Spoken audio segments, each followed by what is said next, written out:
So we are 10 seconds away from the start of the two-wheel drive 1/16 B final. And we are going to be following the top three drivers, as I believe those are the ones that are going to be bumping up. They're off and away, don't have a driver list at the moment. Working on that. The 1 and the 2 and the 3 off and away. Number 5 car, a bit slow off the line, but this is a 15-minute final, so anything can happen, literally, as they're going over the tabletop. First 3 cars all together still.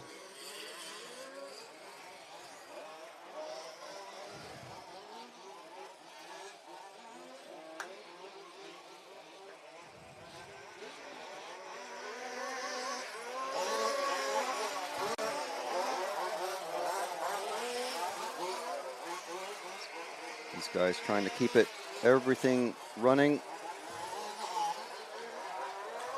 Not going to have any fuel stops. Still the 1, 2, 3, 4, 5, 6 car not making it. It's the battle for third is the one we're going to be watching. So the 4 and the 3 just about to come over the tabletop together.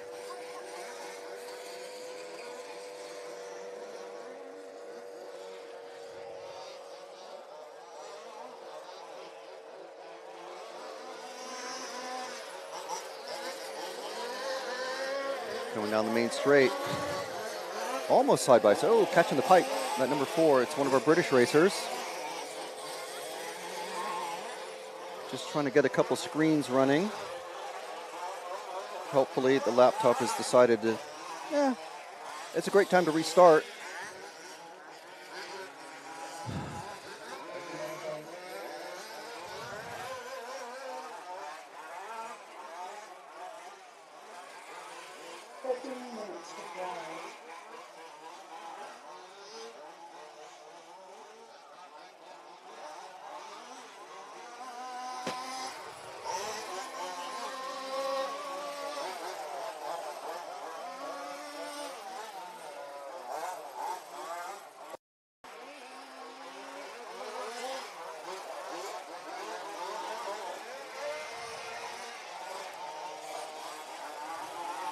So we do have a screen at least. So at the moment, we've got the car number 1 of Millet Lan out in front. Philip Dockledal running second. Maurice Garklavis and Craig McGuinness is our British racer who's running out there. I don't have home countries for the other racers, but we're working on getting that for everybody. Car number 5, Richard Hiernink. I'm going to guess he's Dutch. Is running in, it's car 6 of Hiernink running in 5th. Car number 5, are they running now? We do have 6 cars out there. I thought we were missing one. So it's the 4 and the 6 battling for that that bump up spot now. Well, they're not battling on track. Let's see who's, car number 1 still up. Car 2 is out in front. So I think they're coming into the flat hairpin now. They are. So the 2 and the 3 are running together. And then let's stick with that lead battle. It's not the battle we normally focus on because they don't really need to be battled. They just need to drive smoothly together. Car 4, McGuinness, I believe, is running third in a very safe third, several seconds behind the battling pair. We have the 6 and the 5 battling, or 6 and the 1 are battling for 4th place, which I'm pretty sure is not the one we need to be worrying about.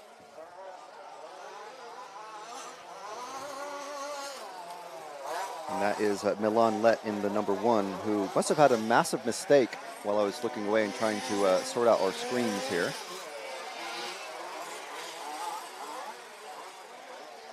Big mistake means he falls from technically, I suppose it's a pole position because he started on the front. But he's going to have a battle to catch up with Craig McGuinness and catch him. So let's go to our number 1 car. He's just coming around with the bowl corner now and into the flat section. The car just in front, going over the triple, as you can see, just going off frame, is Craig McGuinness, our British racer. I think, pretty sure the only British racer in this one. But this here is Milan Lett, who has got the pace to catch McGuinness. So this is going to be pretty important for Milan to put down some safe, fast times. Well, not safe. He's got to put the hammer down because he's got 9.5 minutes left. It's a 15-minute final. And this is the 1/16th B final. So everybody is going to be advancing. It's going to be the top 3 racers. I'm pretty sure it's the top 3 racers.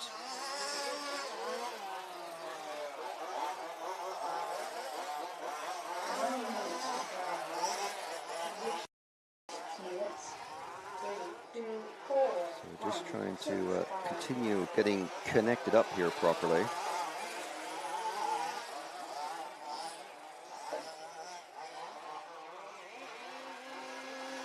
Okay, I think I'm connected.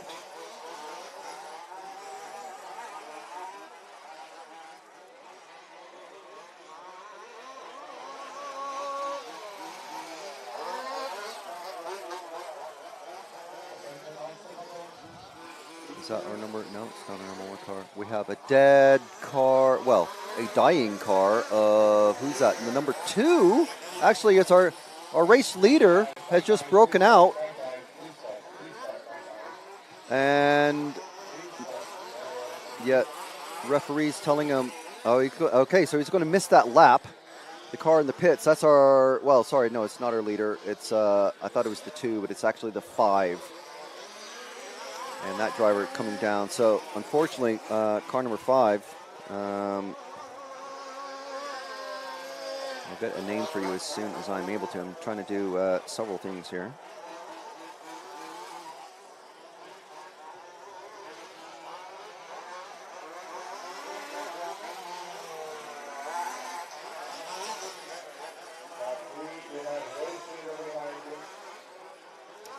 Yeah, car number 5 of Antonin Hadas, or Hadash, I think.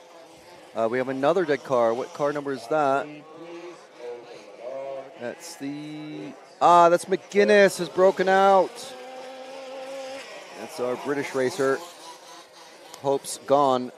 Of course, you can do some repairs in the pits, but going to be a few laps down. So let's see where that puts the order. We've got the 2, 4, and 1. So Milan Lett back up into the bump up positions. You've got the 2 and the 3 together on track. Just about to come over the between the 2 doubles.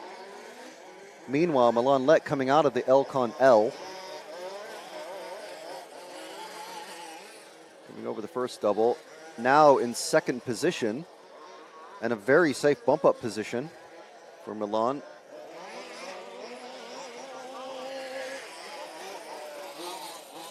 So all he has to do, just keep it rubber side down. That's all it takes.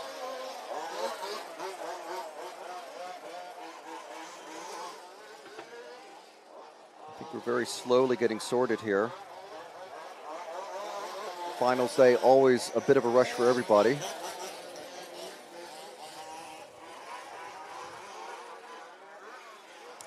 Right, okay, so there we are. We've got timing on screen.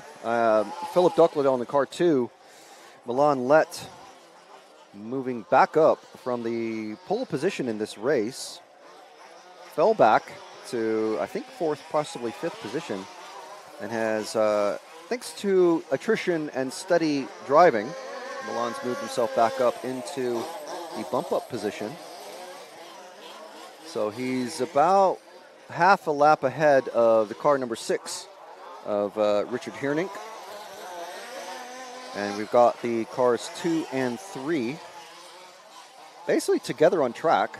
No one putting any lunges or any crazy moves on anybody, because one bad landing and your race is done and your week is done. This is potentially, well, unfortunately for Craig McGinnis and Antonin Hadash of the Czech Republic, because we do have some extra information now. They are that's their last drives of the week here.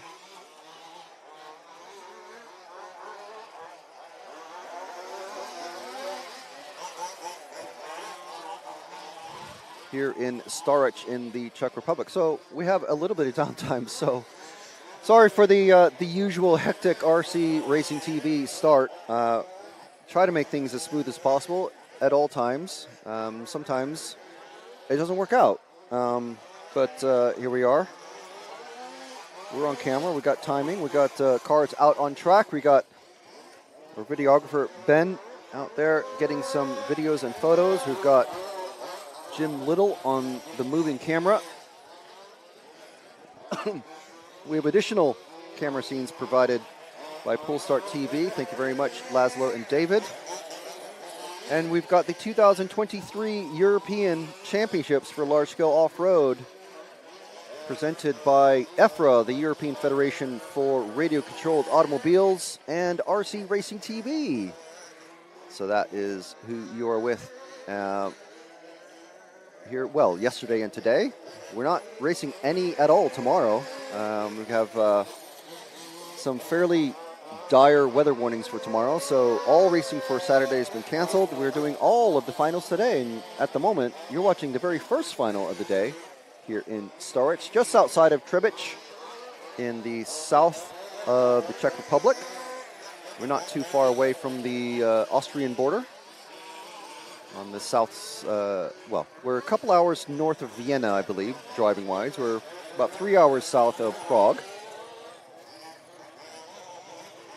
And we only have 3 minutes left in this one.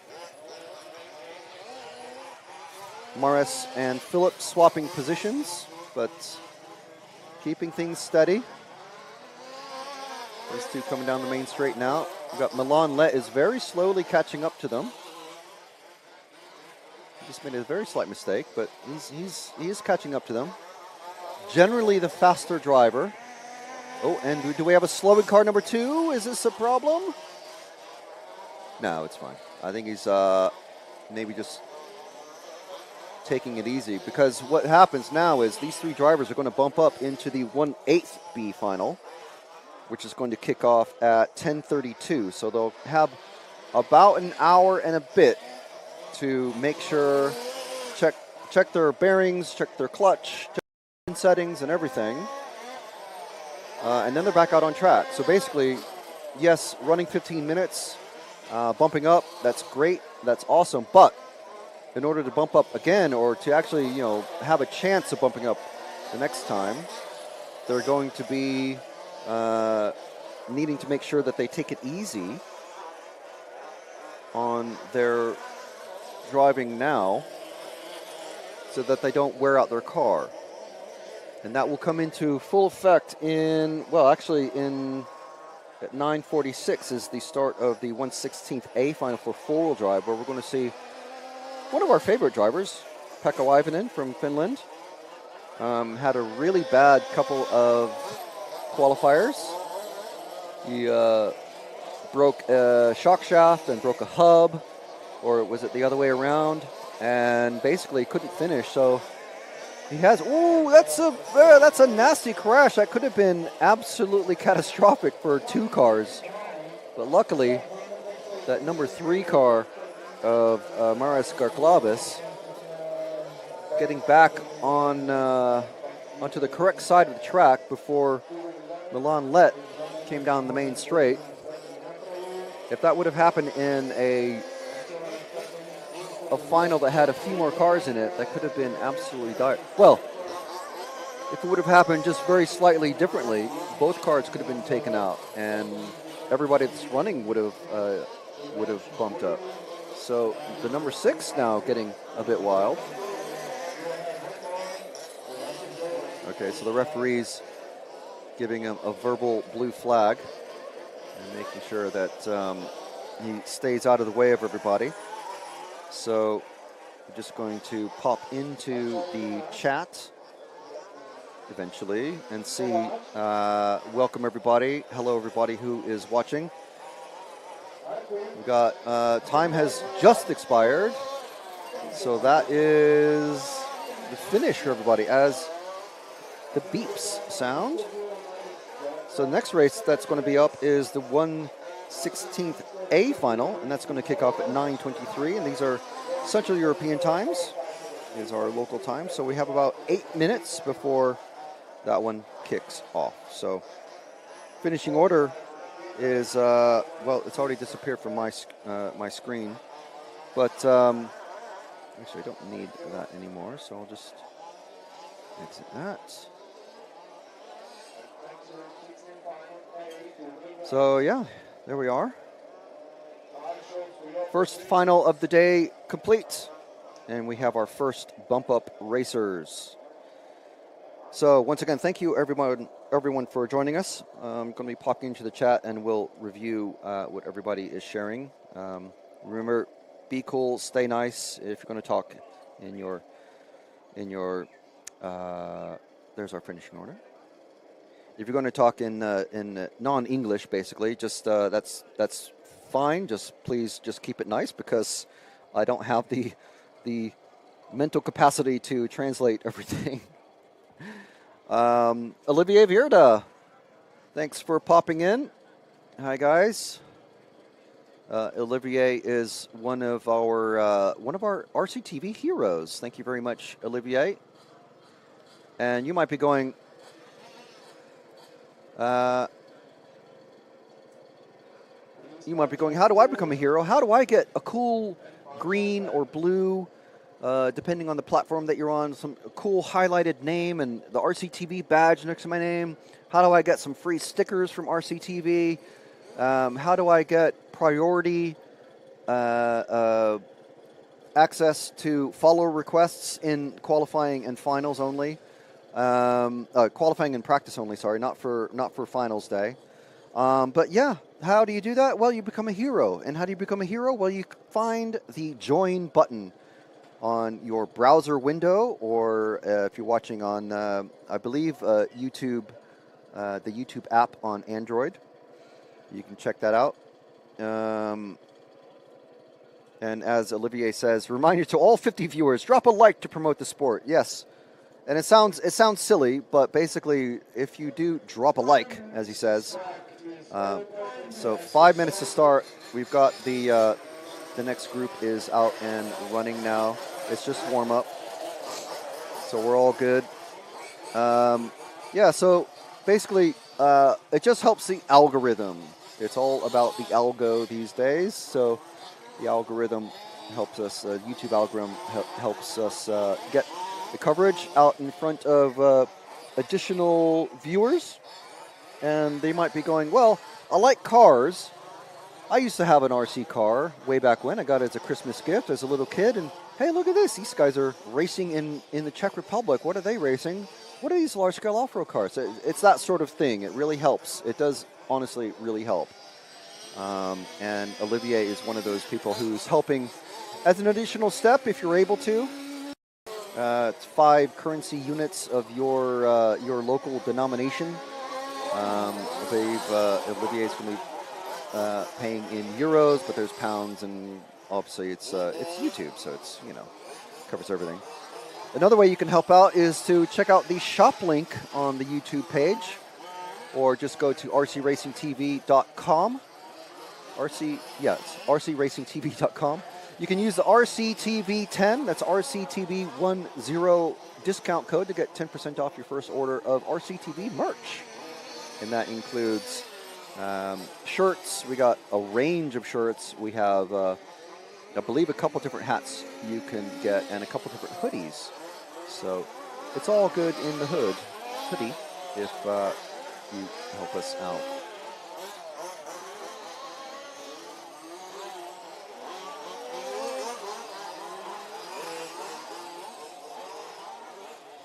So we additionally would like to give a massive thanks to our sponsors, not just EFRA, the European Federation of Radio-Controlled Automobiles. If you want to know more about RC racing in your country, if you're interested in this kind of thing, check out EFRA.ws and just check out the website. Just cruise around the website. There's all sorts of loads and loads of information there about how to find your local federation for your country, whether you're in the UK, Denmark, Sweden, Croatia, Czech Republic, like we are today, and yeah, you can find out how to partake in RC racing in your neck of the woods. You can also find out more about Elcon Models, who is sponsoring, providing a good amount of sponsorship for the coverage this weekend. Thank you very much, Elcon. Elcon running cars in all 3 of the championships that we're going to be watching today. So thank you very much to Elcon Models. We've got 2-wheel drive, 4-wheel drive, and now short course Elcon Models out on track all day today, basically. So Elcon enjoying pole position in the 2-wheel drive category with Wesley Van Helmond at the controls. So we've got so the drivers, some drivers, slightly unaware of the race starting procedure. They've had their warm up. It's basically everyone gets about 3 minutes of warm up, and then they're called into the pit lane, and then the mechanics will be taking them out in number order. I believe they get a. Do they get a warm up or a formation lap? 1 minute to start. 1 minute. Just a minute to go before they're off and away again. So all cars should agree 1 lap and stop. Yes, so they get a formation lap, and the formation lap is just like Formula One. They have 1 lap to get out, and everyone lines up on their correct number position. So in this one, we've got Remco de Loof from the Netherlands, Paul Diber from the UK, Kurt Hafliger from Switzerland. Then we have 3 Germans. We've got Uwe Dombrova, Michael Lang, Torsten Neska, and the 7th driver is from Denmark, and that is Henrik Worm. So this is our 2-wheel drive A final. So again, it's a 15-minute final. All of the finals up to the semis are 15 minutes. Then all of this, we have 6 semifinal races, and those are all 20 minutes. And then the main finals are 30 minutes long. So once again, top 3 to bump up. Feel free to correct me in the chat, but I believe it's going to be top 3 to bump up.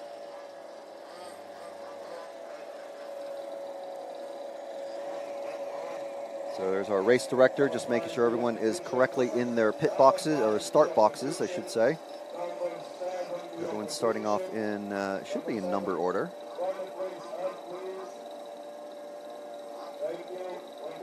Race director making sure. 10, 9, 8. So we'll follow the race action for a couple of laps. We'll follow the lead group of drivers, and then we'll start to settle on the battle for 3rd. Hopefully there is a good battle, everyone keeps it clean, and everyone finishes, which is the most important thing. So already we've got 2 groups of 2, the 1 and the 2, and then the 3 and the 4 is our battle for 3rd. The 4 taking it away. Now he's been passed by the 5 and the 6. So we've got 1, 2, and 3 away, and then we have the battle for 4th is just opened up just a little bit more, coming over that second double. So battle for 4th now is coming into the bowl curve.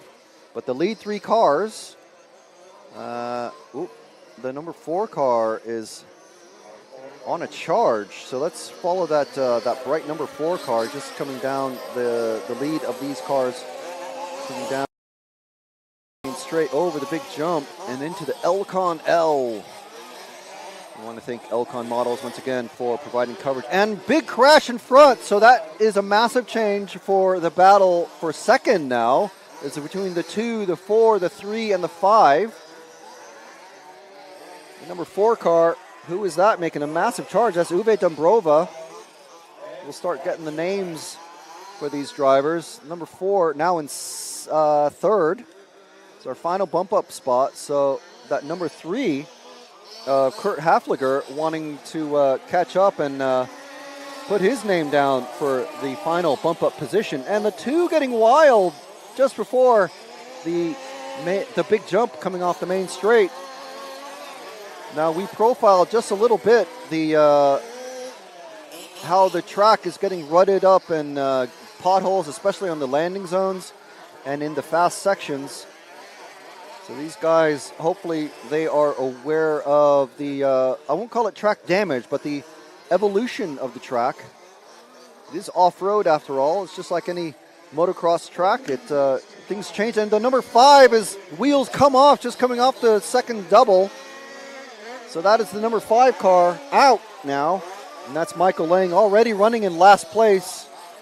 But luckily he's been cleared off the track. His mechanic is out there as the number 1 car is about to come around and put him a lap down. That's Remco de Loof. And then we have, I believe it's the number 4 car of Dombrova and then Diver. So we have Netherlands, Germany, and the UK in that order. The number 3 car is at the moment out of the bump up spots. So the battle for the bump up spots has kind of fizzled away at the moment, but we'll hope that these drivers can keep it steady. Let's move to the number 2 car, who's just coming out of the Elcon L. So let me just finish our thought there. It's Elcon L, Elcon providing sponsorship for coverage of the this whole week for you guys. So if you are looking for a large-scale car to check out, whether it's new or used or whatever, check out the Elcon cars. They're quite unique. They have front and rear, separate front and rear diffs, which allow them to change the engagement and the braking and the clutch mannerisms and everything. Front and rear, especially helpful on, of course, on the four-wheel drive cars, the buggies and the short course cars. I think our battle for the lead is just about to start hotting up with that number 4 car, Dombrova, very slowly reeling in de Loof. rccaronline.de, another one of our sponsors. We want to thank them and RC Fox. Both of them are mainly European RC retailers. RC Fox run by Mark Kreisig, who's actually doing fairly well in, I think is it short course? It might be four-wheel drive buggy. Can't remember, but he was talking down his chances yesterday, but he seems to be doing pretty well. So let's go to this battle for the lead, just about to go over the tabletop. So these guys, we'll see how pushy Dombrova gets. Dombrova in that number 4 car in second position at the moment.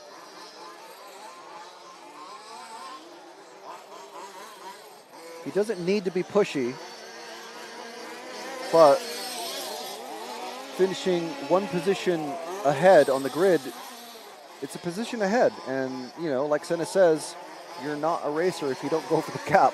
So it depends how you want to decipher that, but we'll see if Dombrova takes that message from Ayrton Senna to heart, or if he just plays it safe and stays behind our lead car of Remco de Loof from the Netherlands, which is the safe thing to do.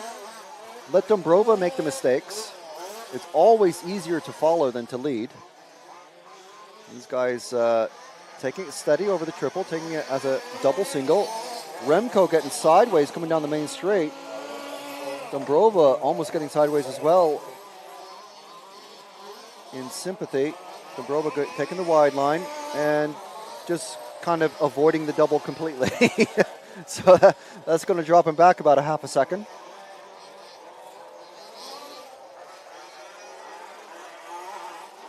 So these guys on pace to do 23 laps in 15 minutes.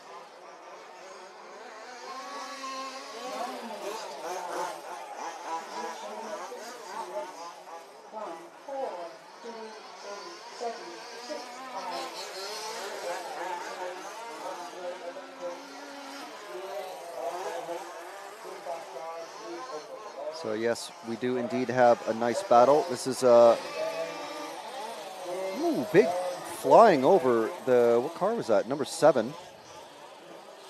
Not quite last place, but second from last place.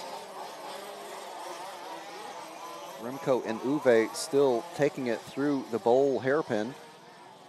They're on the flat hairpin, which is getting steadily more and more rutted up as the day goes on. And as Ian Audie was telling us yesterday, if your car or truck gets out of shape coming over these ruts, you lose speed, and that means that you're going to basically lose the ability to clear the triple easily. He's talking about four-wheel drive, but we have seen some of the top drivers clear that, clear the triple just at the start of the straight in one go in two-wheel drive. So as they're coming, both passing the number 6 car of Torsten Neske. So these two guys all on the run. It's just a race between them at the moment. Third place car of number 3, Paul Diver, in a secure spot. Not under any real threat from behind. So Paul in the final bump up spot. These two who were following.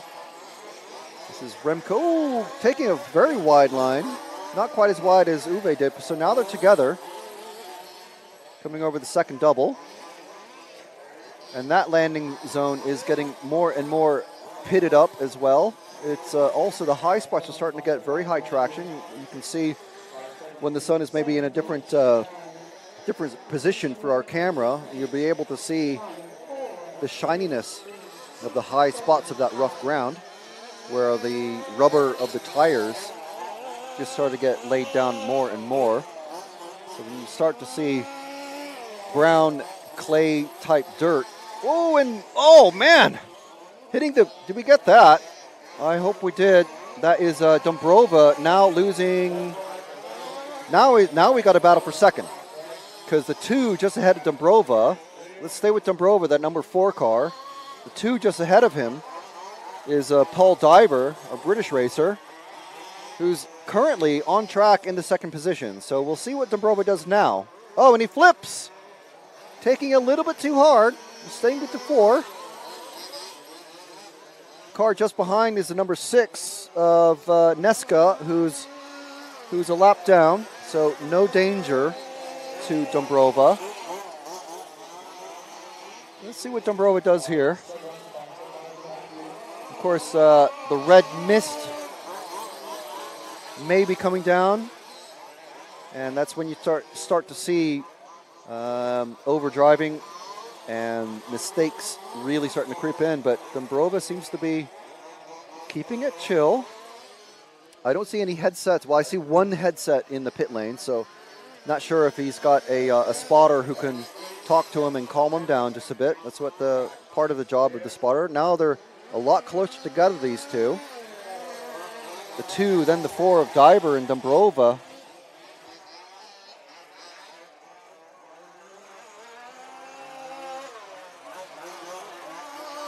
These two guys almost nose to tail.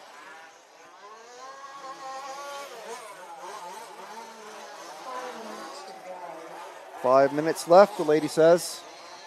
These guys coming over the tabletop and around the bowl corner.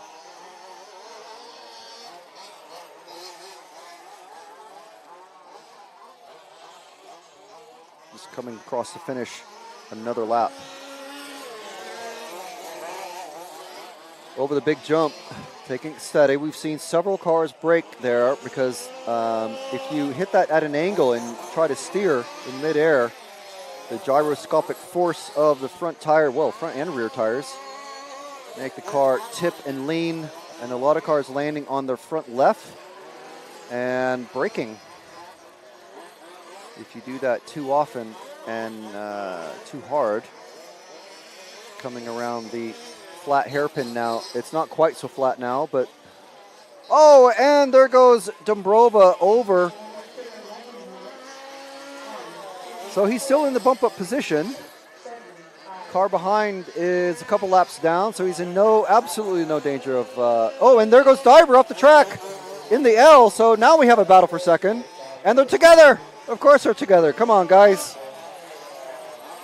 Let's make it a race. So we got Diver all over the back of Dumbrova now.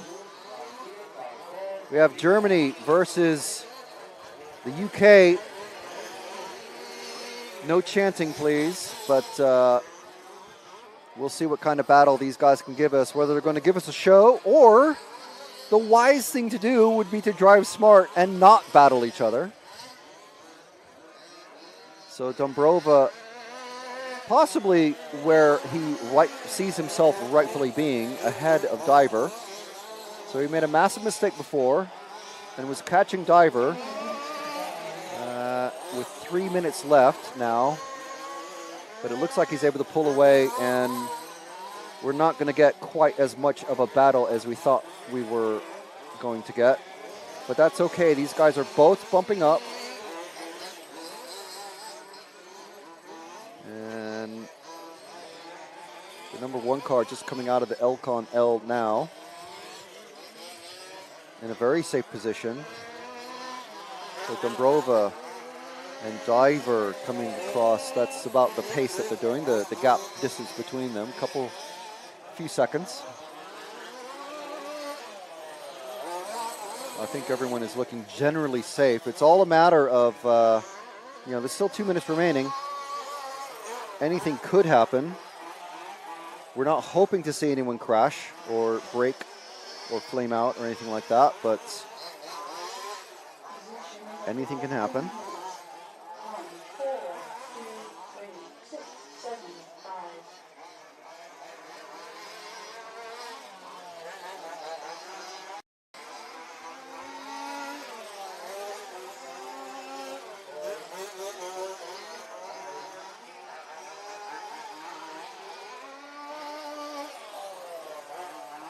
So running order, Deleuve in that car 1, Uwe Dumbrova from Germany in car 4, Paul Diver in car 2 from the UK. That is our bump up positions. Kurt Hafliger, Torsten Neska, Henrik Worm, Michael Lang looks like he has dropped out. Well, he only got a couple laps, so yes, he's definitely dropped out.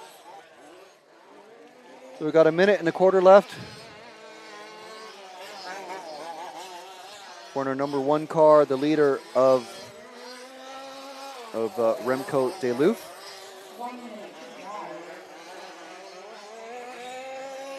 We'll keep an eye out on the 2 and the 4 of Diver and Dumbrova. It's actually Dumbrova then Diver in that order, but I'll keep an eye out on them if they have any issues. But we're with our leader who's looking to win this one. Less than a minute left. Taking it very steady. Now the reason why you want to take it steady, especially when you know that you're bumping up, look how softly he takes that big jump at the end of the straight, is because in about an hour's time, he's going to be running in his next final. That's what we talk about when we say we're bumping up. So there's only so many repairs that you can do, no matter how many cars you have out. We have the number 2 cars flipped over. That's Diver. Marshals are on it.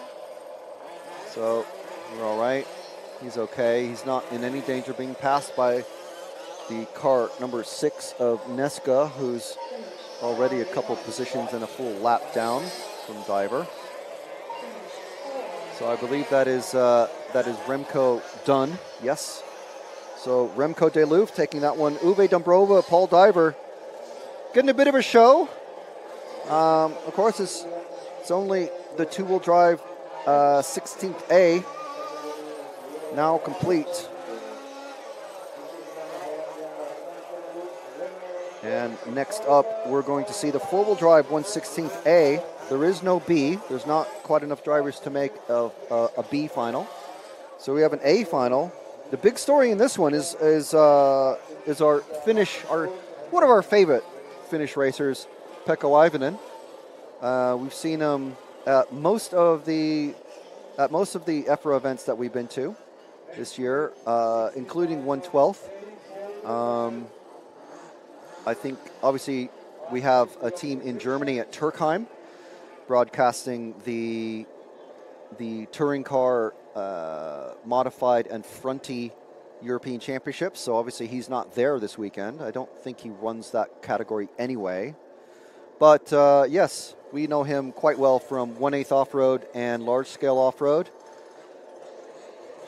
And yeah, so he's a quick racer, but he had very bad luck in the first couple in his qualifiers. There were only 2 qualifiers yesterday. We'll get to that. We'll fill in that story in a bit. But we just want to thank you guys for watching with us here from Stařeč in the Czech Republic. We have more Dutch racers in the chat, so once again, keep it clean and keep it nice, guys. Thank you very much for joining in. Yeah, so Pecco broke a hub in the front in his first qualifier and broke a shock shaft in the second qualifier. And these shock shafts are not weedy thin. They are very thick and substantial shock shafts. Scale-wise, they're about as close as you can get to full-size shocks. And Pecco, the first car out on track, muscling his way past other cars in the pit lane. Just make sure he gets plenty of track time. He was calling these the lower finals practice for the semis. So I don't think that's not bravado or talking a big game.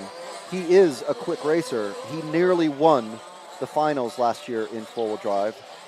I would say that he's definitely our favorite to be in the bump-up position. And again, he doesn't need to win the race. He just needs to finish second or third at worst. The thing is, Pecco doesn't really have an off switch. He drives flat out. He comes from the Colin McRae School of Driving. And, I mean, from the amount of dirt that he's kicking up, he's not taking it easy on the warm-up lap either. He's taking this like these like race laps. He's treating it like qualifying. So there's practice when you take it really, really easy, and then you slowly ramp up the pace. And then there's qualifying when you just go flat out. You want to qualify the best you can. And then there's race laps where you take it steady. Pecco is always on a top qualifier race pace lap. Just going. He was the first car out, and he's absolutely flying and catching everybody up. So the rest of the drivers taking it very steady. He's clearing the triple. Everyone else singling it. It looks like we're missing Marcus Schmitz. Don't know what happened with him, but if anyone knows, please put it in the chat.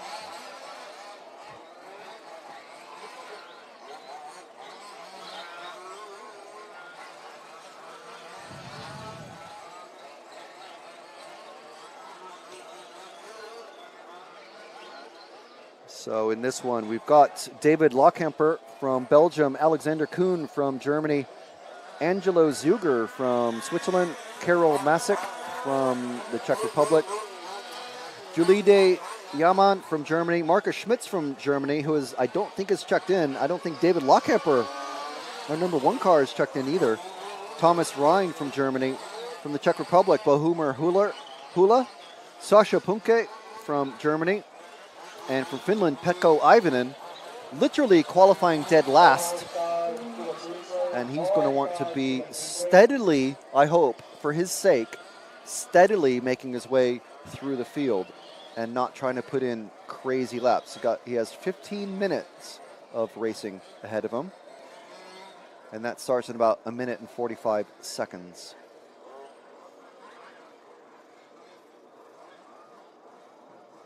So we're going to actually start on the car 0 car of Pecco because I think this is going to be a cracker.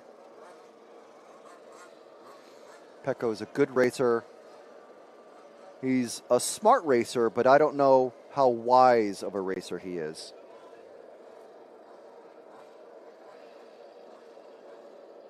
And if you're not sure of the difference, we'll talk about that in the 15 minutes to come.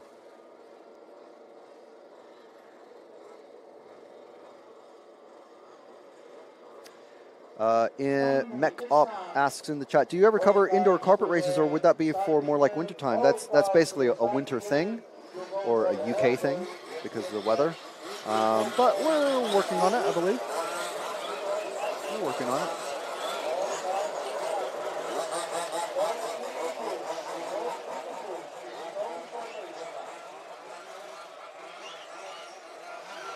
So once again, I don't think we've got our number 1 car of David Lawcamper out. He's not starting. I don't see a number 1 car out there yet. I see a 2, 3, 4 leading off. This is a formation lap. I'm not sure if the number 6 is out there either. Isn't checked. He is, but he's got a gray line across his name, so I'm not sure what is happening there. So we'd like to thank EFRA for providing us with the opportunity to cover this race for you. I'd like to thank Elcon Models, rccaronline.de, and RC Fox for providing the sponsorship to allow us to bring you some extra excellent coverage of this race.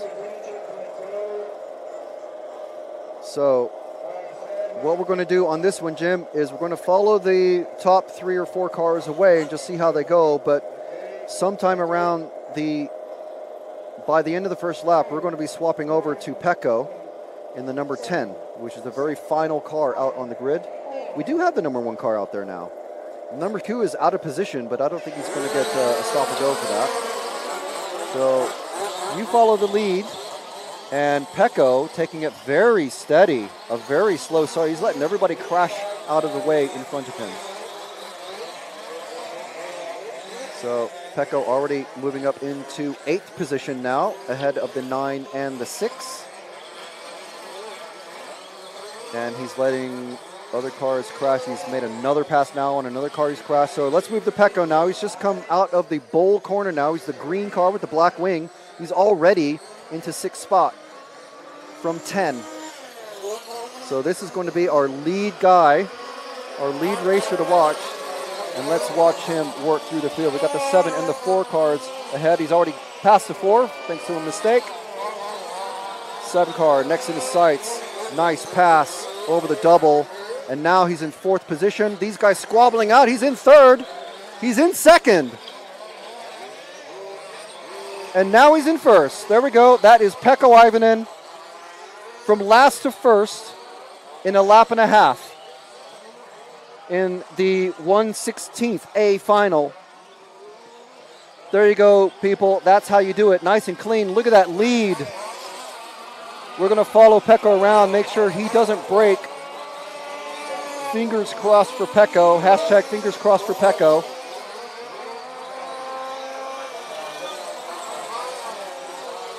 Coming over that second double.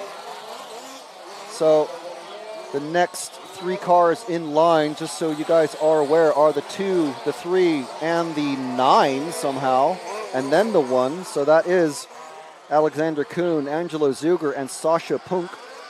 The number 1 car of David Lawcamper running 5th. So we have Finland, Germany, Switzerland, Germany, and Belgium. That's our top 5 positions. Pecco taking it steady. He's going to have to keep it steady, keep the rubber side down. And we're going to let Pecco go now and move to the second of the doubles, because we do have a developing battle for 3rd, which is our final bump-up position. That is, I think that's going to be the 3 and the 9 of Zuger and Punk. Zuger in the very dark-colored car. Oh, and getting sideways, getting thrown out by a rut. And that's what happens. That is exactly what happens with the track conditions. So now we're on the 2nd and 3rd place cars. These are our final bump-up positions. So we're going to watch these 2 as Pecco is literally half a lap ahead already. I'll keep an eye out for him, but the number 10 car way, way out in front. So Tara Ivanen, Pecco's mother, if you guys are watching, Team Finland, I'm sure all of Team Finland are paying attention.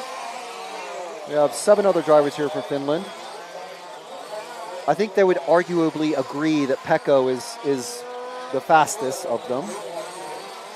No disrespect to anybody, but the 2 and the 9 having another disagreement coming onto the main straight. But I'm sure everybody has fingers crossed for Pecco. He just needs to make it out. Oh, man. I wish we caught that on camera. That was an amazing set of passes there. But we're sticking with this battle for second. It's kind of simmering down now. Huge cartwheel crash for, is that car even still running? And another one, and another one.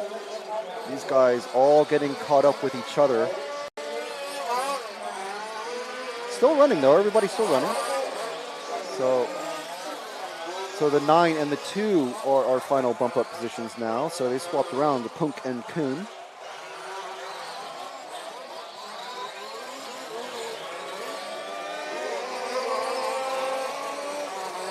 Pecco about to put everybody a lap down. Let's go back to Pecco. He's the 4th car about to go over the tabletop with the white, all white wheels, the green body and white wheels with black wing.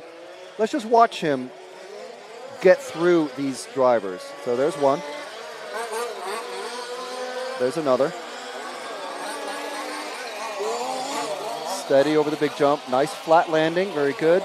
And this number 2 is our 2nd place car. Keep in mind, the number 2 car, who is just passed, is our 2nd place car. He has lapped the field. Okay, so I mean we're not picking him up. We're not saying he's he's the next Kimi Räikkönen of RC or anything. He's doing this all on his own. We're not helping him. He's just out there, man. Coming down the main straight. Who's he going to pass now? This is okay, sorry, this is our 2nd place car. Just about to lap him. Number 9 car of Sasha Punk. Pecco getting it wide. Keep it level. There we go. So that's a little bit of help from the referees, but Sasha opening the door, as the referees like to say, and just letting him pass. There's no reason to hold him up. Sasha is also bumping up at the moment. Sasha is miles ahead of 3rd place car, who is now David Lockhemper, the car 1. Something has happened to Sasha. Or no, sorry, to Alexander.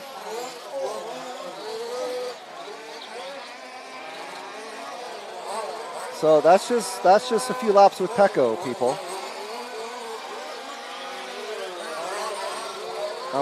We're not blowing smoke here. He is a quick racer, and now, ooh, very nice.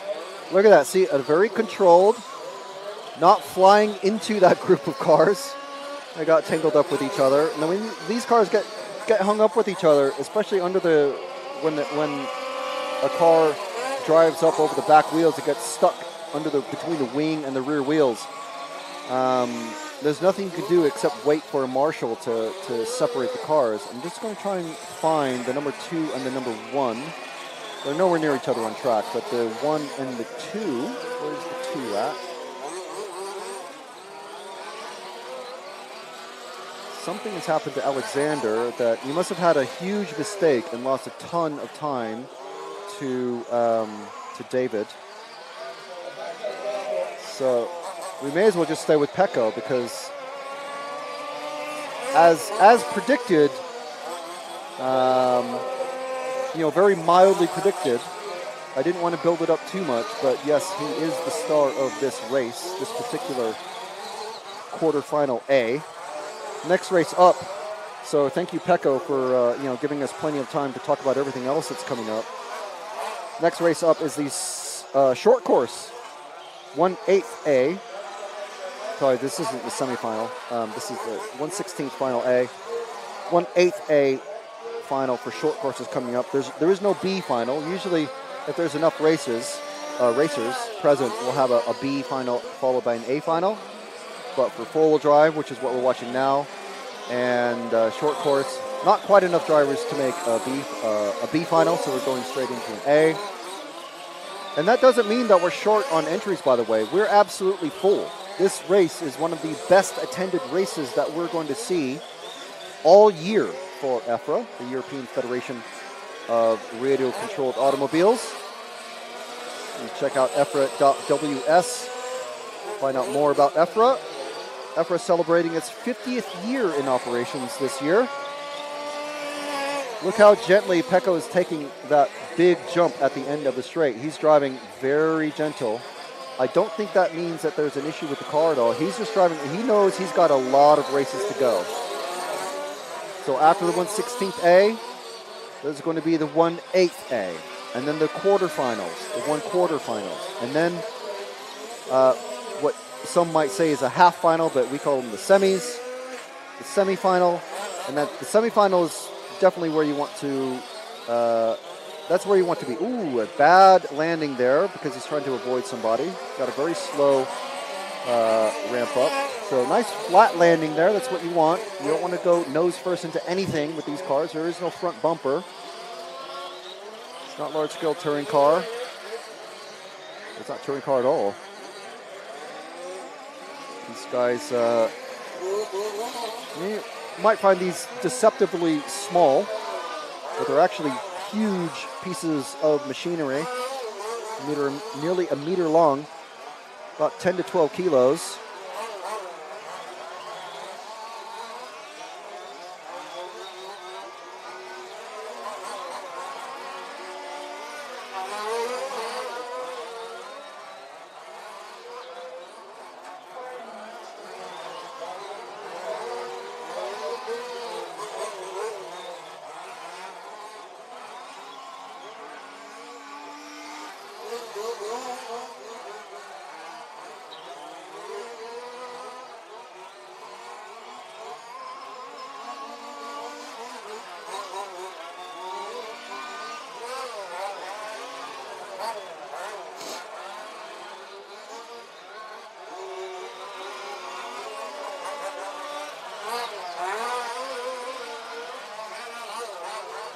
Just having a look at the chat, seeing where everybody is.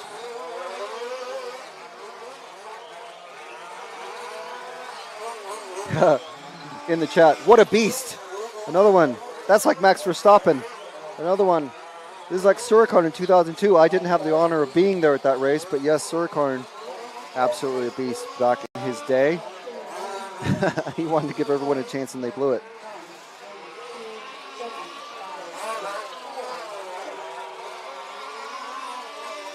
And Mekop saying, you'd think at least one person could keep up a bit. His driving must be leagues above everyone. Well, what happened was Pecco nearly won the European Championship in this class last year.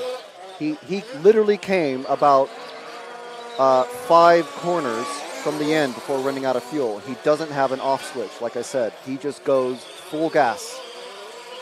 And these cars, when they run out of fuel, that is it. They are done. Pecco drives like a beast. That's it. And he had terrible breakage luck in the 2 qualifiers we had yesterday. Only 2 qualifiers because of a series of rain delays. We have no racing tomorrow, so today is the finals. That is it. Pecco's going to be wearing out his car during the rest of the day. And yes, he is driving quite a bit more conservative than we usually are used to seeing.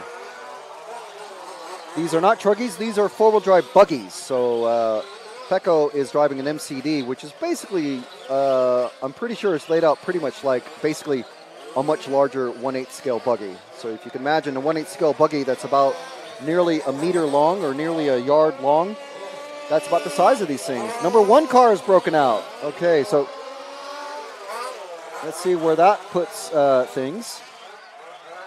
That puts Zuger back up into the top position.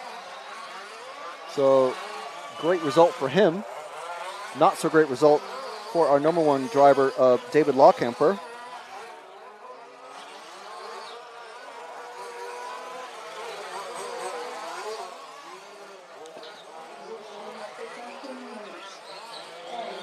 So 2 minutes left in this one. Pecco keeping it steady. Let's see if I can find where the number 9 and 3 are. We have 3 drivers who dropped out of this one. But at the moment, we've got Ivan and Punk and Zilger. The 9 and the 3, where are they at on track? The 9 is actually just 2 cars behind, and the 3 is a car, the next car behind him. So not really a battle there. So we'll just stick with Pecco. Although he's not going to be passing anybody, I don't think, in the next minute and a half. There's not really anyone else to focus on. He's driving very steady now. To finish first you must finish. So Ayrton Senna quotes or not.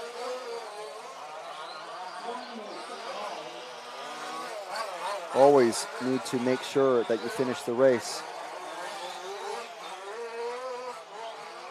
And the race is never over until the final flag waves, or whatever you want to call it.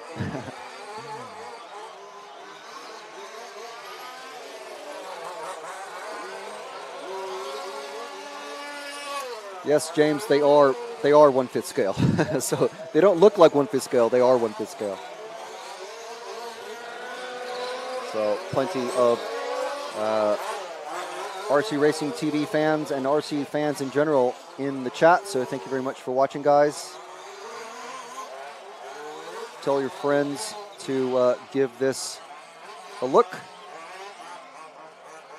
And if they're more into electric touring car, well, we have a team out in Germany as well. Number 2 car has just come off the track. So unfortunate for Alexander Kuhn. He was running in the bump-up position. It's a mechanic trying to start the car, but the race is finished, so there's kind of no point, unfortunately. That's racing. I think that is everyone finished.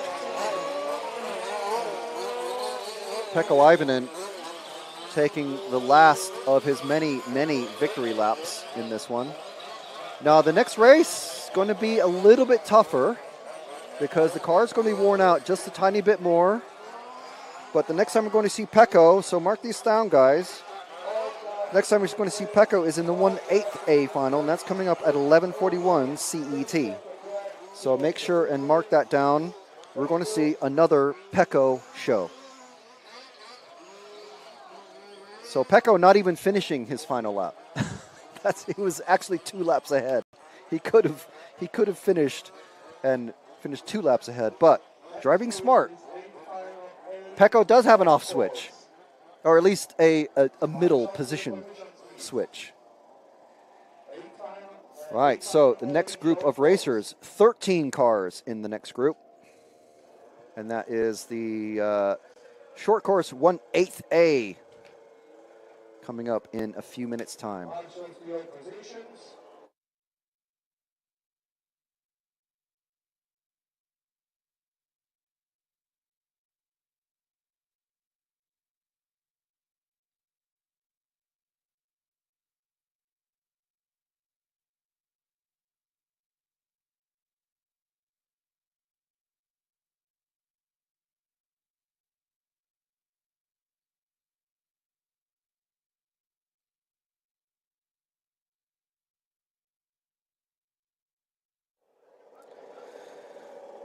All right, so thank you very much, guys, in the chat.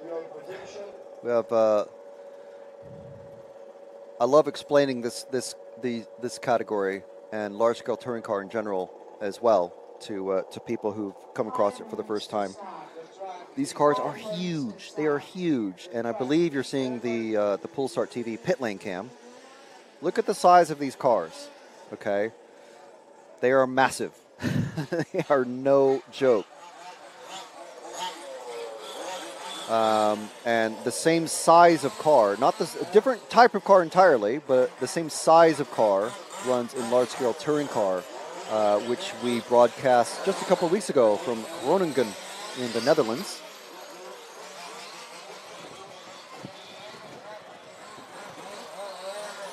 So I had the pleasure to commentate on that European final as well.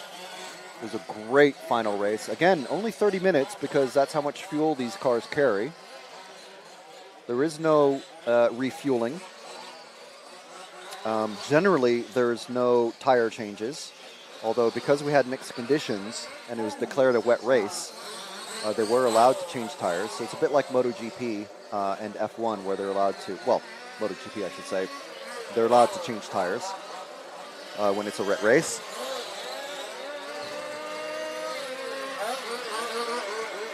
And as Mekov in the chat says, you really get the perspective when you see these guys. You know, you understand how large these trucks and cars are when you see them actually carrying the things. They are huge.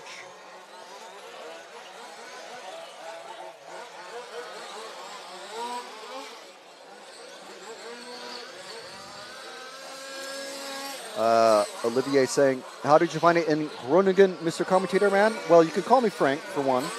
I loved it in Groningen. I loved that track. That track was amazing. The first time I saw a large-scale touring car in action was in Portugal at the Villarreal circuit, which is where we were last weekend for 1/8 scale, and that is actually even better if it's possible. But Groningen, absolutely beautiful as a circuit, and very importantly, not in any danger of housing developments or businesses trying to buy the land away from the club. I heard there was drama with the Italians and the fuel. Well, there was, yes. Without going into it, yes, there was. There was also drama with the clutch size or the flywheel size of one of the podium finishers, and he was disqualified. So on a technical infringement, running a flywheel that was just a little bit too small. These cars all get teched very carefully. Engines taken apart. They have to run very specific engine requirements and clutch and flywheel size and all sorts of things like that. So, you know, it's a European championship. It's not a club race where you can run all kinds of outlaw crazy things. Everything gets teched. You have to run the same body shell the entire week. You have to run the same chassis and engine all week. If you change an engine, you have to take a stop-and-go penalty in the first final that you run. So, you know, they take this. It's a championships. It's very you know, it's run as a championship should be.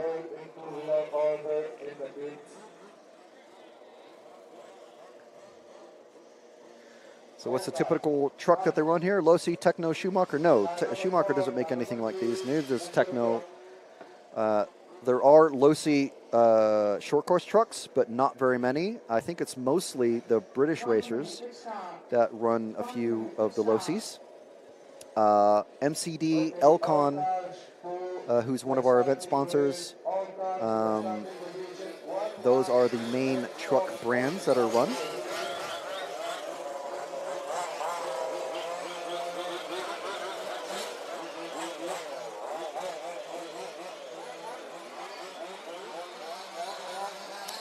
So this is like a stock class.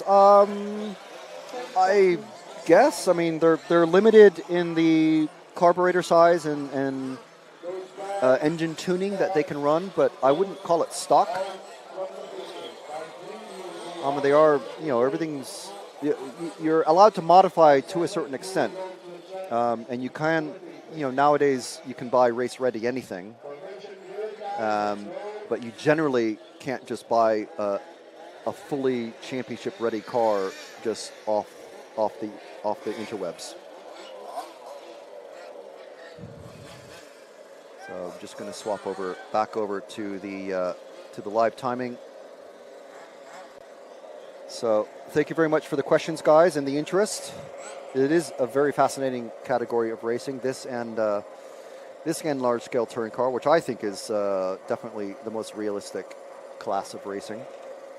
Looks like we're missing a couple of cars. Definitely the number 7 and the number 10. Haven't gone through the list of names in this one, but once again, we're going to follow off the top 3 or 4 cars. Follow the battles. And the number 2 car, not starting, that's Godney from the UK. What's happened with him? Number 7 car starting from pit lane. And he's already stuck. Who's that? That is Boris Last from Germany. And we have the number 1 car doing a somersault. Our British taxi driver getting sideways and letting the 5 and 6 now. So the 6, 5, and I think it's the 4 now leading away. So who wants to take this one? And we have another massive crash at the very back. Number 7 stuck again in a tire. Wow, these guys, okay guys, settle down, settle down. You need to finish. It's a 15-minute race. It's not a 2-minute sprint. Calm down. This reminds me of Lee Evans in, what movie was he in? What was it? The Fifth Element, where he's shouting at the very calm down. And over the double, that is a very dangerous maneuver. So who's in the lead? We got the 6 and the 5, then the 8 and 9. So there's our bump up battles of Ross, Tekon, Oates, and Kuz.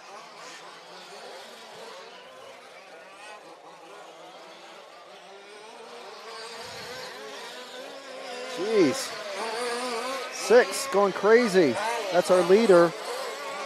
And then we've got the 5 and 8. Then the 4. That's our British taxi driver. So our lead cars. The 6, 5, and 8. Again, that's Bruce, Tekon, and Kuz. And our 5 is stuck now. Who's that? That's our second place driver. So now we have let's see if he's going to be able to battle through. So that puts Willie Oates up into the bump up positions. And these guys, wow, getting wild. Let's follow this number 5 car who was stuck for a bit, but he's definitely, I think, going to be catching that number 9, Mike Loeffler from Germany. Let's see what kind of battle the number 5 of Tekon can do. Currently in 5th position. Coming up on the 8 and then the 9, so they're close together now. So the battle for 2nd, or is it 3rd, has gone crazy. So this is 1st, 2nd. Okay, so the car is after the yellow car.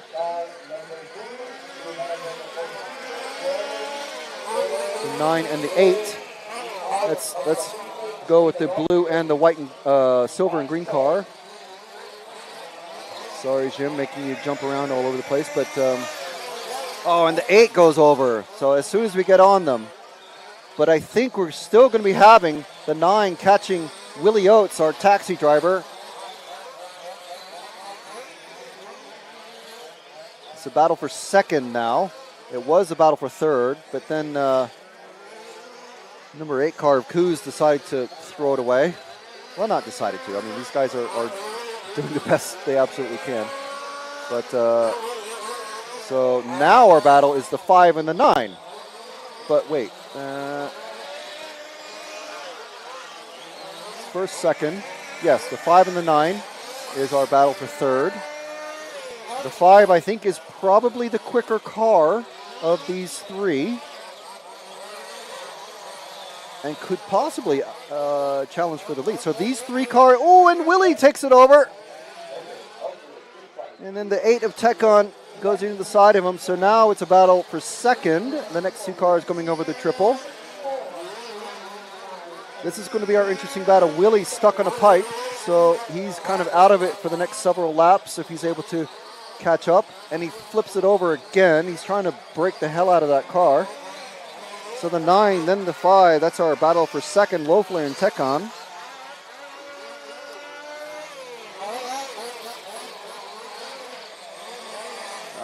Tekon getting a little bit too sideways there.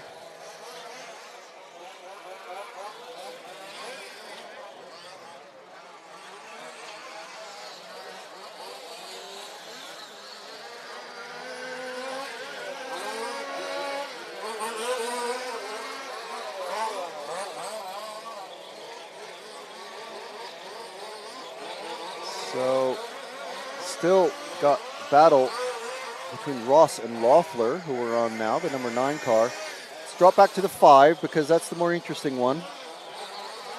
He's definitely catching. Number 5 car, Orhan Tekon, one of our 2 Turkish racers that are here. I believe they're both running short course. This is the first of several short course races that we're going to be seeing today.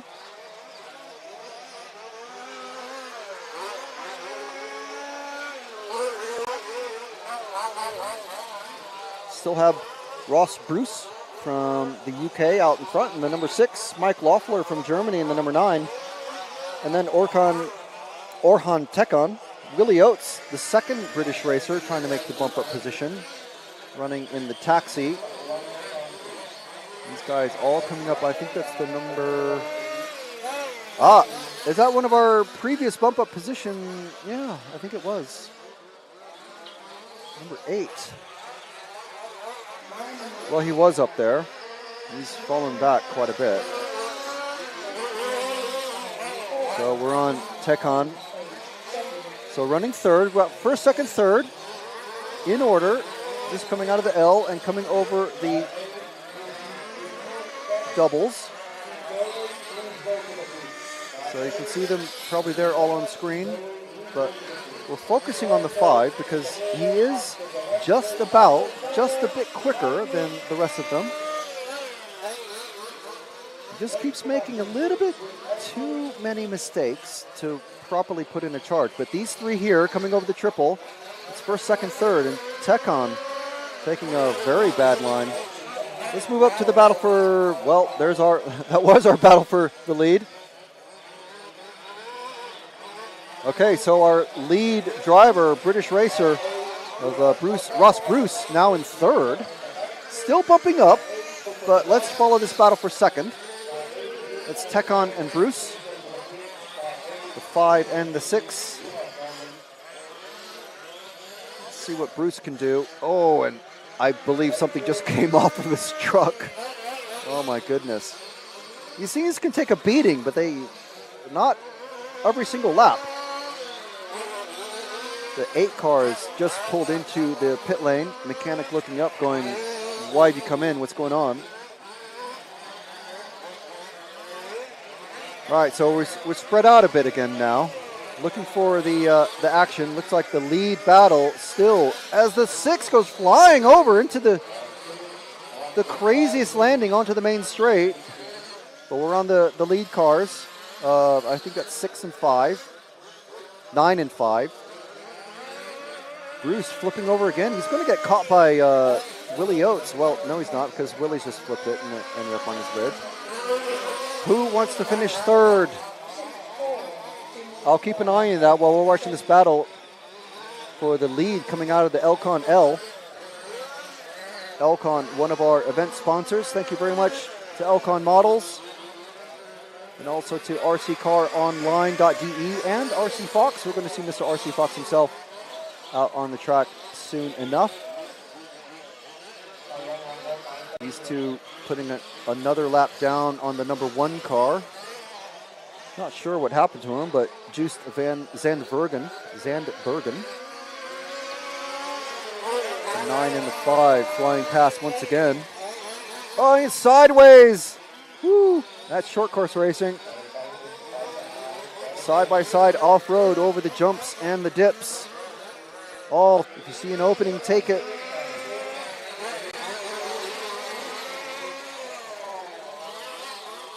Over the tabletop, around the bowl hairpin, the not so flat hairpin now, and then getting the best acceleration they can. Both of them flying over the triple.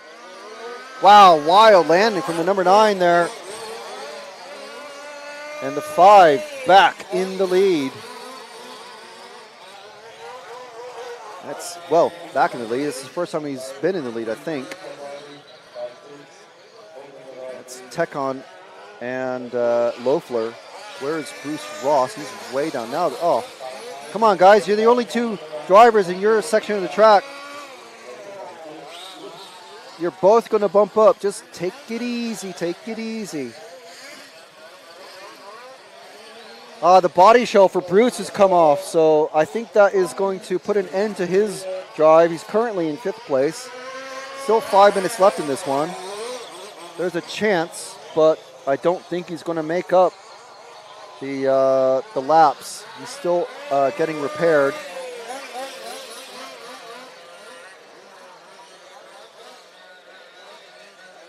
His mechanics, or like a pair of mechanics down there, saying no chance. But he's back out on track. I'm not sure who they were talking to, those other mechanics.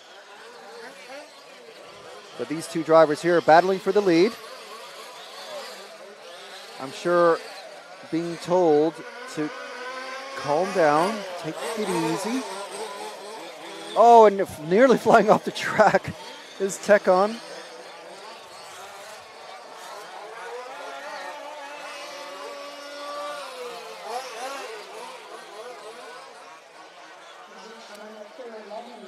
So 4 minutes in this one. Dropping out has been Roger Koos, Boris Lass, Gerald Van Hetgor, and Rinus Visser not starting this one. Not sure why, so if you do know why and you follow the Dutch racers, go ahead and pop it in the chat. I'm sure someone out there knows, but no one up here does, so unfortunately we can't pass that information on.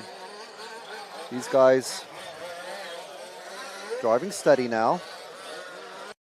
In third place now, it's Simon Andrew Godney. So we've got at least one Brit in the bump up positions.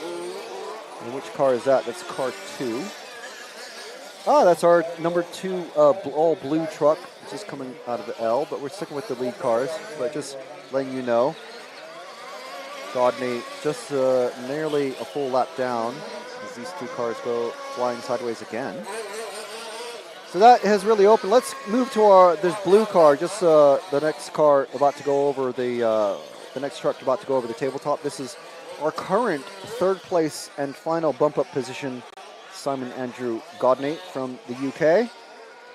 Finally able to have a little bit of break in the racing action to show our third place driver, and he's actually coming up on the number 1 truck of Zandbergen.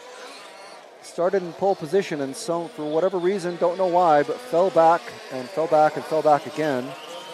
And now he's about to be lapped by our third place driver, Simon Andrew Godney. So it looks like Willie Oates is still running. Willie is actually the next, 2 cars behind Godney on track. And if anything happens, fingers crossed, nothing will, but if anything does happen to Godney, Oates is going to be the beneficiary of any bad luck.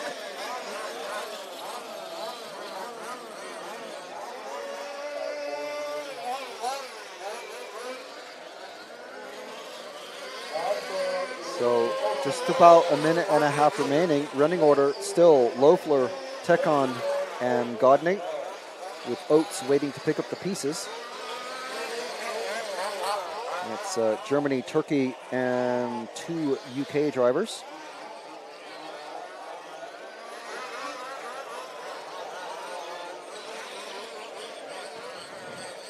So anybody out there familiar with RC racing in the 10th off-road sense, you've seen plenty of crashes, I'm sure.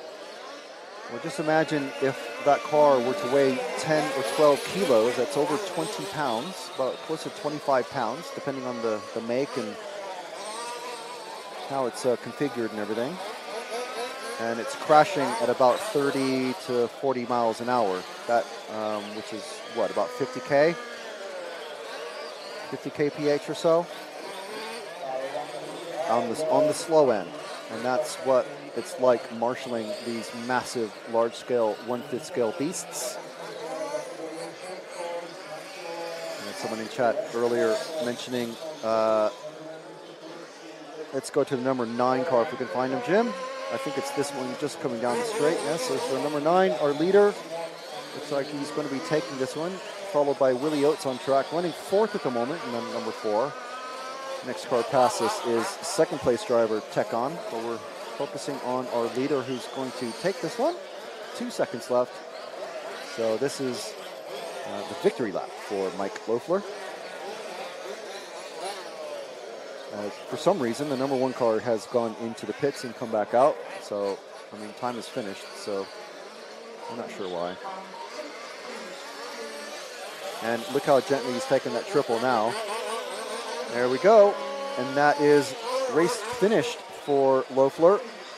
Tekon is going to come across to finish second. Godney is going to finish in third. So that's at least one Brit is bumping up. So how'd you like that one? That was a little bit less action than Pecco. So we kind of, sometimes we have to search around for stuff. We like to cover everybody if we can in the finals, but obviously the main action is are the bump up positions.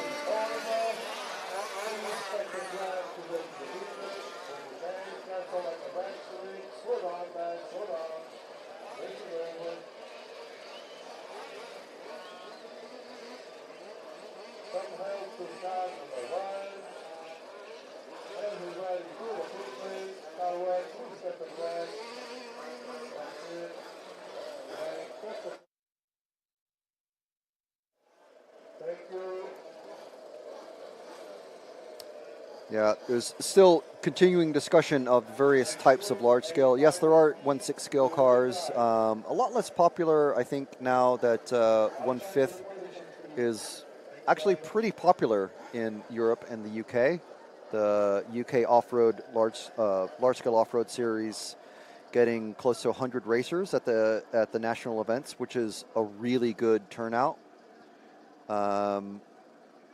I'd be surprised if a touring car gets that much, but maybe, I don't know.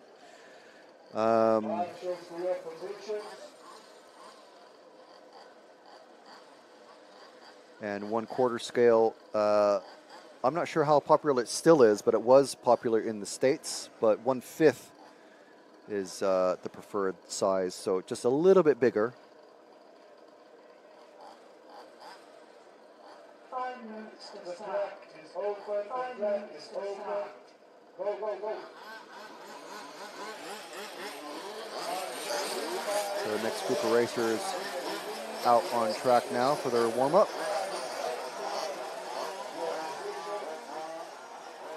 And these drivers, this is the 1/8 final B for two-wheel drive. So we're going to see a little bit different shape of cars now. It's a real mix of cars now. It's not all the short course and all the four-wheel drive and all the two-wheel drive all in one go. We've just seen short course truck. Before that we had four-wheel drive, and this time we've got two-wheel drive. So a little bit different shape. We're mixing it up for you today. Here on RC Racing TV at the EFRA Large-Scale Off-Road European Championships in Stařeč, Czech Republic, just outside of Třebíč, in the south end of the Czech Republic, not far from the Austrian border. So we want to thank Elcon Models for providing sponsorship for this weekend. They're our main event sponsor, so we want to give them a massive shout out. Huge thanks for everybody at Elcon Models. We talked to quite a bit of them yesterday, and hopefully we'll be playing in those interviews.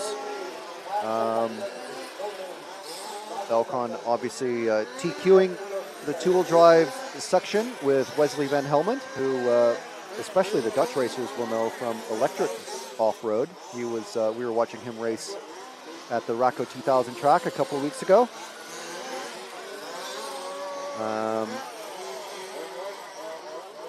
And I can't remember, I don't think he did all that great. Oh, we have a broken car already.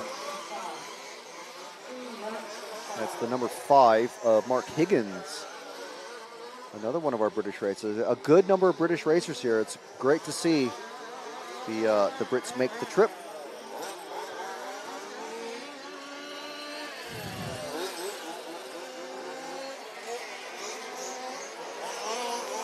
So we've got in car 1, Milan Prusa from the Czech Republic, Danis Mikalanis from Lithuania, Jiri Adamek from the Czech Republic, Klanauskas Mendingas from the UK, Mark Higgins from the UK, currently in the pits. Hopefully he gets back out there in that car 5.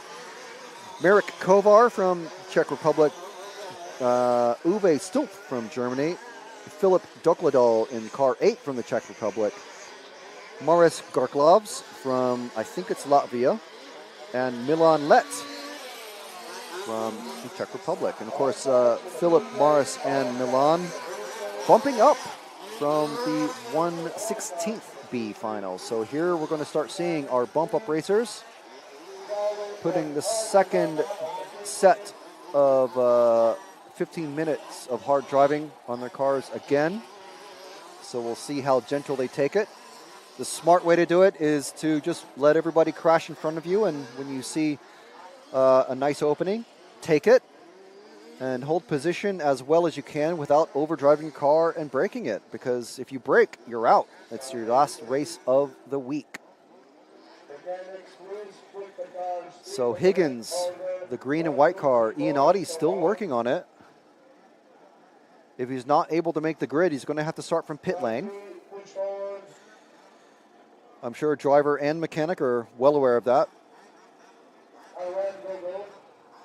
1 minute to start. So 1 minute to start, going to have formation lap. If Higgins isn't able to get out for the formation lap, he's going to have to start from pit lane. There we go, looks like he's running. Ian Audie doing his Audified magic.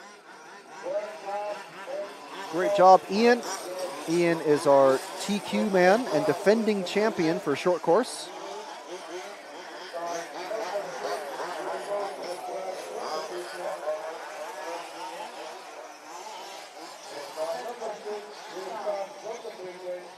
So once again, you can check out all of the race dates and previous coverage for EFRA championships on EFRA.ws. You can check them out on the EFRA Facebook page. Just search for RC Motorsport Europe. I am also on Instagram, which just reminds myself that I didn't actually get around to making that Reels post that I meant to make up earlier. All right, so we've got the cars in position. Race director Vojte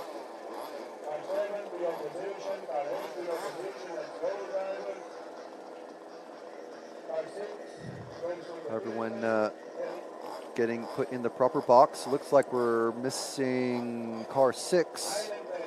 Car 6 is in the pits. It's our Ferrari replica car. His mechanic's trying to get him started. He's going to have to start at the back now if he is able to get out. Hopefully he's able to get out in the next few seconds. 6, 5, 4. Nope.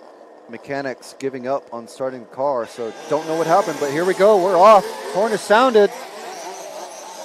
We're off and away. And the number 2 getting into the lead already. We'll follow these first 5 cars out, see how they sort themselves out. Hopefully very gently and without any breakages. For them, anyway. Hopefully for them. For us, we'd like to see as much action as possible, but we don't want to see big, huge dive bomb breakage passes.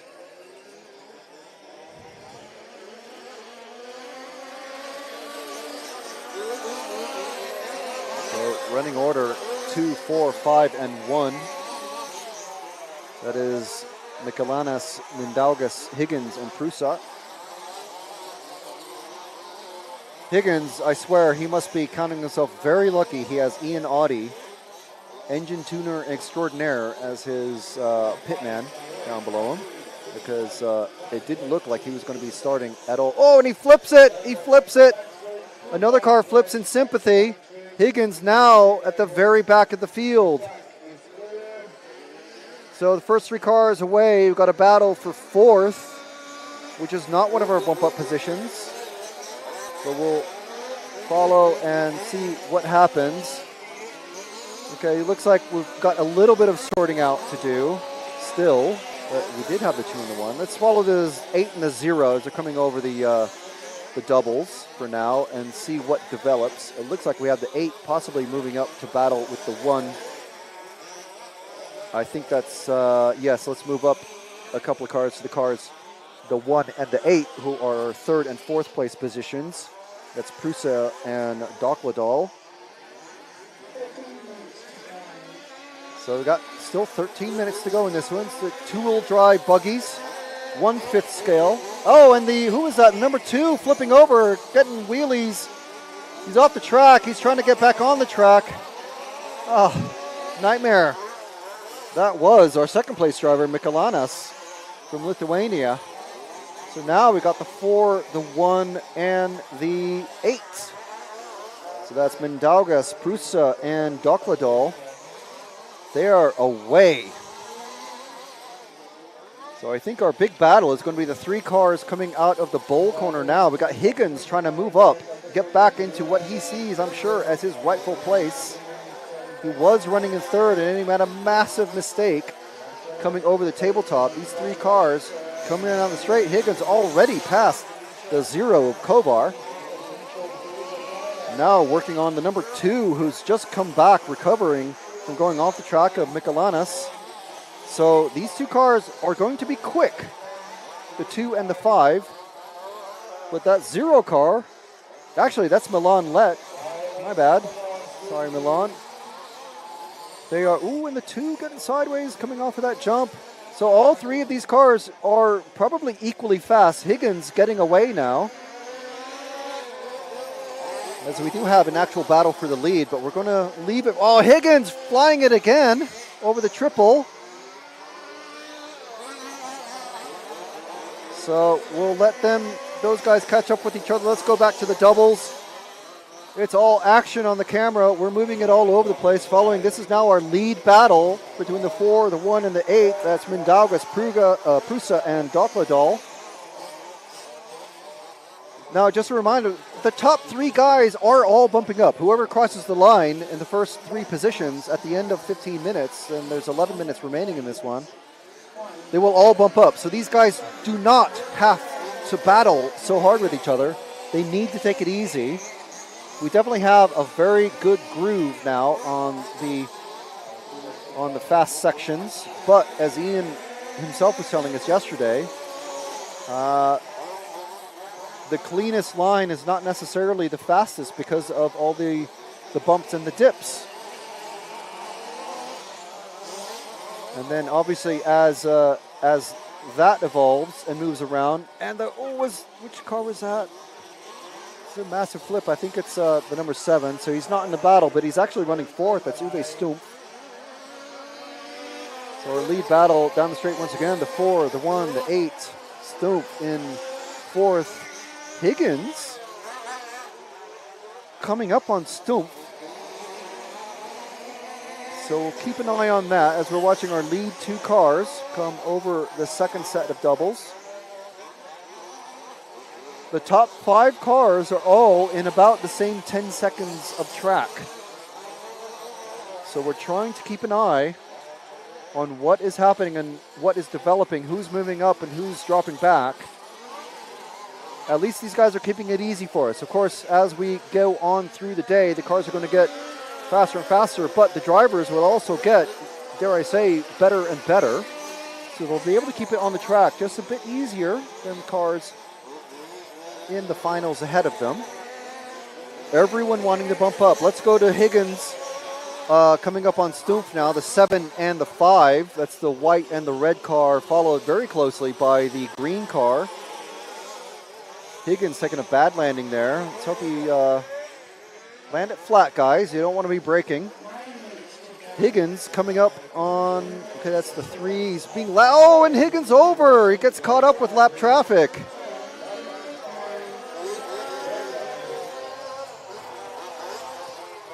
That was Adamek, who is now, I think, broken or been given a penalty. I'm not sure. And he's broken. So unfortunate for Higgins, but at least that clears away 1 car from him, from his battle. So let's go to the next 2 cars coming over the tabletop now and into the bowl corner. We have the rad 80s surfer look number 8 of Dokladal, and the white and red number 7 of Stumpf. This is our battle, our battle for the final bump up position. Stumpf throws it away as Higgins rolls it over on the triple. So there goes that battle before we even are able to focus on it. And Stump getting sideways again. I think Stump has a problem, so Higgins is going to be catching up to him. For now, let's just follow the number 8 car, because if anything happens to him, the 7 of Stump and the 5 of Higgins will be able to capitalize pretty quickly. So that number 8 car is Philip Dokladal from the Czech Republic. He's trying to catch Milan Prusa, the number 1 from the Czech Republic. And they're both trying to get to the, well, he's running under the British flag, Kalinauskas Mindaugas, which I'll grant you does not sound like a quote-unquote British name, but he's running under the BRCA flag, so we're going to call him a British racer.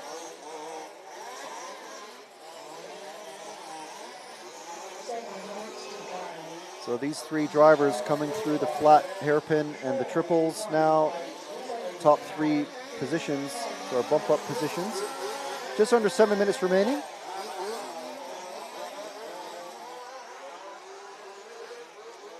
So while we have a very slight lull in the action, see what the word in the chat is. No, just a thumbs up. Thumbs up, everybody. Thank you for watching and viewing and being with us today. We got finals all day today. We're going to be very busy boys. We've got Ben out there capturing awesome footage and photos for us, which you'll be able to find later today on the EFRA Facebook page. We've got Jim Little next to us here, well, us in the royal sense. He's on the moving camera. And we've got myself, Frank McKinney, commentating for you guys and bringing in. We've got our battle between Higgins and Stump. It was there for a moment, and then Higgins went sideways and took it away. But the battle for second is not a biggie.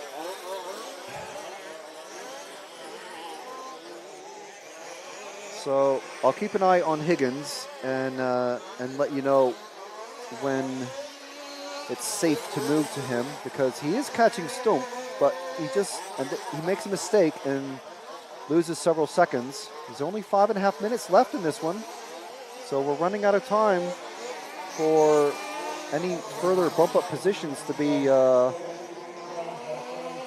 swapped around.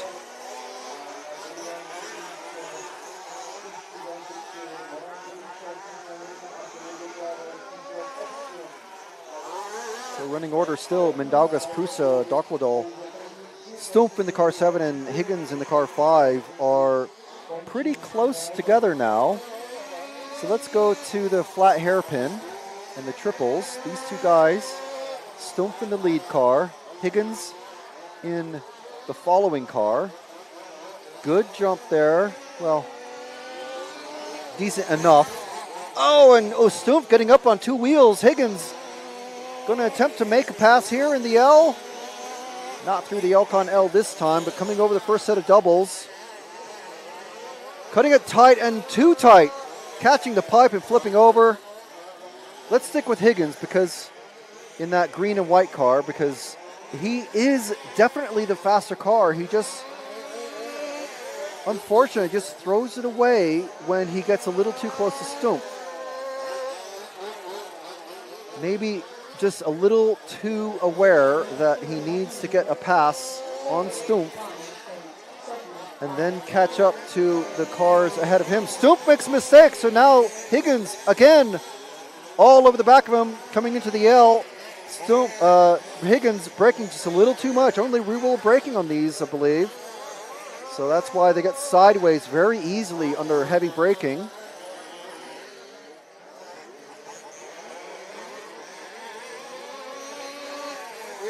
Correct me if I'm wrong, but I believe they only have rear-wheel braking.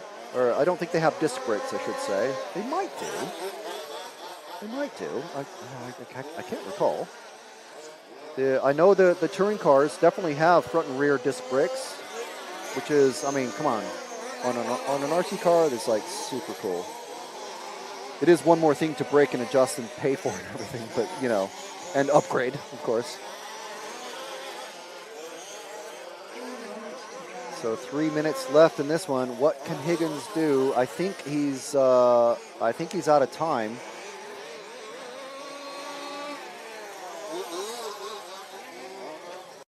Our lead car is still the number 4, way out ahead of these guys. Higgins now getting harassed by the number 2 of Michelanas. That is an actual battle, so that car directly behind him. It's a battle for 5th, so unfortunately this is not going to be affecting the bump up positions. These guys are too far behind the 2nd and 3rd place cars of the number 1 and 8 of Prusa and Dokladal. We really should be focusing on anyone other than these guys, but this is the closest battle for position. So 2 minutes remaining. I think we're going to have to move away. So let's go back to our 2nd and 3rd place cars, number 1 and 8, coming over the first of the doubles. Unfortunately, I think time is, although Stumpf has made a massive mistake and let Higgins into 4th place, I think we're going to be out of time for Higgins to catch these 2 on camera now, Prusa and Dokladal. These guys just too far ahead. Don't have an easy way to see the gap distance, but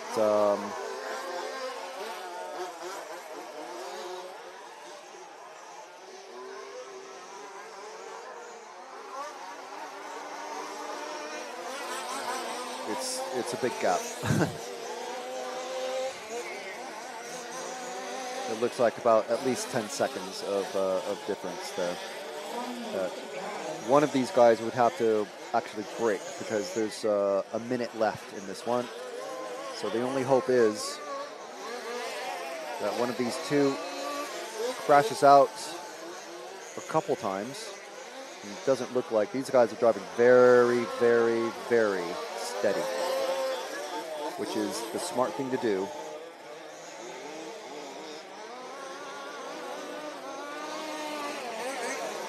So if you're not aware of the how the bump ups work, top 3 drivers in each of these lower finals will bump up, meaning start in the 8th, 9th, and 10th positions, or possibly even lower down. I'm not sure, maybe 11th, 12th, and 13th. But I think it's going to be 8th, 9th, and 10th in the next final, which is going to be the 1/4 final B.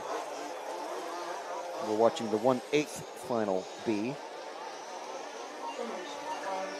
And cars are coming across. The next time we see these cars come across the pit, let's go to the finish line, sorry. Let's go to the finish line and catch our leader. There's our leader coming across. That is Klanauskas Mindaugas, I believe. Isn't it? Is that car 1? Oh, wait. Car 1 is... It's car 0. I got myself a little bit mixed up. It was car 4 that was leading. There we go. Yeah, we got him. There's Klanauskas coming across to take the win.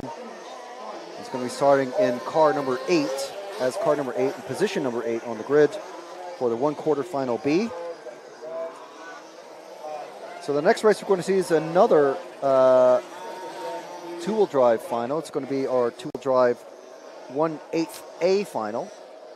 So you can see how the program works if this is if you're new to this sort of thing.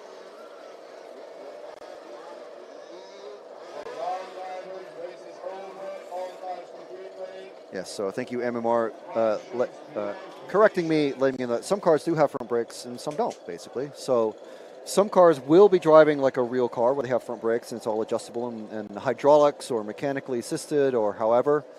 Other cars will have rear wheel braking only, and that's where you might see them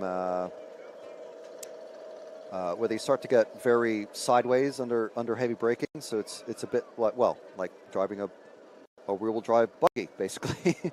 only the rear wheels will be braking the car. And if you've ever experienced that in a real car, say, you know, in a very carefully controlled and empty and safe wet car park, and you're driving along at 20 or 30 miles an hour, and you just pull up on the handbrake and you start to slide sideways. That is what it's like when you really drop the anchor on these things, on the model car. So next group of racers already out on track. There's a 1/8 final A and another group of bump up racers out there. So in this one, we've got Radek Bambula from the Czech Republic, Michael Schultz from Germany, Yanis Zarins from Latvia, Elias Letamaki from Finland, two Swiss racers, Sasha Kuz and Fabian Ritter. And from Slovakia, I believe, is going to be Jan Masijic. And our bump-up racers from the 1/16 Final A, Remco de Loof, Uwe Dombrova, and Kurt Hafliger. So we're going to see them out on track again. Same body shell, same drivers, just with different numbers on the cars. And again, they will have already completed a 15-minute race before this one. We've got another 15-minute race to do. And if they're in the bump-up positions once again, I'm going to start driving very gently. Make sure that they can finish the race first and get as far as they can in the next race, ideally into the another set of bump-up positions. We've got 3.5 minutes before the clock starts.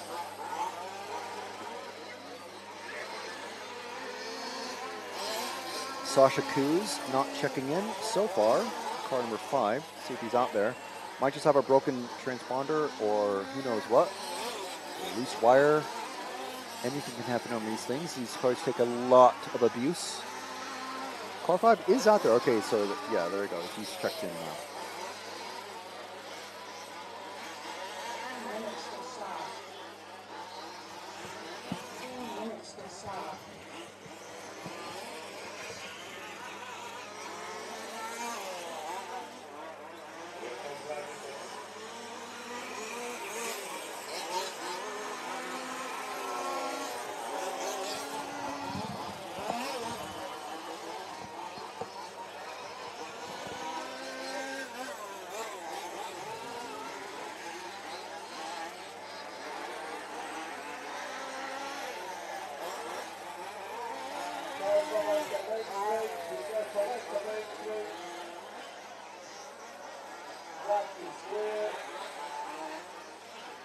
So 2 minutes to go. The drivers are going to start getting called in to the pits now. They're going to come in, get into number order, and then just a final check for the mechanics if there is anything to check. No real need to refuel because these the fuel tanks can hold about 30 minutes of fuel at racing speeds. And then they'll go out for a formation lap, so one more lap. So it's a bit like F1 and MotoGP, or full-size racing in general. Formation lap. 1, 2, 3, 4, 5, 6. You know how it is.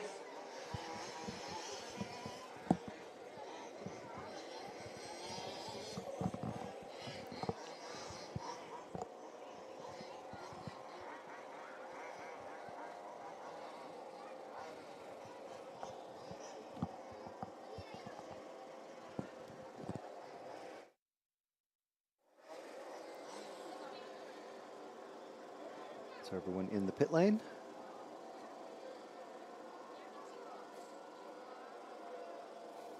One minute to start. All cars to your starting position. All And the cars referee's to telling your him starting now to position. exit the pit lane for the position. final for their formation lap. Lead car not heading off yet. There we go.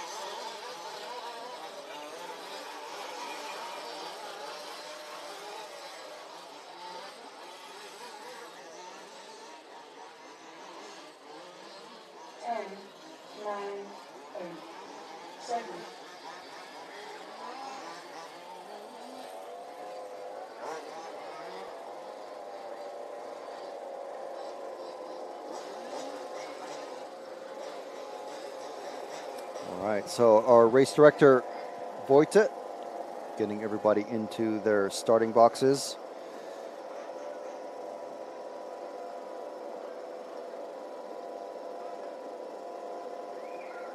Number 6 will go from pit lane.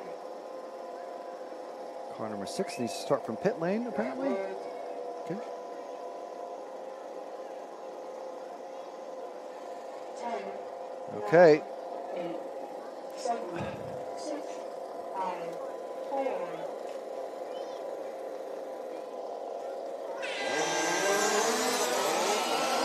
Off and away. Everyone off in good order. Number 6 hasn't started yet, so not sure what's going on there. Number 2 taking the lead.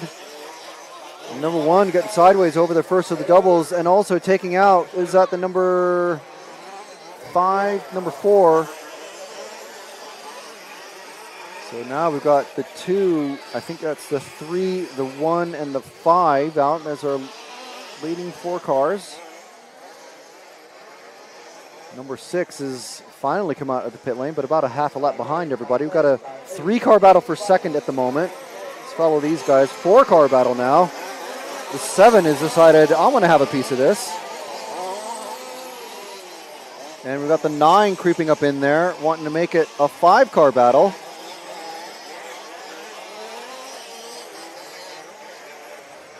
Our leader, number 2, making a very slight mistake, so if he can have a clean lap, I think he's going to have a good gap, but we might have a battle for the lead here. Number 5 definitely moving up to challenge for the lead. Number 1 and 7.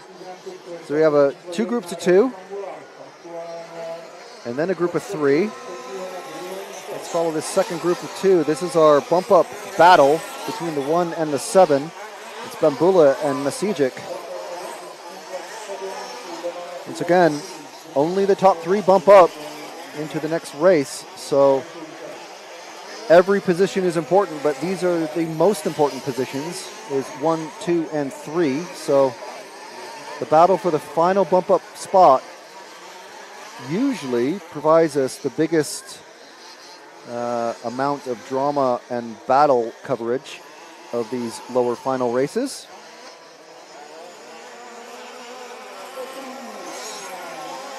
Still 13 minutes to go. These guys need to drive it steady, but finish in the top 3. So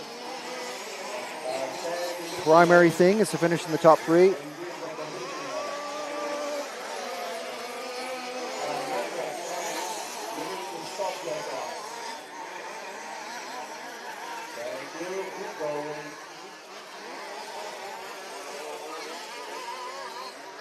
Oh, mistake from the 7, flips over, lets the 1 get right up there.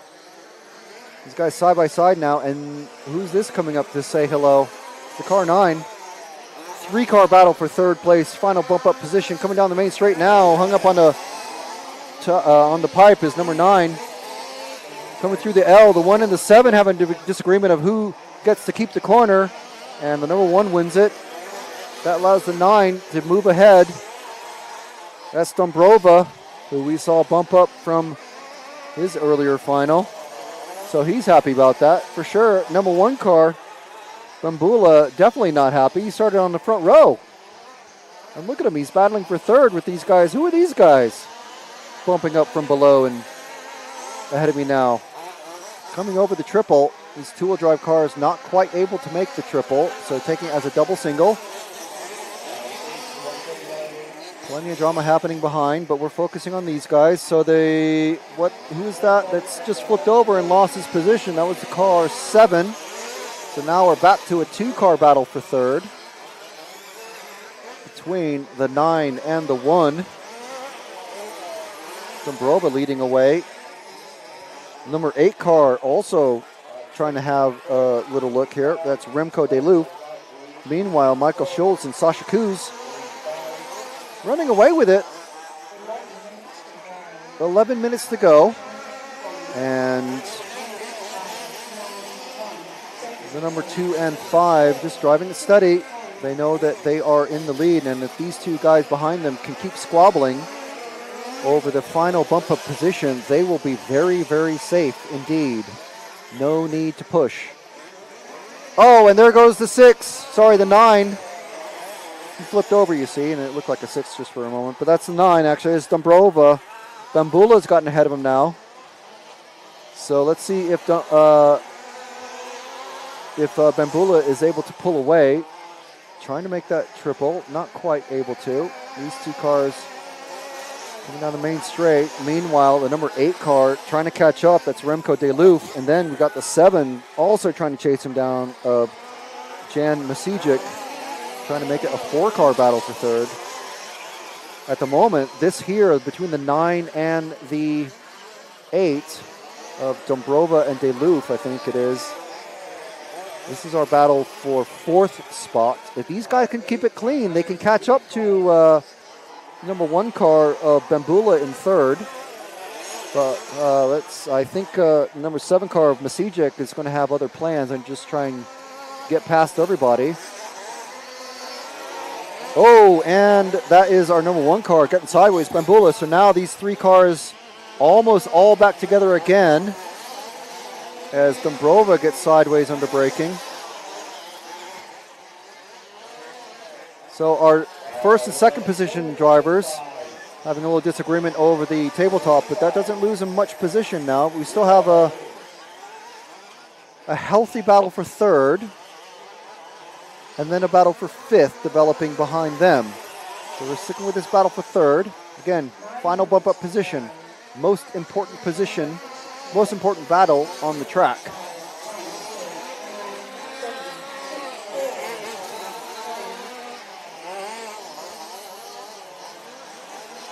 Number 1 and the 8 still in that position. Bambula and Deloof.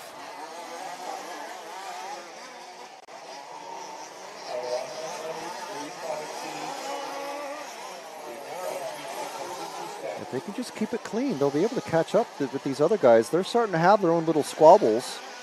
The lead cars of 5 and 2, that's Kuz and Schultz. Oh, and now a big disagreement. The Marshal, I wouldn't say taking her time, but definitely playing it safe. And I'm sure they were stamping their feet on the rostrum, but what can you do? These things are massive and they're scary. But that has allowed Masijic to move up into 3rd. So let's see what these guys now do. We've got a 3-way battle for 3rd position. Although it's slowly starting to stretch out. Nope. Come back together again, coming off the tabletop. Masijic having a little moment there and allowing Bambula to catch up. And now they are together, nose to tail down the straight, followed as close as he would like to by Deloof, coming through the Elcon L. And over the first set of doubles around the unnamed corner. Quite a slow corner, so it's not very rutted up. That corner is, though. And then over the tabletop, into the bowl hairpin, into the now not so flat hairpin.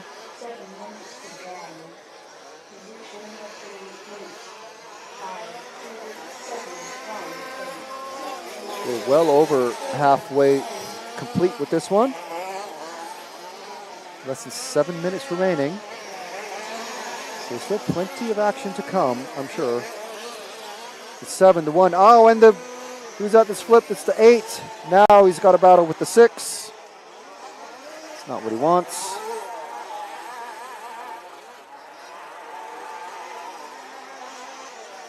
So running order at the moment, Kuz, Schultz, Masijic in the 7. Followed very closely by the 1 of Bambula, coming over the triples. These 2 cars, this is our battle for final bump-up position. Gives us the opportunity, as it's getting stretched out just the tiniest bit, to thank you guys, thank you everybody, over 100 of you, I believe, watching at the moment, watching the EFRA Large-Scale Off-Road European Championships here from Stařeč in the Czech Republic, just outside the bit larger city of Třebíč. We're about 3 hours south of Prague and a couple hours north of Vienna. on the southern side of Czech Republic. This race brought to you by EFRA, the European Federation of Radio-Controlled Automobiles. We want to thank EFRA for organizing all of these races and clubs and the federations, the European federations, to bring you these amazing championship races. Year after year, it's been our pleasure and our joy to be here with you guys. We've got lovely weather. It's nice and sunny. It's not going to be nice and sunny tomorrow, which is why we're running all of the finals today. We ran 2 rounds of qualifying yesterday. Quite a lot of drama happening with only 2 finals to go. Well, 1 final to count, basically. Throw out your bad result, keep your good result, and that's it. Some drivers, like we saw Pekka Ivanen earlier, if you're feeling a bit bored, you want to see some fantastic racing action, scroll back to the I think it's the 1/16th A final for four-wheel drive, and watch Pekka's drive through the field, starting from 10th, lapping the field. I think he lapped everybody at least once. Great drive from him. Nearly won the European Championship last year. As we see our third place challengers in this race come together just very slightly. Still very close. Wondering when Bambula is going to try and make a big move. Try and steal that third place away from Bambula. Sorry, from Masijic. Bambula is the one in the number 1 car following.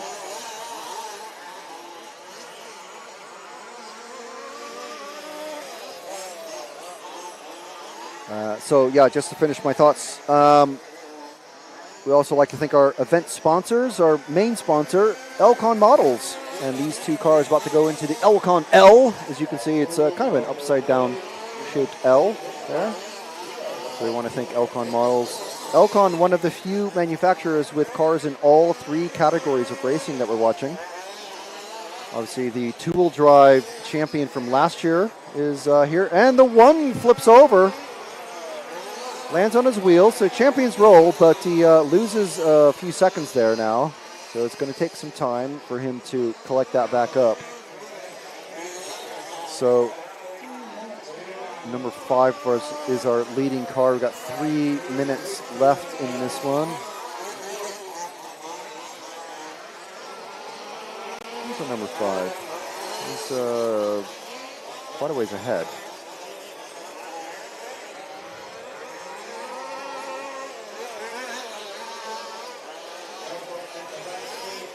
We'll keep an eye on this battle for third, but let's switch to our first place racer, number 5 of Sasha Kuz in that orange and green car. But yes, just to finish again, I keep going to distract myself.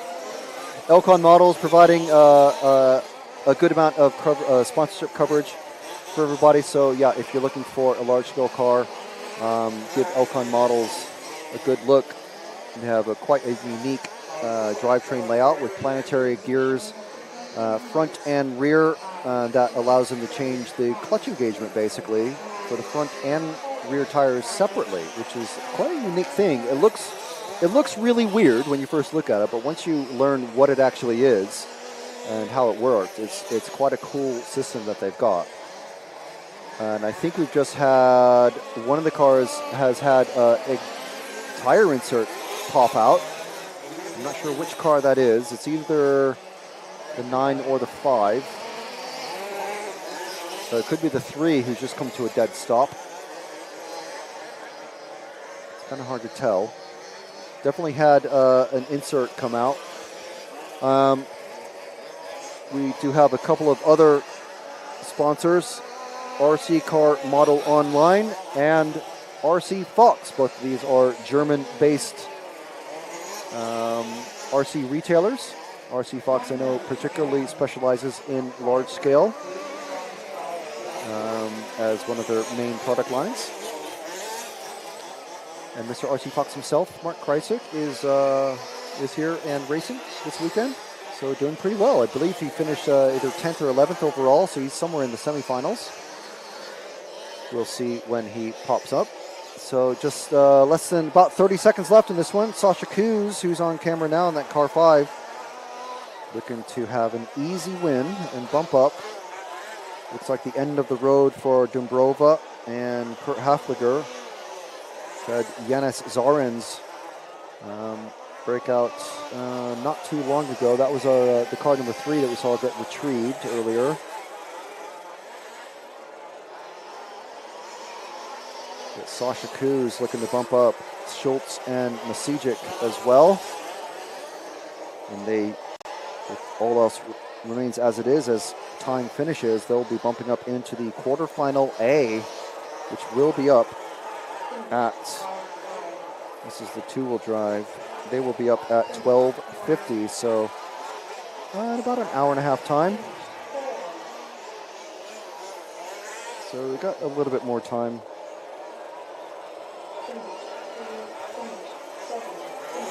Between them. So these lower finals, there's 8 minutes between each race.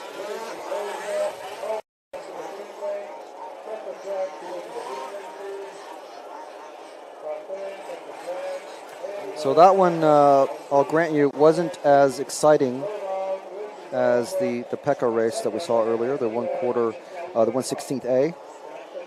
That's because Pekka definitely well out of position after qualifying.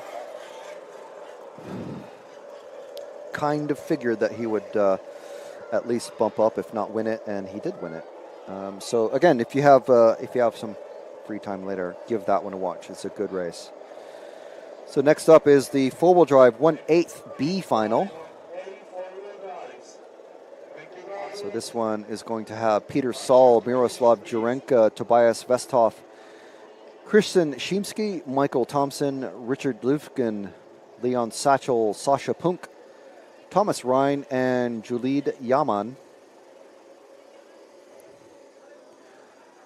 Now, those are your drivers from cars 1 through 10. Bump up drivers from the previous final were Punk, Ryan, and Yaman.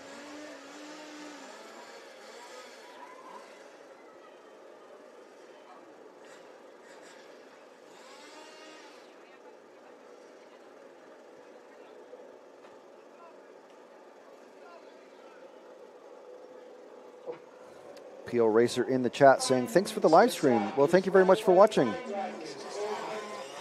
had about 100 viewers watching the last several racers each. So, yeah, we'd love to see those numbers go up. We do understand that if you're not into off-road, if you're not into large scale, maybe you're into 10-scale touring car. Maybe you're into electric touring car and watching some of the fastest drivers in the world in that category race. The number 1 car is just broken out. Number 1 car driving itself into the pits. People just looking at it. The mechanic going, what are you doing here? So it looks like a rear hub has broken. The drivers race down. So a bit of drama going on in the pits. You can maybe see that on the pit lane cam. So, yeah, thank you very much for watching.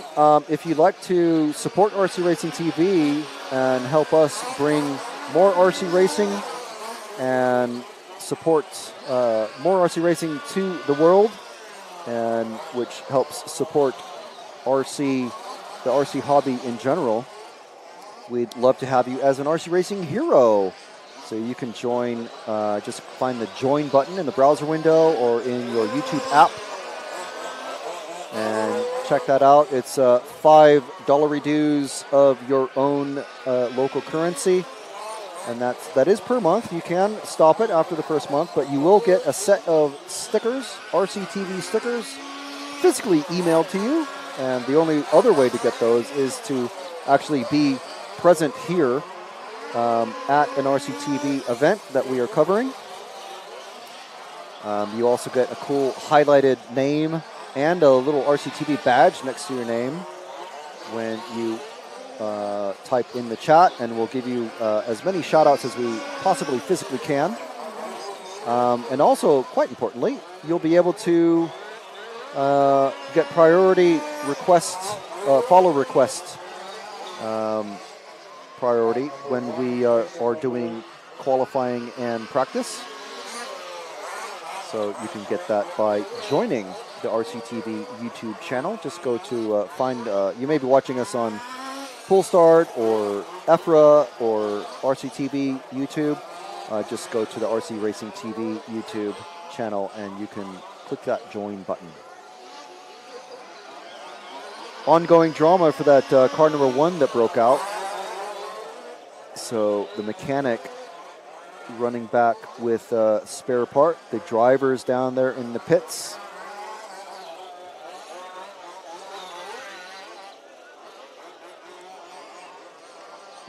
We'd also like to encourage everybody to check out the RC Racing TV merch on rcracingtv.com.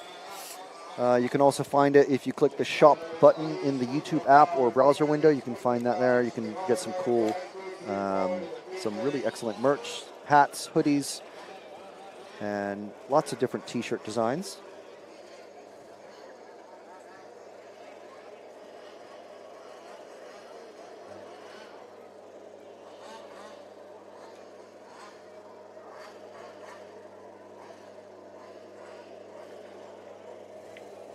One-eighth final B for four-wheel drive has been called into the pits now.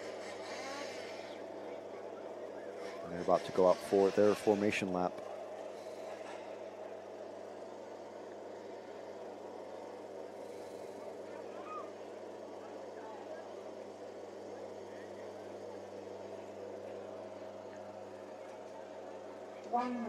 Not sure if Peter Saul in that number 1 car is going to be able to get back out. If he can't start once the formation lap has begun, I think the driver's still in the pits. So I think if he's able to get back out there, he's going to have to start from the pit lane, which means he's going to have to work his way through the field. But I think he's running out of time. We've got Connie Svensson and Craig from EFRA giving it a good watch. The driver's racing back up to the stand. But I think the drivers, once they're on the straight, okay, so I think that is the end of him being able to do his formation lap. So he's going to have to start from the back of the grid. So this might be an interesting one now. Is he going to be able to keep his cool? No, he cannot start. The formation has already started. He cannot start from front. He's being called back. He's going to have to start from pit lane. All the cars are going to have to, he will be told when he can start his race. So it's pretty standard for if you're familiar with full-scale racing. You can't make the formation lap. You need to start from pit lane. So here we go. Peter Saul starting from pit lane, so it's going to be Urenka, Westhoff, and Shimsky leading off the 2, 3, 4, and 5. Number 5 running Red Bull colors. And goes Saul from pit lane. So he's already made up 2 positions, gone off the track.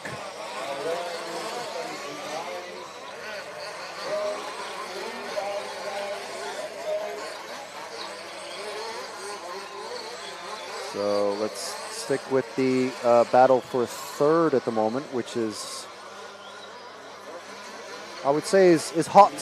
Well, now it's a battle for second, because second position, car number 3 has thrown it away.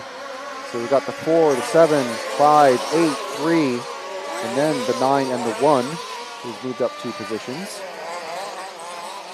The track now very dusty. Completely different track from yesterday.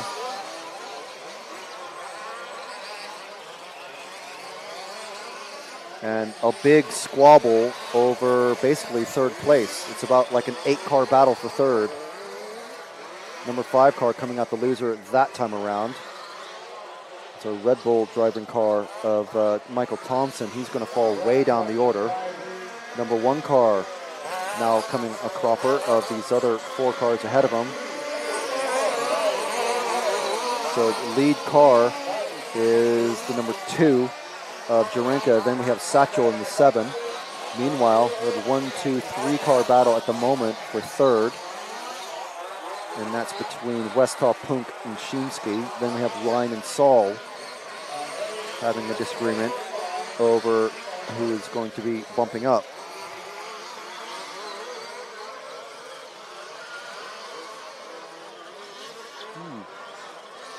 A big, what is going on there? We have one of the lead cars coming into the pits. So I can't see which, that's a number 2 car has fallen out now. And way back, what's he doing? Have they changed the tires? Let's stick with the action on the track. I'm watching what's happening in the pits though, just to kind of report.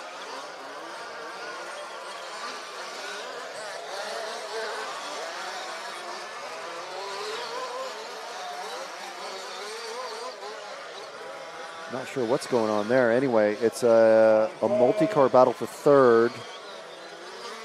Many little disagreements going on. A number 1 car has moved up into the battle for 3rd now. It's between the 3 and the 4, I think. Sorry, the 8 and the 4. The green car and the rainbow-colored car. Almost rainbow-colored. That's Punk from the bump-up position and Shimsky. So, of course, now as I look down to get their names, it's kind of spread out again. Where's our number 1 car? Our unfortunate pole position man.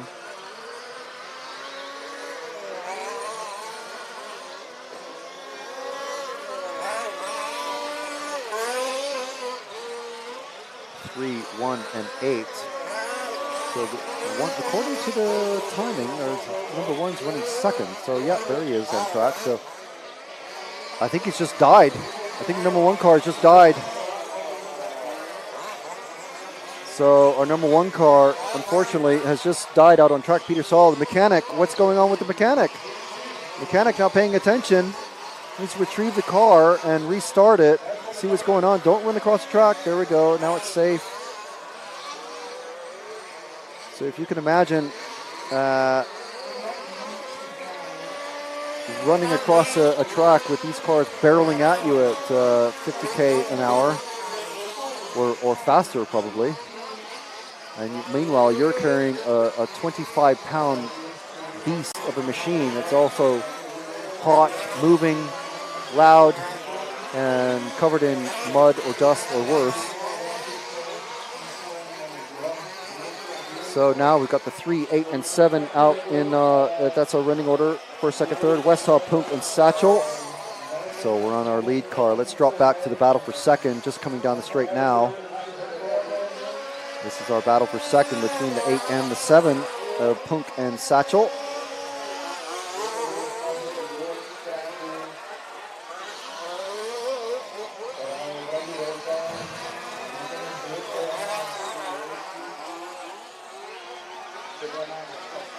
So, plenty of bad luck for falling some of our potential leading cars. Absolutely, it looks like no compression in that number 1 car's engine. And at this point, still 9 minutes to go, almost 10 minutes. Plenty of opportunity, but it's running out fast. If you think of your opportunity to get back out and get into a bump-up position, think of it like a very fast-flowing, emptying bottle of water. And that's your opportunity rushing away. So the amount of pressure on these drivers and mechanics, everyone knows what it's like. Most of the mechanics are drivers themselves. So Tobias Westhoff looks like he's running away with it at the moment. Sasha Punk and Satchel, Leon Satchel in 2nd, 3rd. Michael Thompson has just popped up into 4th, taking over from Thomas Ryan in the number 9 car. So our battle for 4th is actually hotting up. Where are they out on track? Somewhere in the middle. The 5 and the 9. It's our Red Bull car. It's a bit spread out now. The number 2 car wanting to have a say. No one wanting to make a good jump coming off of the triples. That's our leader, just gone past. Second, and then number 0 is not in it. It's Yaman, one of our bump up racers.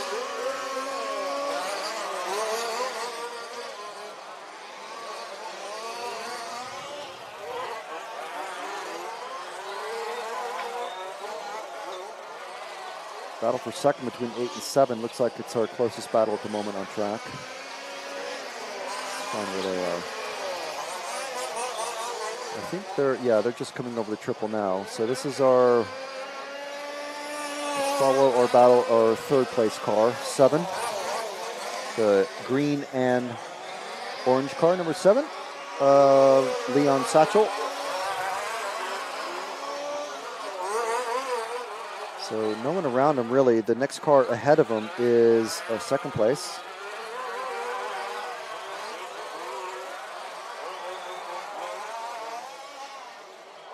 So a question coming through on the chat. The main finals are on Saturday or Sunday? The main finals are today. Tomorrow is going to be absolutely drenching with rain. So the main finals are today. And actually, that gives me a good opportunity to tell you the times of the main finals. Short course final is going to be at 5:20 to 5:50 today. So again, that's today, not tomorrow, not Sunday. EFRA Nitro finals always finish on a Saturday, except for this weekend when we're going to have lots and lots of rain tomorrow. 2-wheel drive finals scheduled for 6:05 to 6:35. 4-wheel drive final, the fastest drivers out there, coming on the track at 6:50 to 7:20. Yes, they're all 30-minute finals.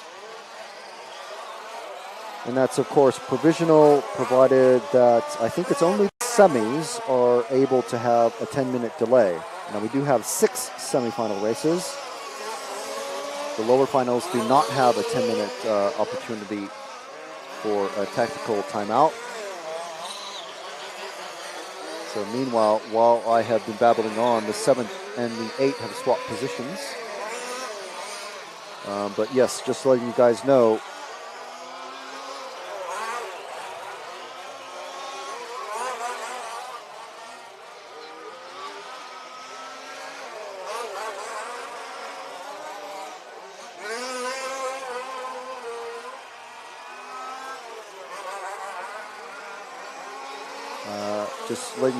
the provisional schedule for the rest of the day.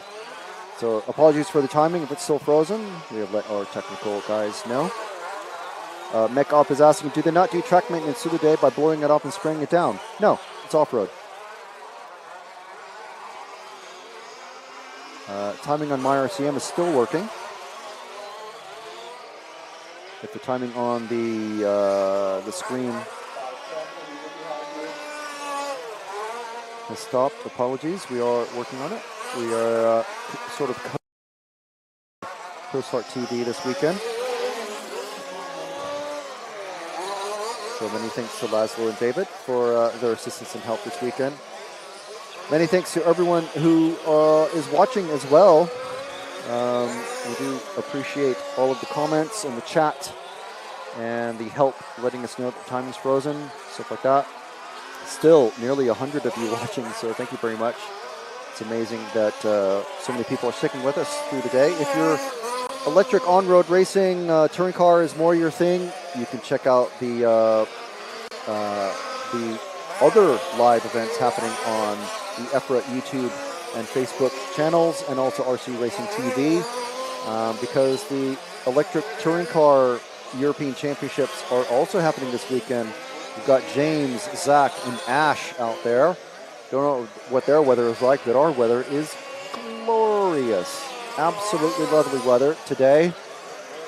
It's not going to be so lovely yesterday. It wasn't great yesterday either. But today, beautiful. Do need the suntan lotion on though. I say suntan lotion, sun cream.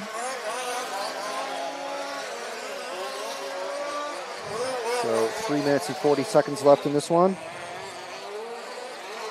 Sun's getting higher and higher with every passing minute, so I'm able to get my feet out of the sun, so it's nice.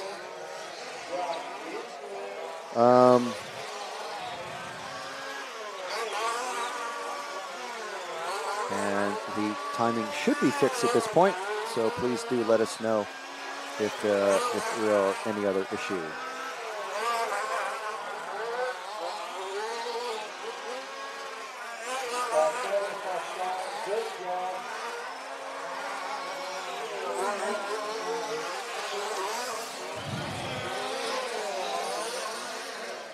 All right, so less than 3 minutes left in this one. So sorry, it hasn't been quite as much of a crazy race. But the car 3 of Tobias Westhoff has been leading, I believe, since the very start. Leon Satchel in the car 7, Sascha Punk in the car 8. Those are current bump-up positions. Germany, UK, and Germany once again.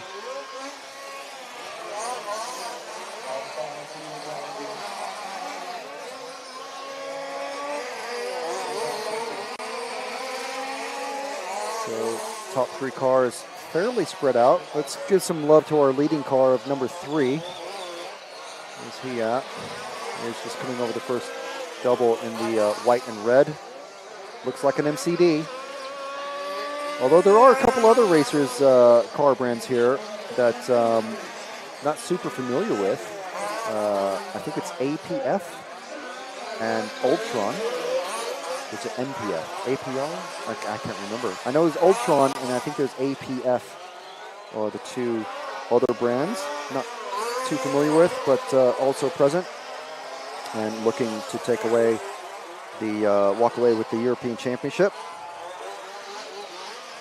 The defending four-wheel drive European champion, Patrick Schweinzer, is here as well. Not doing super hot, but we'll see. Maybe he's more of a long lap, a long race racer. We'll see. We'll see.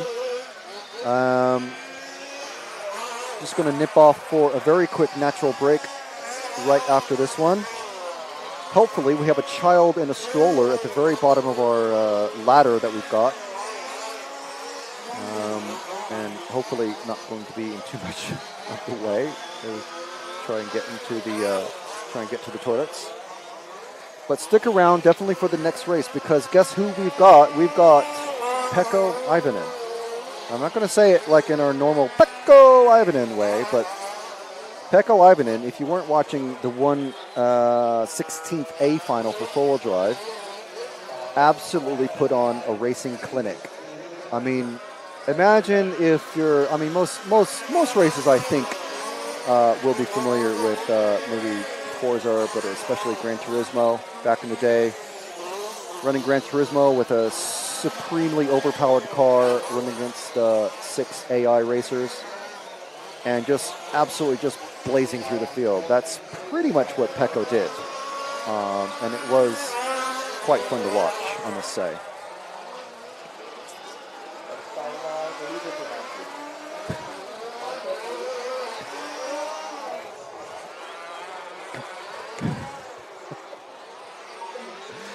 So there we go. That's his time finished. So as soon as the last racer has crossed the line, we'll just go silent just for a couple minutes while we make our way, have our little natural break. This kid below us with the ice cream, absolutely just like flowing down his chin. Okay, so there we are. There's our finishing order, Westhoff, Satchel, Punk. And so we'll be back in a few minutes.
Okay, so here we are. 1-8 final A, 15-minute race. We got Dennis Zimmerman from Germany, Christoph Voigt from Germany, from Estonia. We have Hanno Kroes. We have Martin Kraus from the Czech Republic, Ricardo de Gius from the Netherlands, Milan Rubinek from Czech Republic, Martin Fitzpatrick from Great Britain, Pekka Ivanen from Finland. From Switzerland, we have Angelo Zuger and Alexander Kuhn from Germany.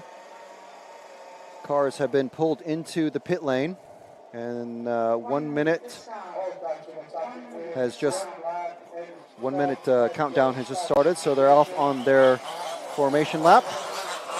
So once again, keep an eye on the number 8, because we are.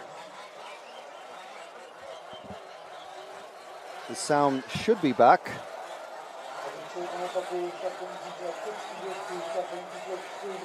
Please, someone give us a comment in the chat to let us know if the sound has come back. I was away from the mic for a couple of minutes just to sort a couple things out with the local restroom. I want to make sure that the sound is okay.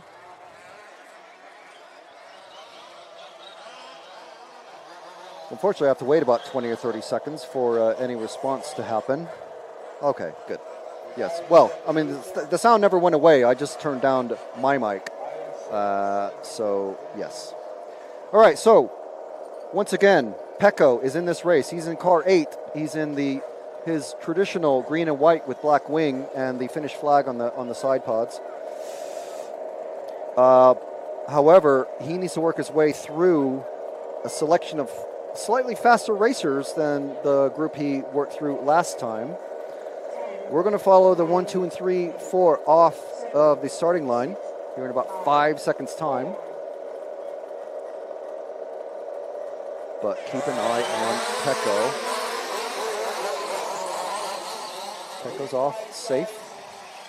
Hasn't made any contact with anybody yet. Just letting everybody know. Once he gets into, moves up a position or two, we are going to, and there he goes. He's already made up 2 positions, and he's over. He's been collected. He's okay. He's back on his wheels. So the first 3 cars off and away. Well, that's not quite safe. I think we're going to, once Pekko is safely past the 9. And he's closed the door that number 9 car has, but Pekko away. Number 4 stuck on a marshalling post. Number 2 going very wide. So let's move to Pekko now, currently in the 5th position. He's coming up in the 3-way battle between, I can't even tell, the 2, the 4, and I think that's the 6. So now it's a 4-car battle, including Pekko. So we got Dennis Zimmerman way out in front now. Pekko already, as I've looked down, has moved himself up. No, sorry. There's another car that has a very similar scheme. So he hasn't quite moved himself up yet. But these guys, he's letting these guys work themselves into a frenzy. The 6 and the 2, that is Rubinek and Voigt. Ahead of them is Kraus. So it looks like the 2 has already taken himself out. And there he goes now. Pekko's into 3rd. What did I say? All right, so let's see what Pekko does. Let's stick with Pekko. He's running 3rd. He's coming down. He's following the car 1 of Zimmerman now. Zimmerman's caught up very rapidly by the 4 of Kraus. Kraus, from the front, has a very similar scheme to Pekko, but a different color rear wing, so I need to keep that in mind. Kraus has a white rear wing running the number 4. So the 1 and the 4, let's move to them, the lead battle of the 1 and the 4, because Pekko's going to be catching these guys very rapidly because Kraus really wanting to get past Zimmerman.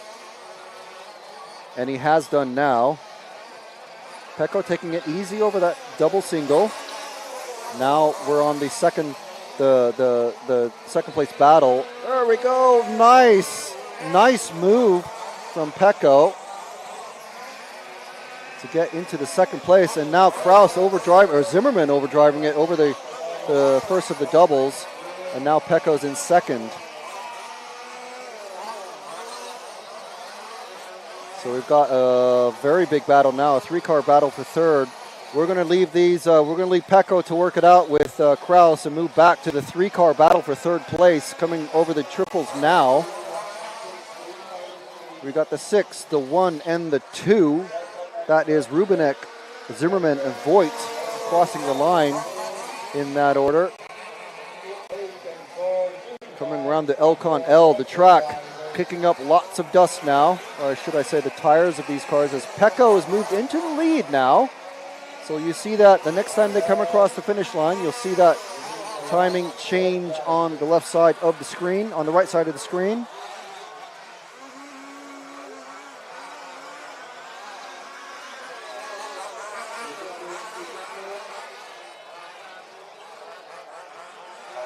So a multi-car battle for third place, the final bump-up position, the 2, the 1, and the 6.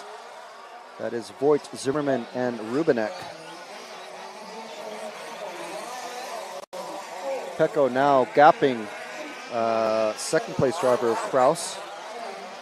So we're watching this battle. This is the final battle. The final position for bump up is third. So these guys are going to have a very hectic 10 minutes and 38 seconds remaining in this one if it keeps up like this. Meanwhile, I am on Pecco watch, so don't worry about Pecco. If you're watching, Pecco's mom, Tara, usually watching his racing. He's doing really well.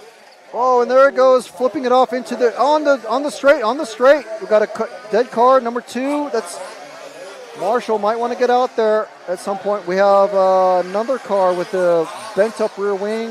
No, that's just normal. Meanwhile, Pecco has made his way past that hecticness.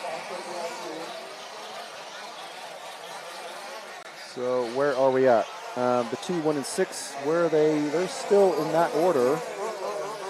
I think Pecco is... It's the 1 and the 6 coming around the L. The 2 is way behind now. So this is still our battle for third. The 1 and the 6 coming over the doubles. And the second set of doubles. 9.5 minutes remaining.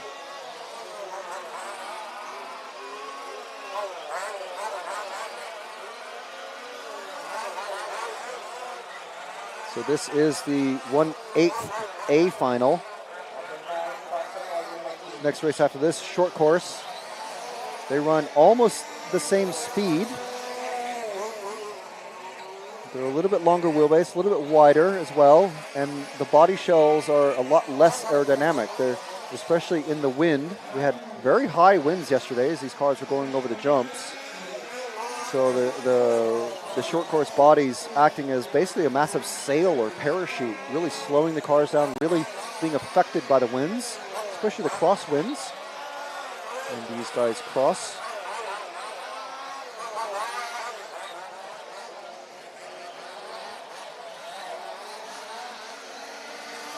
So battle for third, heating up once again. It's at car 6, very slowly reeling in. Again, it's Zimmerman. It's Rubinek in the 6, making the pass, coming out of the Elcon L. Very good move there. Zimmerman getting sideways.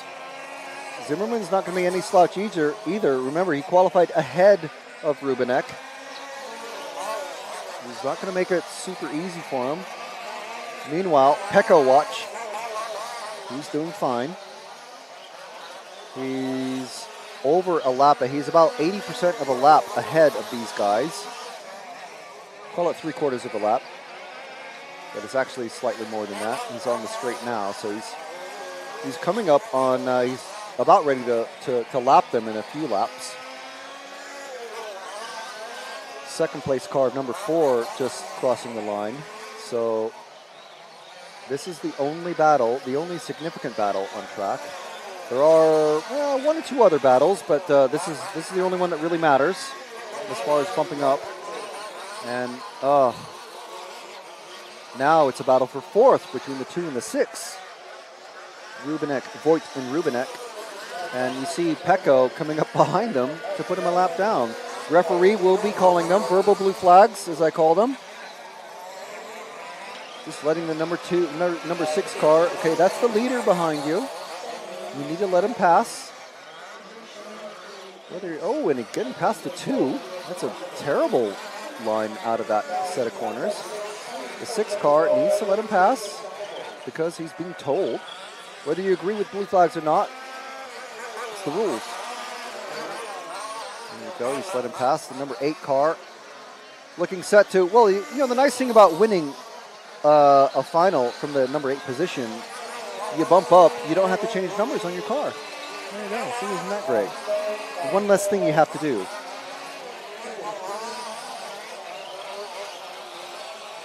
I'm sure Pecco's car is maintained as impeccably well. Huh? How you like that, Jim? How about that? Ace. I just made that up.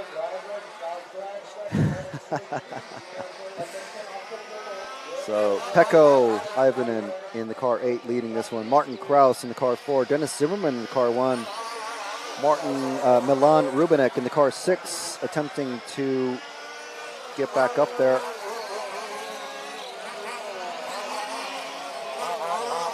Pecco putting a pass on the car 1 of Zimmerman.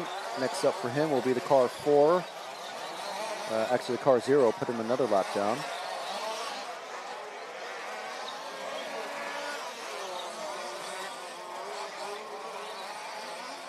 So the 2 and the 6. Oh, no, that's the 2 and the 6. That's still our battle for 4th position. Following the 8, which is, it's all right. We may as well, because battle for 3rd, which is that number 1 car. The 1 and we do have a battle now. The 1 and the 6. They are actually just trading spots now. So it's now the 6 and the 1. Just coming over the 2nd of the doubles. That is an actual proper battle for 3rd, and he's just been bumped, Zimmerman. Getting it very wild because he's got 2 other cars battling with him. The number 2 and the 4 trying to put him a lap down. Oh, and he's hit the number 4. Sorry, that's, trying to lap him. The 4 is Kraus in 2nd. So he really could have just let him go, but who can keep track of the numbers on the car when you're battling for position with several other cars on track? Upside down car that Pecco is able to maneuver around just fine. He's getting past the number 7, and now he's got about half a lap of clear track ahead of him. So Pecco, watch, just to let you know, he's completely doing fine. 4 minutes left in this one. Let's see where the battle for 3rd is shaking out. Got the 1, got the 2, the 1, and the 3. Okay, the 3 is out of it, but the 2 and the 1. So the yellow and red car, who's just passed the white car, who's flipped upside down.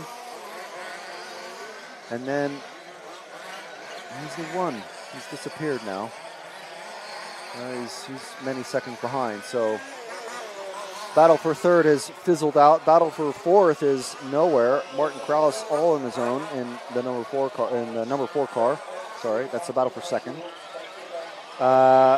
So yeah, no battles for bump up positions. The car 8 of Pecco, we may as well go to him as he's coming around the bowl hairpin. As you can see, completely empty track all around. No one to take his eye and distract him, keep his eye on the ball, coming down the main straight, keeping it nice and steady. He doesn't even have to stress the engine or the clutch or the brakes or anything at all. Just keep it nice and steady, rubber side down.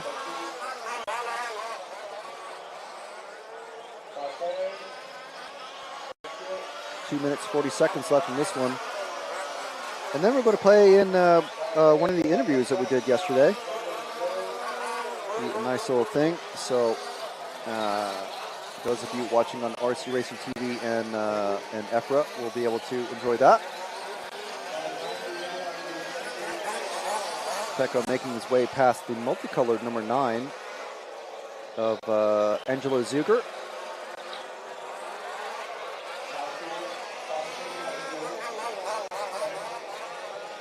As I get to question the wisdom of having gummy snacks and then a Diet Coke.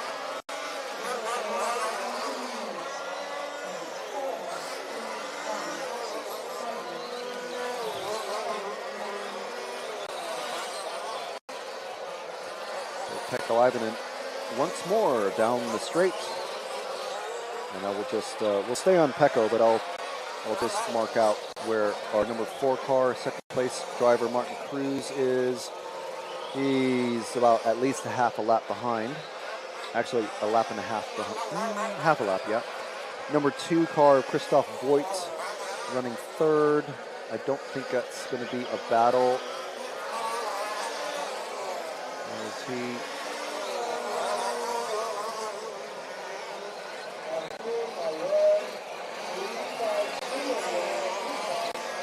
I think this might actually be a battle. A 2 into 1. Yeah, I think we do have a battle. Coming over the second of the tabletops, just about to go over the tabletop actually. That's our 1 and 2 cars. This is our battle for third. So they're coming through the not so flat hairpin. Taking the that's a terrible landing for car number 2 of Christoph Voigt. Terrible landing as Pecco's coming up to lap him. But let's stick with this number 1 car of that is Zimmermann, Dennis Zimmermann from Germany, because he now he's got Pecco immediately behind him, and then he's got the car 6 of Rubinek, who's actually the next car. Is we do have if we take Pecco out of the running of these 4 cars, that's a 3-way battle for third. So this is very important.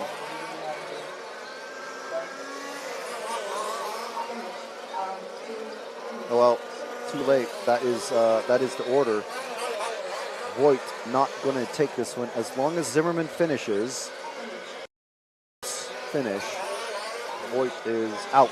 So that is our number 1 car. Number 2 car, sorry, gone. So Pecco is going to take this one, nearly lapping the field once again. Remember, he did exactly that in the 1/16th A. So Pecco Ivanen taking this one in the car 8. Martin Kraus, car 4, taking second. Dennis Zimmermann crossing the line now to take third. And I'll shut up now, and we'll have a little bit of a feature that we did yesterday.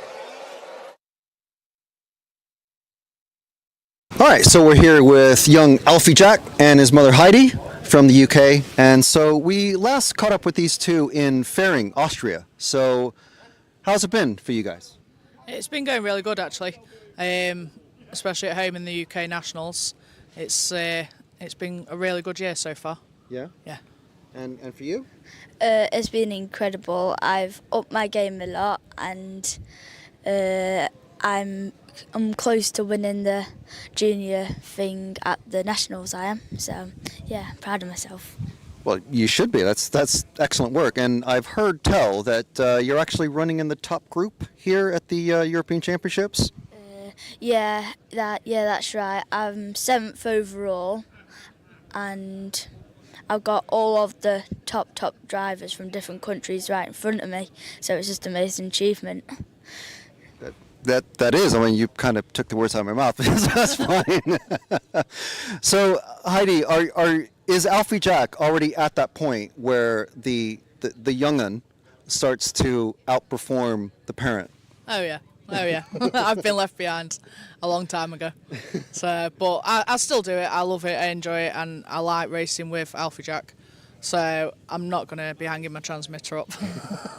Well, that's good. I mean, we do enjoy seeing the family element here. I mean, you know, and in this one we have like kind of the total package here. We've got very easy to talk to pair of racers. Yeah.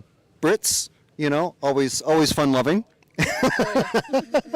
The family unit and probably going to be a top junior racer. Well, it's not count on chickens, but you know, I don't know if there's. Keep our fingers crossed. So obviously it's been kind of a wet week here. What has you're mentioning before we started the talking about the travel and the conditions? What's it been like? It's been different every day here so far. It's been wet, and then it has been drying out quite quick. It's and then the grip levels are coming up quite impressively. So it's been a mixture. It's been interesting. We didn't go out when it was very, very wet because we saw some of the states the cars were coming back in. But yeah, it's been a mixture. It's made it very interesting. I can imagine. I can't imagine what the challenges are. I know what. I mean, I'm a fan of like harsh condition type racing, like WRC rally stuff. But this looks very, very difficult. What do you think the finals are going to be like? That could be very interesting. I think it could be anyone's game. I really do. And Alfie Jack, what do you think? Yeah, I think just the same. My mum, it could be anyone's game. Anyone could drop out at anyone's time. So what sort of preparations? I mean, we saw some gaffer tape being applied, lots and lots and lots and lots of gaffer tape. Apart from just trying to keep mud out of critical components, what are you doing? What can you do? GT85 in just to help the mud not stick as much and try and just protect the bearings. Obviously we've got servos. Obviously, like you say, the duct tape, we're taping all inside the roll cages just to try and keep some of it out. And Alfie Jack, what are you getting hands-on with all this prep on your particular vehicle? Yeah, I've been quite helping. I've built my engine, but my granddad's been telling me where to put the screws and everything, and I've actually put the engine in and everything, and the servos and everything. So yeah. Keep it dry. All right. Well, best of luck in the qualifying and finals. Thank you. Thank you.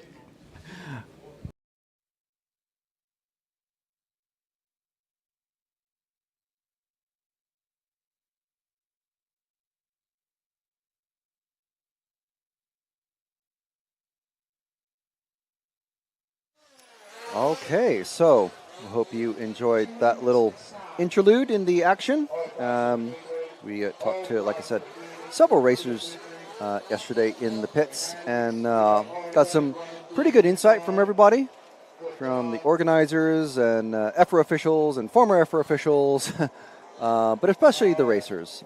We talked to, like I said, quite a bit of them, so hope you enjoyed that. Right, so next group up is short course 1/4 final B. And in this one, we've got about 20 seconds before they're allowed to go out on track. They're in the pits and ready to do their formation lap to get onto the grid. We've got Daniel Koch from Switzerland, Patrick Weiss from the UK, from the Netherlands, Jürgen Taken, Nekadet Yaman from Germany, from the UK, Alfie Jack Schilcock, who we did talk to yesterday, Brian Kaldenho from the Netherlands, from Germany, Bjorn Blyer, Orhan Tekon from Turkey, Wally Oates from the UK, and Ross Bruce, also from the UK. So good luck, everybody. This is the 1/4 final B.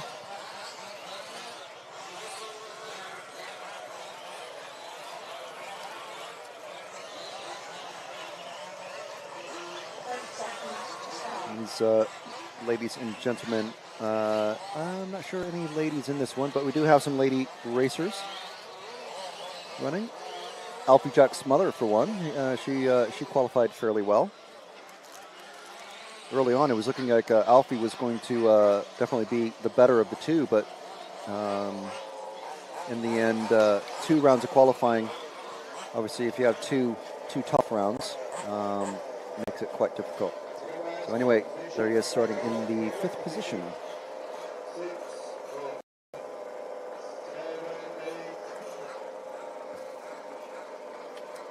And like everyone else, he's going to be hoping to finish in one of the top 3 positions, because only the top 3 bump up.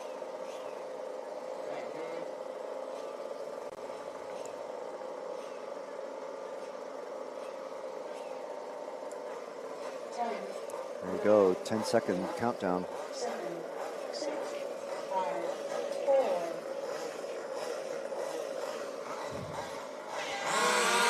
So we're going to be watching the lead groups of drivers. The number 2 already getting a little bit wild over the big jump. Massive kerfuffle at the back end of the grid. Alfie Jack already moving up, trying to move up in that number 5, still in 5th position. Drivers mostly out in numerical order, that top 5 and 6 positions. Number 8 car has moved up from the first bump up spot. Trying to get past Alfie.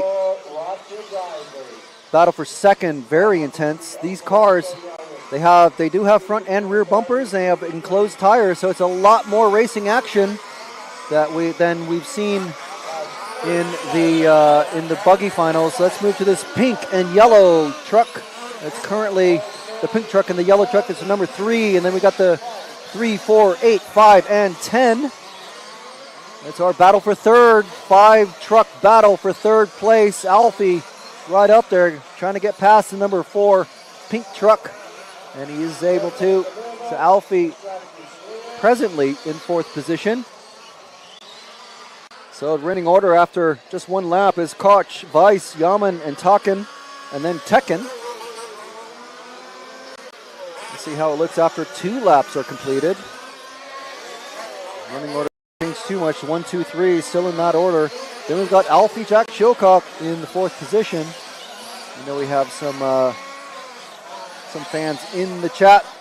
Well, oh, and he's hung up on a pipe, and there goes the number 8. The Marshal not able to get across the track because these things are very fast.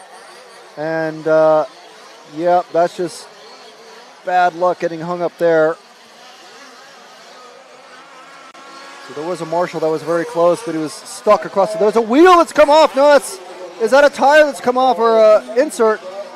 Is that the number 4 truck has just come off, and he's in the pits to get a tire change. He's no tire. And mechanic going to change the wrong side tire. There we go, changing both rear tires. Let's move back to the action on the track. Traction. Koch, Weiss, and Taken, 1, 2, and 3. Tekken in the car 8 in 4th position. So where is he at?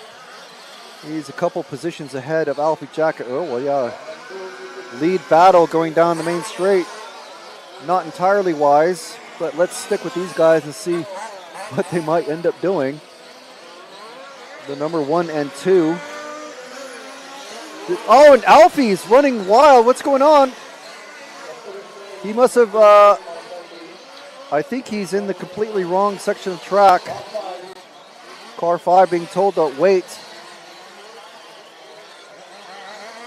I think he got bumped and then got shoved to the infield by a car on the main straight. So we're with the action at the front of the group between Weiss and Koch. Taken running 3rd, Tekken running 4th in the 8 truck. Alfie, just so you guys know, running 6th place at the moment in the number 5, but we're with the lead battle at the moment. And what truck is this? The number 10 truck has been taken off. That's Ross Bruce. Bad luck for another one of our British racers. Number 2 and 1 coming across the triple. Nice, clean jump from that number 2 truck of Weiss. So our battle actually is the number 8 and the 3 going across the big jump now. That's our battle for 3rd. The number 10 car, the 3rd truck, is not in the battle. He's at least a lap or 2 down. So he needs to keep clear and not involve himself. Oh, man! Big T-bone action. That's off-road, baby. Get stuck there, and you're in the firing line. That is not the number 8 truck's fault at all. Number 3 just got stuck and came to a complete stop. But this is our battle for 3rd. Nice jump there from the number 8 of Tekken. So we have Jürgen Taken and Oran Tekan. So let's keep it really confusing for the commentator guys. Taken and Tekken. And not Tekken like the video game either. That number 10 truck needs to keep out of this action. Yes, unlap yourself, but if you're going to be inserting yourself into a race that is not yours, and look at that, see, he takes out the number 3 just very slightly, and now coming sideways, cutting across the number 3's nose. That number 10 truck is not involved in this race at all. He's literally running last. So yes, you might be faster, but you're running last. I'm sorry. Oh, see, now that's what happens. That's what happens. You've now taken that driver out of the running.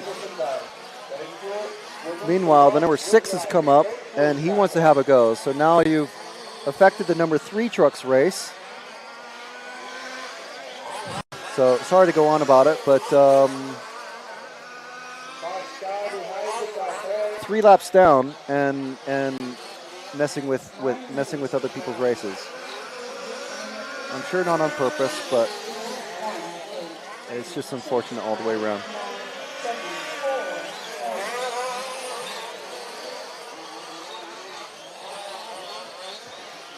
And still doing it. Let's move on because this is annoying me. The lead battle coming down the main straight now is our 2 and 1. This is our lead battle. We'll let the 10 and the 3 sort themselves out. If I was a number 3 driver, I'd be shouting at the referees saying, what is going on here? And there goes the number 1 over, the number 2. Not broken though. The number 8 is now right up there. So now we got a battle for second.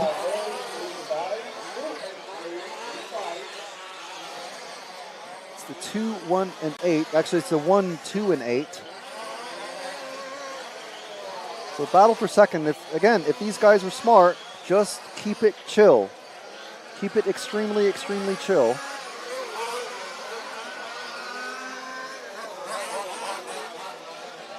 Wally Oates flipping his taxi. I'm not sure his passengers are going to be very happy with the the flipping over off the double.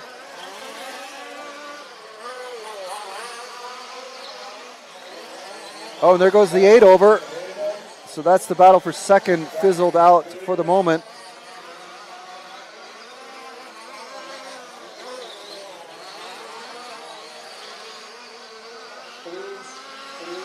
Let's move to the 1, the number 1, the green car coming through the Elcon L.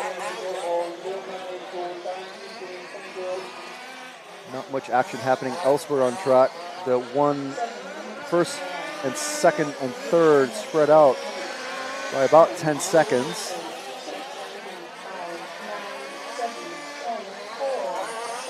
It's the 1, 2, and 8 of Koch, Weiss, and Tekan. Kaldenhove has now moved up into 6th place after the number 3 was taken out by lap traffic.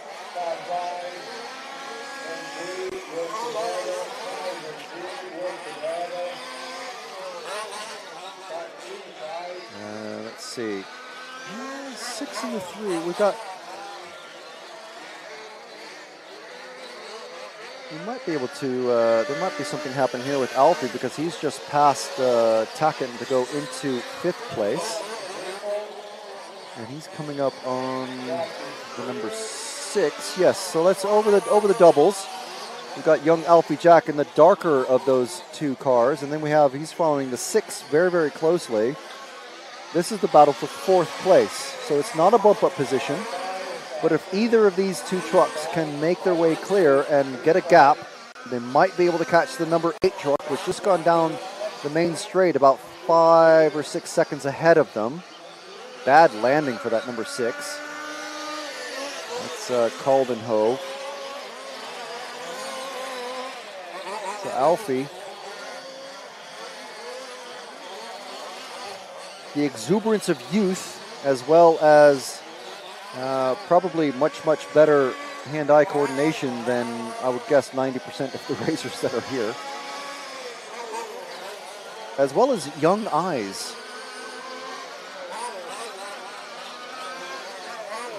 Trying to put the pressure on Kaldenhove. Oh, that was almost a beautiful pass. Oh, and gets into the back of Kaldenhove. So let's watch, let's focus on Alfie. Alfie Jack, I should say.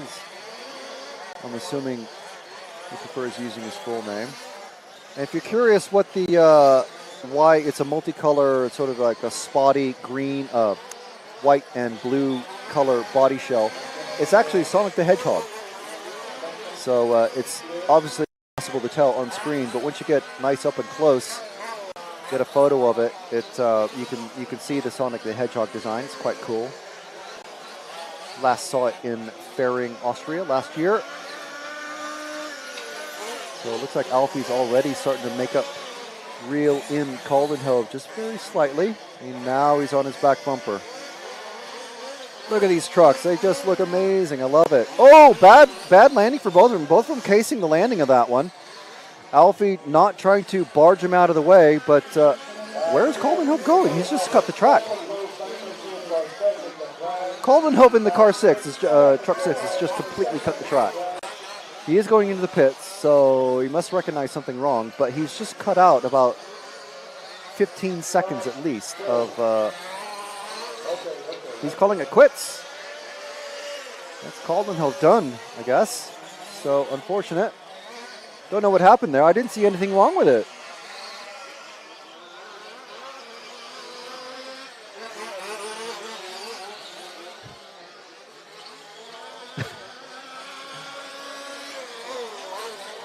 So that's Alfie Jack moving up into 5th position. Actually, I think he was a lap ahead of Alfie Jack, or his timing. I think the timing system is waiting for Kaldenhove. So now Alfie is going to get his lap off of Kaldenhove. There he goes, into 18. So where's the car 2 now? The truck 2 is about 10 seconds ahead of Alfie. Alfie's just come to a dead stop. Alfie has come to a stop. Engine cut. What is happening here? Let's watch Alfie coming through the pits. Mechanic running through. Second mechanic pointing at bring it over here and we'll have a look. Impossible to tell. Looks like he's lost radio. Servo's moving, it looks like, so he's trying to start the, that's where that trigger is. It means, let's see the servo's moving, see if he's getting radio signal.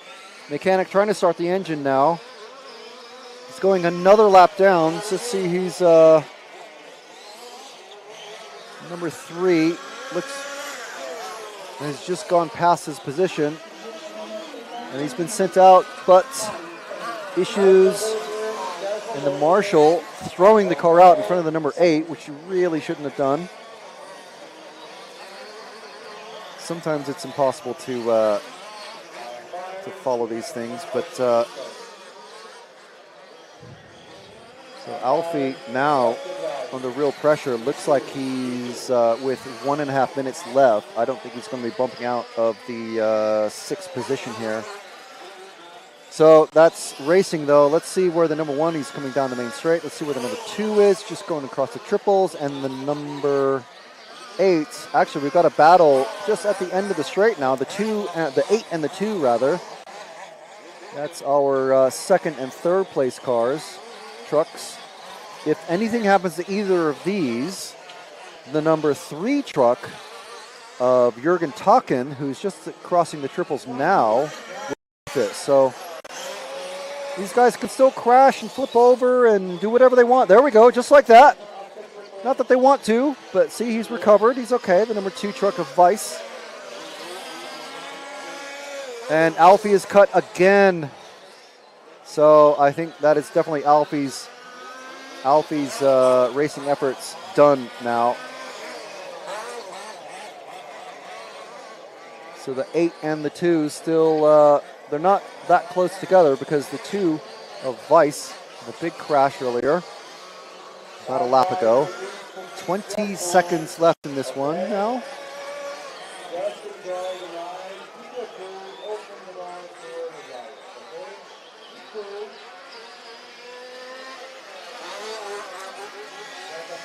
Okay, so 1 second left, and Alfie is gone again. So I think that is Vice completed, and that is him done. The clock also caught the number 8 truck of Tekan. We'll just let the, where's the green truck? Let's find the green truck going over the tabletop. Winner, he's going to be car or truck number 8 in the semifinals. Wait, I'm not sure what number he's actually going to be, but he's made it into the semis. So great job for Daniel Koch, Oran Tekan, and Patrick Weiss. So now we have another little video-tastic treat for you guys. So just going to cut off now and let that play in. All right, so we're here with defending large-scale off-road champion Patrick Schweitzer. Patrick, how's the last year been for you? So, wie war das letzte Jahr für dich als Europameister? Ja, haben wir schon durchgehört. Yeah, it was quite amazing. Everybody was happy that Patrick won the European Championship in large-scale four-wheel drive, and even after a few weeks, he also won national championship in 8-scale nitro in Austria. That's an amazing pair of accomplishments. So it's been a good year for you. How has this week been for you here in the Czech Republic? Wie war die Woche für dich so in Tschechien? Ja, dass wir eigentlich viel probiert haben.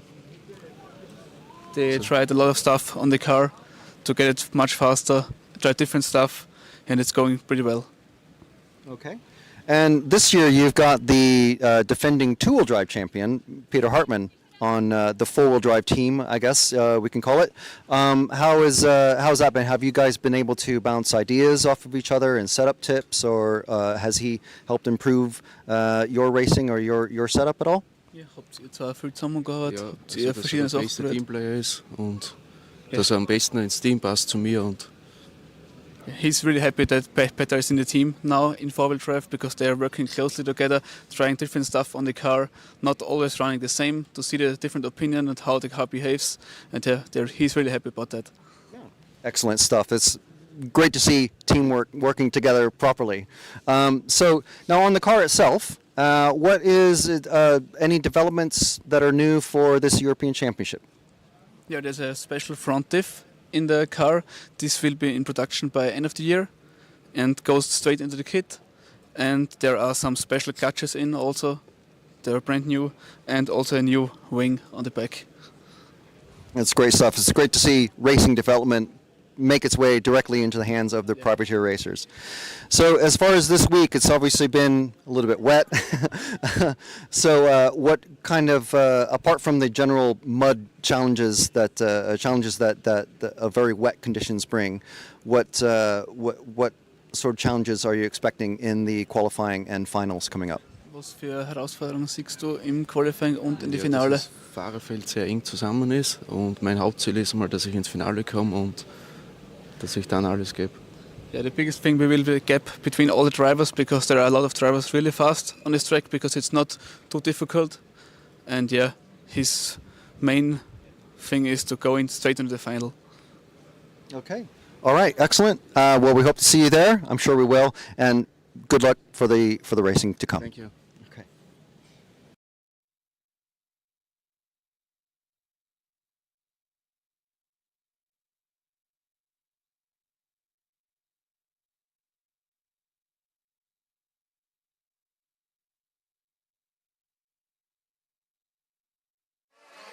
Okay, so we do hope you enjoyed that little video treat. And next race is already out and getting their warm-ups in. So this is the 1 quarterfinal A. So we start with the 1 quarterfinal, or the on these lower finals, we start with the B, then the A. And if they bump up, they go into the next B or A, respectively.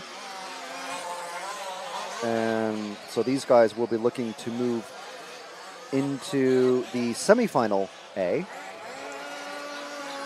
And of course, drivers who qualified well yesterday, they will already have been qualified directly into the semifinal. So we see a lot of the progression of racers. Obviously, the really good guys, obviously, they'll qualify either on pole if they're very good and lucky, or directly into the semis, which is, you know, usually as good as you can hope for. And obviously, if you get into the quarterfinals, which is what we're into now, you want to finish in the top 3 to get yourself into the semis.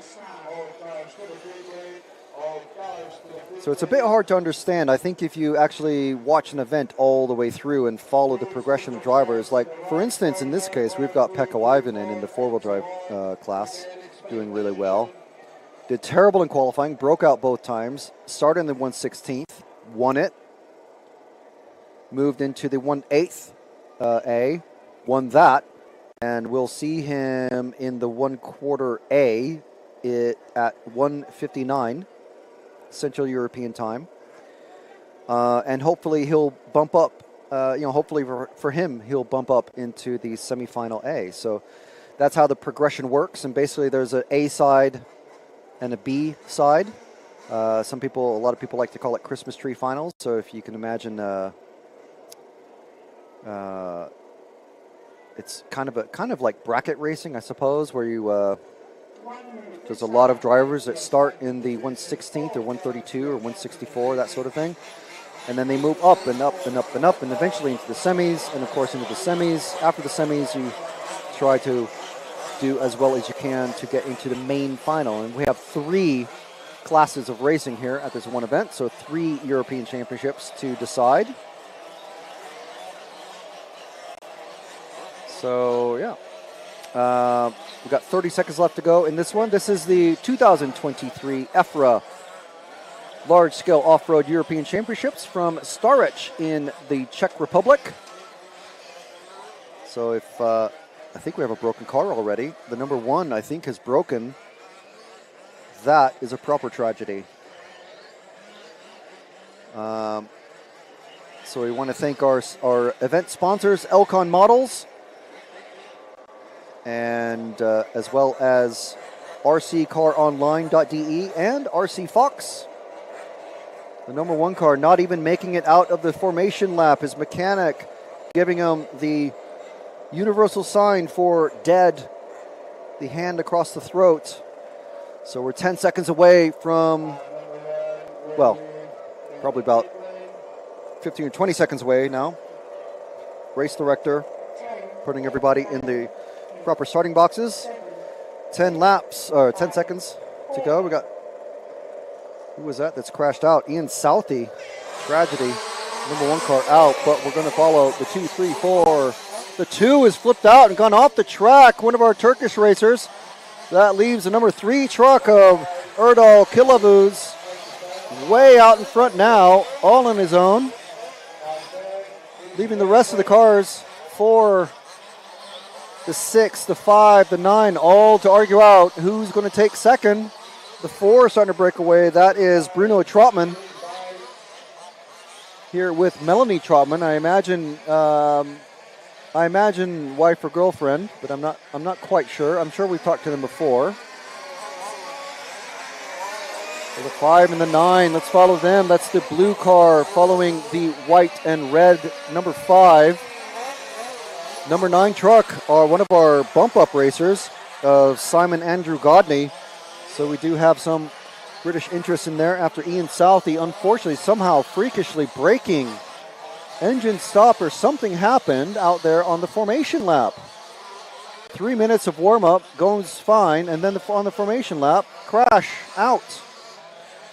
So we've got the 4, the 1, I think that's the 5, and the 9 in that order. Sorry, it's the 4, 3, and 5.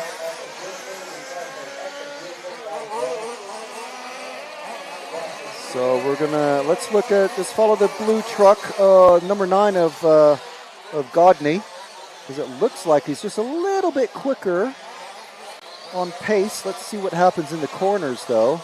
Pace is one thing, actual corner speed and acceleration and keeping calm under pressure, entirely a different thing.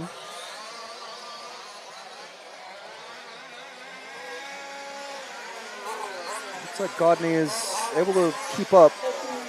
Bumps getting their own way.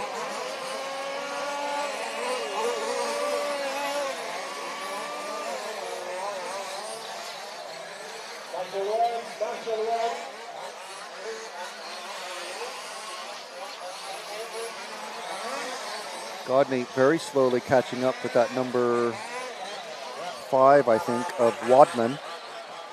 So we have a Swiss, a Brit, and a Brit. And unfortunately, Ian Southey, one of our other British racers, crashing out. Richard Smith, another British racer, running at the moment in last in the car 7.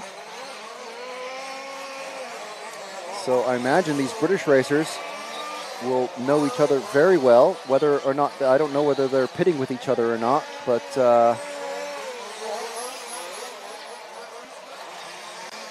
I'm sure they're aware of each other out in the pits at the UK National Series.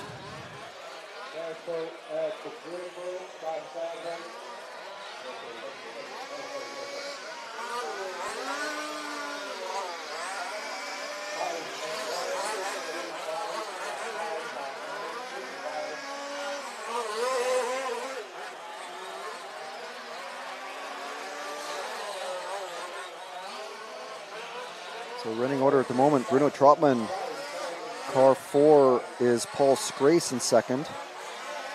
Godney has moved up to third.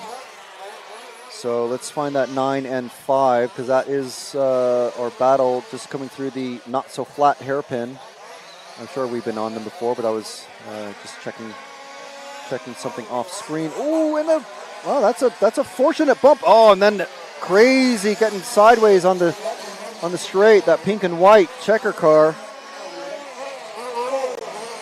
Now moves up, I believe that's going to be 4th place of Andrew Spence. So another Brit in there. So it's a Swiss and then 4 Brits. Then a German, Turkish racer, Dutch racer, and then 2 more Brits. Unfortunately, Ian Southey not actually running.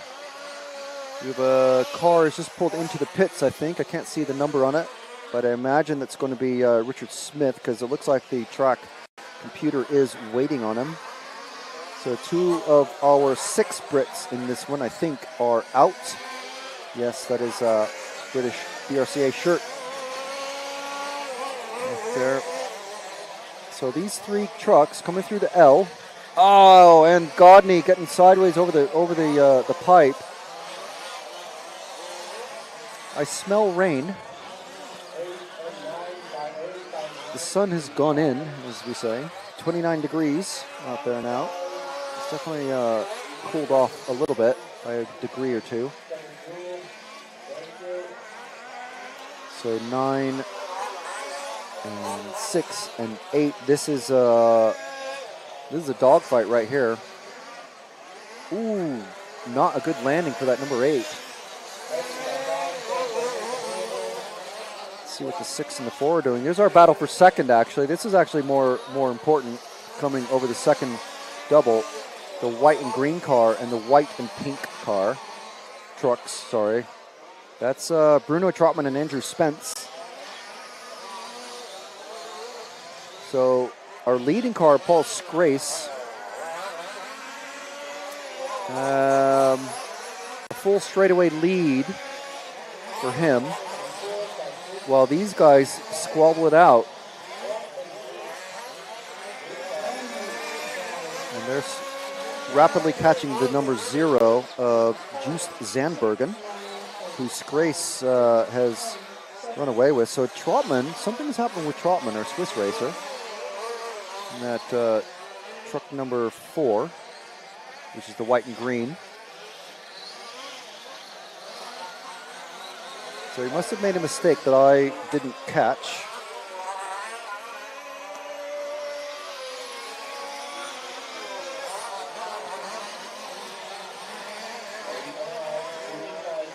So if he continues to go wide like that, so he gives up a little bit of space to that truck 6 of Spence.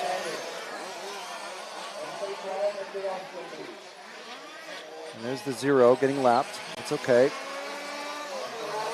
Ooh, very nice track cut. I mean, not a track cut, but jumping over the curb to shorten the racing line. That's very nice. That's not so nice. That's a terrible landing off of the... actually, he didn't even land on the track.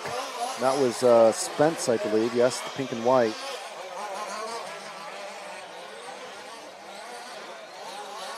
So now we're all spread out again. And we have a couple of dead cars. So we've lost a couple of cars of Smith and Southey. Scrace is way out in front. Trotman has got a very good lead on Spence. Godney, another quite a ways behind. But let's see, the 8 and the 2 are very close together. Well, now they're not. But that's a battle for 5th anyway, so not so hot. The battles have kind of simmered down now.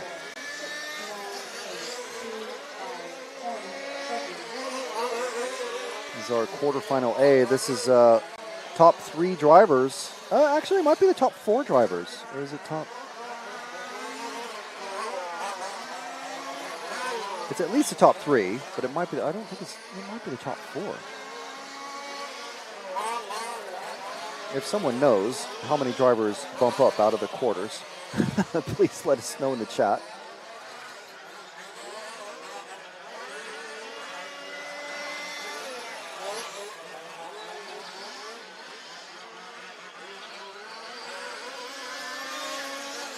Running order at the moment: Scrace in the truck 3, Chopman in the truck 4, Spence in the truck 6, Godney, Loeffler, Killavuz, Wadman, and Zandbergen.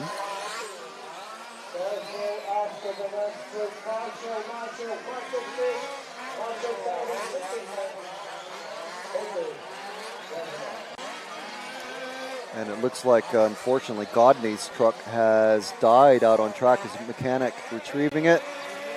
At number 9, Marshall's not allowed to start the trucks or spend too much time because their job is not to fix broken trucks. Their job is to remove vehicles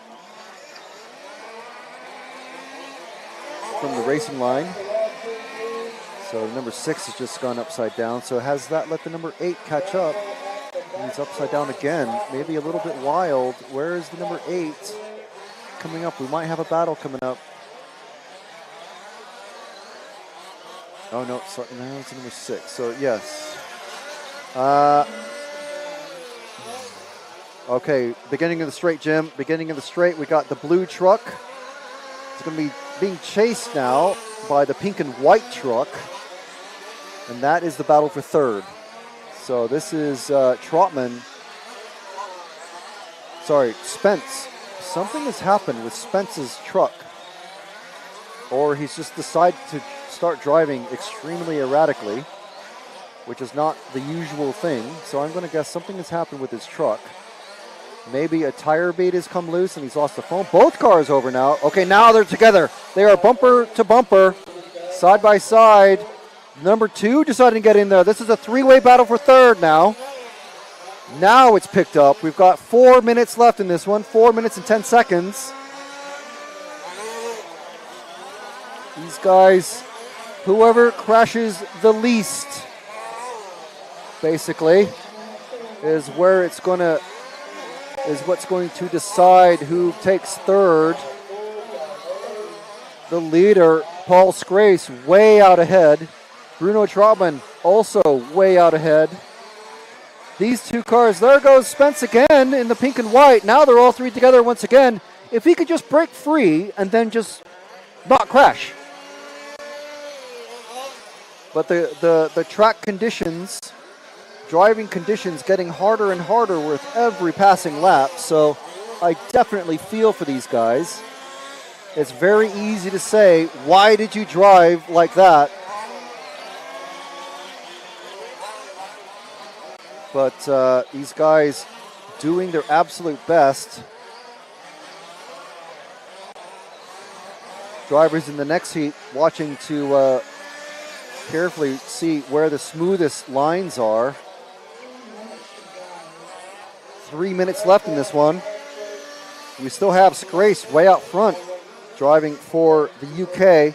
Bruno Trotman is actually just behind him somewhere on track in the car 4, but we have the car 2 and the 8 together pretty much right here, coming over the first double. Oh, Killavuz and Loeffler. Killavuz lost his rear spoiler. I don't think that tiny little spoiler is going to be affecting much anyway.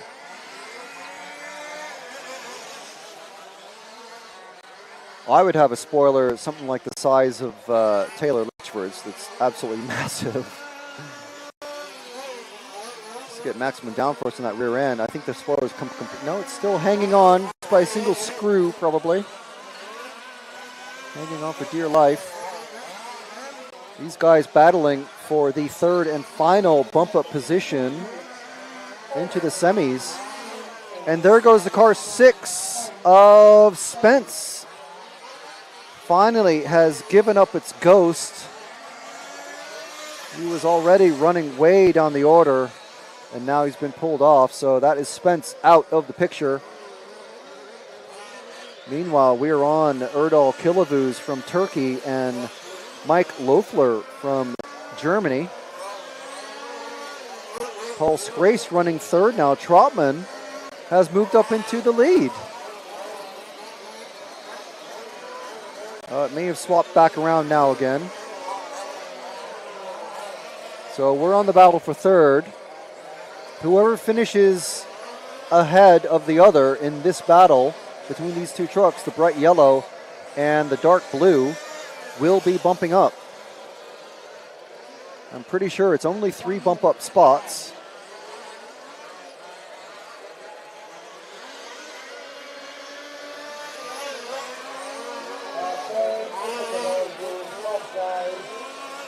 Okay, car 10 giving him plenty of space. And hopefully he gives the truck number 8 as much room as he gave truck number 2. It's truck 0 of Joost van Bergen in that car 0, helpfully flipping over. Car 5 has now decided to come up and have a little go. That white and pink truck with the black wheels. We now have a 3-way battle for the lead, for the final bump-up position. We're on our last lap, folks. This is a battle down to the wire, literally. Wait a minute, where's our number 2 gone? Number 2 is gone. So the middle truck of these 3 is Van Bergen, who's not involved. So unfortunately, our number 2 truck of Killavuz gone, completely out of the picture now. I'm feeling rain spots. So it looks like as long as Loeffler can keep it rubber side down. Oh, is he going to cross? He just does. And there goes the number 5 of Wadman, crossing just a couple seconds later. That is how close it was, folks. Scrace, Trotman, Loeffler, Wadman, Godney, and Zandbergen. Whatever happened to Killavuz, Spence and Smith, and Southey? 4 non-finishers in that one.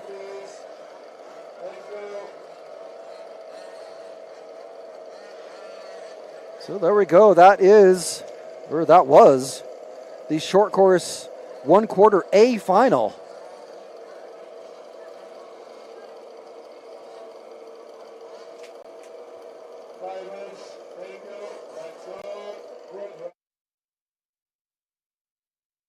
All right, we're here with defending two-wheel drive champion Peter Hartmann, this time running four-wheel drive in the European Championships. So, Peter, what made you move into four-wheel drive?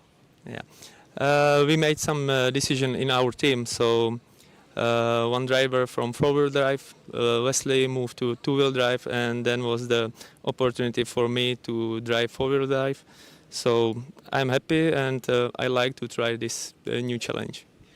So I imagine you've tried running the four-wheel drives before. What, from a racing, like a high-end, sharp point of the grid racing perspective, what are the differences between running two-wheel drive, where you're obviously winning the European Championship, to running four-wheel drive?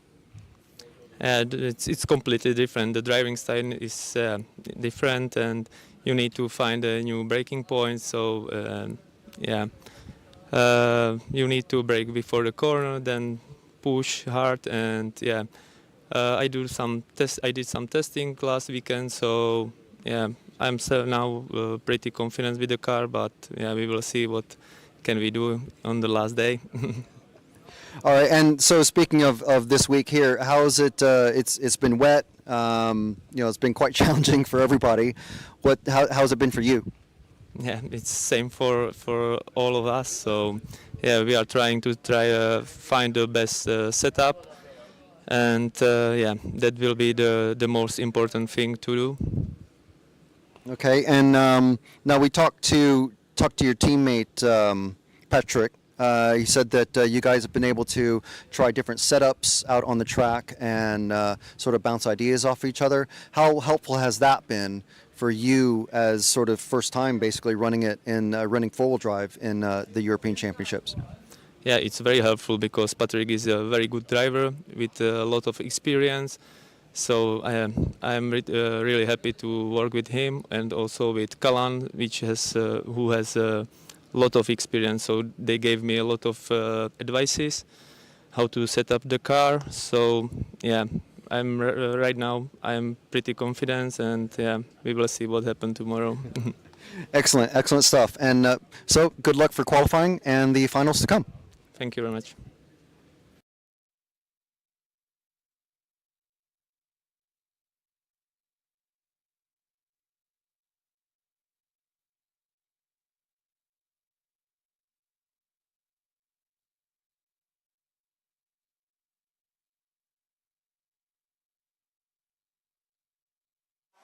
All right, so hope you enjoyed that little chat that we had with Peter Hartmann, one of the many top drivers here. We talked with him yesterday and several other racers. Obviously, Peter running an Elcon, helping out his teammate. Well, I suppose they're helping each other out. They're both top racers. Peter, two-wheel drive European champion last year, running four-wheel drive this year.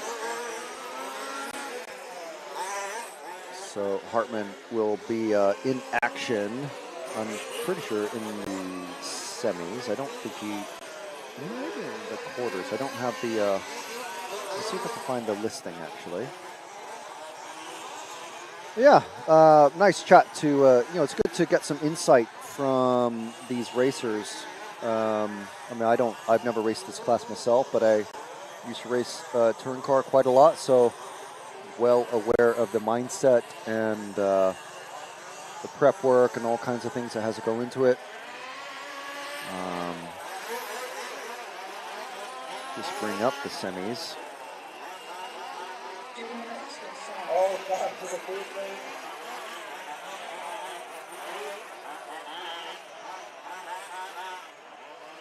See if I can get the semis listing. A vidím, že teda na velice čtvrtfinále Bayern Racing a vnímáme ráno do příležitostného rozhodnutí. Vydávanou linku yourself by order 1, 2, 3, 4 and so on the fifth. Jedničkou bude startovat Dalibor Roháč, s čtyřkou Martin Končel, s pětkou Libor Tykal, s devítkou Brian Průče a s desítkou Filip Dokládal. Takže budeme mít France. So for, let's see, two-wheel drive.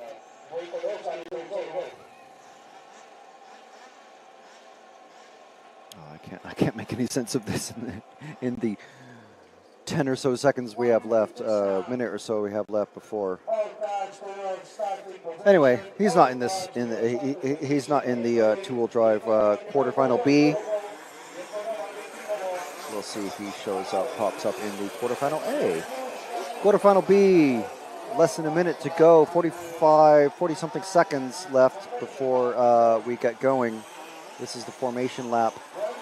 We've got Dalibor Rohak from the Czech Republic, Elsa Letomaki from Finland, Domantas Celsiulis from Lithuania, Martin Konsul from the Czech Republic, Libor Pikal from the Czech Republic, from Latvia, Maris Kazakas, from Germany, Lucas Horman, from the UK, we've got Klinauskas Mindaugas, from the Czech Republic, we have Milan Prusa, and also Philip Dokledal in car 10.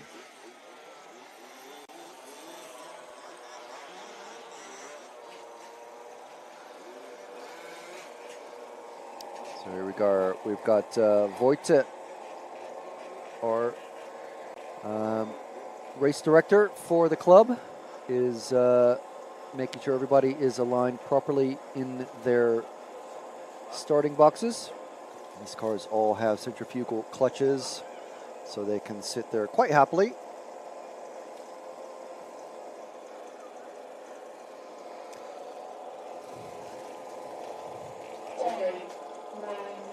And the 10-second countdown has begun. And this is the two-wheel drive 1/4 B final. They're off and away they go. All in number order. No big dramas. Number 6 getting stuck up with the number 7. They're falling to the back of the field, but other than that, everybody running in order. So this is where we really start to see the cream rising to the top. These guys are going to be going all out, but very carefully indeed. These cars, obviously two-wheel drive, only 2 wheels driven. Before anyone asks, yes, only the rear-wheel drive. They're all rear-wheel drive. This race and the following are two-wheel drive quarterfinals. Looks like we have a developing battle. It depends how quickly a driver gets impatient or makes a mistake. Impatience, meaning you're going to try and make a charge, make a dive for a risky pass or a big pass. Making a mistake at this rate will give up a position. So we're going to follow the second, third, and fourth cars. That's 2, the 3, and the 4. That's Letomaki, Celsiulis, and Konsul. This is our battle for the bump-up position. Again, only 3 cars bump up. Our lead car of Dalibor Rohak is several seconds ahead of these guys. These guys aren't quite squabbling yet. They're just about starting to. There we go. There's a pass coming through the not-so-flat hairpin. Getting a bit bouncy. So 13 minutes to go. 2 minutes down. The number 2 car of Finnish racer Letomaki pulling away from the 4 and the, I think that's the 3.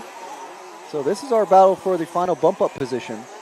The 4 and the 3 of Konsul and Celsiulis. Czech Republic versus Lithuania.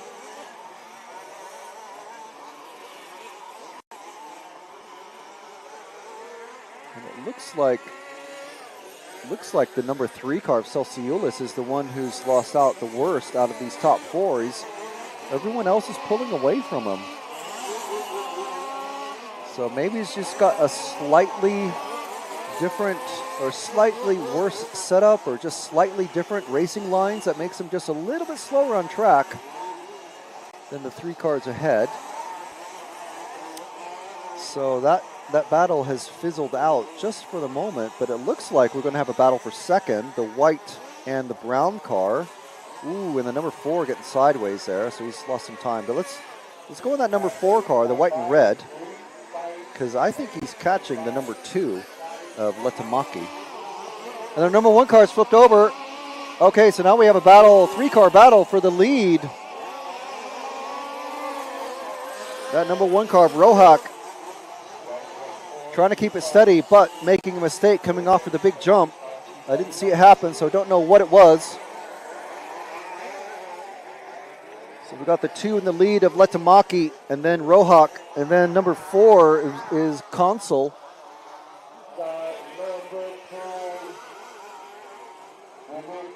And they are coming up on, no, they're not coming up on anybody. They're still, it's quite tight racing. It's going to be a little while before anybody is lapping anyone. The 3 cars running at the back of the field, not really taking each other out, not running all that slow. So again, like I said, we're getting quicker and quicker as the day goes on.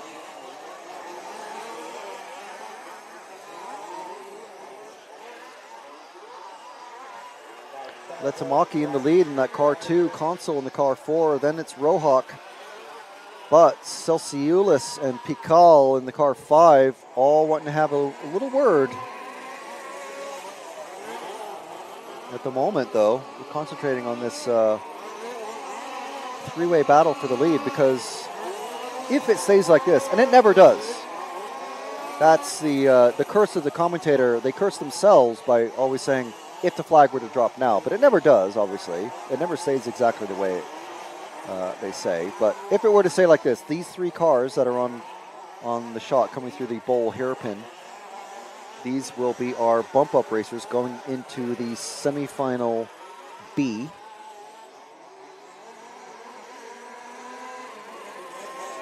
The 2 and the 4 are getting very close together. Let's focus on those 2 because it looks like they're pulling away just very slightly from the number 1 of Rohak. So he was leading. Oh, and there goes that's a bad landing. That'll jar something loose. I've always thought that it would be very interesting if these large-scale racers were required to run like, you know, the science experiment that you have in school where you drop an egg from the top of a building, but you have bubble gum and straw or something like that to protect the egg and see how high you can drop it before it breaks. I've always been curious to see if there's a competition to actually drive these cars so that the egg actually survives. I don't think they would go for it in the European Championship. So, and the number 4 rolls over, so that's his lead gone. And now it's a 2-car battle with is that the 3? Yes, that's a 3 and the 4. So now it's Ceciulis and Consul. This is our battle for the bump-up positions. We'll let the 2-car battle between the 1 and 2 for the lead between, let's see, that's Letamaki and Rohak. We'll let them carry on. But here we go. This is our battle for the final bump-up position. Try and keep both of them in the picture. The number 3 of Ceciulis leading from Lithuania, and Consul, the Czech racer. And there goes Ceciulis, bringing it ever tighter. So as smooth as you might be able to drive it. Oh, and there he goes again. So now he's going to have 3 cars all over his back bumper. And now that's the battle for 4th. So he needs to break away from them and get back on the back bumper of the number 4 car, Consul.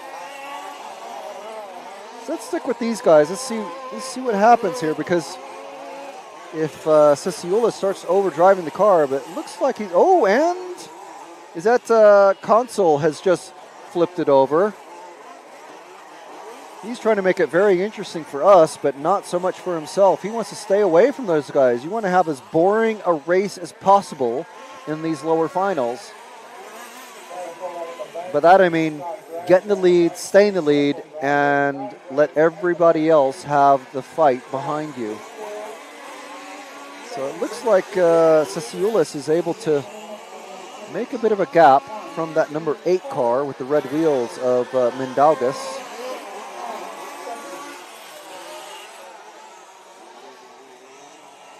As Ceciulis gets hung up on a pipe, or no, sorry, that was Consul.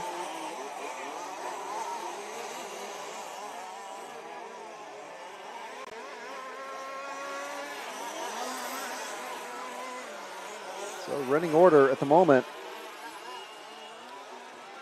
just as the screen goes dark on the computer, is Rohak, Letamaki, Consol, and Ceciulis, with Mindaugas in that number 8 with the red wheels, trying to menace his way past the number 3 car of Ceciulis.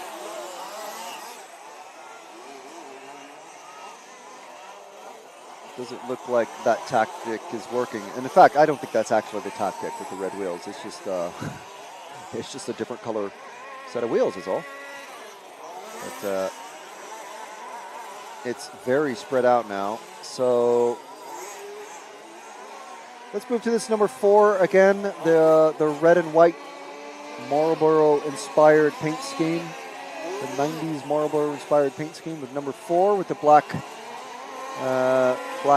rear wing, because if he makes a mistake like that, that lets Ceciulis right up. Now it's a bumper-to-bumper battle for 3rd. So pat myself on the back for that one. Coming around the bowl hairpin, and the referees watching this one intently, they know that this is a battle for the final bump-up position. 2 referees, each watching their own areas of track, and that is a racing incident. It happened immediately just below us. Of course, these open-wheel racers, they get interlocked tires. You're going to have black circles on the side of the on the side pods of the cars. So it looks like Ceciulis now ahead of Consol. Wow. That was a risky landing there from Ceciulis. Now they're back together again because of that dodgy landing. He landed entirely on his front wheels, almost perfectly straight up and down. So now they're coming down the straight together. Drag race. Let's see what happens. A little bit loose there for Ceciulis, but he maintains the lead to hold on to 3rd. 4 1/4 minutes remaining in this one. Let's hope the racing is as tight and contained as it is right now between these two. We'd like to see good, clean racing action. And of course, only one of these drivers is going to be able to bump up unless something happens to the first, second place. Inside line through the flat hairpin. Great pass by the number 4 car, Martin Consol. Down the straight once more. Is he able to make a gap? He's running on the smoother, faster line. Coming out of the Elcon L over the first double, high traction launching zone. And into the pitted landing area over the second double. And now, following the perfect racing line around over the tabletop, around the bowl hairpin. And they're catching up to the number 2 of Letamaki. So some clean racing and good driving has let them catch up almost all the way up to second place. The lead car, where's he at? That's the number 1. He's way out front. He's about a half a lap ahead of these guys. It looks like we're about to have a 3-car battle for second place. And still, remember, only 3 cars bump up. So 1st, 2nd, and 3rd. 4th place, first loser in this case.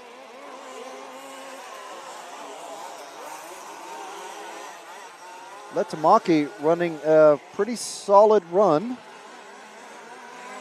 His tire's coming off. Look at the backside of the number 2 car of Letamaki. Back right. Tires come unglued. He's losing all kinds of traction in these left-hand turns, just like this one. And the next one coming up, number 4 of Consol, going to be able to easily just breeze past him, but Letamaki trying to hold him off for the next 2 minutes. Is he going to be able to do it? I don't think so, but he needs to put off a clean pass. So the referee's calling them to be careful, but I think, yes, there goes Consol. Easily breezes past Letamaki. Letamaki, there goes the inner foam. You see that black bit that just came off? That was an inner foam. So more of that tire coming off. And now he's going to have the number 3 of Ceciulis all over the back of him. Let's follow this number 2 with the finish flag on the, there goes the inner foam. There goes the inner foam. You just saw it fling out of the back. So that's basically exactly like running on a flat tire. And remember, this is off-road. You need to have traction to have good corner. He's pulled in. He's pulled in. He could have held him off. He could have held him off. Why did he pull in? He's telling his mechanic, change the tire. It's way too late. You're going to lose loads of time. His mechanic didn't even know what was happening. Didn't know that he was going to be coming in. So who's in third now? We got Sesiulis in car 3. We're going to have to go to him because Letamaki, I'm sorry, mate. That's your race done. Car 1 is out there. Let's go to the car 1. He's just coming over the second tabletop, the second doubles now. That's our car 1, our leader, going past the smashed up inner foam of Asa Letamaki, who has now come out of the pits, but in 6th position at best. He's lost many, many laps. We're with our leader, Dalibor Rohak. No such problems that we saw with Letamaki. Over the first of the doubles, cars are finishing now. Letamaki, just imagine if he'd had a spotter working with him and a headset, he would have been able to say, look, don't come in. There's still 40 seconds left. You could have made it if he'd been able to hold off the number 3 of Sesiulis.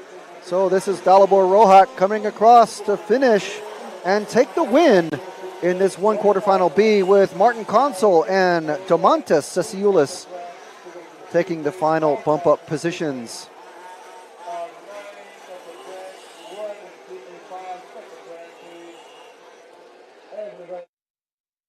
All right, so we're here with British racer Jack Keatley, running here from, obviously, the UK. Now, Jack, this is, I'm told that this is your first time running an Elcon short course. So how's that been going for you? Yeah, it's been going really well. Been a lot more consistent with it this year. It's a lot different to drive than my old car. But yeah, just the pull and the drive is just phenomenal. Are there any, do you have experience with running four-wheel drive in it as a buggy in this category? In the past, yeah. I haven't done buggy for a couple of years, but I used to do it in the past. Okay. Are there any, what kind of train, because obviously the short course are four-wheel drive. Apart from the full body, and I assume there's a inner roll cage or not on these? Okay. Yeah, no. Some of them do, but yeah, it's so what translates over from four-wheel drive buggy to short course, and what doesn't? What's completely different? The truck is a bit different to drive because it's not as nimble as a buggy. Like the four-wheel drive concept is still the same as like a buggy to a truck, but you just can't be as nimble and as quick as one of these as you can with a buggy. But everything else is pretty much identical. So if you drove a buggy and just came over to here, you'd find it really easy. So. And we've seen the short course in the past several years. We've seen the short course class kind of build up and up. So what makes it less nimble than a buggy? Is it purely just the body and the aerodynamics, or what is it about it? I think it's a bit of both, to be honest. The size of it and the aerodynamics on the shell. I'm not too sure, but it's a combination of both of them, I would have said. All right, and you were saying that at the moment, at least in up to the point where we are at recording this, you're leading the category here in Czech Republic at the European Championships. So what's it like? Have you stopped getting engine tuning tips from Ian because you're running his engines, or how does he feel about that? No, he still plays with the engine when I need him to. But yeah, it's really close, to be honest. Like between me, Ian and Taylor, which is the top three, I think there's like 3 seconds between us three. So it's tight, but it's at the moment in a good place. So just hope it carries on till the end of the week. I mean, to be honest, as a commentator, I hope it will too, because Ian kind of ran away with it last year. So we do hope there's, someone to give him a really good battle. So good luck in qualifying and the rest of the finals. Thank you. Cheers.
Okay, hope you enjoyed that chat with Jack Keatley.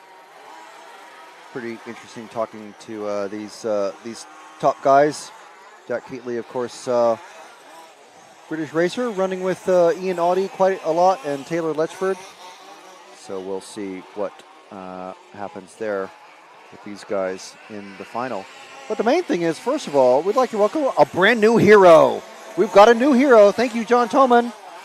Get a massive shout out. Thank you so much for becoming our latest RCTV hero.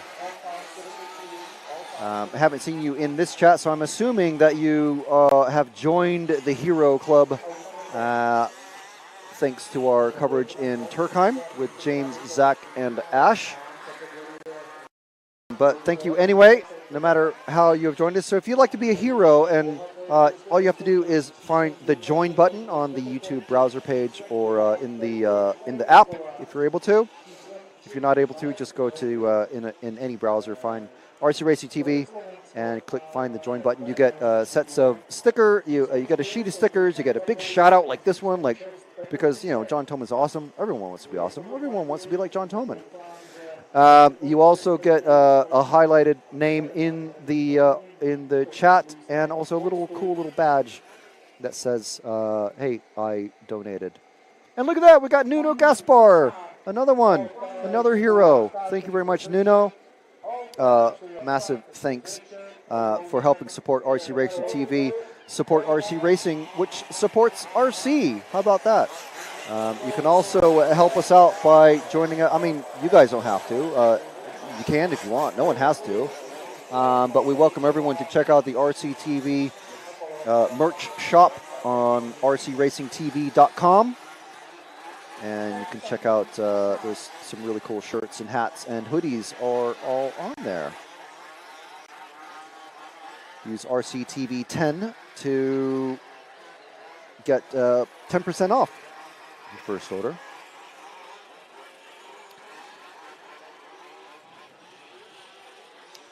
So some chat about what happened in that last final. Basically just a tactical mistake, I would say. And not having the knowledge that a spotter would be able to tell him.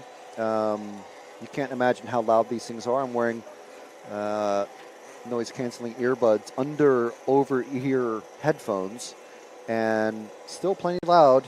So it's not like you can shout down saying, "I'm going to come in," and then hearing someone saying, "No, don't. There's only 2 laps." It's not really how it happens. It's very loud and very hectic, of course, on the rostrum like it is all the time. So we do have a question in there. Why aren't the tires 3-piece? Well, because it's too heavy, basically. So 7 seconds left.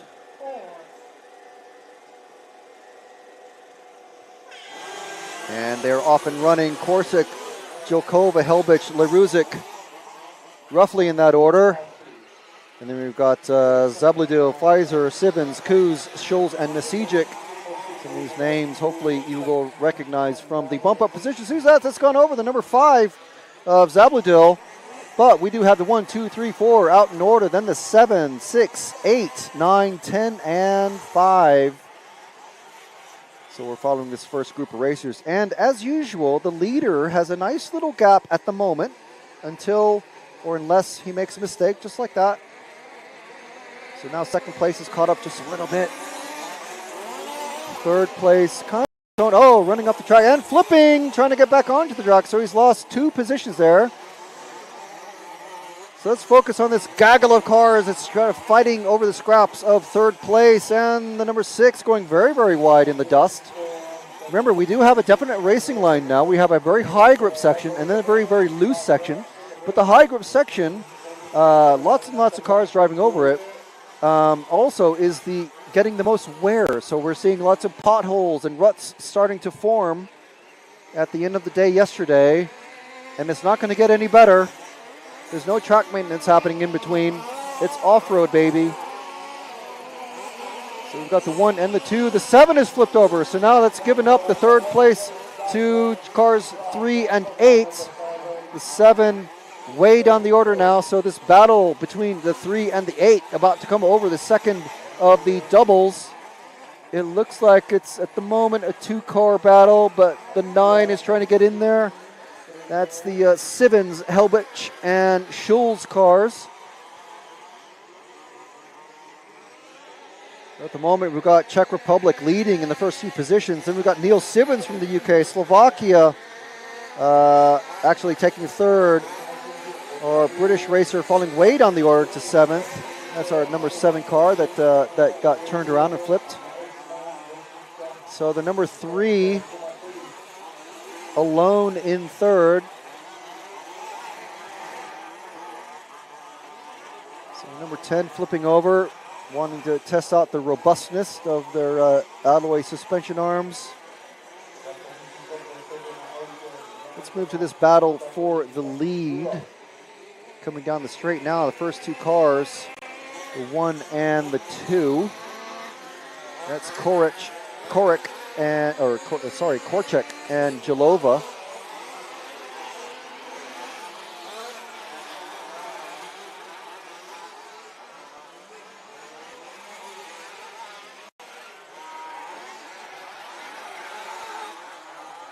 They're often leading at the moment out on their own.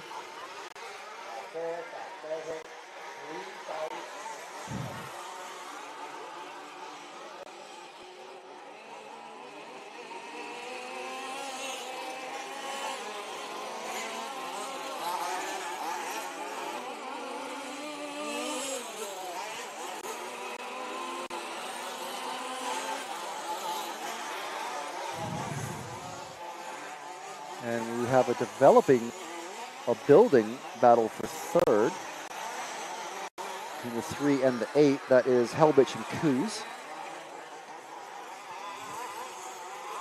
So let's try and keep both of them in the picture. And I do apologize to Jim just publicly and out loud because I can't see actually what the camera is showing. So there we go. Wow, that's a great pass.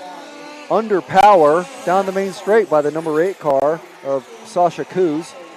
Actually, our first of the bump-up racers in this one. So he'll be very familiar with the track conditions, more so than the rest of these guys, which will help in the early running for sure. And now he's lost that position. Or no, he almost lost the position. So, and getting sideways there.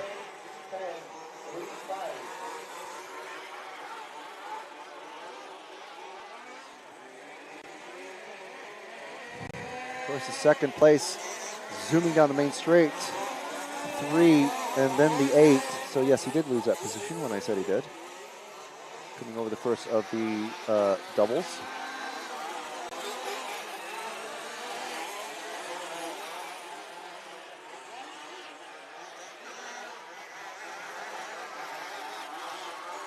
Korček, Jalova, Helbich, and Kuz. That's our running order, 1st through 4th.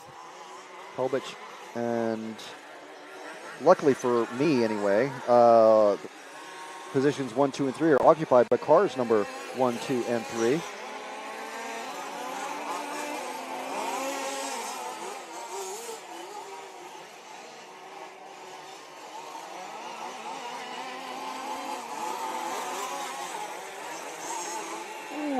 Wow, that's a risky pass there. I think it just about pulled off.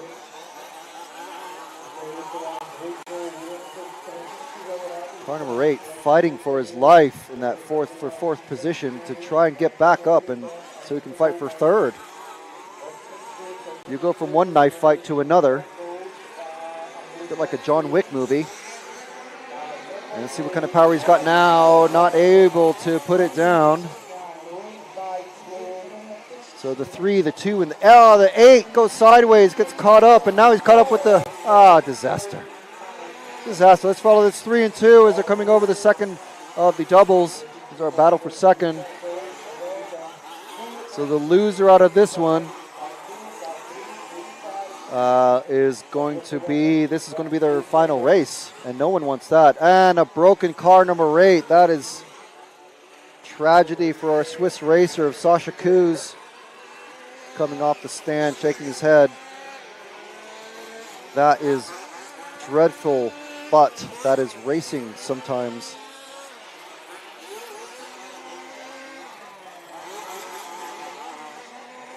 Number 2 going over after a bad landing off the first double. So that lets the 3 of Helbich get past.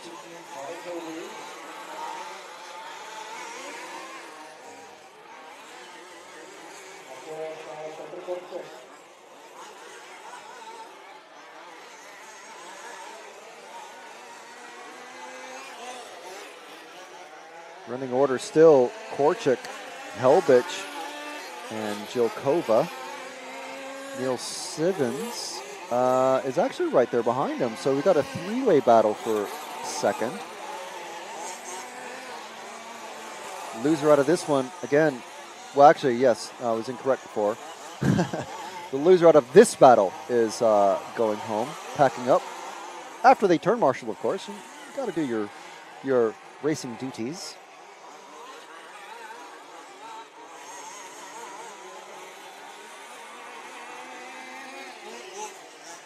Oh, that's not a great landing. Oh, and don't rev it because now that's going to make your, that's going to possibly explode. And then, Neil, what you doing, man?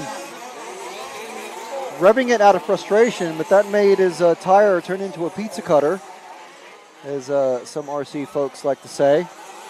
And that could have destroyed his rear tire insert, which then basically makes it completely out of balance, and then that'll eventually, after all this wear and tear and landing and everything, take the tire off the rim. So whatever you do, don't rev it when you're upside down. Be frustrated, but don't punch anything or just pull the trigger.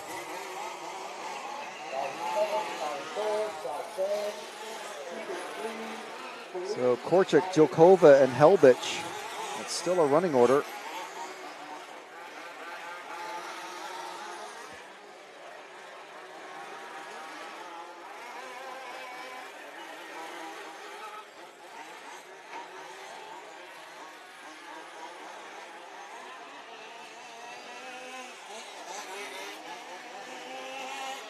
Sivens still in fourth, so he's holding on to it, but he's got a battle on his hands with the 4 and the 0 cards immediately behind him, Leruzik and Masijic.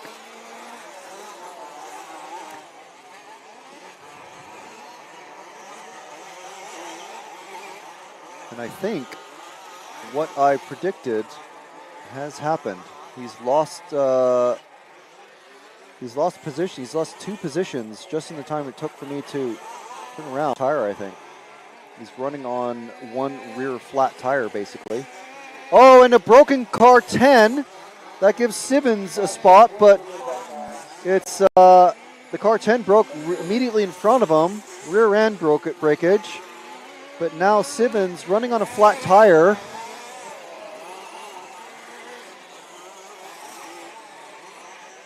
Number 1 and 2 running away with this one. About to go over the tabletop. We may as well, I think we've been focused on them already. Coming around the not so flat hairpin. Taking it nice and steady over that double single.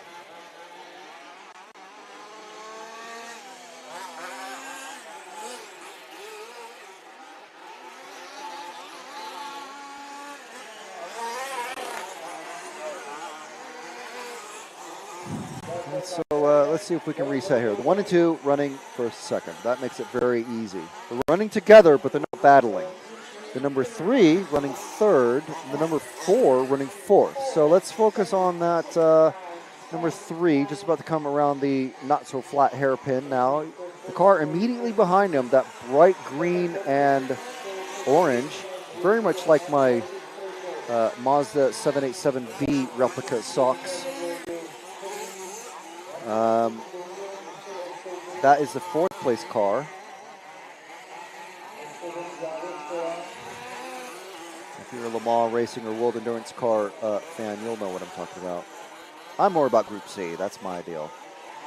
But yeah, it's not quite the diamond sort of shape of the. Whoa! And what happened there to the car 3? He went completely straight. He's gone outside of the track. The marshal trying to jump the fence, falling on his face. He's stuck in the fence.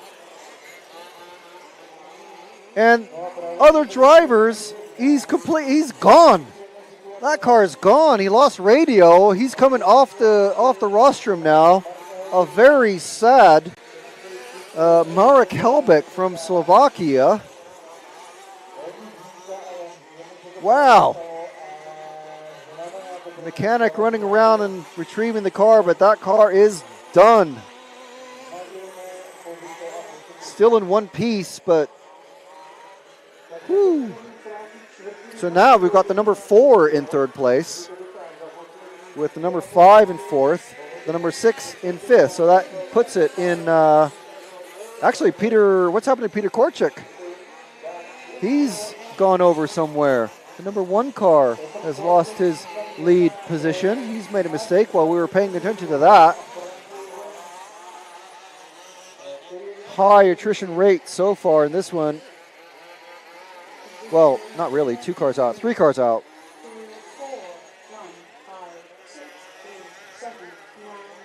So we do have a battle for the lead between the 2 and the 4. So I believe they're coming over the triples now, with the car 1 in 3rd just behind them by about 5 seconds or so. So this is our battle for the lead.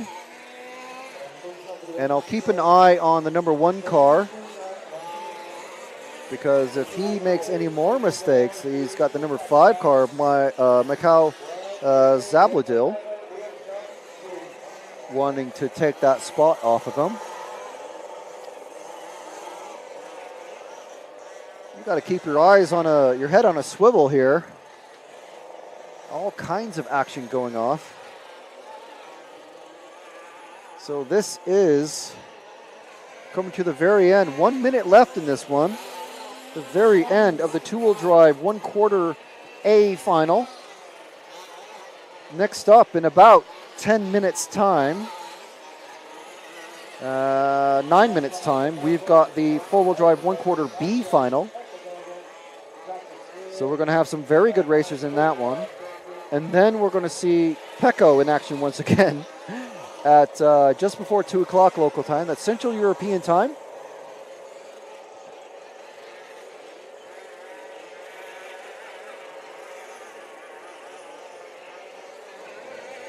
Meanwhile, out on track, the number 2 car of Petra Jilkova. Then it's the number 4 of Ethan Leruzik. Petr Korchik in 3rd. And he's got the number 9 car immediately behind him, but he's 3 laps down, so he's completely fine. Number 5 car is about 10 seconds behind Petr. So I think he's okay. In fact, time has ended. So this is it for everybody.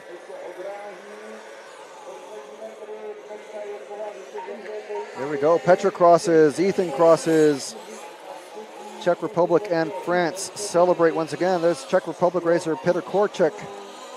And then 2 more Czech racers, or German racers, already finished in the car number 9. There we go. That is it. So Petra, Jilkova, Leruzik, and Korchik bumping up into the semifinal B, or semifinal A's for two-wheel drive. Next up is four-wheel drive.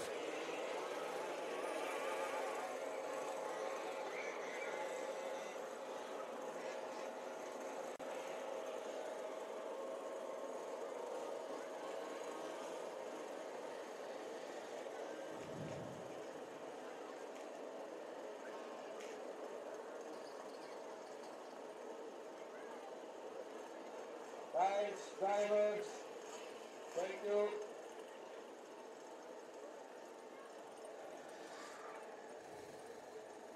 Next group is corner So hope you enjoyed that race. Thank you very much for watching. Close to 120 viewers now. Fans of large-scale off-road, thank you very much.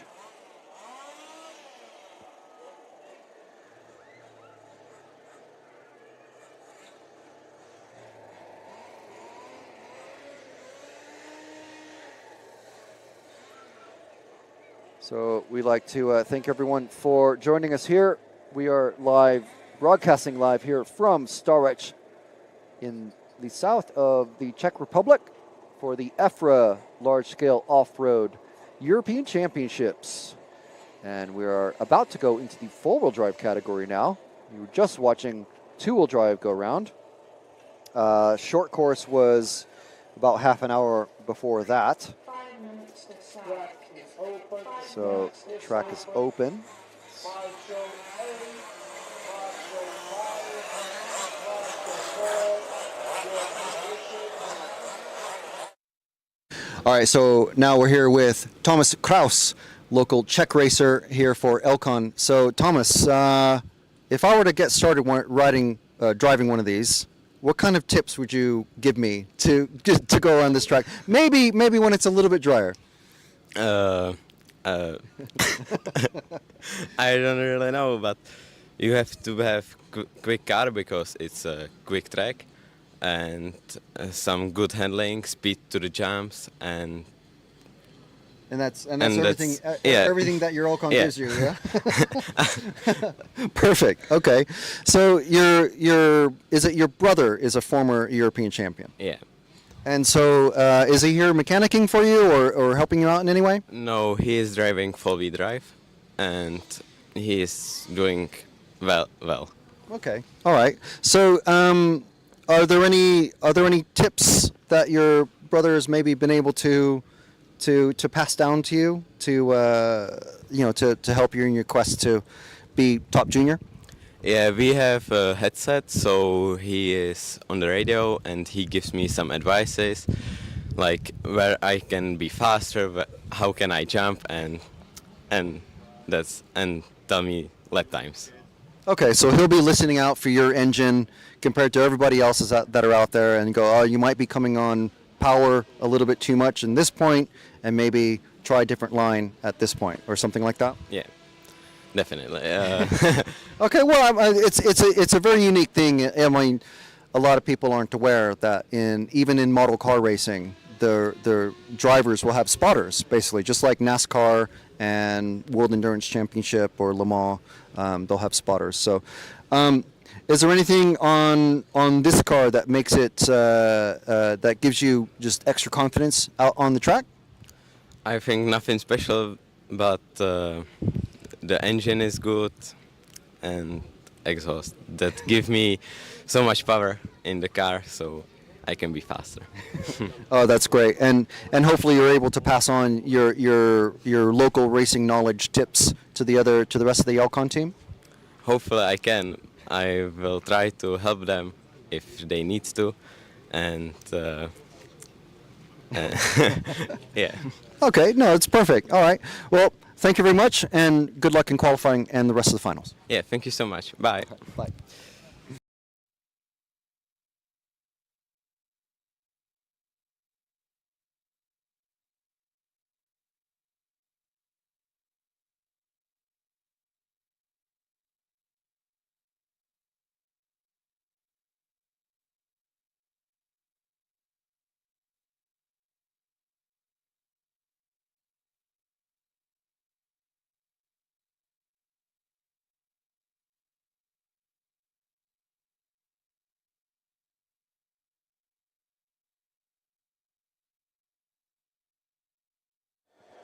All right, so as you can see, drivers still in the, or cars are still in the pit lane. And we're just counting down, waiting about 20 seconds before they're going to be allowed onto the track for their formation lap. No dramas so far with anyone not starting. Of course, we have seen drivers break out literally on the formation lap. So that's some rotten luck, let me tell you.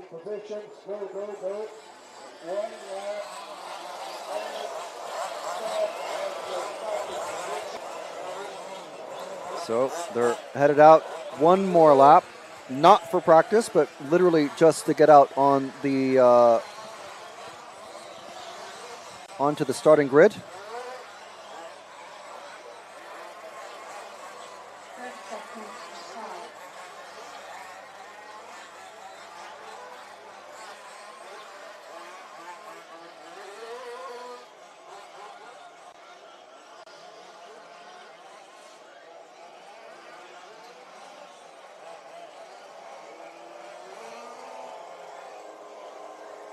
So getting lined up, our race director, Wojtek, making sure they're all lined up properly in their starting boxes. So this is the the last of the two-wheel drive quarterfinals. The last of the lower finals. The next time we'll see these guys out on track, or the two-wheel drives anyway, will be for the semifinals. Semifinals starting with short course at 2:22, two-wheel drive at 3:18, four-wheel drive at 4:14, and we've got the 10-second countdown now.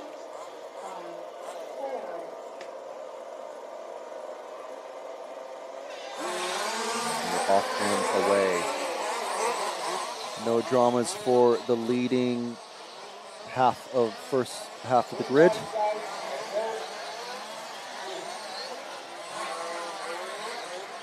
A little bit of argy-bargy coming over the first of the doubles. First three at the moment away. And hoping to break away and just stay nice and clean and steady. But the number 5 having some other ideas. He's wanting to, number 4 getting barged out of the way by, I think that's the 6, and then getting repaid by the 8. And now, number 6 way down the back of the field. So the 2, the 1, and the 3, that's our running order. Lahtinen, Balati, and Melanie Trotman.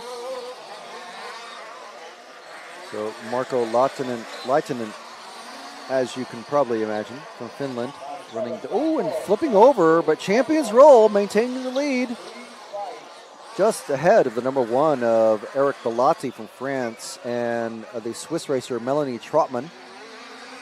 I remember the Trotmans from last year in Fairing, a quick racing couple running these large-scale beasts. Melanie getting a nice pass through the Elcon L on that number 1 car, Balati.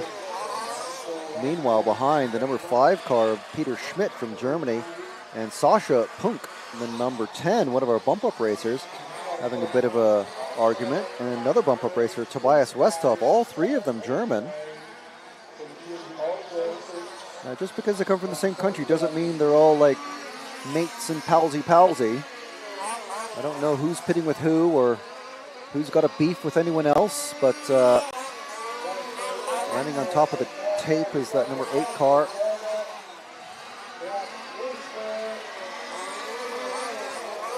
So the 2 running away with it now, a nice big gap, and then the 3 and the 1. So let's focus on the 3 and the 1 coming over the tabletop. That pink car and the yellow car, basically. They're a little bit more involved paint schemes than that, let me tell you, once you see them up close. But for purposes of the TV coverage, they're pink and yellow. Oh, and little Melanie Trotman getting up on 2 wheels there. Was that hitting the pipe or a grip roll, the beginnings of a grip roll? Or probably just catching a rut. The track As we said earlier, evolving and changing with every run.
All right, here with British racer Taylor Letchford.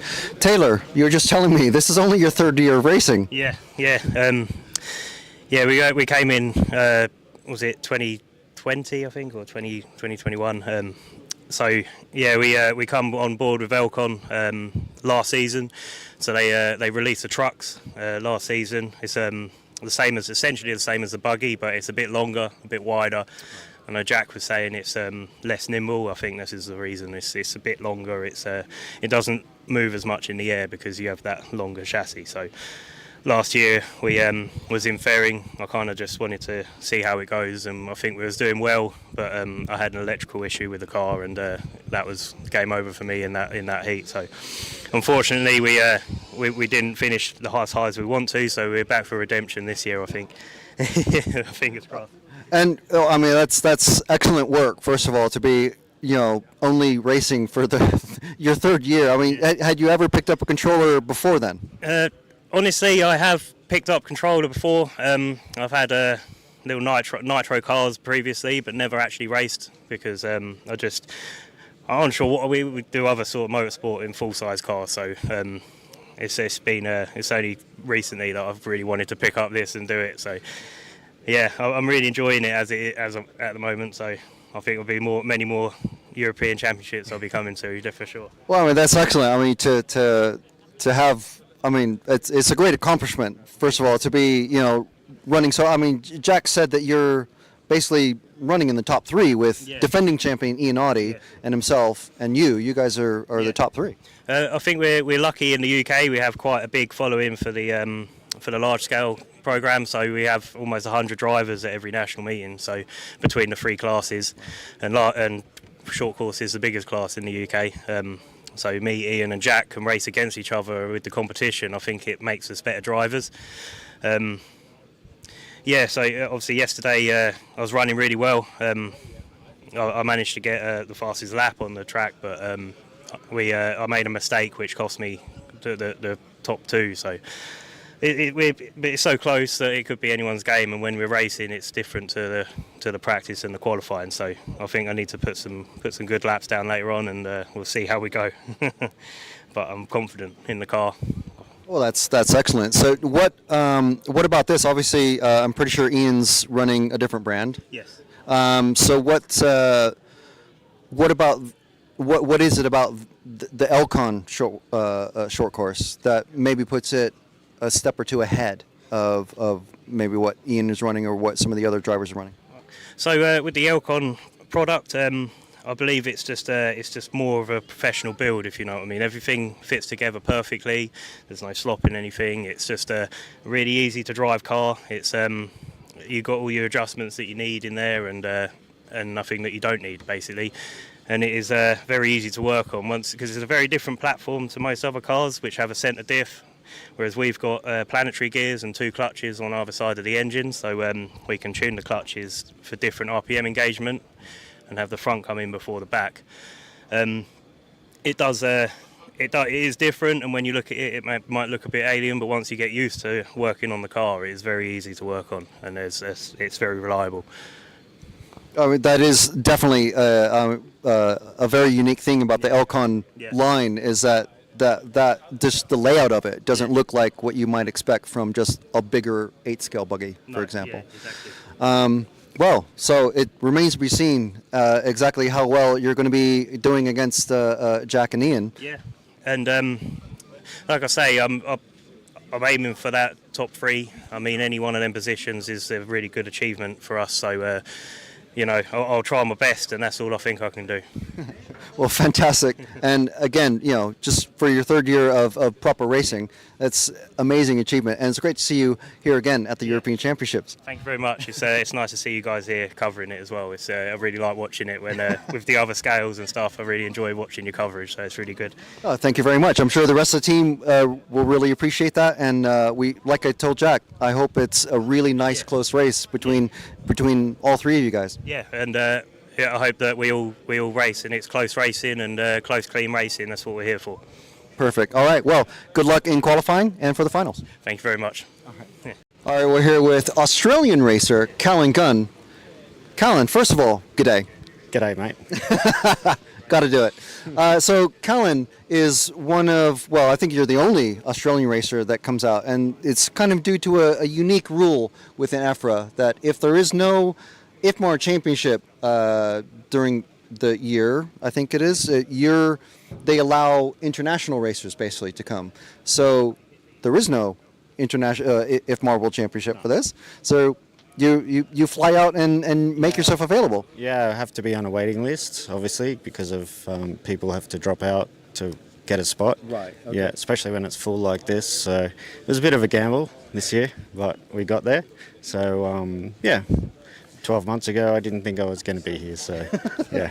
Well, I mean, it's great to see you again. I was mentioning earlier, you might want to start bringing like a little stuffed wallaby or a kangaroo mascot or something like that. I think we might need it on the track today with all the mud, but I'm sure it will dry up pretty quickly.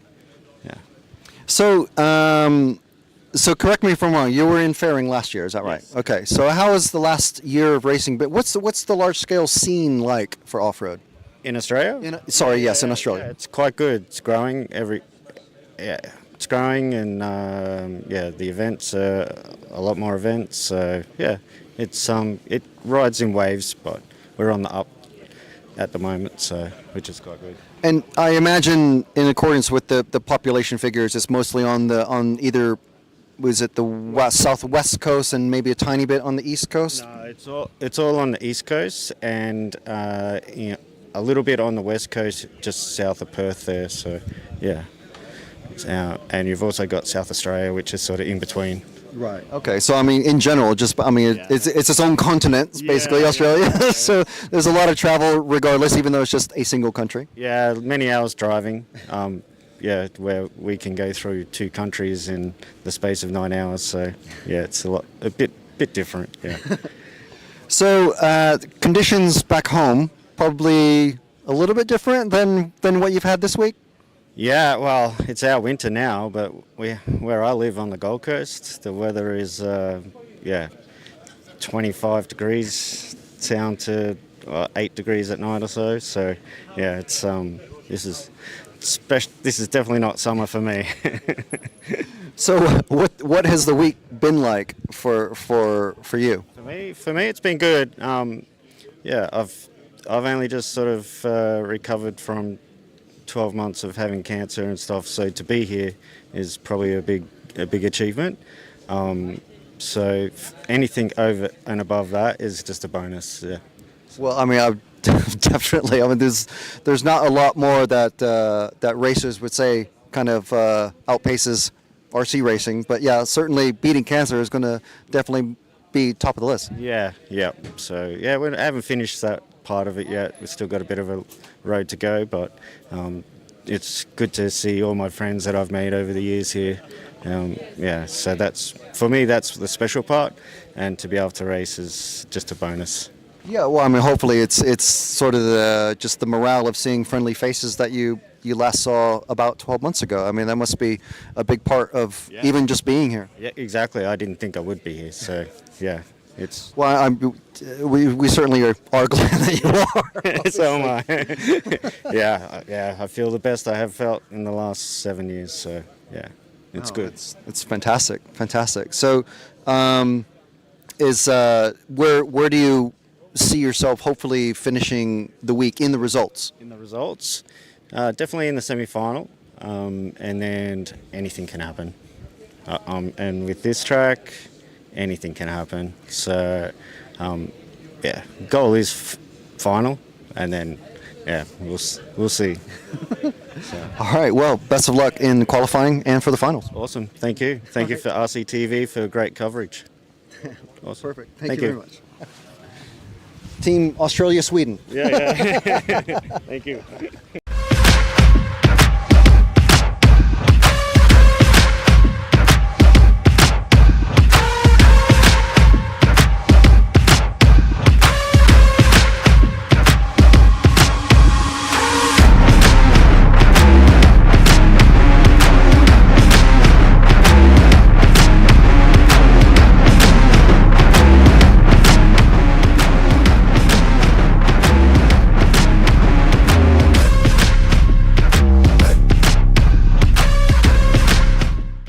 We're here with defending short course European champion Ian Audie.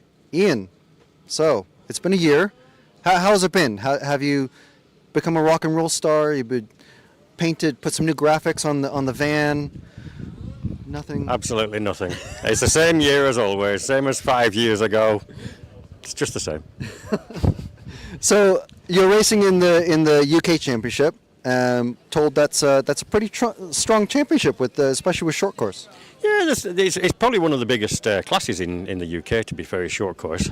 So that automatically expands the good drivers, doesn't it? Because everybody brings each other along.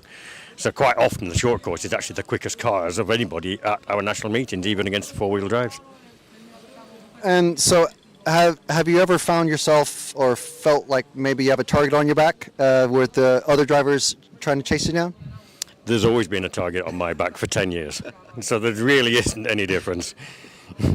And okay, so how has this week been for you here in Czech Republic? Have you been to this track before? I've never been to this one before. Great track. Quite unlucky with the weather, I think. A little bit to learn. Still playing with setups a little bit. But yeah, we see how things go. Practice is okay. The real racing starts, doesn't it now?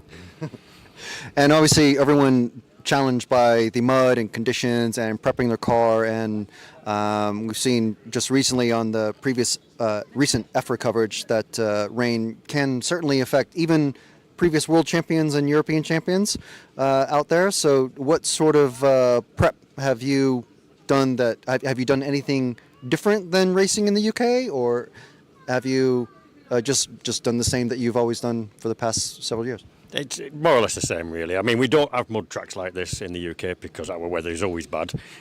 So, we don't have to practice with this.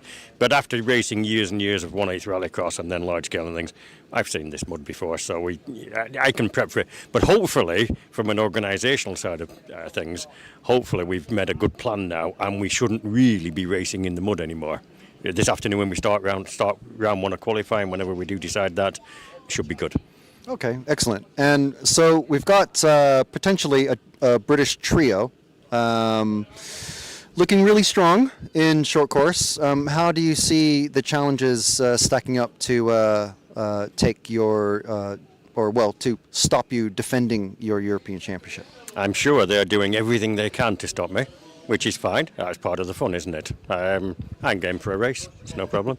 That's great. I mean, it was lovely to see you win last year, but it will be even better to see a nice close race against not just 2 racers, but 3 racers out there in front.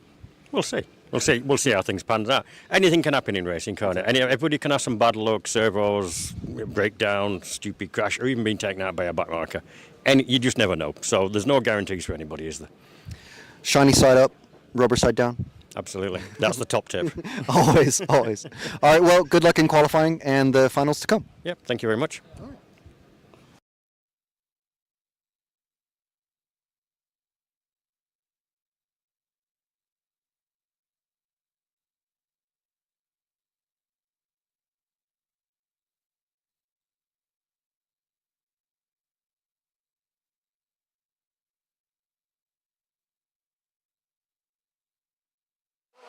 All right. Okay, everybody. Thank you for your patience and sticking around. We do apologize for we had a huge power cut, basically. So we did miss the finish of that race. Safe to say, Melanie Trotman made it through, and I will do my best to find out. That was four-wheel drive, wasn't it? So the finishing order for that one was quarterfinal B, final run. So Marko Leitinen, Samu Pavalainen, and Melanie Trotman were the bump-up racers in that last one. Those were cars 2, 4, and 3. And we're about to get going with the quarterfinal A, which we know. I mean, the main thing here is that we get to see Pekko drive again. That's the main thing here. So he's about to go out on track. The quarterfinal A for four-wheel drive. And this one we got Ben Van de Velden,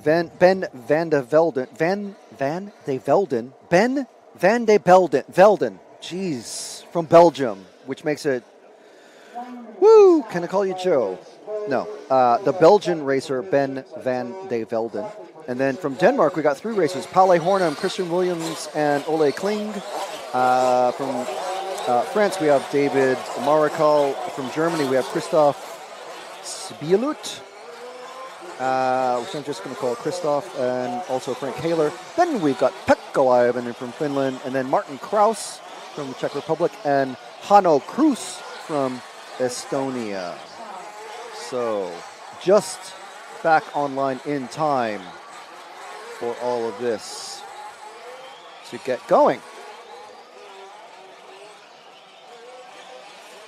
Gary Burns, thank you very much for being a hero. Our latest RCTV hero. Awesome. And we'll cover that as soon as this race is done. So, Pekko Aivonen, first of all, we're going to follow the lead cars going out. Can you grab the drink off of him?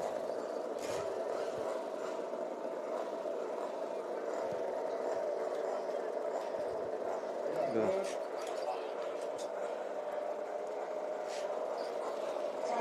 Thank you very much, Ben.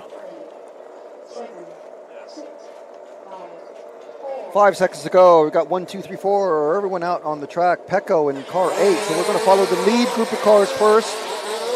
I'll keep an eye on Pecco watch.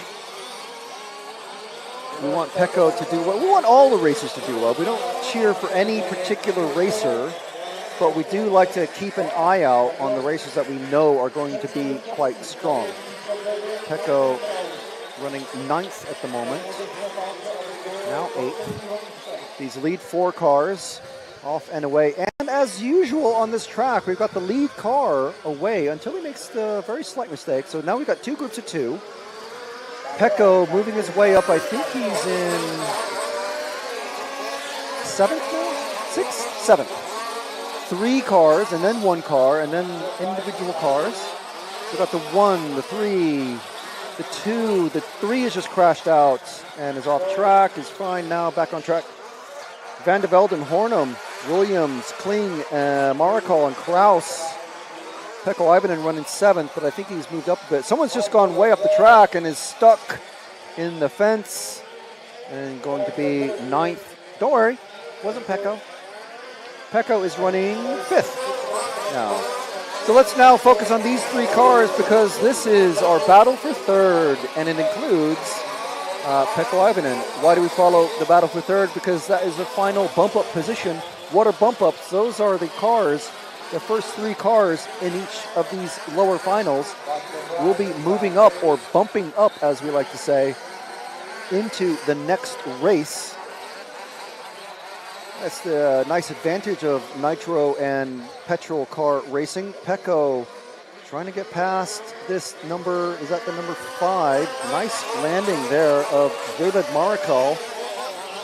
Pekko keeping it. No, oh, what happened to Marikal? That's the first car we've seen hit those tires, and he just drove straight into the tires. Pekko now challenging for 3rd. Now he's in 2nd. Remember, we were following Pekko Ivanen because he was last year's leading driver in the main final for this category. He came 3 corners away from winning the European Championships. He ran out of fuel. He is quick. We're not following him just because. We're following him because we know he's going to give us a good show and a great race. So let's keep on Pekko, that number 8 car. Nice flat landing.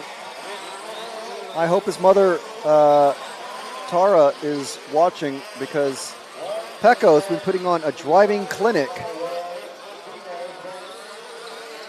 all day long, basically, since the very start. Pekko moving up from the 1/16th A final into the 1/8th, and now this is the 1/4. He's doing really well.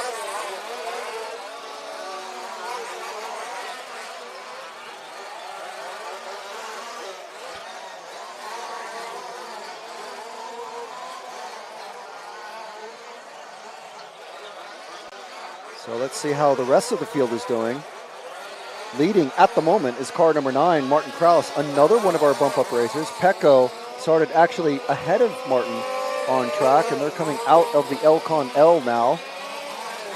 Pekko just holding station, a little wide there, but holding station, not trying to do any dive bombs because that could break them both out of the quarterfinals. Martin doing the wise thing, the smart thing, letting him pass. So Pekko, if you to go ahead, you go on, dude.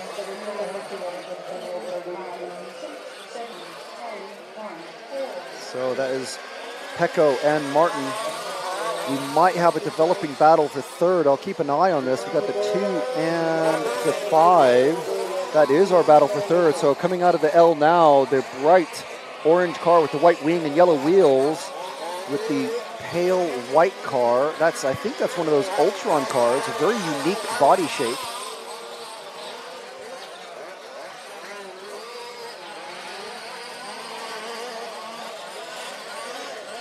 So these two battling for, well, not quite battling yet. It is it's an endurance race. It's a short endurance race, but 15 minutes is a good long race. And of course, these guys, this is the first time they've been on track all day. Pecco, by this time, knows this track very, very well.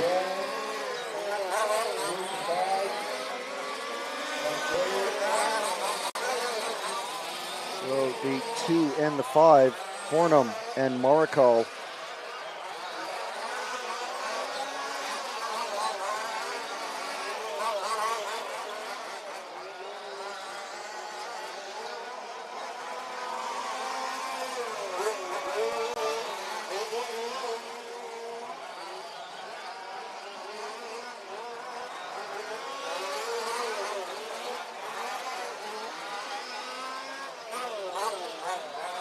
Pekka Ivanen still leading away. Martin Kraus gave him the easy pass in the car 9. Both of them bumping up. Oh, and Martin over. Marshall right there. So no major danger.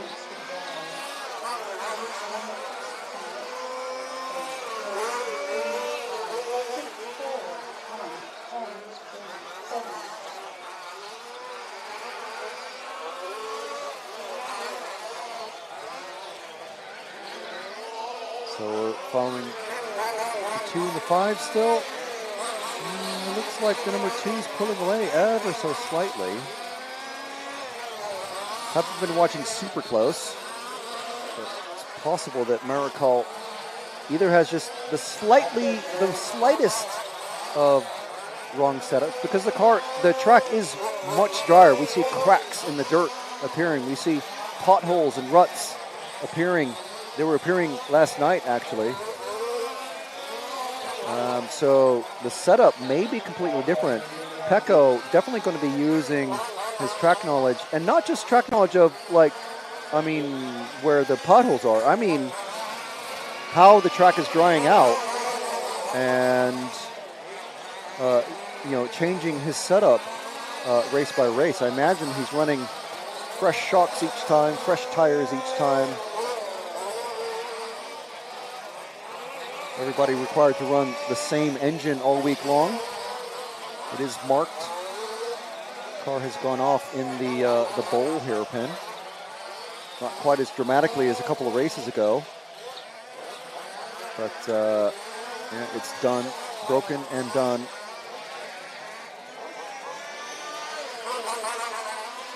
So Ivan and Kraus, Hornum and Marikal. Once again, the 2 and the 5.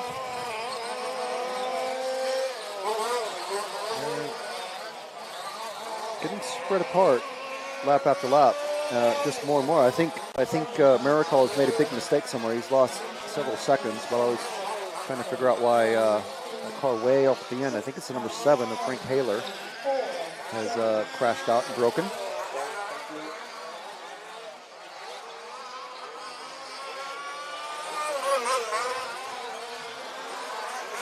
Temperatures come down quite a bit.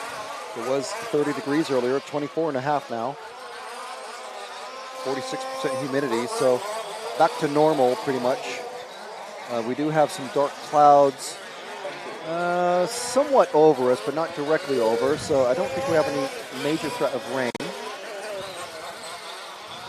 I think we're quite spread out now, so it's Pecco's way ahead of Kraus, who's way ahead of Hornum, who's way ahead of Marikal, so how about we find Pecco? Jim, can you find Pecco just by knowing him? There we go.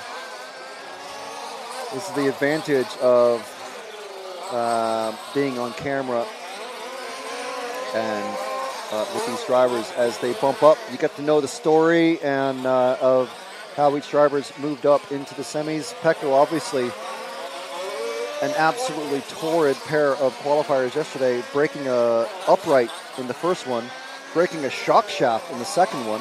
And these are 5mm shock shafts, by the way, so if you're unfamiliar with large-scale off-road, these are not your mamby-pamby 12-scale tiny little paperclip shock shafts. These are 5mm thick minimum, and some of them are 6, maybe even 7. depending on how heavy duty you want to go. They're very, very heavy duty shock shafts, and yeah, so to break one of those, that'll put an end to your racing campaign for the day. So that's what happened to Pecco yesterday. 2 rounds of qualifying because of massive rain delays. You'll notice that we are running all of our finals today. No finals being run tomorrow, which is the norm for petrol and nitro EFRA championships. And the reason for that is because we're expecting deluges of rain tomorrow.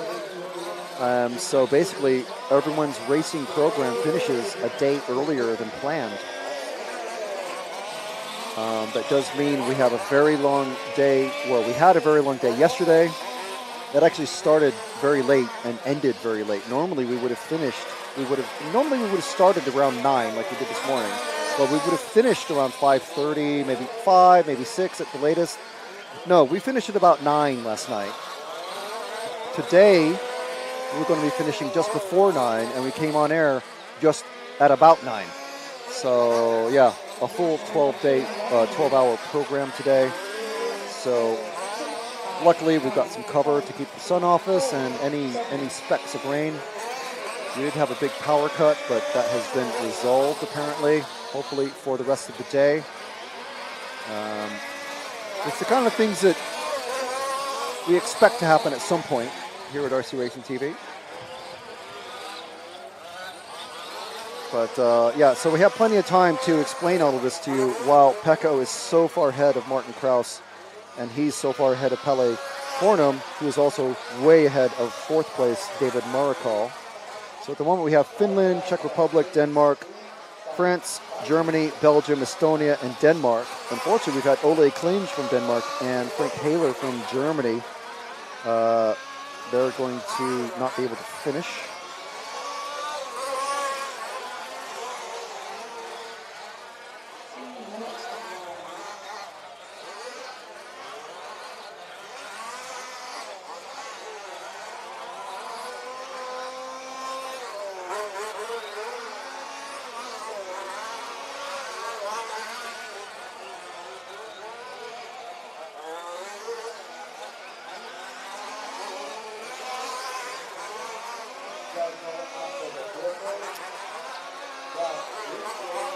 So we're still on Pekko Väivänen.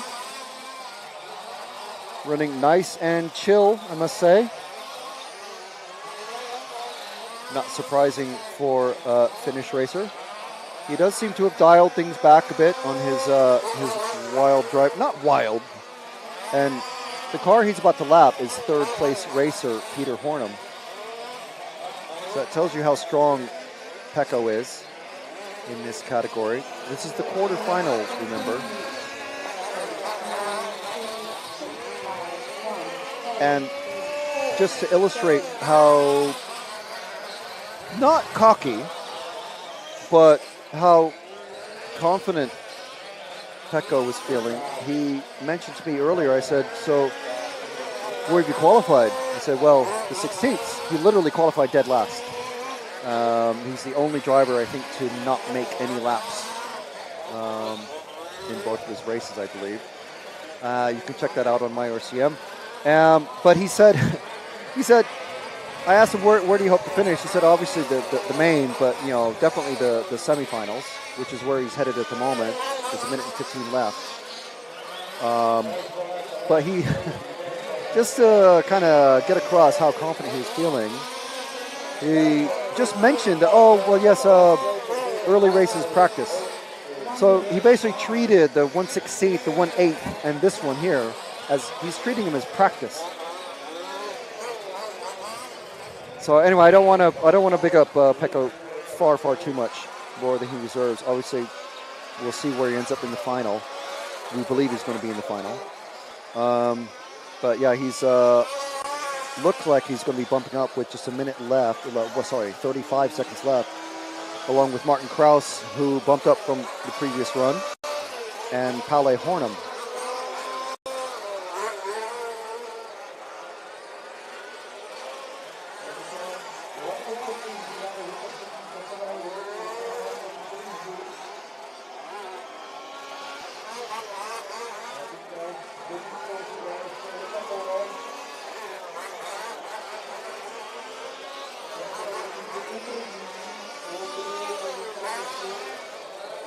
So we're already on our leader as he's coming across to finish his race.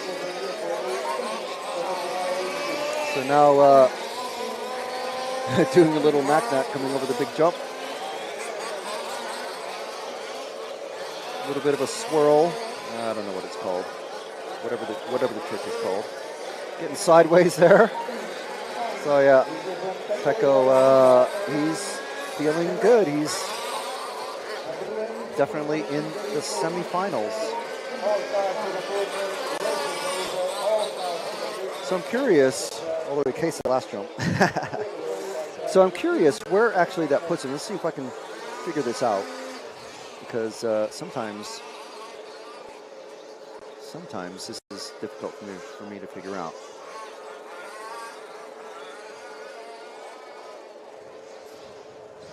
As we're going to play a VT. And here you go. Hope you enjoy it. All right, so we're here with EFRA large-scale off-road section chairman, Connie Svensson. Connie, how has the week been going for you? Your first full EFRA event. It's been challenging. It's my first time as the chairman as an event. I mean, last year in Austria I was a driver. So first of all, I have to say this is an amazing facility and track. So I kind of miss racing, but it's also fun to be part of organizing and making this a great event for all the drivers, but also kind of the team managers, the federations and all the families, because it's a fairly big gathering, and just having it as a full event with 150 drivers. They bring in, their family and all that. So we probably have 250, 300 people here today. And I see it a little bit as my role also to make sure that everybody is enjoying it. And part of that is that the organizer has been really good in if we say, we need to fix this, they've been all over the place and try to fix it. So it's really a collaboration between, the organizers, EFRA, all the officials, the refereeing and the race director. And so we've had some, as I said, challenges with the rain condition here. So we had put out a proposal and we had to have voting with all the drivers, and that didn't go through. And now we're in a situation that we have to change the schedule anyway. If we have done with the original proposal, I think we would have had a little bit more qualification rounds. But now it is as it is, and I think all the drivers seems happy with the way we're trying to move this forward and make the best possible racing. That's the most important part, and that it's fair. So we have a good racing in the A-mains. So it's not just bad luck or something like that. I think you've covered almost everything I was going to ask. How many weeks or months, maybe even, of preparation has gone into this from your side, talking with the organizers, the federations, and drivers, like you said? Yeah. So as I said, since this is all new to me, the whole EFRA thing, like how do we run an event? What is the process and procedure before this? I need to make sure that all the countries get their allocations correctly, so how many spots each country go, and that is also a little bit of it's also a little challenge. The first time, who should get what, and people want more places for their federation, and some of them have been late and all that. So, but I think everybody was happy how many places they got when they got into this.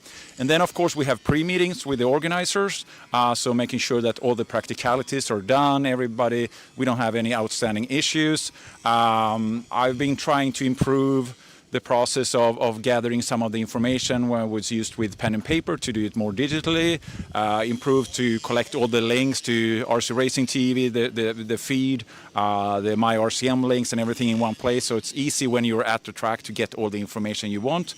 And also to try to actually write down some of the best practices and guidelines, because as we know, Ian has been the chairman before, and he has been running this and have a lot of experience. So I have also, talked to Ian a lot about the different, how should we do this. So he's been a great help for me, but also trying to, write this down, because this is all in his head. So the next one, if I'm not, chairman forever, because I can tell you one thing, I do want to go back and racing at one of the Euros, when, I'm not sure.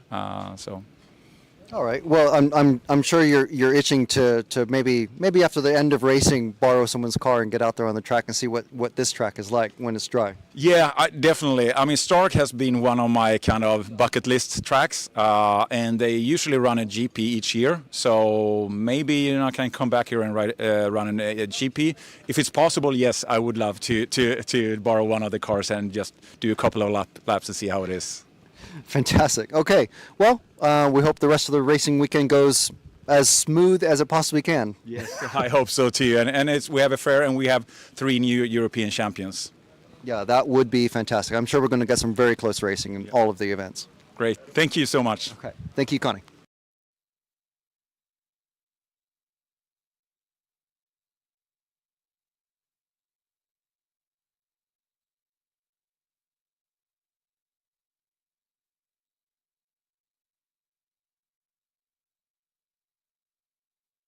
All right, the first semifinal now ready to go, about 20 seconds from being released from the pit lane. So we're moving into the faster and faster guys. We've got Taylor Letchford, one of the top British racers. Jack Keatley, one of the other top British racers in large-scale off-road short course. Matthew Stokes, who was doing really well last year. Thomas Hopf, Urs Gehring, Kees Jimmink, Fabian Marat, Daniel Koch, Oran Tekan, and Patrick Weiss. So we have 4 Brits in this one. 3 Swiss racers. 1 Turk, 1 Frenchman, and 1 Dutchman.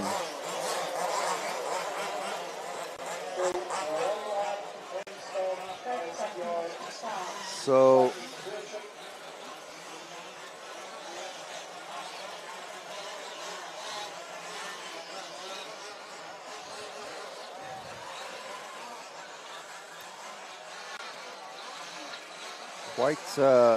quite a lot of action.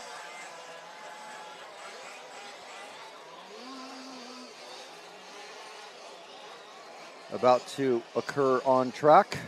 So thank you everybody for joining us. Semis about to go out on track. Now if anybody can help us out, I cover a lot of different categories for EFRA and RCTV. So if anyone can let me know who actually bumps up in this one, I would love to know. Yeah, Matt Buxton, I'm a name that in the chat, but I'm surprised you're not here, mate.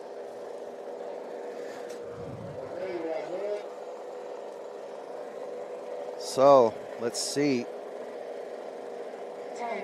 2023 EFRA Large Scale Off-Road European Championships semifinal B about to go. They're off on the way. Taylor Letchford, Jack Keatley. They haven't seen the track for at least a day. A full 24 hours. Many of the rest of these drivers have been bumping up. Green truck goes rolling. I think it's the 5. Yes, it's the 5. They're out of sorts. Taylor and Jack trying to break away.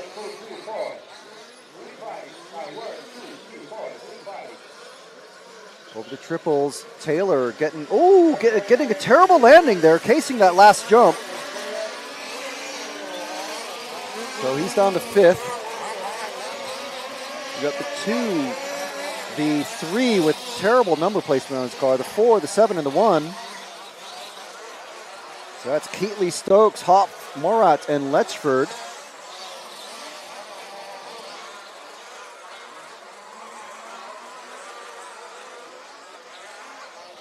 Ten trucks all running.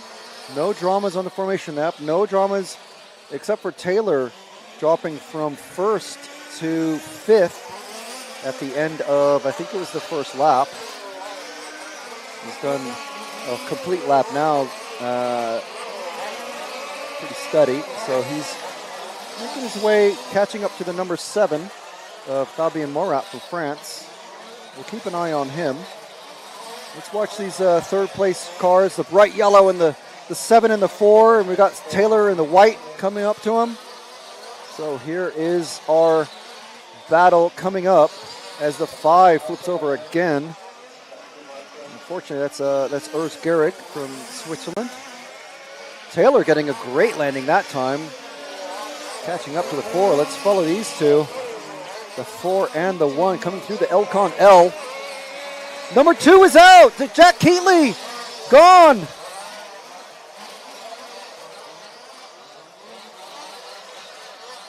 Let's move back to the battle for second, though. The 4 and the 7, Jack Keatley. I'll keep an eye on whatever has happened to him. We don't know.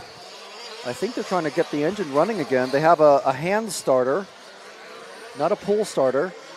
Another car truck has gone. I see a mechanic waiting to cross. No, it's the spring came off the car.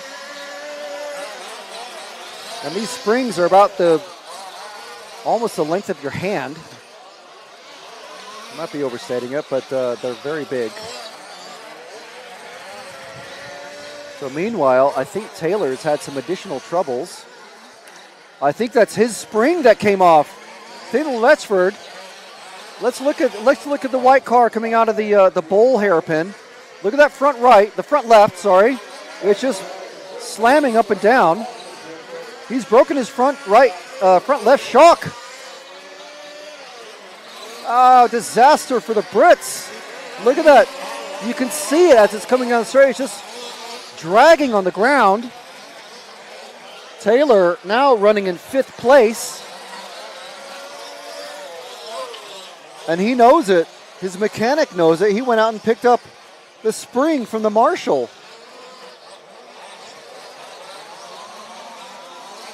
Taylor running in 5th.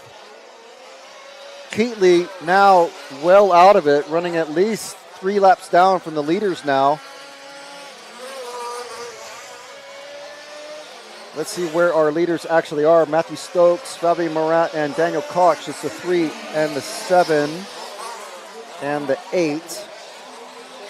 The 3, 7, and 8, they're already in the infield. That's our bright yellow and orange car, the other bright yellow and orange truck, and the green truck. Those are our 3 cars. We know they are definitely bumping up. I'm not sure exactly who is bumping up in this one, so forgive me for, I don't want to say the wrong thing and just guess out loud, because that'll be quite wrong. Taylor just lost 2 more spots. So running in 8th position now. The thing is, it is actually worth it to keep running if you still have drive and tires are pointing in the right direction. Obviously, the steering is still working fine. 15 minutes remaining in this one. I did forget to mention that this is a 20-minute race. All of the semifinals are 20 minutes in length.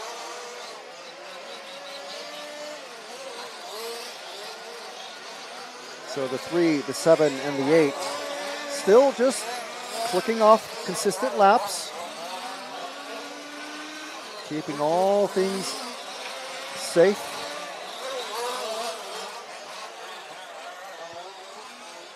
So, but 2 big casualties.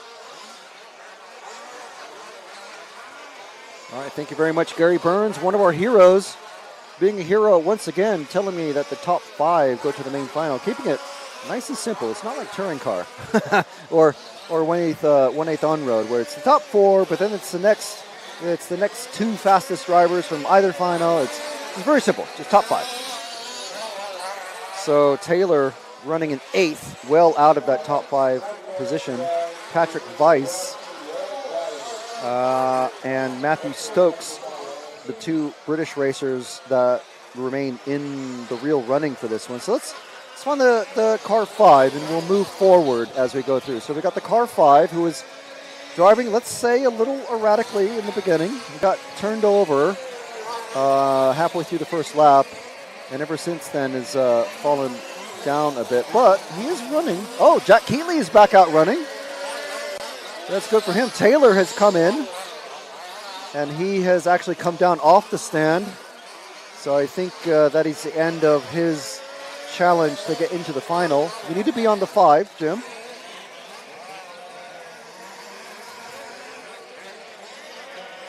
So this is Patrick Weiss.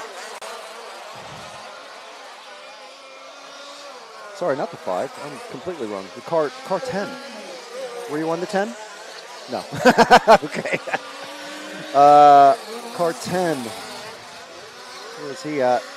Just come past us now. The sort of the monster yellow and green with not actually monster colors, but it's yellow and black. Number 10. That's Patrick Weiss, one of the British racers, presently in 5th position. Who's this behind him? The car 6. That is actually our battle for the final bump up position.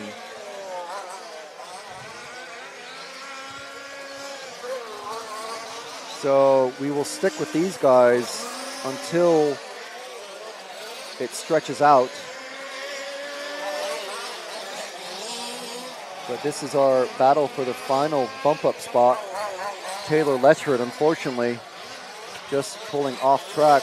Jack Keatley out once again in the car 2. He is about 7 laps down from everybody. Still 12 minutes to go, so it was worth a go. If it would have kept running, it would have definitely been worth a go because you never know who can drop out ahead of you. What has happened, and during that time, something has happened to the 6th place car of Keys Jimink in the number. Oh no, sorry, he's right there. I keep looking at the wrong. Right. My apologies. Getting a little bit mixed up here. New set of races, different set of rules, and obviously a completely new set of drivers. So this here, Patrick Weiss and Keys Jimink, and oh, that's trying to close the door from the outside. Not really going to work. He had the inside line, and now he's got the inside line. There's Patrick, and I'm sure the referee's keeping a sharp eye on this one. Patrick getting a really good jump off the triple there and making up lots and lots of ground. So it seems like when Jimink is able to shove his nose in and go, look, if you're not going to move ahead, I will do that for you. And Patrick is like, no, I'm just gonna power on ahead. Thank you very much. Trying to, okay, again, liking that really wide line. It must be smoother, but it is very loose. So these guys, nose to tail. Oh, nice inside line pass there over the triples. Side-by-side drag race. Heavy braking coming into that first corner. Into the L. These guys really battling it out. It is for the very last bump-up position into the main final. So this is really almost all for the marble. Oh, and there he goes. There goes Weiss. And in sympathy, the car number 9 of Tekan. Now they are battling. Meanwhile, Jimink moving ahead. So that number 9 car who's moved up with those bright orange wheels, that is also for position. Oh, and what's going on here with what's happened? He's gone into pits. He's just been given a drive-through penalty, I believe. I don't know exactly what for. Maybe he accidentally cut the track. I wasn't watching.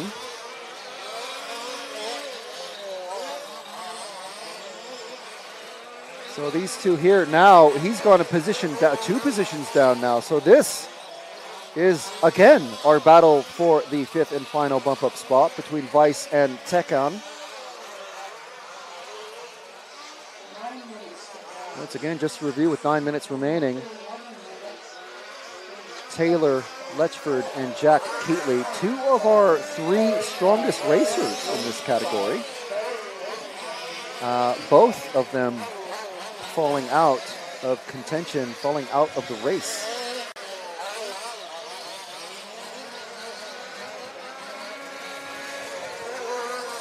Weiss trying the inside line that time,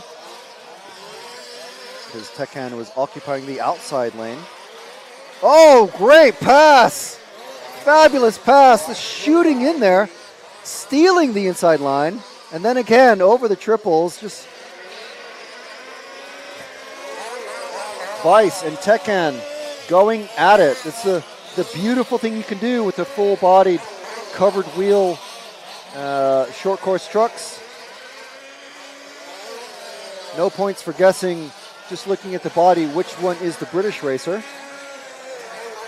But Tekan is from Turkey. Oh, fabulous! Dive bombing in there, but too deep. And Weiss being very kind there and letting him go. He did not cause him to go through, but I guess he felt there was something going on. Meanwhile, that lets the number 6 of Jimink move up. So we have a 3-way battle for the 5th and final bump-up positions. And behind Jimink, we've got the number 3 of our leader, Matthew Stokes, coming up, and then the 5 of Urs Gehring, who's running way down the order. But it wouldn't be a bad thing to stay behind the leader and just drive smooth, basically. Urs running very wild in the early part of the race. So we've got Tekan, Weiss, and Jimink in that order, racing down the main straight over the big jump into the Elcon L, battling for the 5th and final bump-up position.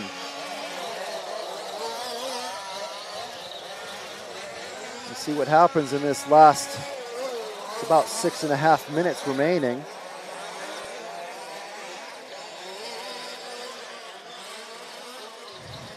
Farmer in the field behind, he doesn't care. He's got to get his plowing done. So that's what he's doing. Hopefully he's got the live broadcast on a tablet inside the cab of that tractor. You can do all kinds of things nowadays in modern tractors. I'm not sure how modern that particular one is, but it doesn't look all that modern. So Tekan, Weiss, Jimink still in that order. Let's see what, they're getting very close. So Tekan just a little slower than the other two. Let's see what kind of dive bomb maneuvers we get this time. Going in the bowl, and Weiss tips it over. Jimink now moving up, taking up that position as Stokes is coming through to put a lap on them. He's taking it easy though. He's not trying to go hard, which is obviously, again, the much wiser thing to do. Jimink now falling behind Weiss. And getting sideways goes Weiss, and that he has to allow Stokes past. And obviously I'm sure those two know each other fairly well, coming from the British Large-Scale National Series.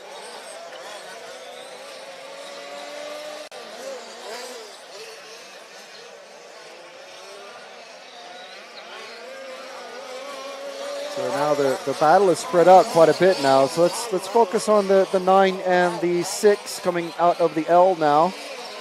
Still our battle for 5th. We'll let Patrick Weiss work his way up. These guys all running fairly steady laps, all roughly about the same speeds, as you can see. 4.5 minutes remaining in this one. Running order, Stokes in that bright yellow and orange truck just behind these two. And then we've got Fabian Morat and Daniel Koch, Thomas Hopp. Orhan Tekan is in that car with the red wheels, the truck with the red wheels. That is our final bump-up position, is what he is occupying. And the yellow and black Losi truck just behind him with the white wheels. He's gotten sideways. Now everybody's together. Let the leader go, let the leader go. And now you guys can all fight it out. Oh, going crazy. No one wants it. Who's going to take it? Who's that coming up? The number 7, that's a second place truck. So car 10 just giving an on-track stop and go. So now this is our battle for 6. So we almost don't really care what happens here. But if these guys could keep it clean, they can catch up to the number 6 car truck once again of Keys Jimmink.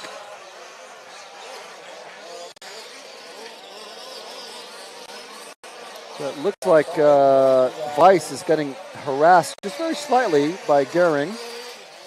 I think they're many laps apart, though. No, they're not. That's actually for position as well. So Urs Gehring, they were smashing around together so much, they let Gehring catch up about a third of a lap, I think it was. 3 minutes remaining in this one. We still have Stokes, Malrat, Koch, Hoff, and Jimmink taking up that last and final. Even though they mean the same thing, I'll just go ahead and say them both. The second to last and penultimate position. Anyway, Jimmink taking up the fifth and final position, the bump up spot going into the main final. That's it. All these guys want to do is make it to the big show. So no real battles out on track now. Everyone's spread apart quite a bit. The only real battle is for 6, which, like I said, doesn't really matter a huge amount. So let's give our leader, who he's just behind the number 6. The leader in the number 3 is the second of those bright cars coming through the bowl hairpin now and into the, again, not so flat hairpin. 2 different lines there. Well, one was to, that was Jimmink letting Stokes pass very easily indeed. He is our leader. That number, wait a minute, that's number 7. How have I gotten all mixed up? That's the number 3. Ah, come on. Going over the tabletop now is the number 3. So he's gotten Jimmink. He's gotten past Jimmink ages ago. Here I am thinking for a few laps that he was way ahead. So Stokes now on camera, coming down the main straight in that 3 truck. One of many British racers here, and doing Britain proud, I'm sure, to go into the main final.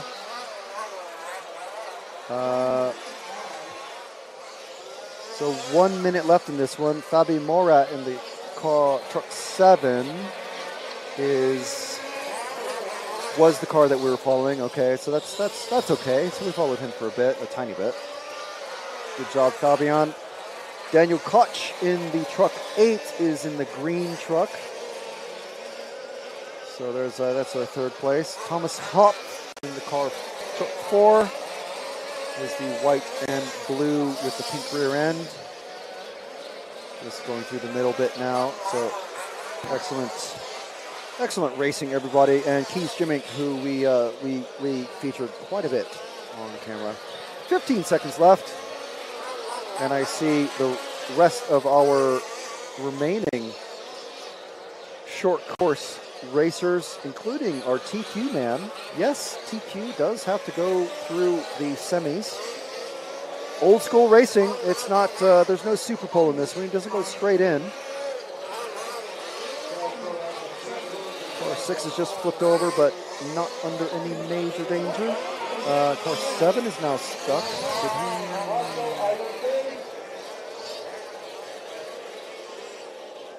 He's cut the track, but I think he's... Oh, is he finished? Okay, that's all right then, if he's finished. He has, yes. Right, okay, so Matthew Stokes taking that one, Fabian Morat in 2nd, Daniel Koch in 8th, Thomas Hopp in 4th, and Keys Jimmink 5th. Those are our bump-up racers, the ones not making it. The big stories, Taylor Letchford out with a broken shock. Jack Keatley, I believe it was engine trouble. And then it was Oran Tekan, Patrick Weiss, and Urs Gehring not making the main show. So the way I believe it works is it doesn't go necessarily on fishing order. I think it will go on the fastest total time in the semi is going to decide the order of the grid for the main final.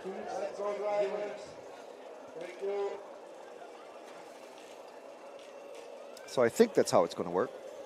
Feel free to correct me if I've got that completely wrong. please. Team manager from Estonia to time TV, please. Team manager from Estonia to time TV. So next race, they're already out on the rostrum. Cars are out. I think someone has preempted the order to go out on the for the warm-up. So in this one, we've got Ian Audie, our pole position sitter. Alex Mulder, Mark Kreisig, Mr. R.C. Fox, Gertjan van Medevort, Heidi Schilcock, Michel Puziat, Daniel Scholing, Paul Scrace, Bruno Trotman, and Mike Loeffler. That is our group of 10 racers out now for the semifinal A. So we're well into the semis now. So we'd like to thank everybody for joining us here in Stařeč in the Czech Republic for the 2023 large-scale off-road European Championships. And at the moment, we're watching the short course trucks. We'll have two-wheel drive up immediately after these guys, and then finish off the day with four-wheel drive. But just so you guys know, since we're into the semis, short course final is intended to kick off at 7:20, and that is going to be, all of these are going to be 30-minute finals. Two-wheel drive to kick off at 6:05, and four-wheel drive at 6:50. Now that does not take into account, these are all provisional, and the only reason why is because we may have 10-minute technical timeouts. So if that does happen, we'll see. We hope it doesn't, because it does delay it, the program a bit. And if it happens in every single final, which obviously didn't happen in the first final, but we could be delayed by potentially 50 minutes in the worst case. Well, in the worst case, a whole hour, because there's 6 finals. But basically, only in the semifinals are the drivers are allowed to call 10-minute technical timeouts. That's if someone needs to suddenly change a clutch or something crazy like that. So Gary Burns letting us know that Patrick and Matt are from the same club, MMR Raceway. So yes, we have, I think MMR is with us at the moment, or was viewing the program earlier. So thank you very much for everyone who stuck around all day. We do appreciate it, and especially through our usual power cut. Got nearly 140 of you watching now. So thank you very much again, guys. This coverage has been brought to you by Elcon Models. So we want to thank Elcon very, very much for providing sponsorship for this race. It's allowed us to bring you some additional video and all sorts of really cool stuff for you. We've been playing that in to the RC Racing TV and EFRA live streams during the day. So thank you very much, and hope you appreciate that. Thank you very much, Elcon Models. Also like to thank RC Racing, or rccaronline.de, and RC Fox. Both of them are German-based retailers for RC, obviously. I'd like to thank everybody here at the track who's been so helpful to us. And, of course, to everyone who's watching, all 137 of you, I believe it is.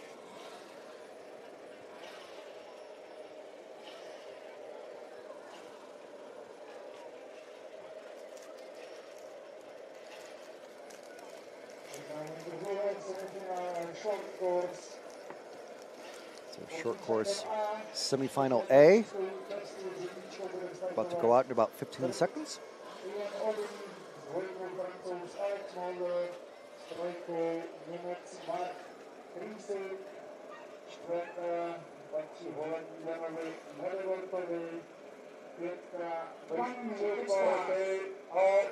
All times still with starting position. All times in the starting position.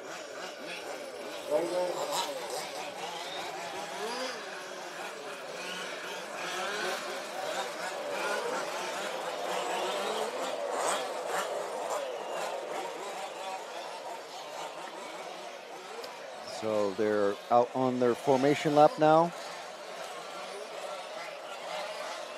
30 seconds to start.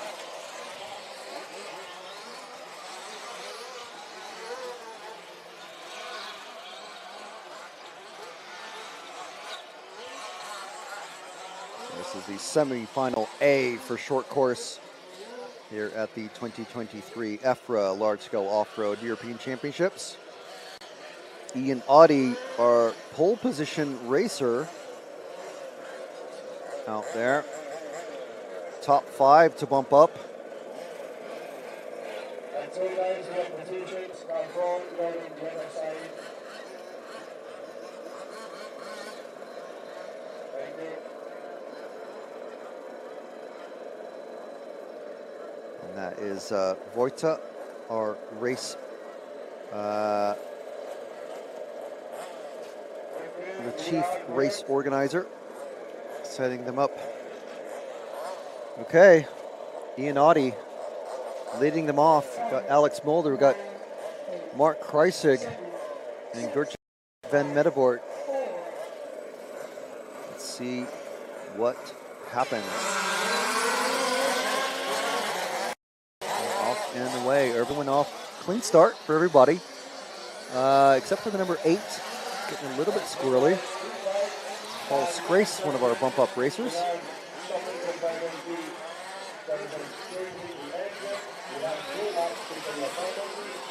Oh, and the number 7 and 6 coming a cropper over the second set of doubles. We do have a truck who has changed engines, who has to come in and do a stop and go penalty. That's a fairly normal thing. You're meant to run one engine all week long, one chassis and one body.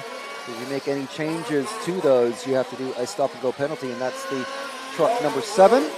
And he's been released, so he's now at the very back of the field. Meanwhile, Ian Audi leading with Alex Mulder trying to get right up on his back bumper. The truck 3 of Mark Kreisig, the only one running like a external roll bar with lights. So that's pretty cool. Gertjan van Medebort in the 4th spot. 5th spot is Heidi Schilcock at the moment, being chased by Bruno Trotman. So we'll let Ian and Alex duke it out, but we have a battle for 5th here between the 5 and the 9. That's the purple and white, and the white and green trucks just about to come over the second of the doubles. This is our battle for 5th, and it's getting closer. Gertjan about to be giving Heidi some taps in that back bumper.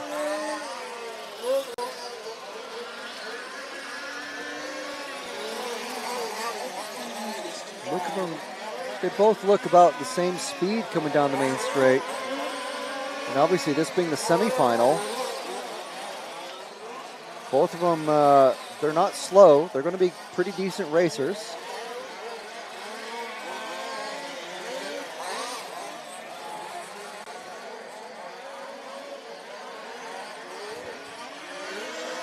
We have the number 6 has been caught up on a pipe. That's the Michel Pougiat, but unfortunately already running last, so not going to affect our leading quintet for this battle for 5th. It looks like Heidi's very slowly edging away from Gertjan, just like Ian has been edging away from Alex. Alex just flipped it over, and now he's in the clutches of Mark Kreisig, who gave him an accidental tap as Alex went sideways. So Mark being very, very gracious and waiting. It certainly wasn't Mark's fault that he T-boned Alex, but very good of him to wait anyway. So it looks like Gertjan's gotten just a little closer to Heidi now.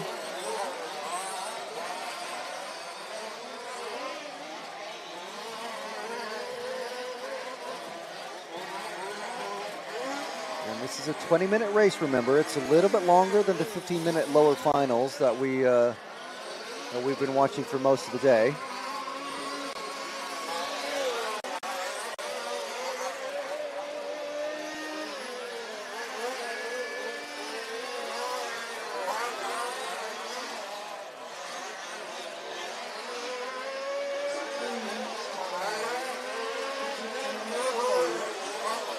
Running order still, Ian Audi, Mark Kreisig, Alex Mulder, Gertjan van Mettevoort has gotten ahead of Heidi Shilcock now.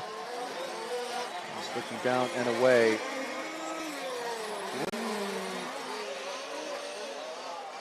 Gertjan's in the 4. Okay, sorry, this is Bruno Trotman in the white and green. So my apologies, got it a bit wrong there. And just as I'm saying that, he's flipped it over, coming over the triple. So now it's down to Heidi to chase down Gertjan in the truck number 4, which I thought was the white and the green, but is actually the truck ahead of Heidi. So are we still on Heidi? Are we still on the purple and white car? Okay, so that is Heidi Shilcock that we're following. At the moment, again, final bump up position. So it was Bruno Trotman, not Gertjan, who was chasing him. Sorry for anyone yelling at the screen. Ian is out! Ian is out! Go to the L! Go to the L! Ian Audi has flamed out, or I'm not sure what you call it, in his engine's cut. So Ian keeping it, staying very calm.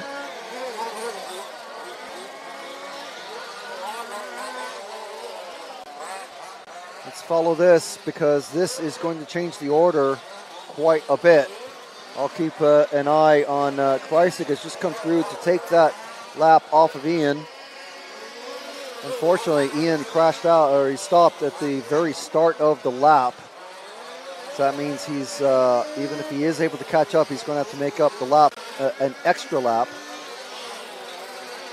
Ian and his pit crew not running headsets, so they're not able to talk to each other very well.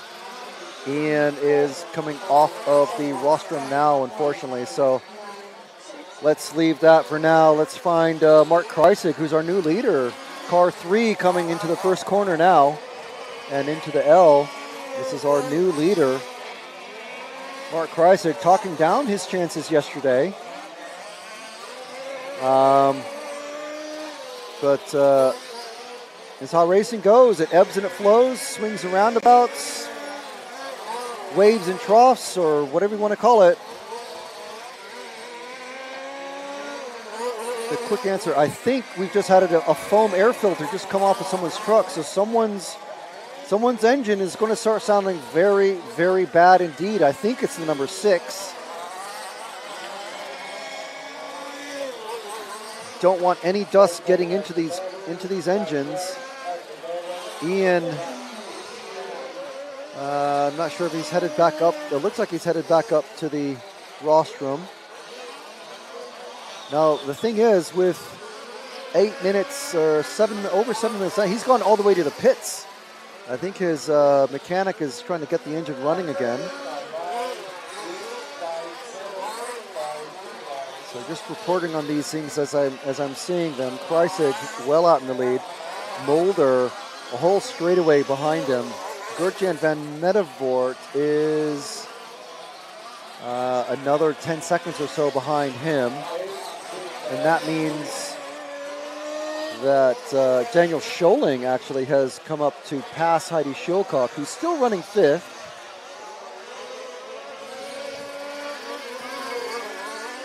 So it's the 7 who has off camera passed Heidi Shilcock for the 4th spot. So everyone behind Ian benefiting there, because he was definitely running in first. We've got a damaged, what car is this? It's a number 8, Paul Scroise. He was running, I think, number 3 in a previous run.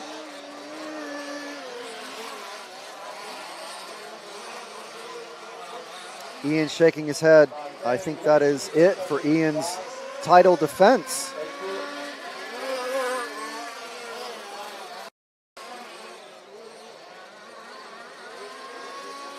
So Ian very sanguine about it. That's how racing goes. And I think we have the battle, yes, coming over the second double. This is our battle for 4th place now, 4th and 5th. So it looks like Daniel Scholing has made a mistake somewhere along the way and allowed Heidi to catch right up to him. Coming over the triples, Heidi taking it very sedate with a double and a single. Coming over the big jump, nice and flat for Daniel, nice and flat for Heidi, a little bit nose heavy.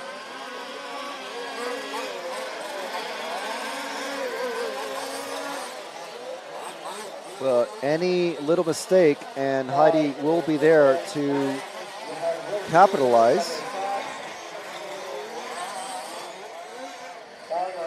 But it looks like Daniel's just the tiniest bit quicker. Mark Kreisig working through lap traffic behind him. So behind these two is the very next car is our, actually, it's a battle for the lead between our 3 and our 2.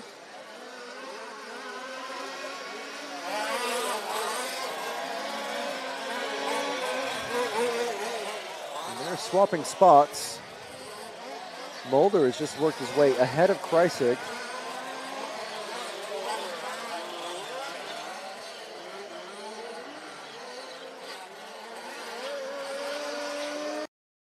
Down now.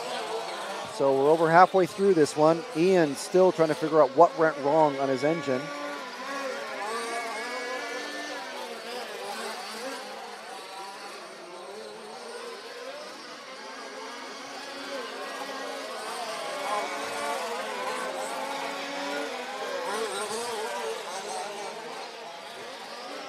So this is our lead battle.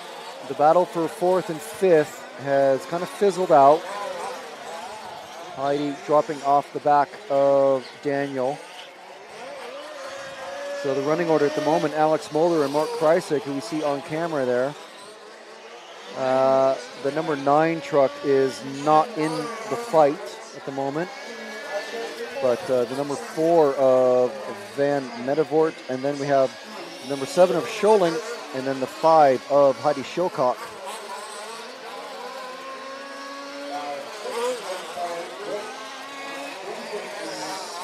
So I think Kreisig made a couple of major mistakes there, so he's fallen off the back of Alex Mulder. Let's give Alex Mulder some love. The number 2 car, truck about to go over, and whoa, very sideways. Going over the, well, around the not so flat hairpin now. Next truck that he's going to be coming across on track is the 5th place truck of Heidi Schilcock, as Ian is carting away his number 1 truck. Our TT man not going to be able to defend his title. So a major development. We've got, what car is that? I think that's a 6. It's way out there.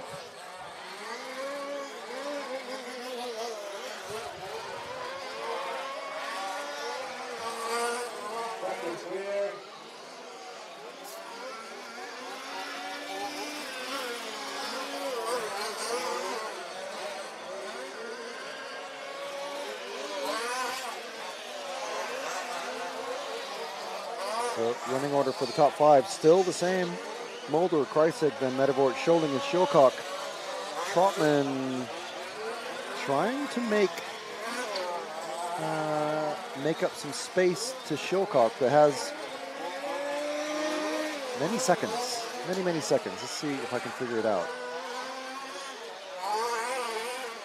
Yeah, 5-second gap, almost 6 seconds actually.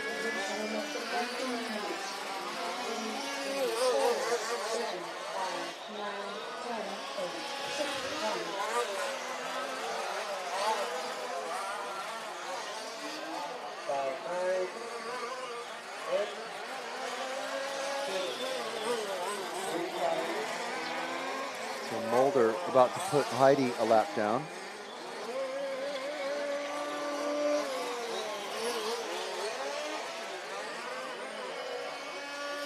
6.5 minutes left in this one.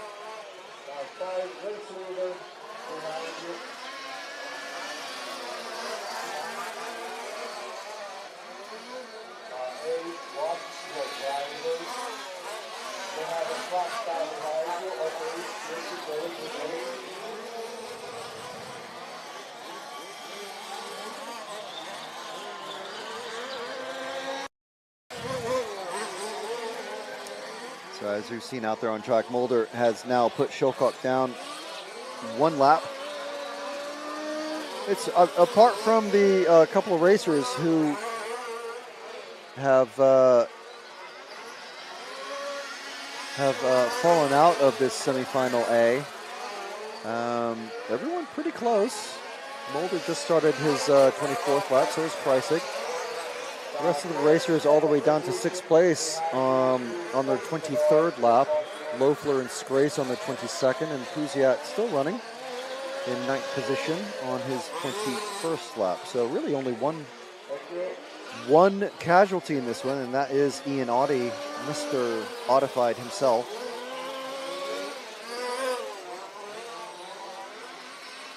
Five, 15 minutes down.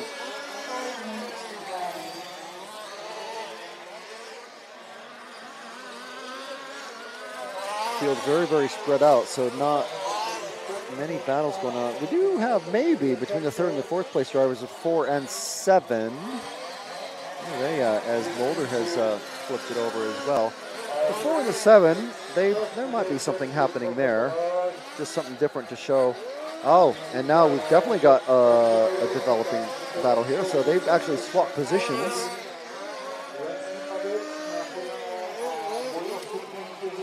So if we could just zoom out and see how big of a distance gap it is. So that's the 7, then the 4 of Scholing and Van Mettevoort. Heidi Shilcock not really in much danger from Bruno Trotman, but he is the next car behind her. About 10 seconds. Is it about 10 seconds? Let's see. About 9 seconds. But Scholing and Van Mettevoort, these are the closest battle that we've got on track. 7 who's just crossed the line, and Van Mettevoort who's just crossed the line now. So it looks like Van Mettevoort's just a little bit quicker now, so you can see the distance between them. Ever so slowly shrinking. 3.5 minutes left.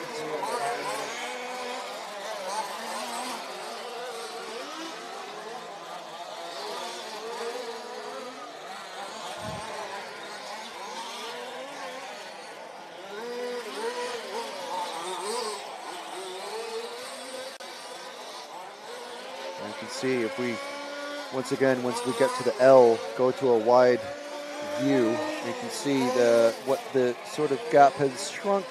Maybe not really. See the distances between them is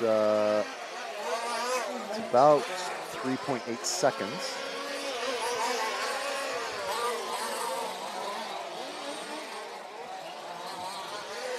So Scholing making a little bit of a hash out of that the corner before the tabletop. So might be a little closer now. It depends if Van Mettevoort is... Oh, he gets a terrible landing off the triple once again. That's how he lost his position. So I think that is going to be his charge over. But we have Heidi Shilcock coming up on Van Mettevoort. So now we actually have Van Mettevoort and Heidi Shilcock in the same piece of track.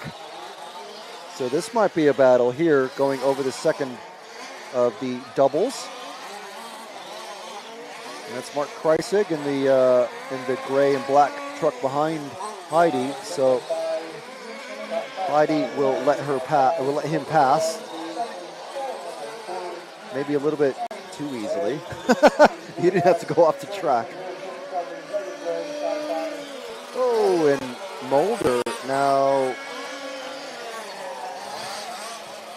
trying to get past to put Heidi a lap down. Okay. It's all fine. A little bit of a couple of taps there that you wouldn't even feel. So now that kind of, we've got. Let's go to the car 4 as he's the first of the trucks about to go through the not flat hairpin, because he might make some mistakes here or get flustered a bit letting the 2 leaders past, and that would give Heidi a lot more of a closer run on Van Mettevort. So you can just hear the referee telling Van Mettevort, okay, you have the leader behind you, you need to open the door, which is a very nice way of saying, okay, let him pass. As I've been saying, I call these verbal blue flags. So if you're familiar with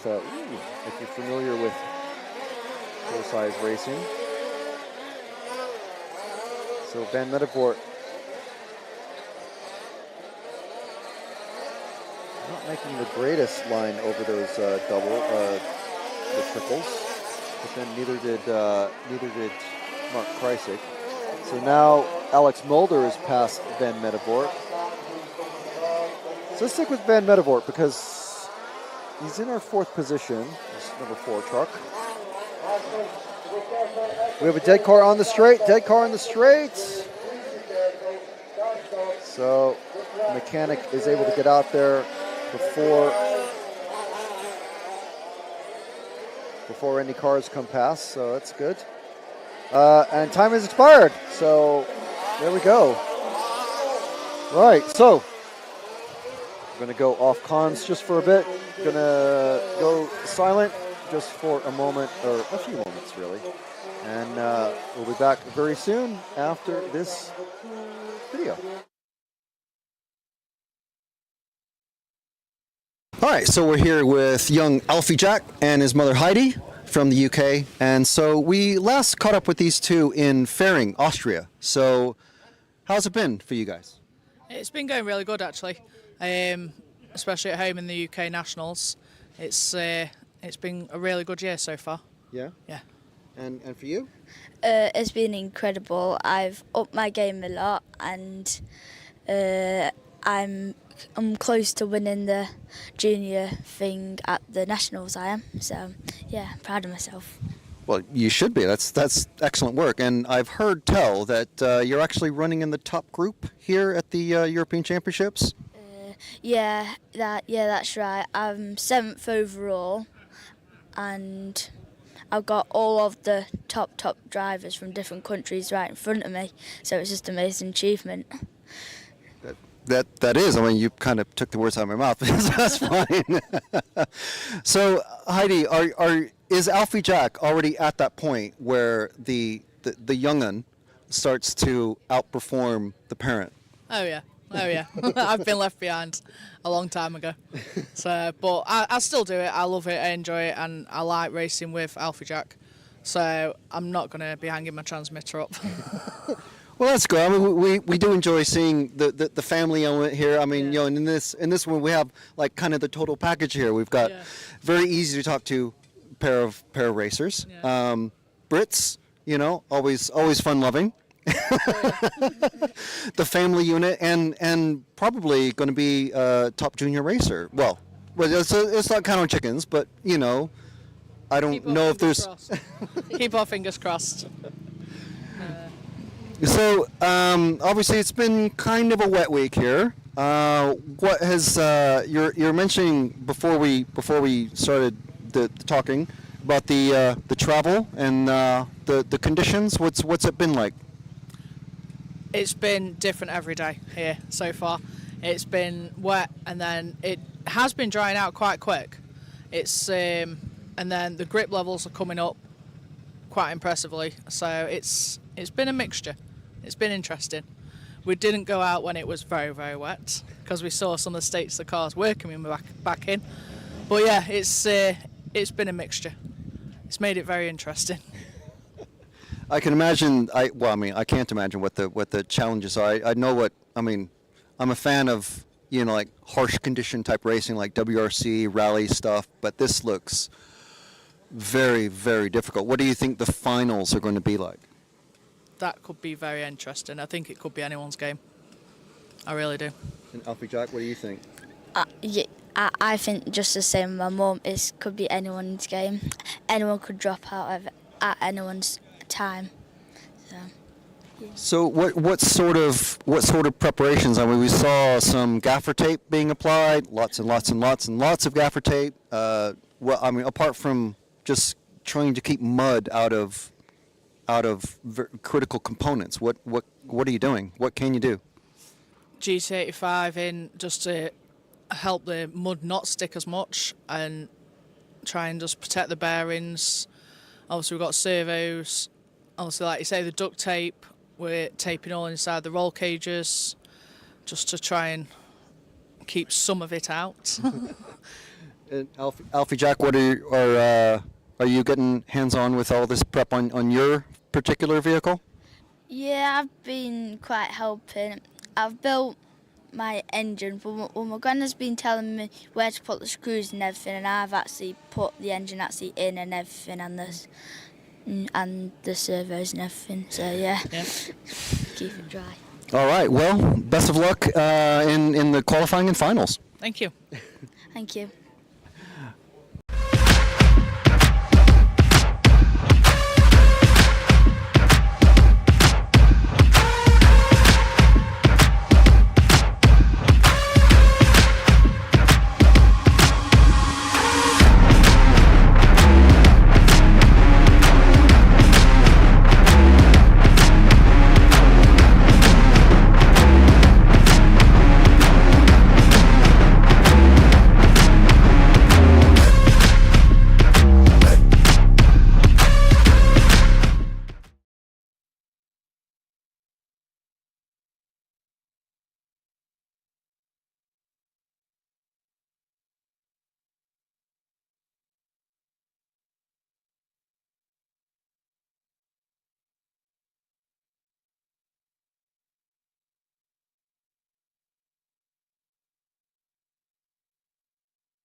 Okay, so we hope you enjoyed that piece of video.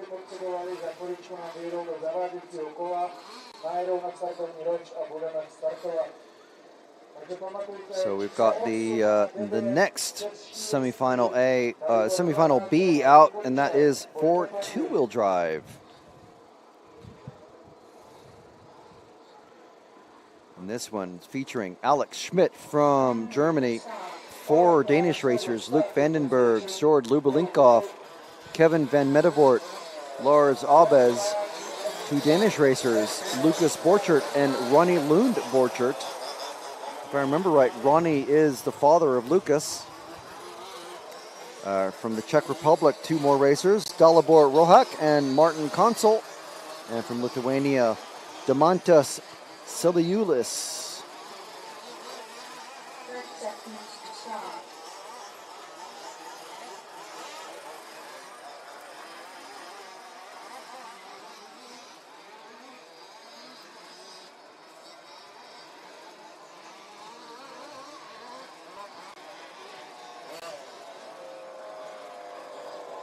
So that is their formation lap. Race director making sure everybody is in the correct spots. 1, 2, 3, 4, all the way down the grid, down to 0.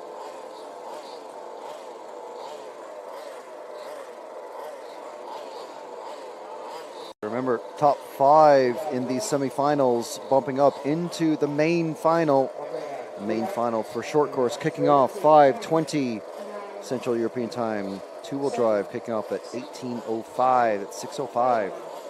4 seconds.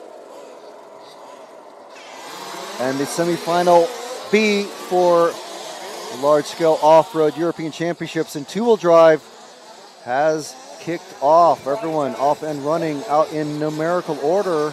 It looks like someone has flipped over. I think it's the number 9. But the number 1, 2, 3, 4, 5, all out in that order. Schmidt, Vandenberg, Lubelinkov, Van Medevort, and Abes.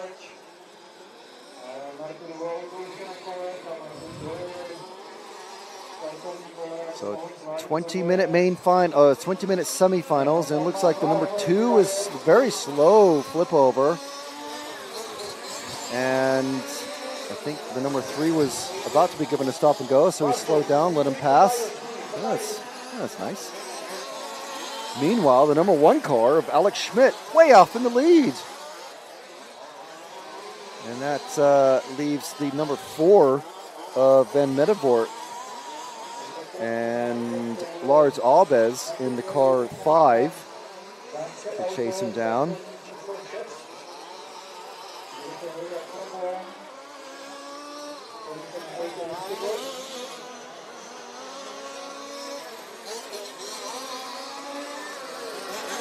Five and the 2. So we got 1, 2, 3, 4, and then the battle for 5th place. Let's focus on the number 0 and 3 cars just coming over the first of the doubles. At the moment, that is our battle for the 5th and final bump up position. Remember, only the top 5 racers are going to be advancing to the main final.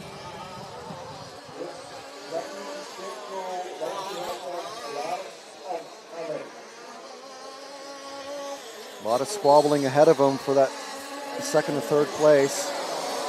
Number 6 car just coming out of the pits. Not sure what happened to Lucas Borchert.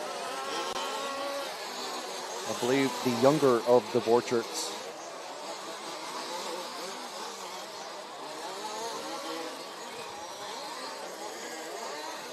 Number 1 car, Alex, massive lead over the number 4 of Van Medevort.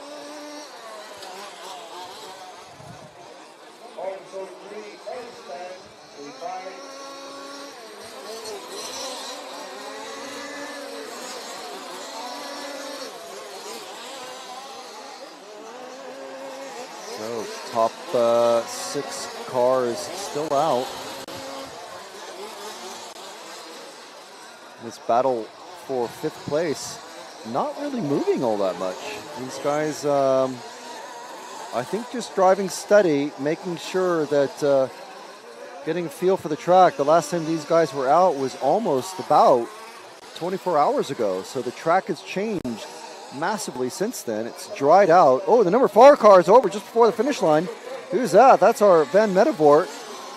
So this changes things. So now our new battle for the lead, for the 5th place. It was between the 4 and 10 of Van Medevort in that car 4. We still have we have a. Let's see, there's our leader, way out in front. He's already going over the triples. 2nd, 3rd, just coming over the tabletop, and then 4th, 5th, 6th. So at the moment, yes, the Belgian-colored, or is it German? So, yes, the 0 and the 3, that is our battle for 5th. Ceciulis and Lubelinkov.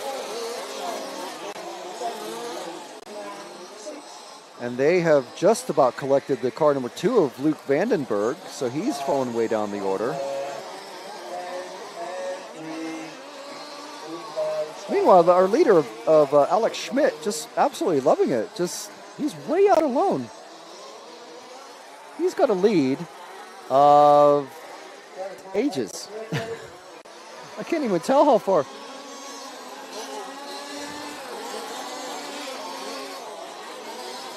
He's about a half a lap ahead of all of these guys. So I'll keep an eye on that, but the main thing is that to note is that the cars on track now, in the Belgian or German themed car with the red, yellow, and black, followed very, very closely by the white and green with yellow wheels. That is our battle for 5th. So it's 5th and 6th on camera. We've got just under 15 minutes remaining.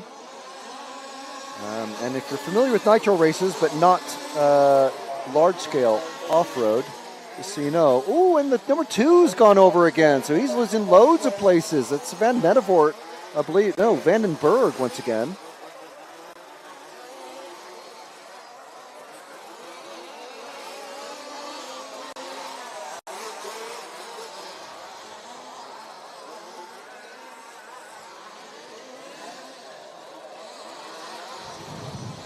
Sorry, just trying to chase a wasp very nasty looking one.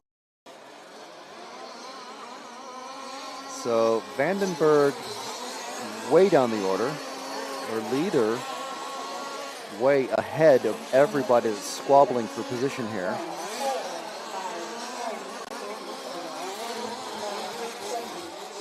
So I think, yeah, these guys have moved up a position. It's actually the battle for fourth now with the red, yellow, and black and the yellow and green car.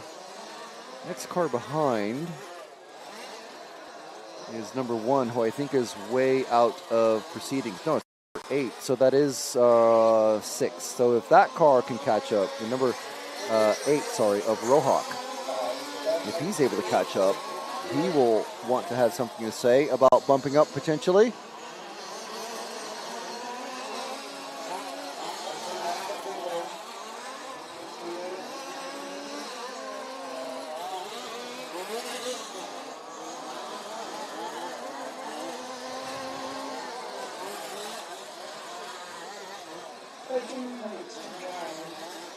So 13 minutes remaining in this one. Running order, Alex Schmidt, Kevin Van Medevort in the car 4, Lars Abes in the car 5, Sjord Lubelinkov in the car 3, Damantas Ceciulis in the car 5, and those are our bump up positions. The rest of the drivers, Rohak, Vandenberg, Consul, Borchert, and Borchert.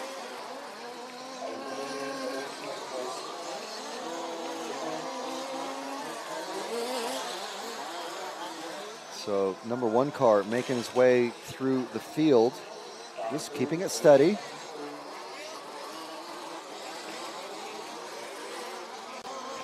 Number 4 and 5 just coming down the main straight.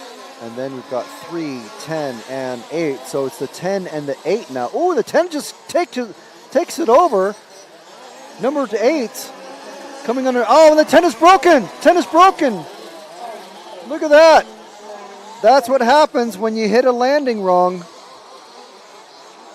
That's about a 50-pound or 50 euro suspension arm. It's a lot more expensive than 10th off-road. So that is Damantas Ceciulis from Lithuania out now, and he was running in 5th place. So let's see who's going to take that over. It's going to be the car 8 of Rohak, who was just behind him. So obviously that's a very easy one. Unfortunately, what that does is it means that our battle for 5th is utterly non-existent because there are 6th place cars just coming underneath us now. So it's about a 10-second wait on a track that's about 40 seconds long. 38 seconds for these guys, 39 seconds. Close enough to 40. So that changes things. That puts Schmidt, Van Medevort, Abes, Lubelinkov, Rohak, Consul, Vandenberg, Borchert, Ceciulis still counting at the moment, but obviously he's off. So Borchert is still running, so he's going to pass him, pass Ceciulis in a couple of laps. So that's what happens when you get a bad landing.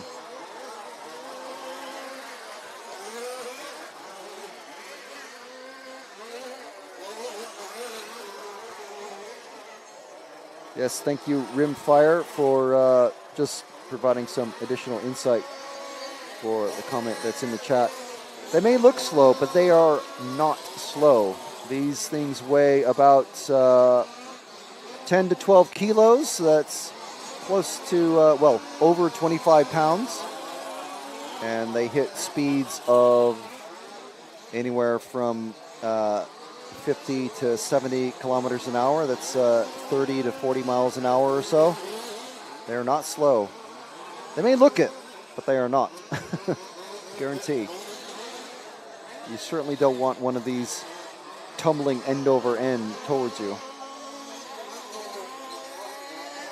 All right, so let's do a little minor reset. I think we've got a battle possibly building between 2nd, 3rd, and 4th and 5th. So let's see where 4 and 5 are out on track. I think they're still stuck together. 4 and the 5, yeah, they're close. They're only a couple seconds apart. And then a few seconds behind them is the 3 and the 8, which is, that's our 4th place battle. There's no real other battles of importance. So let's go to our car number 1, who's going to be the 3rd car going over the tabletop at the back. Car 1 with the yellow scheme, black wheels, black wing, white wheels. And that is Alex Mulder, able to very easily clear that triple. And that's something that some of the four-wheel drive racers are unable to do. So it just shows what kind of, he's got a good setup, good clutch engagement, and a good driving line. He's able to make that triple very easily. And he's just very slowly working his way through the field, letting everybody else battle it out and brake and crash. And all right, you didn't have to go that wide, whatever car number that was. Wow, it's a little too wide, car 9. It's one of our bump-up racers.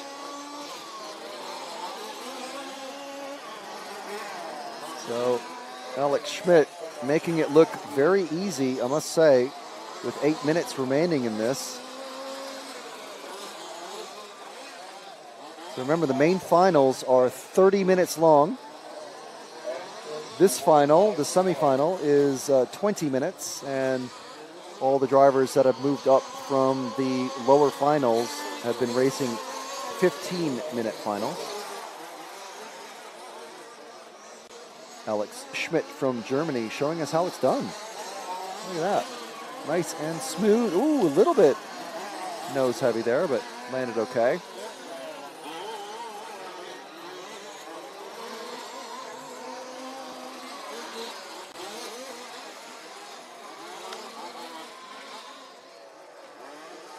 So while we've got some time and everyone's so spread out, let's see if we can find car 4 and 5 of Van Medevort and Lars Abes. I think they're just coming down the straight now. Yes, the lead 2 cars. This is our battle for second, technically, but no one is doing any. Oh, and this is the car 7 just in front of us, nearly taken out massively. So anyway, let's go back to the middle bit with the car 4 and 5. I think the car 5 now has finally moved ahead of the 4. So that's Abes taking Van Medevort. So this is a 4-car battle for second. So these guys not wanting to crash out. At the moment, they're all bumping up in the final. So I'm sure with their wise head on, they don't want to make any crazy lunges or have any breakages or get tipped over and lose their bump up position. But I think someone eventually is going to get maybe a little bored of running in 5th place or 4th place or 3rd place and have a little go and see what they can do. 5.5 minutes remaining, just over 5.5 minutes.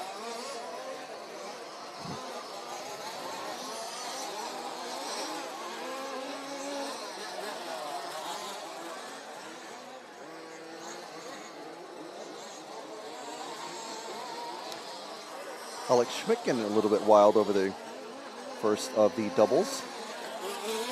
Okay, so it looks like Lars Abes is pulling away in that car 5. He's saying, all right, well,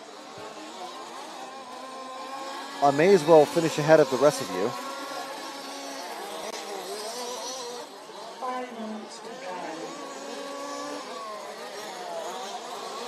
And just under 5 minutes remaining in this one.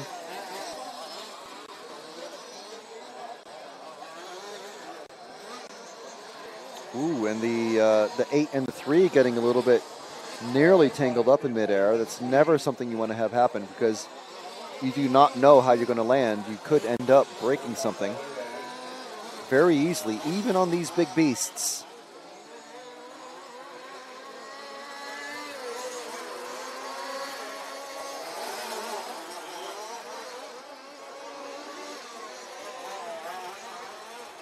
So we have a question from Vojta. in the chat, what is the next heat? Well, there are no more heats, technically. The next race is the semifinal A for two-wheel drive. We're in the semifinal B for two-wheel drive at the moment. And then after that, it's another 20-minute race. After that will be the four-wheel drive semifinal B and the semifinal A. And then, miraculously, we have a 20-minute break. Well, actually 18 minutes. Which is going to be the longest break without any car action all day.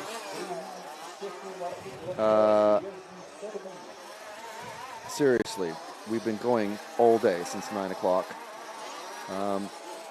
The main final for short course will kick off at 5:20. That's assuming there's no 10-minute delays called. The main final for short course starts at 5:20. Will run until 5:50, so it's a 30-minute race, and then there's a 15-minute break. Two-wheel drive final. There's another 30 minutes that kicks off at 6:05, and then there's another 15-minute break, and then the four-wheel drive kicks off at 6:50 for another 30-minute main final. And in answer to the question that I saw earlier, I forgot to answer. Do any drivers run two classes? No, this is not America.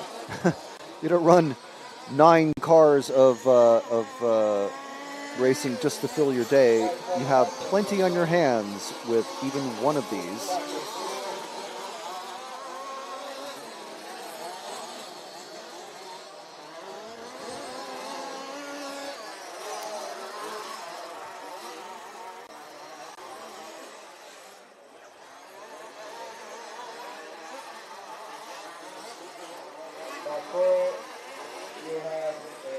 So let's see, 2 minutes left in this one. Still running with Alex Schmidt, that perfectly prepared and set up car.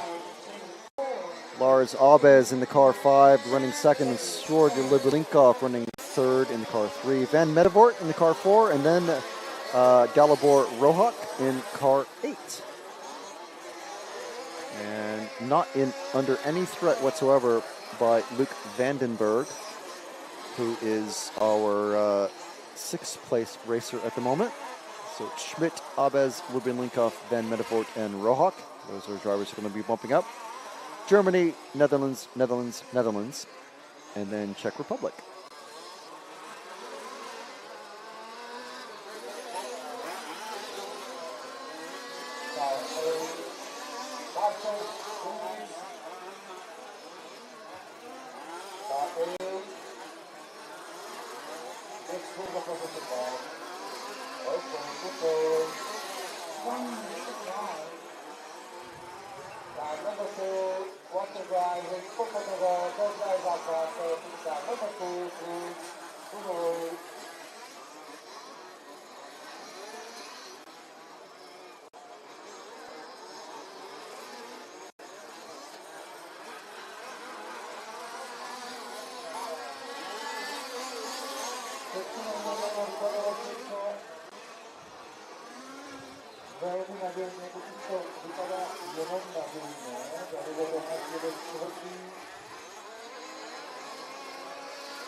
Okay, so apologies, just doing something off screen. So that is our finishing order complete. Our race, the semifinal B for two-wheel drive. Alex Schmidt taking this one with ease, I must say. Lars Abes, Sjord Lubelinkov, Luke Vandenberg, and Kevin Van Medevort are going to be our drivers that bump up into the main final, which again is going to be kicking off at 6:05 local time, that's Central European time. Short course will be kicking off a little bit before that at 5:20.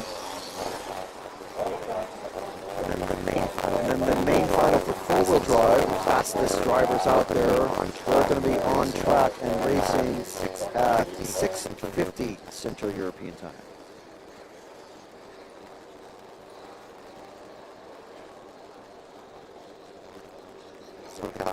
So we have a very brief break.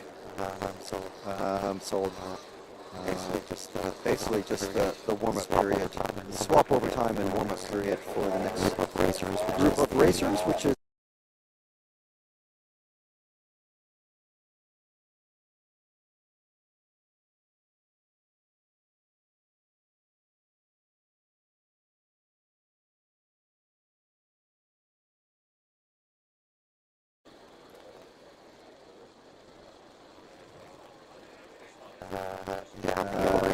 PL Racer, you have the information about that ourselves, RC Racing TV.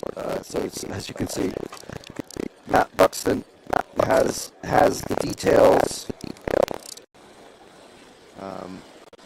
We don't have the capacity for a roving reporter.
Okay, hopefully the sound has improved.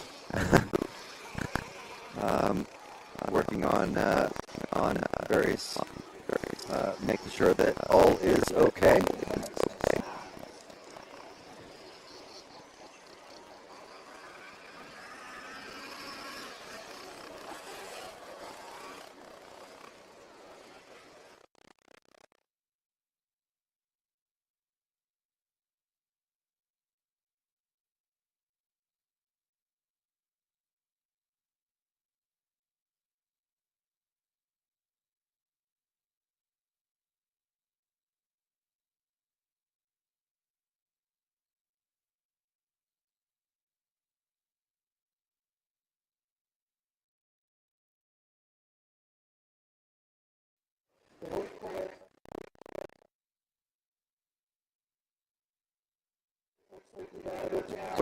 Can you hear me okay?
N3, green flags, car 4, car 3, green flags, also car 5. See what you're driving.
To drive.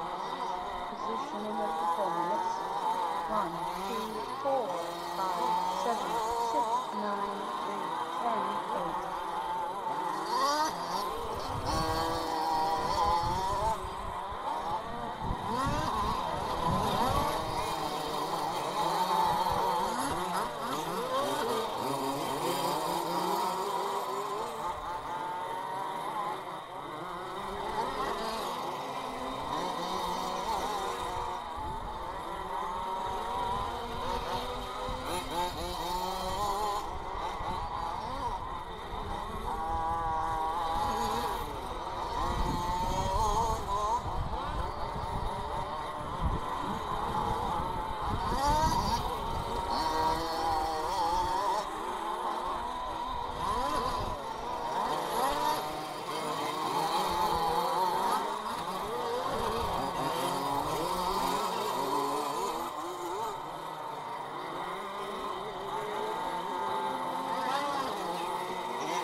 pozici.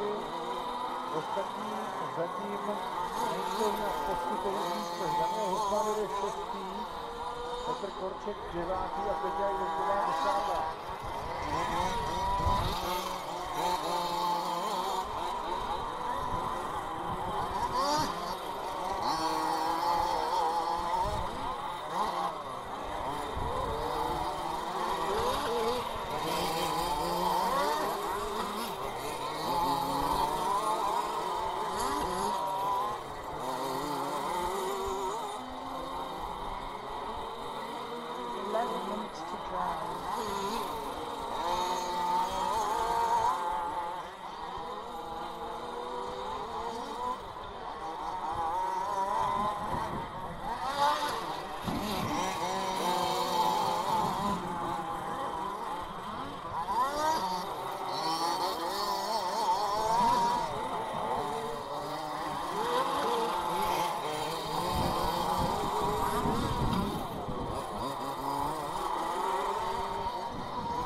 Careful at the elbow, be careful at the elbow.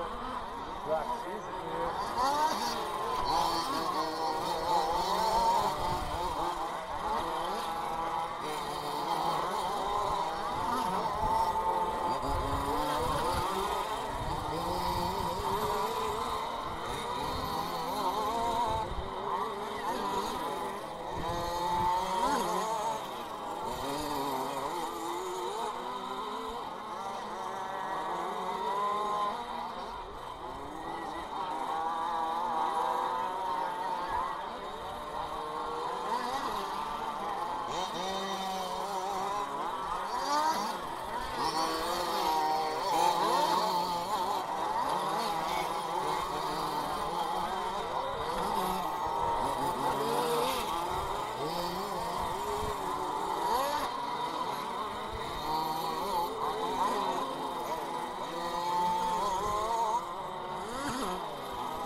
9 minutes to drive.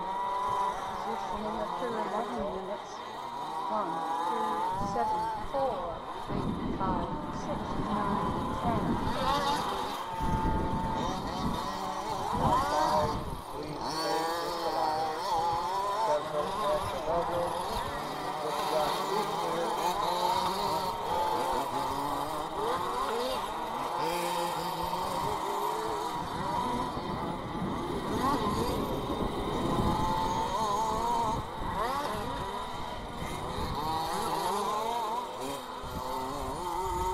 At the logo, okay, track clear.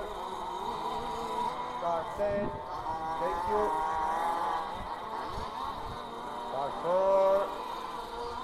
Car 4, give position back. Okay, inside.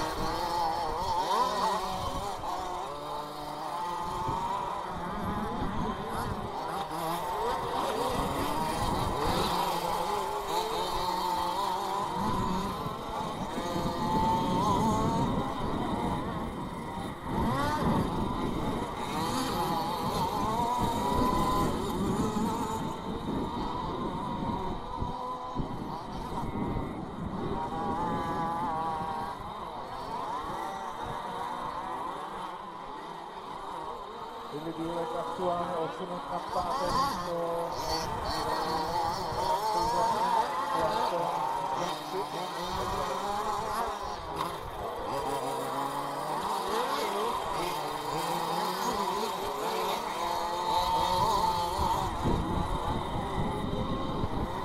Těsně za sebou má dalšího Francouze Stravě, který útočí.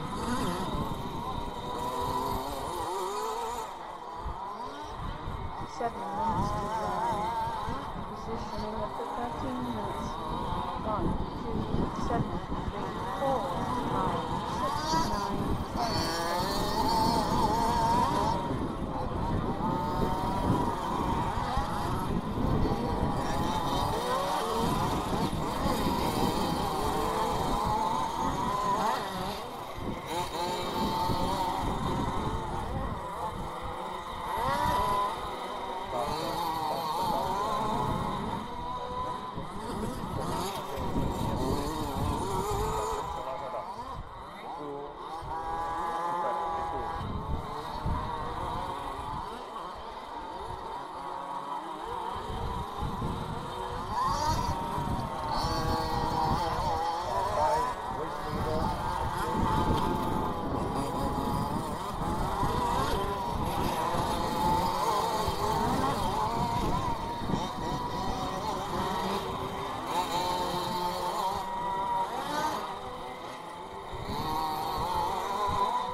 etapu maybe.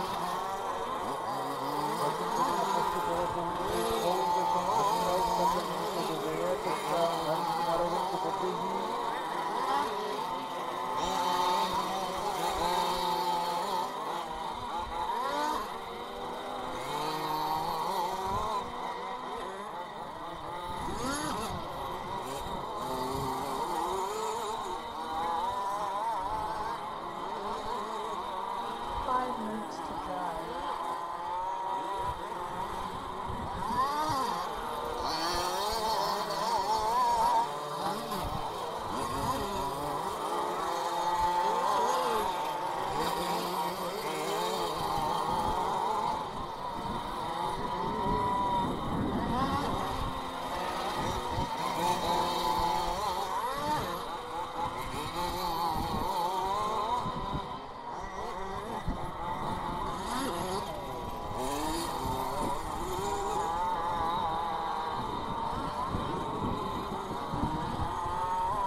Positioning at 13 minutes.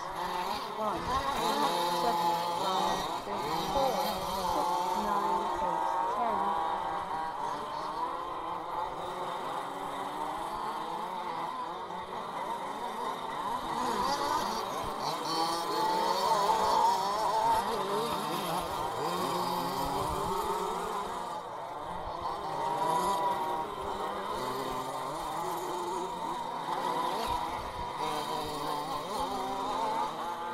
9, 8, 10.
Winner Tomáš Kraus, Česká republika, druhé místo a postup do hlavního finále. All cars to the pit lane, the race is over. All cars to the pit lane, the race is over.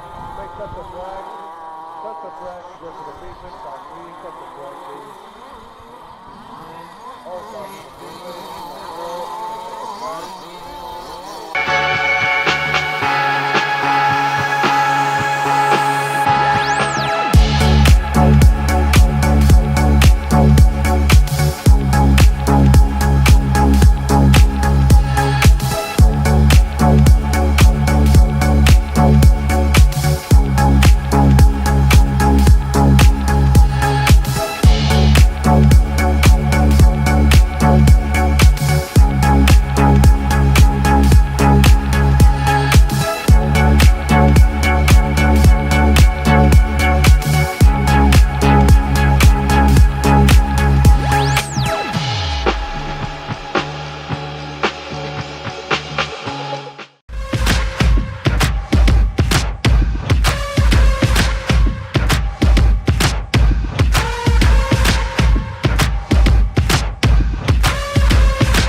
7, 6, 5, 4.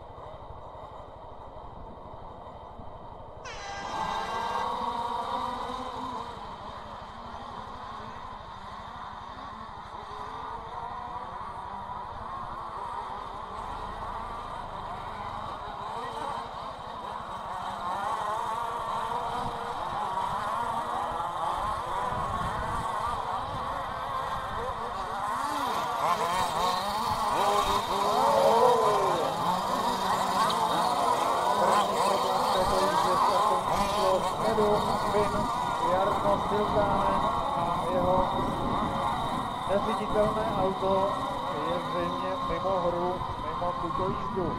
Fenomenál dokonce více než 19 vteřin.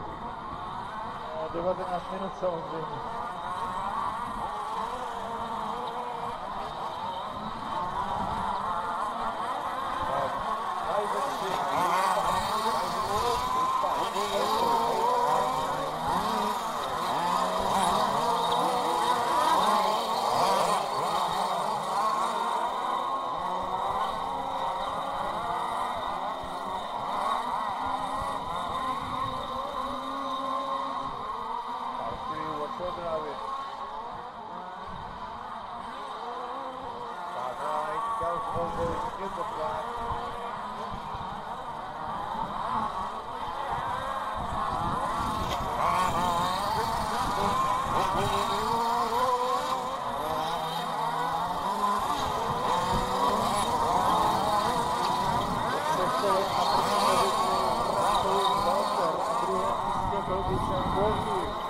Na třetím Rakušan Schwenzer, na čtvrtém Petr Hartmann, Česká republika, startovní číslo 5.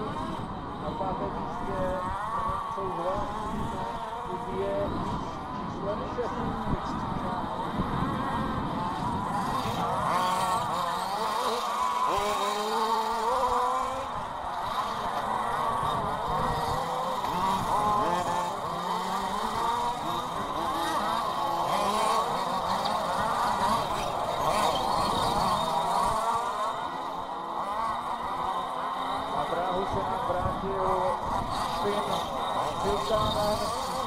Jehož auto nám málem vyletělo z areálu, opravili technickou závadu, určitě to byla nějaká elektrika a jistě toto řízení, že bude dohánět svou ztrátu sektor.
the second time, and you can see the gap has absolutely shrunk down to nothing.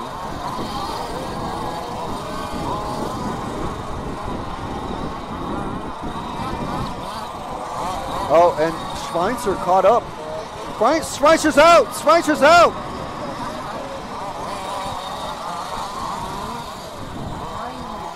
Didn't see what happened there. Did they come together? Well, you were on it, right?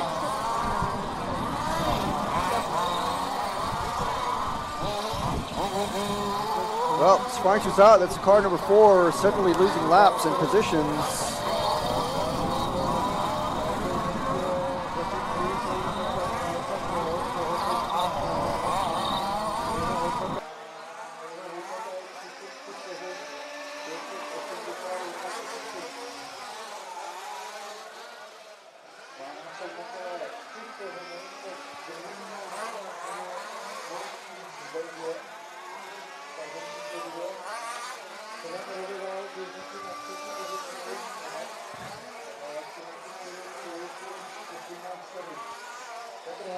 So Patrick Schweitzer, our defending champion, not going to get into the main final. So terrible for him. Schweitzer, number 4 car, out. So let's see and do a bit of a reset now. Hartmann passed by Rodewald. We've been trying to sort out some issues here, so not able to see what exactly happened out on track. So, number 1 car still in the lead, Roman Volker. And it looks like everyone's fairly spread out once again. So taking over the 5th position is Valentin Puziat. Let's move to the number 6 car now, and it's the 8 who's flipped over. It's okay.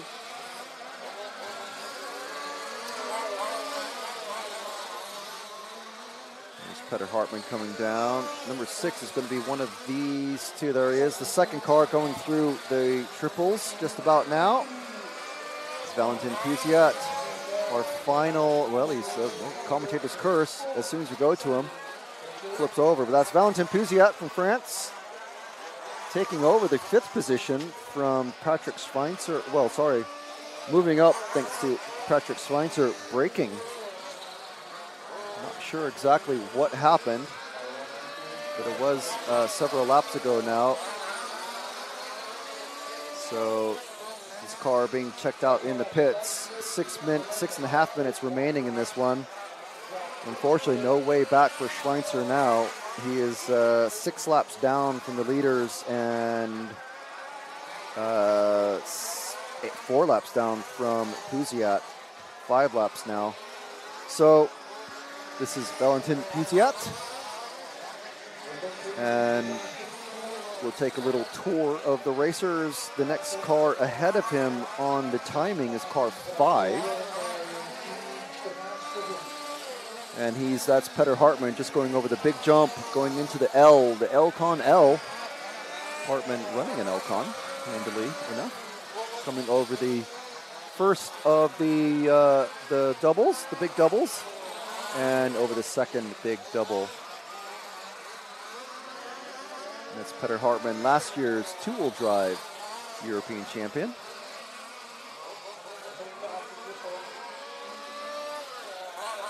Schweitzer getting a hug from his translator. We spoke with him earlier. It's hopefully you were able to catch the video interview that we did with Schweitzer and his teammate. So we're with the new four-wheel drive racer for Elcon, last year's two-wheel drive winner Peter Hartmann. So let's move up to car number 3 of Sven Rodewald now. And I think it's this one coming down the main straight now. That's Sven there. I'm not sure what car it is. I think it's an MCD because it's got that a very tall sort of roll cagey sort of handle thing over the engine behind the cockpit.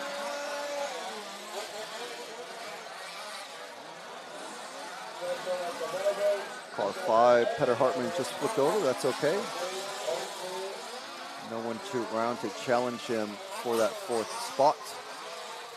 So Rodewald running 3rd. Nice leap over that triple.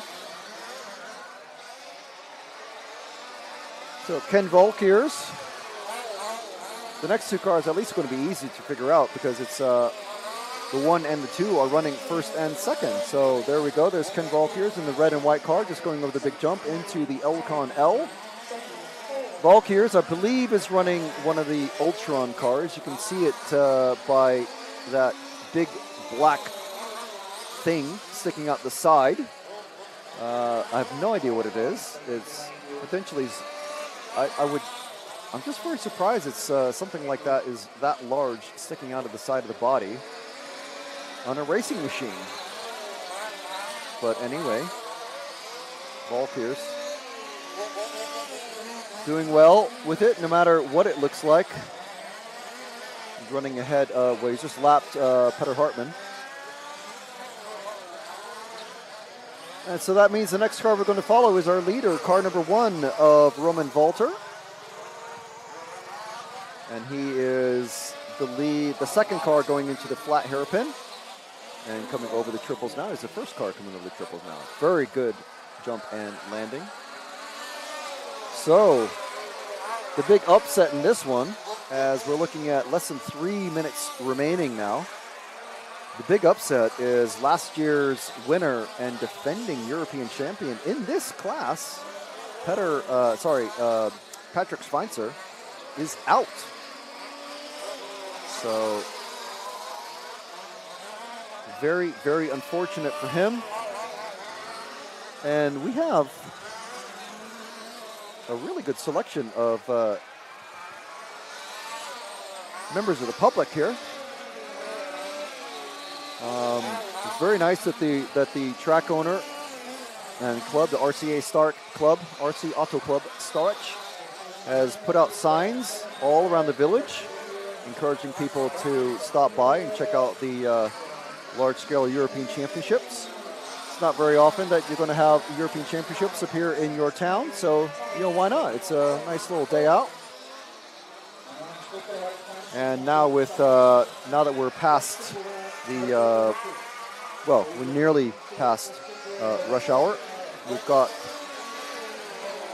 lots and lots of people, more and more people showing up as the work week has actually finished. So fantastic to see the number of people that we do have here. So still no challenger really at all for Valentin Puziat. We're watching Roman Walter in the car number 1.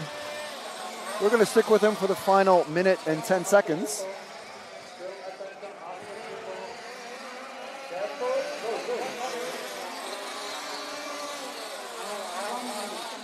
One minute left now. Roman doing maybe a bit of style jumping now. Get some big air. Ripping off the knack-knacks and the cans and all that good stuff. Some burly moves, dude.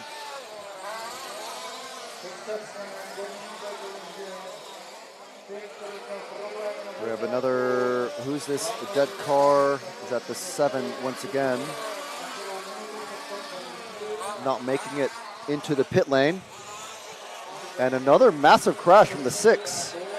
But he's okay, no one around to challenge him, but that's our 5th place driver.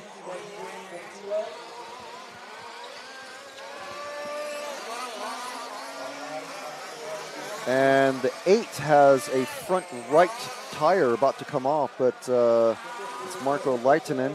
He's running in 8th, so no change to anything that's happening. So we've got the 1, 2, and 3. It's first, second, third. Then the 5 and 6. And they're starting to come across and finish. So massive apologies for the audio issues that we've had the last couple of races. We've had to do some system restarts and various other technical things behind the scenes. But thank you everybody who stuck around. We hope you enjoyed watching Wesley Van Helmond pretty much dominate his two-wheel drive semifinal. And that is, we've just watched the first of the four-wheel drive semifinals. The four-wheel drive semifinal A about to start in about 7.5 minutes time.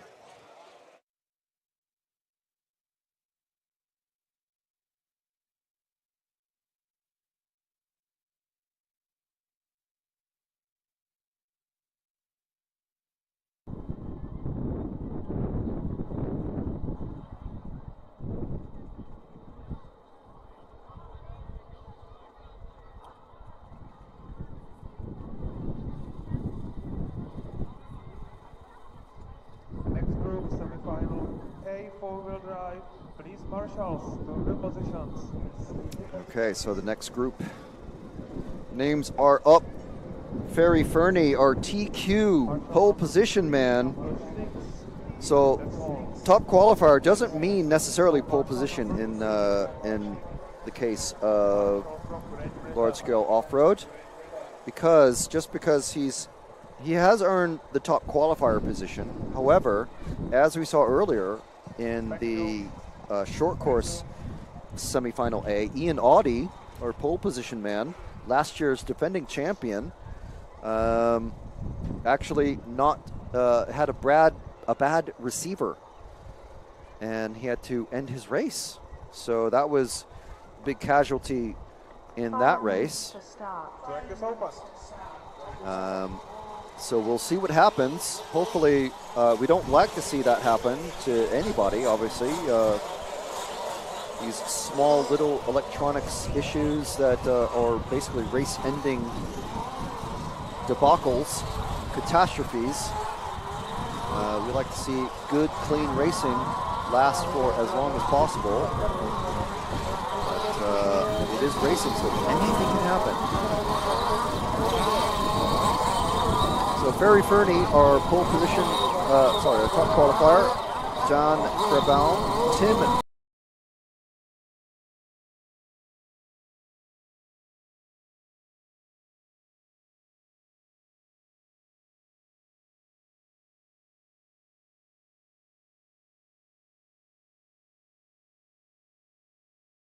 Swedish racer, also not having a great year, but he's back, he's here, continuing his treatment, and there he is, starting behind Dario, and just ahead of the Finnish racer, Esa Mulima. Had to go and ask Pekko Ivanen, how do you pronounce Esa's name? It's quite a unique name. And speaking of Pekko, there he is, car number 8, once again, not having to change his race numbers. So we have seen Pekko move from the 1/16th to the 1/8 to the 1/4 to the semis now. Everyone checking in.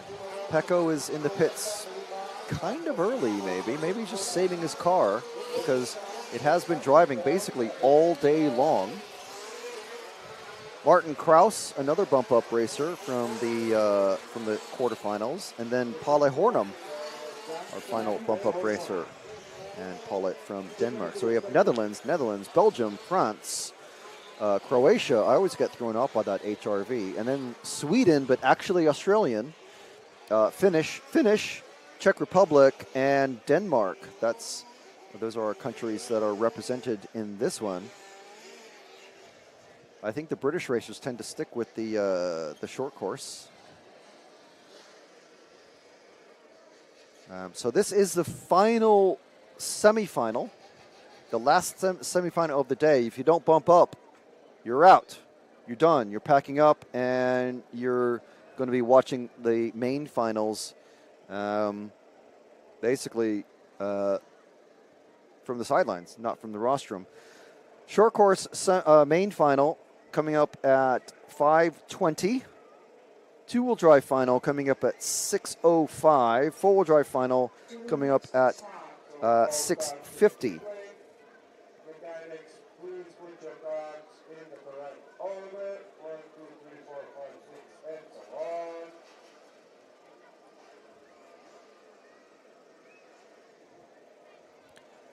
So we have an 18-minute break after this semifinal. I'm not sure why it's 18, and then there's a 15-minute break, and then a 15-minute break, but that's what it is.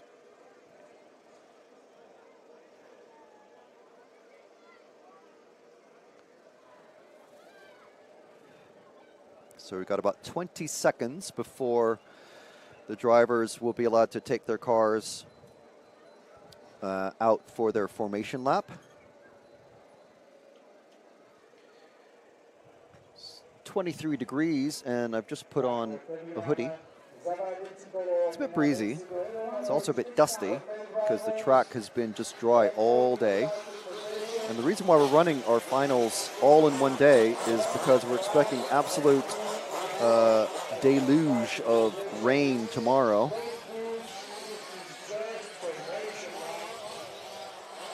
So the referees reminding the drivers this is only a formation lap.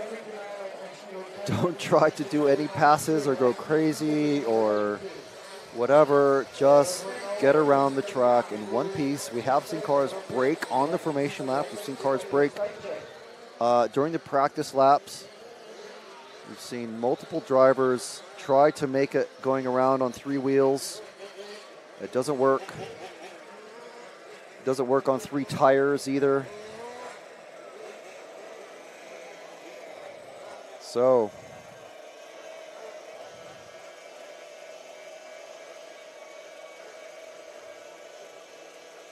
semifinal A about to kick off.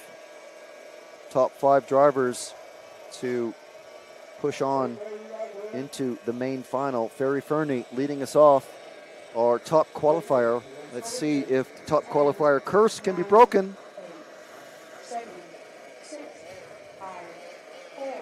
2023 large scale off-road four-wheel drive semifinal A. About to kick off. There we go. Off and away. No dramas. And I'm keeping an eye on that number 8 car of Pecco. He's already passed the number 7. 1, 2, 3, 4, 5 out in that order. And there's a little bit of a hiccup. Car number 1 getting a little bit loose. Big Gaggle cars 3 wide going into the unnamed corner. Dario Rosselli upside down, getting taken out. Now dead last, and he's got a broken car ahead of him. He has a broken car, now behind him. That number 1 car is broken. That is Ferry Fernie, our TQ man. The TQ curse continues. What is happening? He's going to try and make it around. That is not going to work. His shock mount, looks like, is broken. Dario Rosselli getting hung up with the number 0. So we got Ferry Fernie following Dario Rosselli, former European champion in this category as well. I don't see that being anyone's real major fault. Fernie, I think, got a bit loose coming off of the jump after the first double. Let's go to the this group of 3 cars. We got Pecco here in the third. We're not following Pecco necessarily, but just trying to catch up with, I think Fernie is going to go into the pits and see if he can get repaired. We have racers, mechanics rushing around. So leading cars at the moment, 2 and 4, the 3, 8, and I can't see the other number, and 6 of Callan Gunn. So we want everybody to finish in this one. Fernie's back out. He hasn't lost his lap. Let's see if he can make up this time. This is going to be very, very interesting indeed. We have some drivers, very big name drivers, out of position. Ferry Fernie, our TQ man, almost a lap down, almost a complete lap down, but now gapping the field. Let's go to the number 1 car, just going into the flat hairpin and over the triples. Look at the gap he's already putting on the rest of the field. He's got that entire lap to make up on everybody, but he only has to catch, basically at the moment, he only has to catch Pecco, who's currently running 5th. Dario Rosselli not having a great time. He's running 5th. Not sure if he is broken. So Fernie still running away. He literally only has to catch 5th place to get into the main show. The main final coming up at 6:50.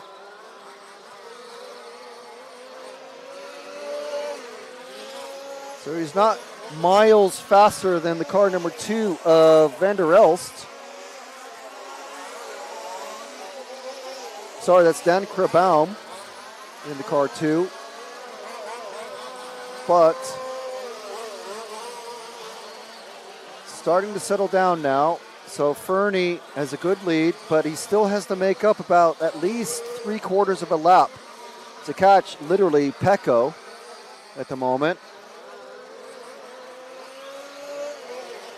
And just behind Pecco is Callan Gunn, or Australian-Swedish racer running under the Swedish flag for this event. EFRA, because there is no World Championship in this category, EFRA allows racers to go on a waiting list, and basically from all over the world. So if you're American or Canadian or whatever, you can apply and put yourself on a list so to take part. And Callan Gunn looks like at the moment just out of the running to be in the big show. Actually, no, he's running 5th at the moment. 2, 3, 4 in that order, and then 8 and 6. Callan is car number 6. Let's go to Callan in position number 5. He's that bright orange with the white wheels and black wing.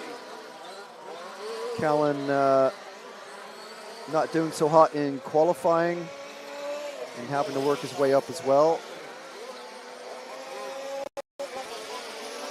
Not as much as Pecco though. Pecco's 1 car ahead of him, so we'll put Pecco on the camera for a couple of laps as well.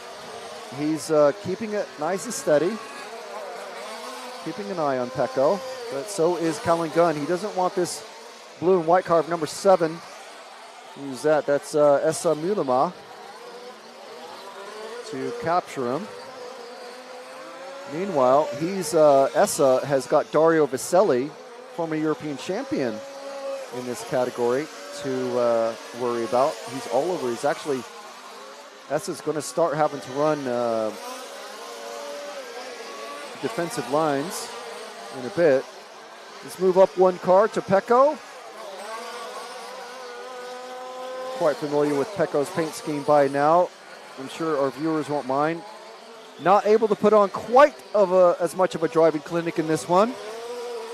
These guys basically all running as fast as he is. The car ahead of him is the car 4 of Mael Buescher, and then it's the car 3 just ahead of him of Tim van der Elst. So let's try to keep all 3 of these in shot. This is literally car 2nd, 3rd, and 4th place on the track. I'll keep an eye on that number 1 car, who is steadily pulling away from all of these guys. He's going very quick, is Fernie. Still running 10th though. All he needs is to catch 1 or 2 cars on his own merits and then 1 or 2 cars to break down, and he'll be in the main final. Maybe not the top, maybe not the sharp end, but definitely he'll be in with a very good chance of being in that main final. So Pecco running a smart race this time. Well, not that he runs stupid races, but Pecco putting in a good run, not doing any crazy lunges. We got the 8 of Pecco shadowing the number 4 of Mael Buescher, who is himself doing what he can to stay on the back of Tim van der Elst's car number 3. I believe that's one of those funky shaped Ultron cars again. Car number 2, actually you can probably just see a flash of white and blue ahead of these guys. That is the car number 2 of our race leader, Don Krabaum. So a lot of Dutch interest in this one, as we had in the A final, the semi-A for 2-wheel drive. A lot of people wanting to watch Wesley Van Helmen put on a driving clinic of his own. Pecco looking like he really wants to get past the number 4 of Buescher. So we do apologize that we didn't follow Wesley Van Helmen the entire time. We did follow him for the last couple minutes, but in the, that's Fernie has made a mistake. So that's the first mistake, maybe the second mistake that we've seen from Fernie. Now we've got 1, 2, 3, 4 all together, and the car 10th position car of number 1. So now he's got some extra work to do. He's got to keep these guys behind him. Now he is faster, but just a bit. Ooh, and the number 3 car has gone sideways, so that puts Pecco up a position. So he's running 3rd now. And that was the number 3 of Van der Elst, who's gotten a bit sideways. Now Pecco puts the move on Boucher. So every position that Pecco can move forward means that he starts just that one extra position ahead on the grid for the main final, which is going to be the last race that we broadcast today. Pecco now just a couple seconds behind Dan Krabbaum, who is only about a second behind the TQ man of Ferry Fernie. Fernie does not want to get past. Although he's running in 10th position, he has not been lapped just yet. Comes across now to get his 15th, but then everyone else is starting their, just completing their 16th lap. So maybe he is a lap down. Might be reading that wrong. I do apologize. He gets sideways again. Maybe that's what happened that first time on that first lap when his shock popped off. It doesn't look like it was actually a breakage, but definitely the shock was hanging loose. Drivetrain was still working fine. So Pecco now all over the back of Krabbaum. Let's follow these two, the car 2 and 8. Now, if you're wondering how is the car number 8 of Pecco hassling for the lead, the car number 1. Oh, we got a car. Oh, Fernie's lost his wing. Fernie's lost his wing. Go to the number 1. He's lost his wing. He's going to be completely undrivable now. I think that is going to put pay to his ambitions. Look at it now. It's certainly, well, in the hands of a skilled pro driver, it's still drivable, but it's going to be an absolute handful. There we go. On these tight corners, that stabilization effect that those rear wings provide these cars, completely gone. At some point is going to be called for a blue flag because he's going to really start affect. Oh, and Pecco's over. Pecco's over. He's okay. He's okay. Almost got passed by Boucher. So now he's got some work to do. So you can see now that Krabbaum doesn't have the pressure of Pecco behind him, he's backed off a lot on Ferry Fernie. Fernie with no rear wing, still going around, still in 10th place. At the moment, not going to be bumping up. Another one not going to be bumping up is Dario Rosselli at the moment in car 5. He's only in 6th position. So a lot of stories going on in this one, and we're only 12 minutes into this race. Still 8 minutes to go.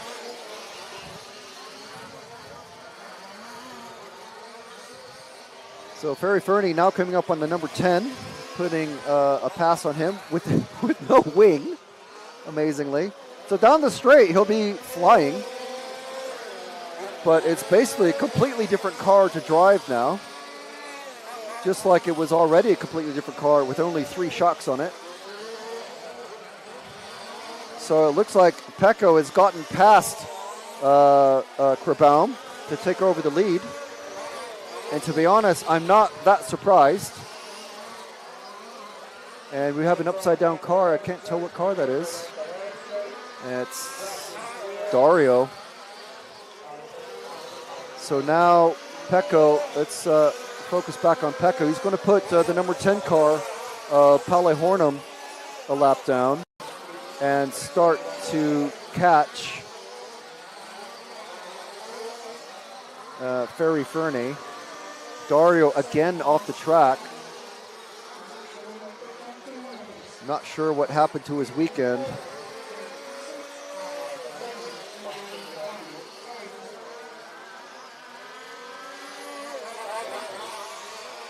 The 5 and the 9 is actually a really close battle. So if we move to the outs coming off of the L and over the first of the doubles, the 5 and 9, this is a battle for 6.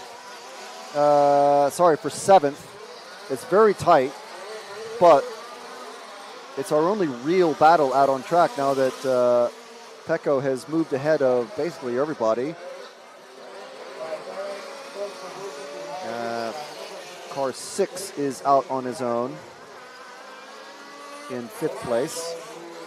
And I didn't see what happened there, but obviously Dario making a lot of space from the car 9. So we'll stay following Dario, that car 5, until we can sort out what is going on. So Pecco just Pecco getting caught up, and now we have a battle for the lead. So let's leave Dario for a moment, and coming out of the bowl hairpin into the flat hairpin, that's Pecco and Boucher. Pecco just had a moment trying to get past. Oh, Pecco's lost the wheel! Pecco's lost his front wheel! Oh, no! Let's see if he can make it around the track.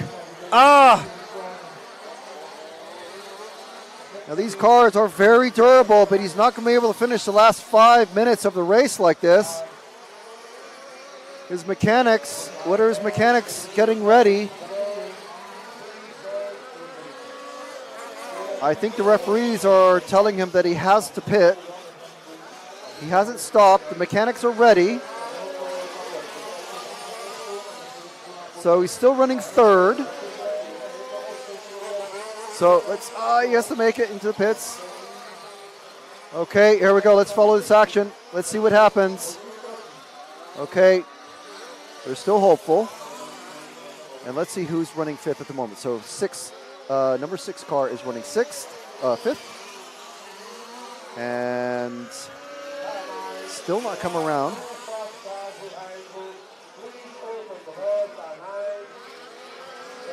Car 7 is stopped out on track, so that's 6th position. Where is car 6? It's still not come around. Pecco's still running 4th. Here comes car 6, just about to pass Pecco in the pits.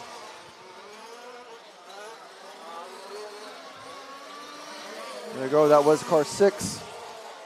Car 6 of Callan Gunn.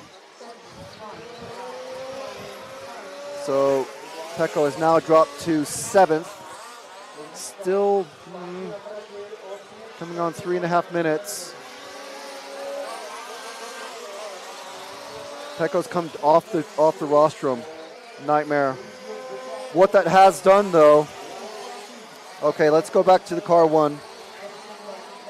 Let's find the car 1 without its wing. Where is he? He's just coming around the flat hairpin. So what that has done, Pecco's misfortune, has allowed Ferry Fernie to bump up into the bump-up positions. It's all kicking off here in the semifinal A for four-wheel drive. Look at this. This is a wingless car. It was a shockless car for the first lap and a half or so. Came in, had a repair, and lost his wing. Dario, another bit of misfortune for him off camera. So anyway, he's actually catching the car 6, and he might be able to put a pass on car 6 to take 4th position going into the bump ups, into the main final, the big show.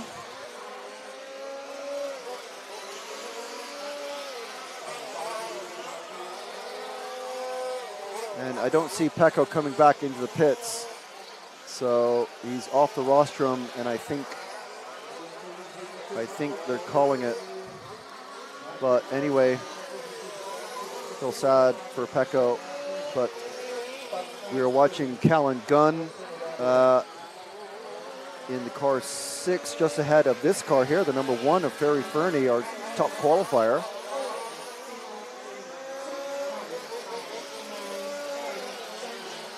With no wing, he's catching Callan Gunn, our Australian-Swedish racer. Oh, Callan gets sideways. There he goes. There's the pass for 4th position. So we've got Callan in the orange car with white wheels. And the wingless blue and yellow car, that's Ferry Fernie with no wing. And like I said earlier, at the start of the race, he had no shock. He was running on 3 shocks. And now he's running in 4th position. That shows you what it can take. Persistence. If you have a major problem at the very beginning of a race, you can come back. And obviously you have to be quick and good. So that is our 4th and 5th place racers. Let's see if we can find the car 3 and start working our way forward on this. Well, there's 1 minute left. So car 4 is our leader. He's probably one of these. Yep, car 4 is just coming up on Dario now into the Elcon L. This is our leader, car 4 of Maël Boucher.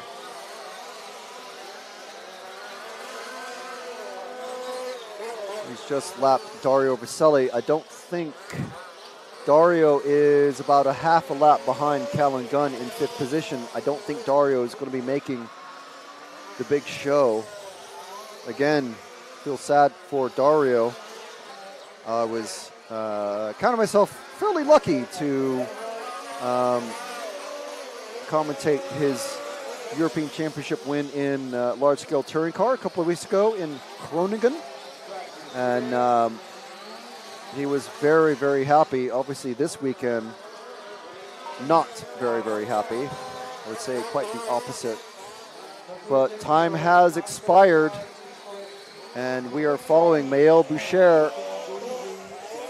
So after this race, we're going to have an 18-minute break. 18-minute break where I don't have to talk. I just have a bit of a drink. And there we go. That is it. That's our finishing order. Maël Boucher bumping up. Dan Krabaum in the 2nd position, bumping up. Tim van der Elst bumping up. Ferry Fernie. I mean, I'm not sure if I can call that a legendary drive. It was certainly something that you had to see happen. Running on 3 shocks and no wing. Bumping up into the main final, and anything can happen, as we have seen.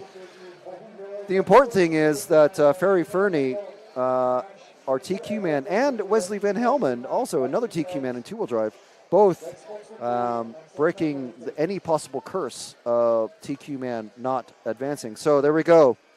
We're going to have a bit of a break now. I think we might play some video in or something like that. But we'll see you in about 15 minutes for the start of the short course main final, and that is kicking off at 5:20 in that Central European time.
Okay, we are about to have our main final for the 2023 Large-Scale Off-Road European Championships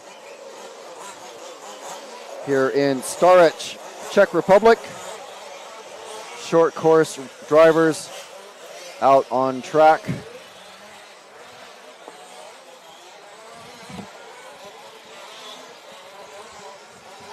Getting their few minutes of warm-up time out there now.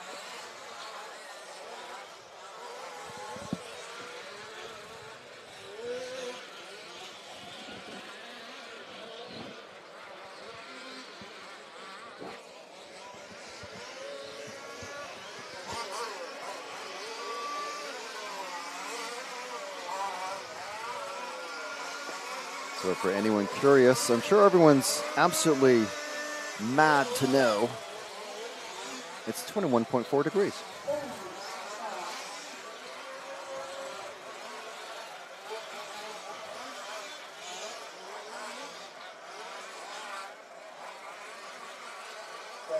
Stop at the track.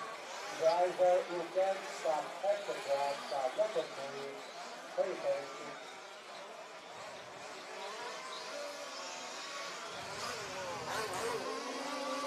So, there we go. We've had the driver introductions. Not sure how much of that, if any, got through, but basically, we have got Matthew Stokes from the UK starting on pole position. Mark Kreisig from Germany. Alex Mulder from the Netherlands. Fabian Marat from France. Daniel Koch from Switzerland. Daniel Scholig from Germany. Thomas Hopf from Switzerland, Gertjan van Medevort from the Netherlands, and I'm sure everyone's wondering, what trucks are these guys running? Well, everyone listed so far is running MCD. It's pretty simple. Kees Jimmink from the Netherlands and Heidi Schilcock from Great Britain, both of them running LOSI. So there you go, LOSI and MCD.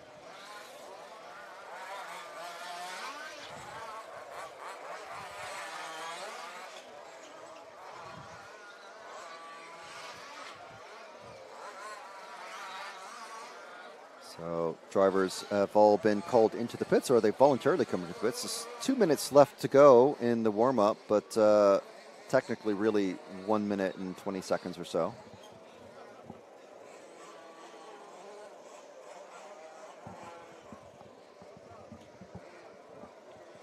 So this is the EFRA European Championships, brought to you by EFRA. EFRA.ws is the website to find out about EFRA, the European Federation of Radio-Controlled Automobiles. And we are here in Stařeč, Czech Republic.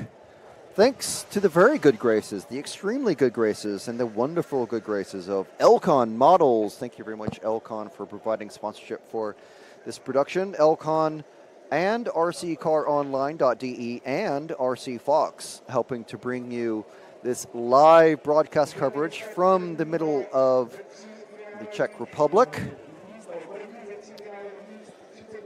My name is Frank McKinney, and next to me I've got Jim Little on the moving camera, and out there somewhere in the crowd we've got Ben Clark taking video. Going to be making some awesome video highlights for everybody to peruse and enjoy. Just about a minute to go before the formation. Well, a minute to go before the start of the race. There we go. Formation lap now. So now this is it. This is the big show. This is the main final.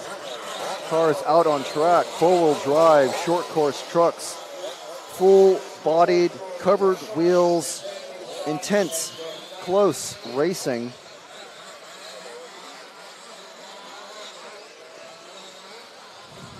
"30 minutes of racing coming up. It's going to be a good one.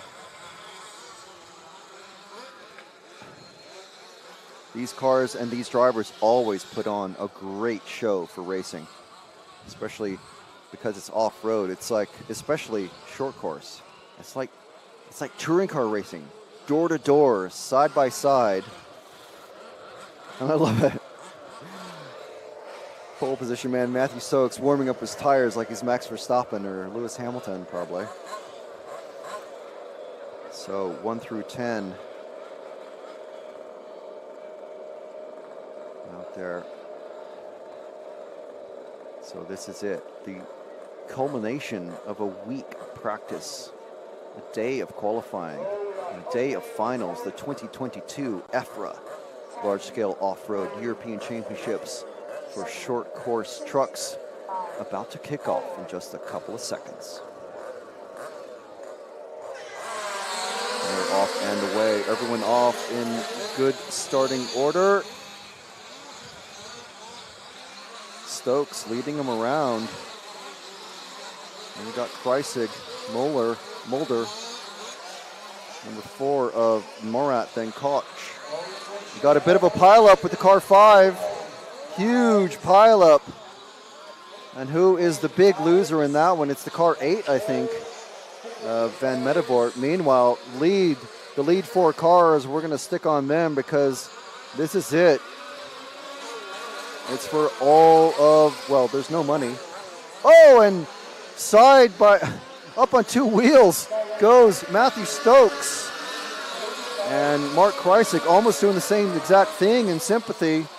Meanwhile, Mulder and Fabian Morat allowed to pull right up to him. And now Kreisig side by side with Stokes. All of these guys running MCDs. Oh, and Mulder getting a bit sideways, and now stuck in a tire.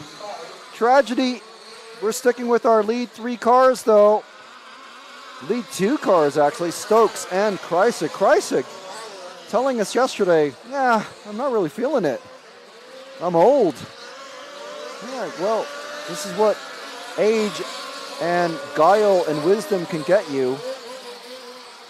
Running second, and it looks like Mulder is out. So there's our first casualty for this one. Heidi Schilcock moving up in that car 0. She's currently running in 6th position, I believe, at the moment.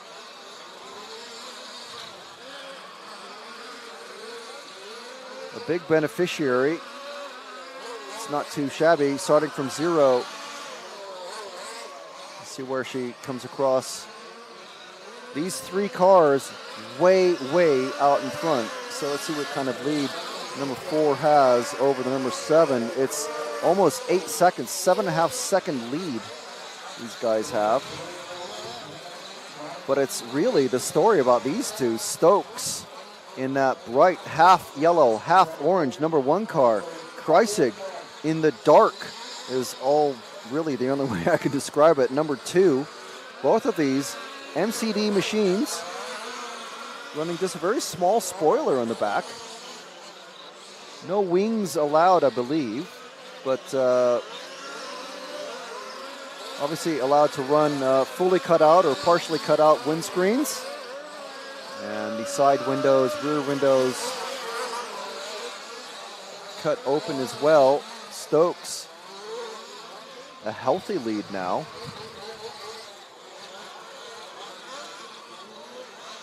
Schilcock moving up into, well, still running 6 actually. Kreisig getting sideways in that first corner. Nice flat landing over the big jump at the end of the straight. Stokes getting sideways now, letting Kreisig catch up. We might have a battle for the lead here. Remember, this is a 30-minute race. This is basically an endurance race, guys. So no fuel stops allowed. I believe they can stop. Oh, Kreisig has just gone. He's taken out the fence at the end of the back section. That's the car 2. He's still running. He's still in 3rd. Let's go to this battle for 3rd, just coming over the triples. He's lost radio. He's lost his radio at that bit of the track. He has no radio control at all. So another casualty.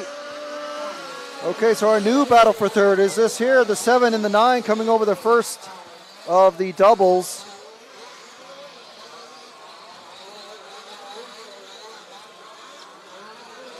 That's our 7 and 9, a battle for third, Hopf and Jimink. Let's see how that moves things up. So it's Stokes, Morat, Hopf, and Jimink. Shilcock moves up to 5th. And she's going to have a battle on her hands with Scholing once again. In the car 6, who's just behind her. I'm hoping that the battle for 6 is not the closest battle that we've got, but it looks like it might be. Our leader, just coming down the straight now. Second place, 25 minutes left. Car 4 has just come down. So yeah, our it's a battle for 5th is our closest battle on track. Shilcock just being passed by Scholing as they're coming down the straight, the 6 and the 0.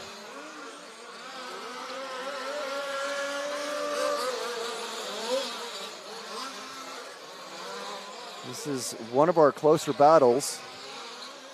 The other one is immediately ahead of these two. So now they're getting very close together now.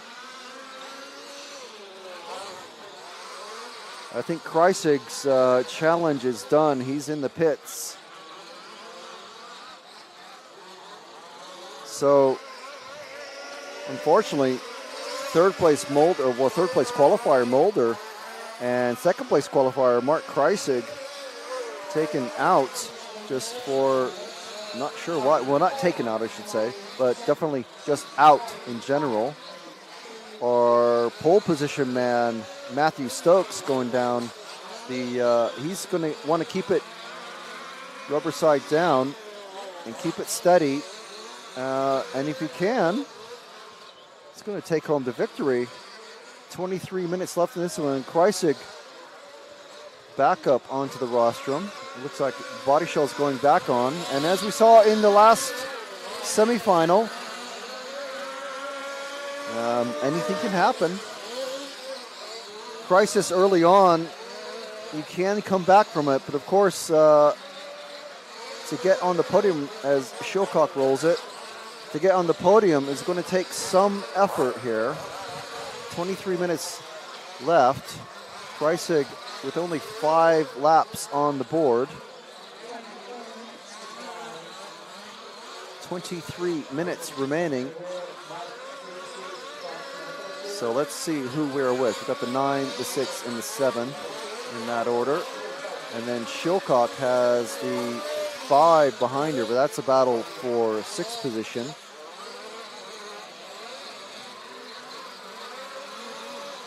Let's move to the second of the doubles, and this is our battle for 3rd, the 9 and the 6. So we have the orange and black truck, followed by the neon-colored number 6. And if these two get any closer together, we're going to have a real battle on our hands. The 7 in almost, well, it's kind of Red Bully colors.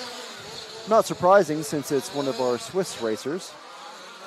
There's a couple corners behind. We do have a bit of clumping racing action going on through these doubles now, as we have the 7, the 10, the 5, and the 8. All together, basically, that's a battle for 5th position. Let's drop back to the purple and white car with the yellow tires. These 4 cars are all battling for 5th position, basically.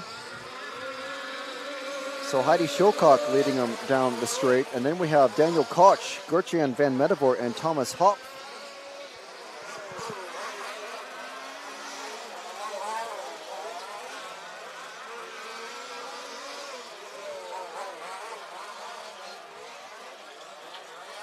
Matthew Stokes still leading away with this one. Mark Kreisig back out on track, but several laps down. And basically, for him, it's going to be a matter of just lay down some consistent times and hope people break. We've got the car 8. Oh, very tight racing through that first corner. And again, we've see that number 5 car truck with the loose rear spoiler.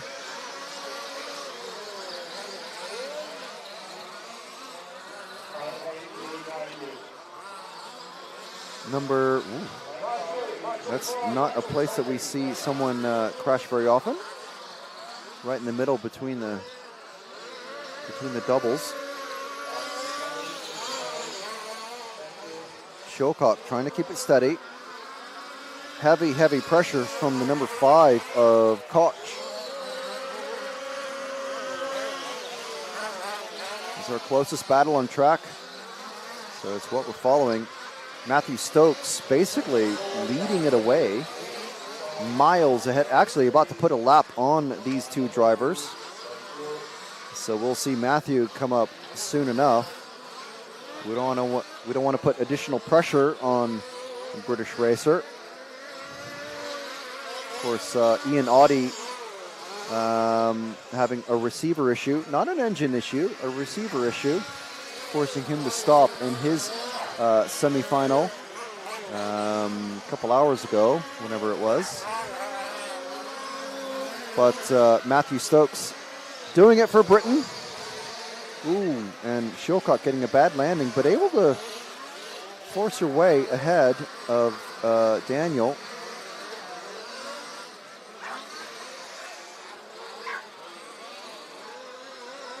So this one, I think at the moment, a bit of a slow burn.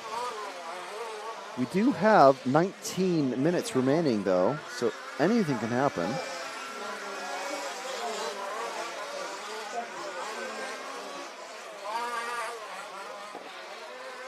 Stokes, Morat, Jimink, Scholing, and Shilcock.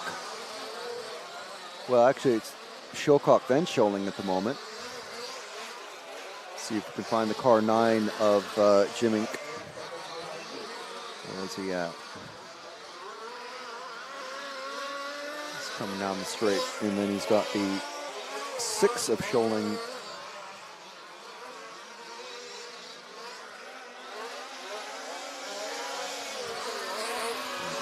I'm getting my Scholings and my Shilcocks mixed up once again. So, okay, so let's go to the tabletop and show some of these other racers in the top 5. So, coming out of the bowl now is the bright orange truck of Kees Jimink, obviously from the Netherlands.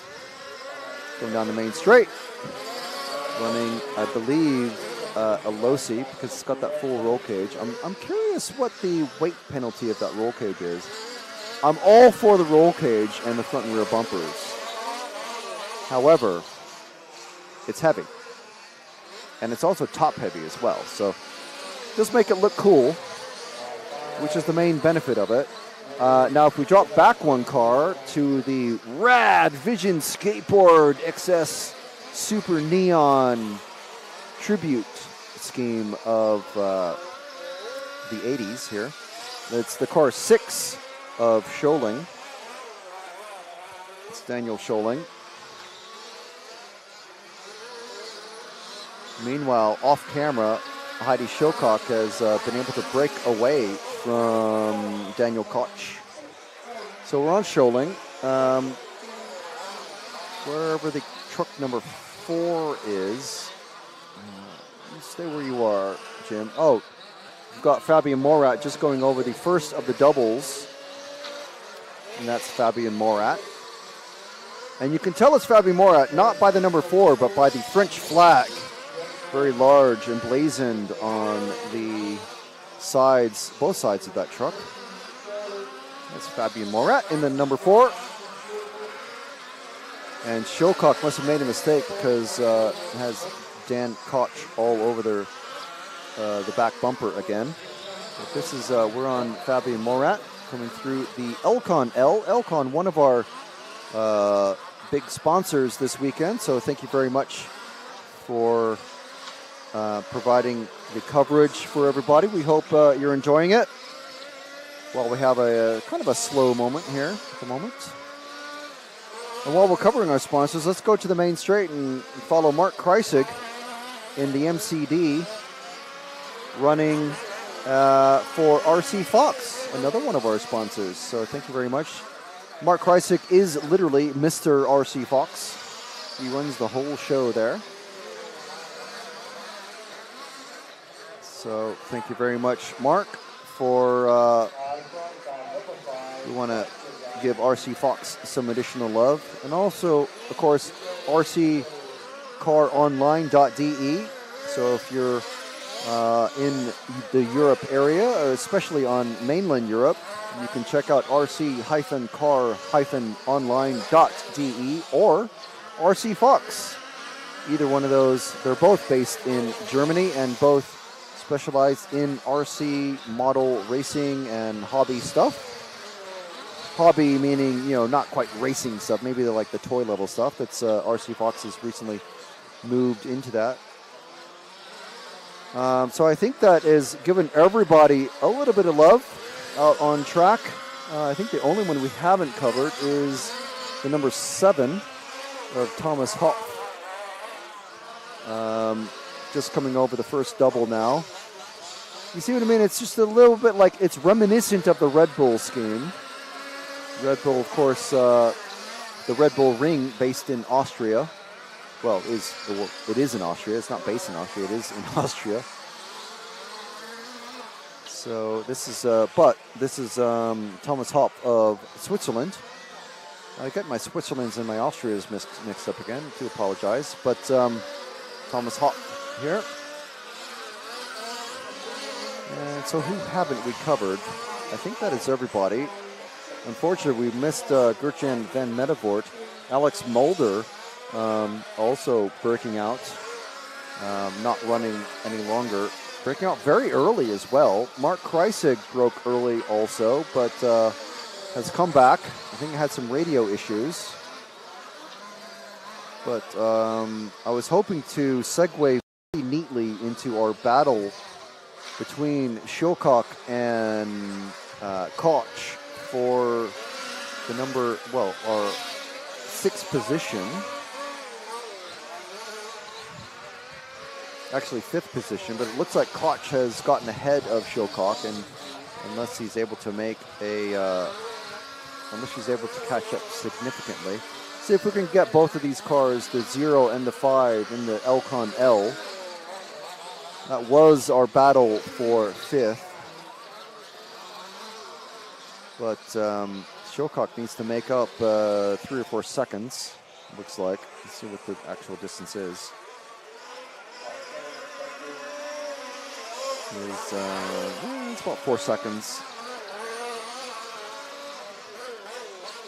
You can see them both now in the triples sort of section, as they've got Fabian Morat in 2nd place, catching up to them fairly rapidly.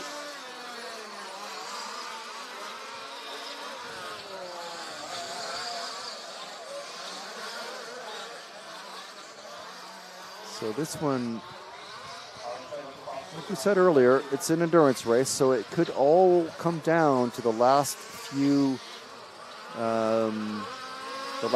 laps, and it probably will, because remember, they're not allowed to refuel. These cars running very, very tight on fuel usually, especially when it's really hot, like we had last year in Austria. Obviously today, quite a lot cooler. We're looking at 21 degrees temperature.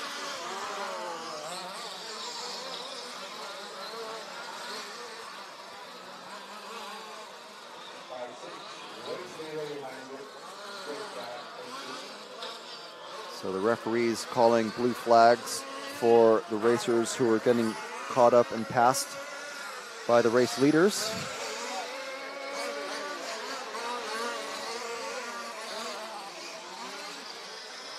Kreisig taking a weird landing the first double. So we're following the green car, the green truck of Daniel Koch, because if he makes a mistake or rolls it or breaks or something like that, that means Heidi Shilcock is going to be the immediate beneficiary, because she's just a few seconds behind him on track. While we're watching that, let's make a slow transition to our leader, Matthew Stokes. We always have to give our leader a bit of extra attention.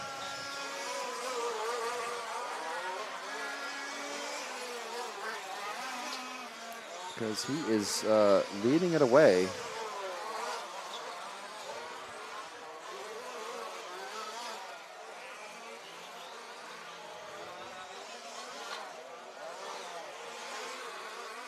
And in the chat, just have just a couple of questions about the bodies. The requirements. I went over this, I believe it was yesterday, maybe earlier today. Yes, there's some of the bodies, well, one type of body in particular is highly unrealistic. But I don't know about saying anything about 1/10, because I don't think the 1/10 off-road bodies are in any way realistic either. But the only thing realistic about them, especially the cab forward ones, the only thing realistic about them is that they have windscreens and side windows for the quote-unquote drivers. And then if you start looking at truggies, it's even less realistic. At least the low-C bodies are, I think there's no argument from anyone, I don't think. No one can say that they're not the most realistic body shells here. The MCD bodies, at least they have a nod to realism.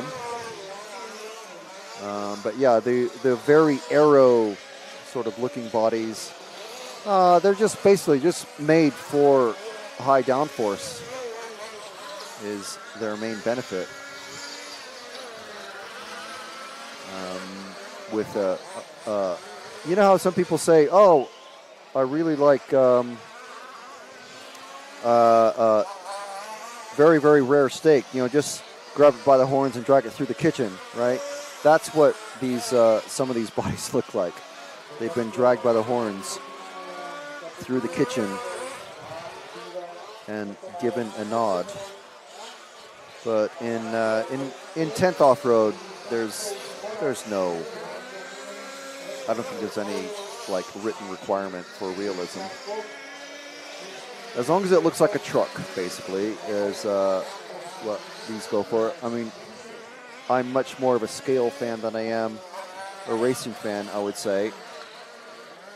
Oh, Kreisig getting it over on 2 wheels, but he's okay. He's back and rolling.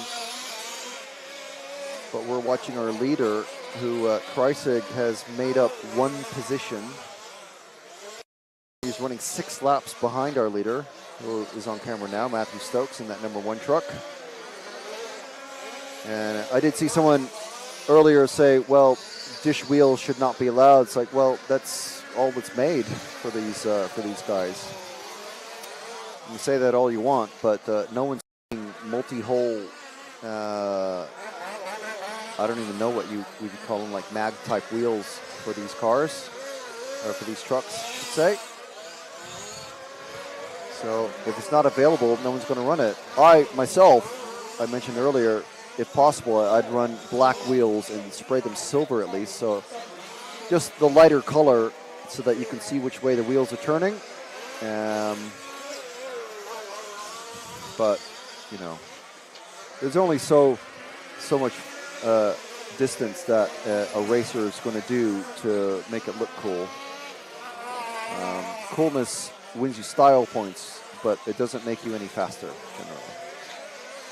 So 6.5 minutes remaining in this one. We're following our leader, Matthew Stokes from the UK, looking like he's going to be running away with it. I think he's got a full lap on everybody. Where's the number 4 truck?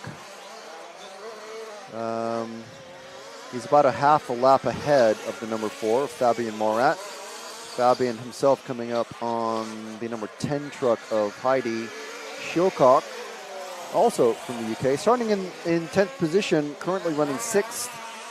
Now, that is thanks to a couple of the drivers stopping racing, but It is all on merit. Ooh, and Kreisig getting a bit wobbly coming over the first of the doubles. So there's no real battles happening. Fabian Morat, no one around him to challenge for a podium position. The number 6 truck also no one around, actually has just been lapped, or third place position has just been lapped by Matthew Stokes. But let's give number 6, let's stay with the number 6 as Matthew is coming up on them. Number 6 of Keys Jimmink, I think has got to be one of my favorite paint schemes of the weekend. It's a very 80s, totally rad tubular man, Teenage Mutant Ninja Turtles styling. It's just great. Love it. Very bright as well, so it helps in these dimmer conditions. So the sun has not been directly shining on the track for some time. We do still have dust being kicked up by the tires of all of these vehicles. Hundreds and hundreds of laps by dozens and dozens of buggies and trucks. But not a lot happening as in racing action on this in this particular main final. This is the main final.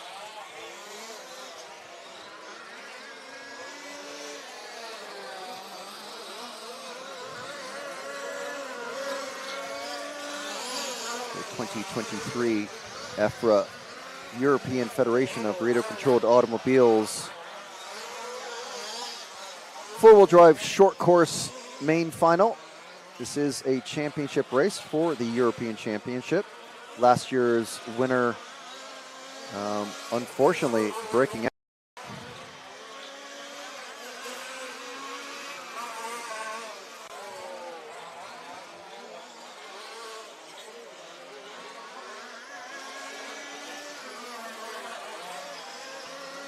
That was Ian Audie in his semifinal. Had a bad receiver and unfortunately couldn't take the truck any further.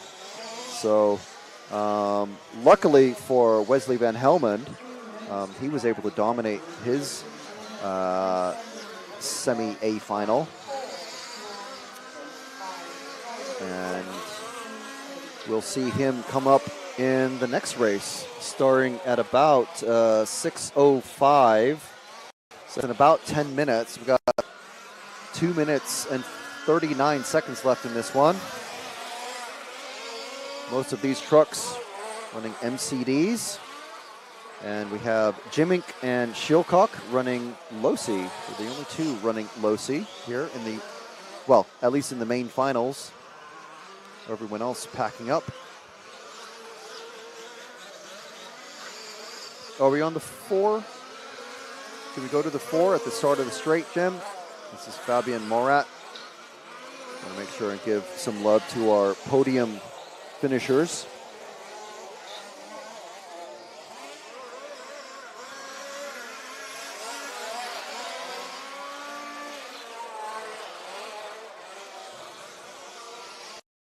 We'll follow Fabian for a couple of laps, and then we'll move to Jimmink, who's actually, well, just 2 cars behind. Running order is Stokes, Morat, Jimmink, Scholing, Koch, Shilcock, Hopf, and Kreisig still running. He had an early problem, I think it was with the radio, and it is worth it to keep going, to fix it. And if you can fix it relatively quickly, it is worth it to go out there, because we saw what happened with our four-wheel drive TQ man, Ferry Fernie. He had a very early problem with the shock. That got popped back on, and then the wing came off, and he just kept driving. Basically running 3 completely different cars because of all those issues. 3 different cars during that final. So Matthew Stokes, if we move to very quickly, where's our number 9 truck?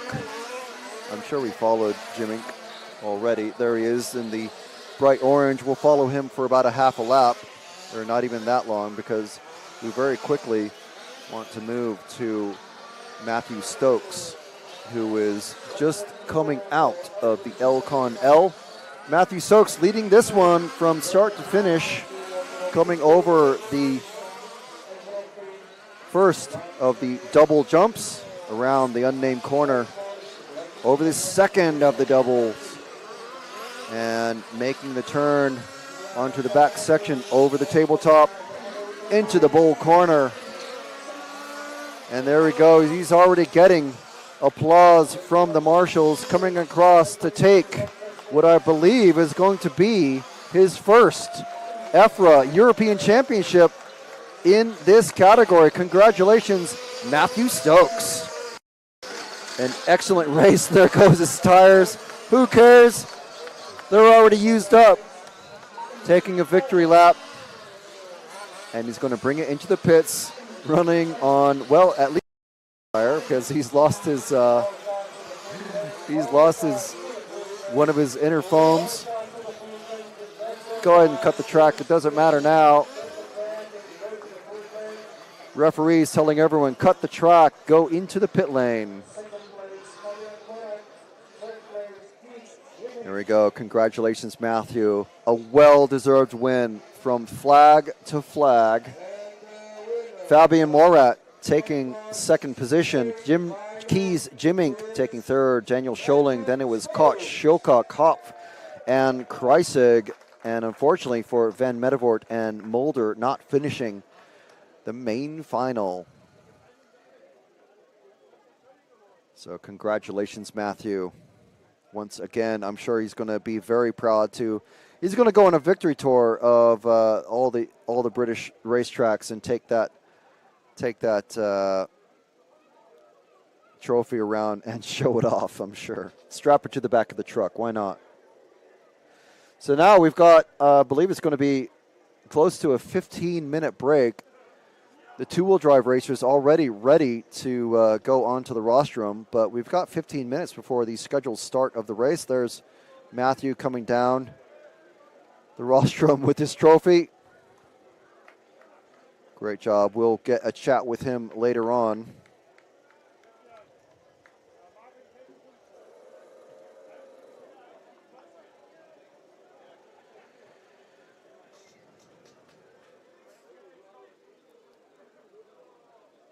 Matthew Stokes, our new European champion in short course, large scale.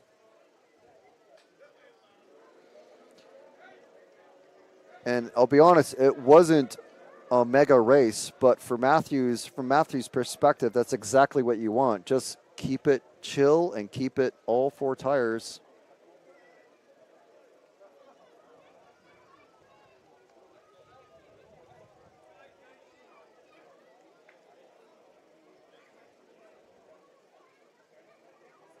So, guys, we must keep moving, and now we'll have presentation for the main final of the two-wheel drive. Okay, so it looks like we're not going to have much of a break in this one. We're scheduled to kick off at 6:05, so I think because we had quite a bit of a delay and some processes getting hammered out before the start of the short course, I think everyone wants to just keep it rolling. So this one, car number 10, Kevin Van Medevort from the Netherlands. Lots of Dutch representation in the two-wheel drive category for the main final. So Luke Vandenberg in the car 9. And another Danish racer, sorry, not Danish, Dutch racer, Sjord Lubelinkov. Seventh place, coming from Netherlands, driving Elcon chassis. So yes, we do have chassis information for these guys. Van Medevort running an Elcon. Luke Vandenberg running a Horman. Car 8, Sword Lubelinkov running Elcon. Lars Abes from the Netherlands. All 4 of the drivers so far mentioned are from the Netherlands. Lars Abes running Elcon. Theo Plant from France in car 6 running a Horman. Cyril Cador from France running an FG, amazingly. We haven't seen the FG name in large-scale racing at this level for some time, I think. Sandro Erlenhofer from Austria running a Horman. Or it should be Herman. From Thomas Kraus, local racer, Czech Republic, probably, I think, going to be our top junior racer, under 16s, running an Elcon. Alex Schmidt, running in car 2 from Germany, running a Horman. So we've got 4 Hormans in this one. And 1, 2, 3, 4, 5 Elcons with Wesley Van Helmond, our top qualifier and pole position racer from the Netherlands. I say that because he was top qualifier after qualifying, and he's the pole position man after the semifinal. So definitely a well-deserved top qualifier and TQ from the Netherlands running an Elcon.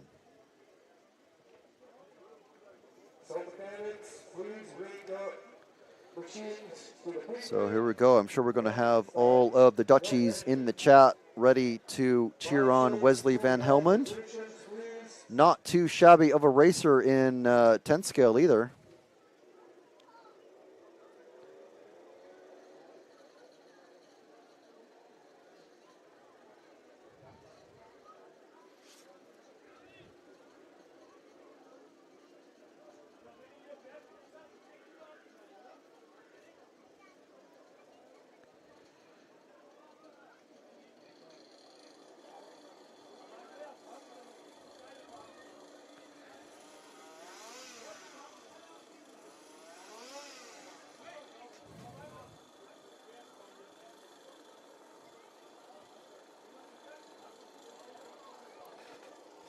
So these guys are about to go up for their warm-up.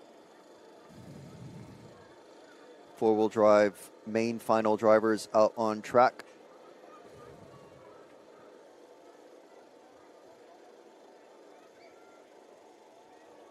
Temperature continuing to drop. 20.7 now. It was 30 degrees earlier.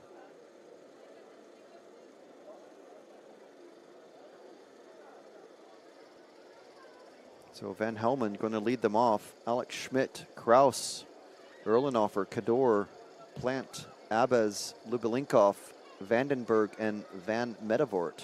Those are your drivers from 1 through 10. We have 1, 2, 3, 4, 5 Dutch racers, 1 German racer, 1 Czech racer, 1 Austrian racer, and 1 French racer. So I'm sure we're going to have plenty of support from our Dutch friends in chat. I'm going to guess "Kom op Wes" means "Come on, Wes." Let's go, let's go, let's go. And that's actually from Dominic Van Helmond. So I'm going to guess there's maybe a family connection there with Dominique and Wes.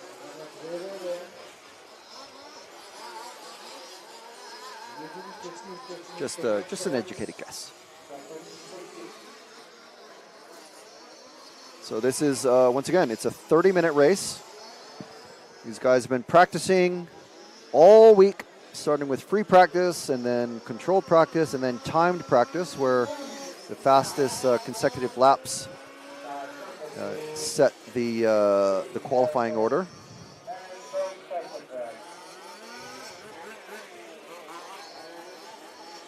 And that happened yesterday. Or did it happen yesterday? I don't think, was there any? And then there was qualifying, 2 rounds of qualifying yesterday. Yesterday is yesterday. Seems and feels and was a very long time ago. We had a very long day yesterday. We were meant to start at 9, but as it turned out, we had a very long rain delay. And it's such a long rain delay that we only had 2 rounds of qualifying. So 1 throw out, 1 to count. That's it. It was almost 1 round of qualifying, which would have meant utter disaster for many racers who crashed out in the first round. We haven't had Abez and Lubilinkov check in yet. There are not many people checking in.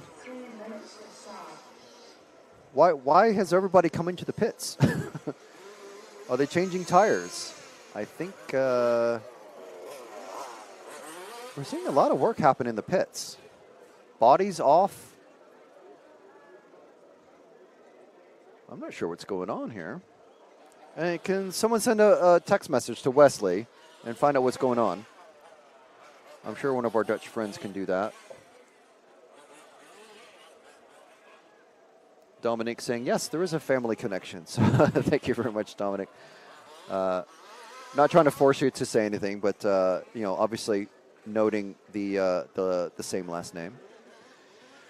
2 minutes left in the warm-up.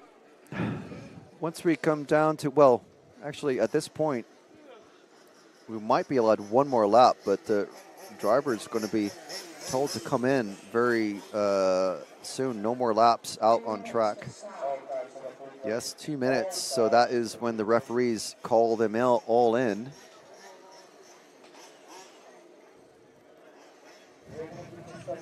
I'm not sure what they've been doing. If they've been setting clutch, I think it's clutch positions, because it has been over a day since these guys have been out. Very curious.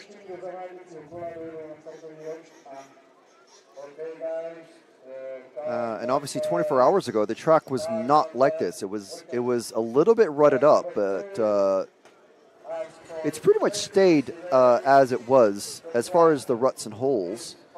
It stayed about as it was, but it has dried out quite a bit. So I think they're playing around with the clutch position. So everyone has checked in with their transponders.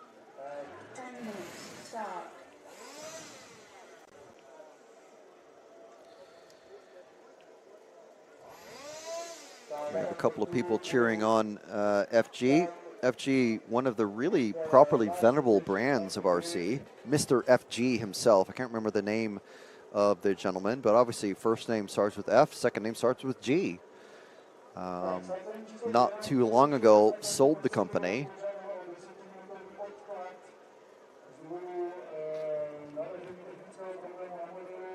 I think I hear the word problem and model. I think we're going to have a 10-minute timeout.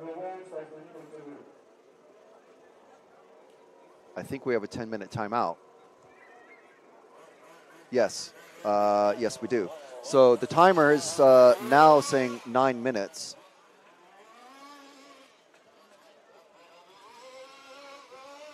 So if it's the same as large-scale touring car and 1/8 on-road, the drivers can still go out there and drive around to their heart's content. Obviously, just increases the chance of them braking. So nothing really to show on track, so we're just going to stick with whatever camera that we're on.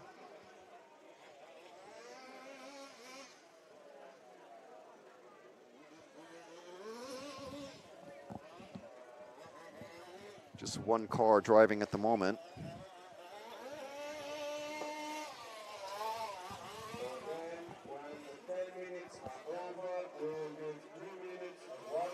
So they're going to, there's 8 1/4 minutes left of the 10-minute delay, and then there will be another 3-minute warm-up period.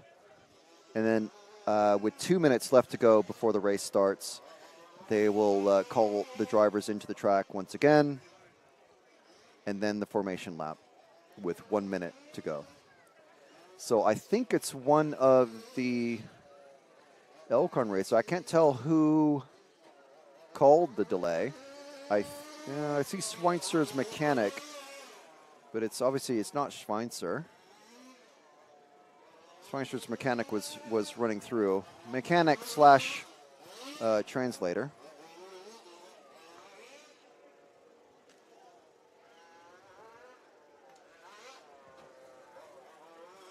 This is the point where I would reach for a gummy worm, but they're all gone.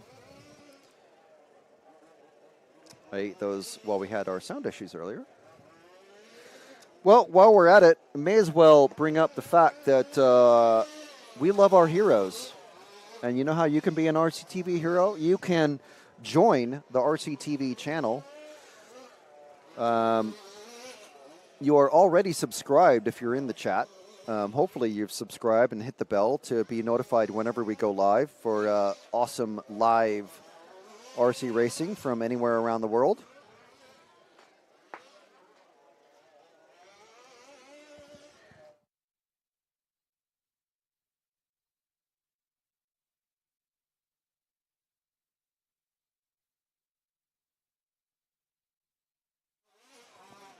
And sorry, I had to just take care of something very, very quickly. That yellow drink, yeah. Sorry.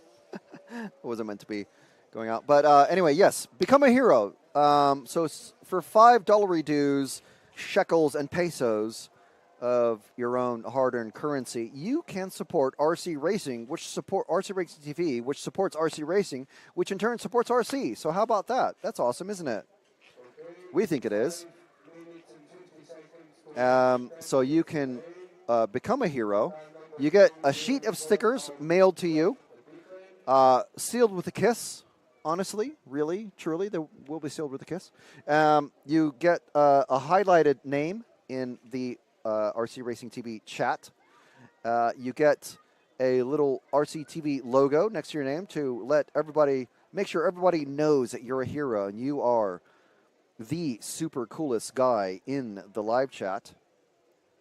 So we certainly do welcome all of our heroes. We've had a few sign up today. We have had we have our team of guys, another team of guys out in Turkheim in Germany, running, doing the live broadcast for the EFRA, the 2023 Touring Car European Championships.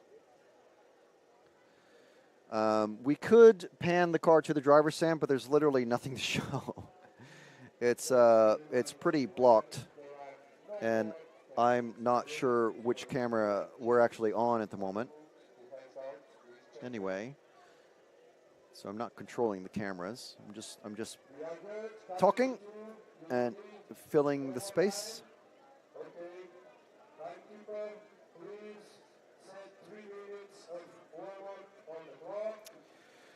Okay, it looks like whoever called the 10-minute delay has canceled it and said, okay, we don't need any more time. They're going to go straight to the 3 minutes of warm-up now.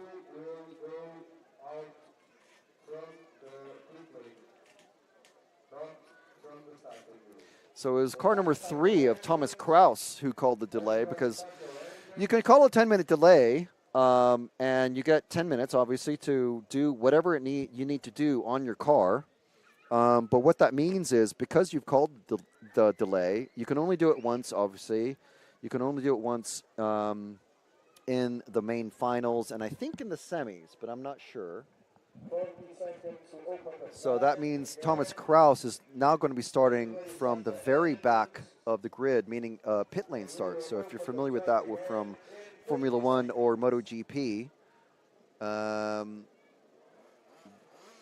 they'll have to start from the pit lanes, meaning everybody goes past, and then once everybody has passed the pit lane exit, then the car will be released. So that's car number 3 of Thomas Kraus, who called the 10-minute delay.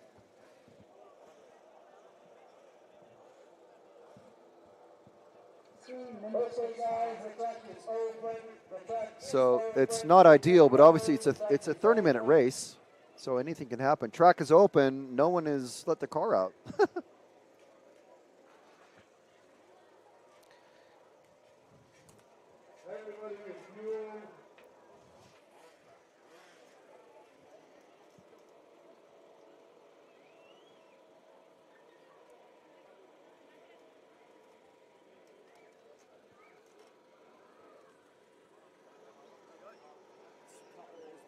Yep, thank you. just getting a delivery of sustenance. So thank you very much, Jim, and thank you to the very kind lady who helped Jim bring the drink up the steps. Well, I say steps, I mean it's more like a ladder. Well, it is a ladder. I thought our delay would be quite a bit longer, but it was called to a finish after just a few minutes. So everybody, let's go to the grid. Mechanics switch on guards in the right corner. I mean, no one's going out for their warm-up. It's officially the warm-up has been going. I don't know what is going to happen. Cars to the starting positions now.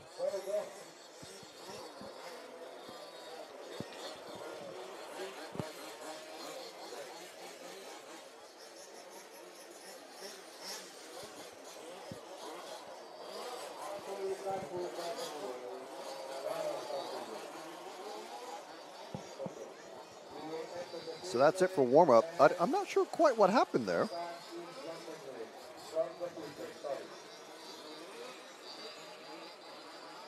1 minute to start.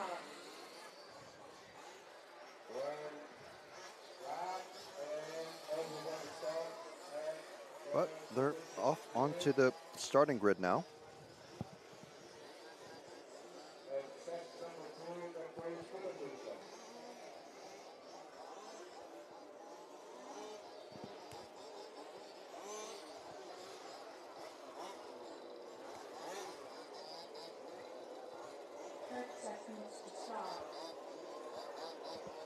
So here we go, 30 seconds to go.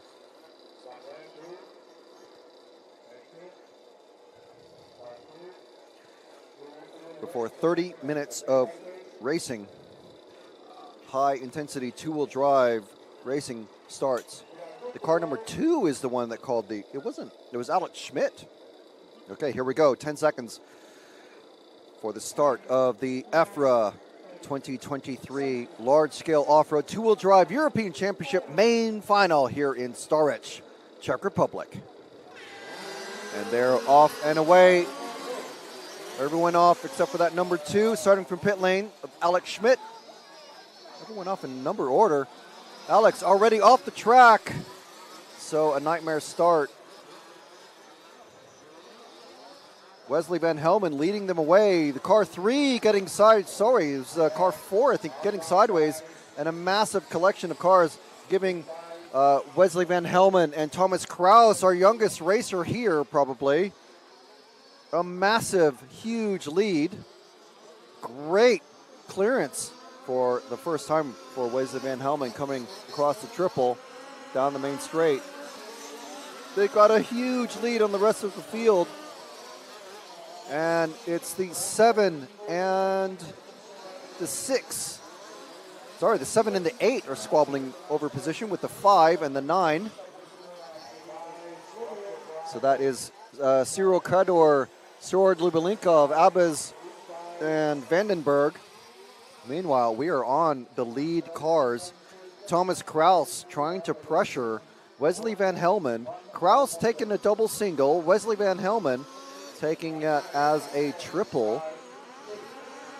Nice flat landings from everybody. Well, at least from these two. I'm not sure what's happening behind.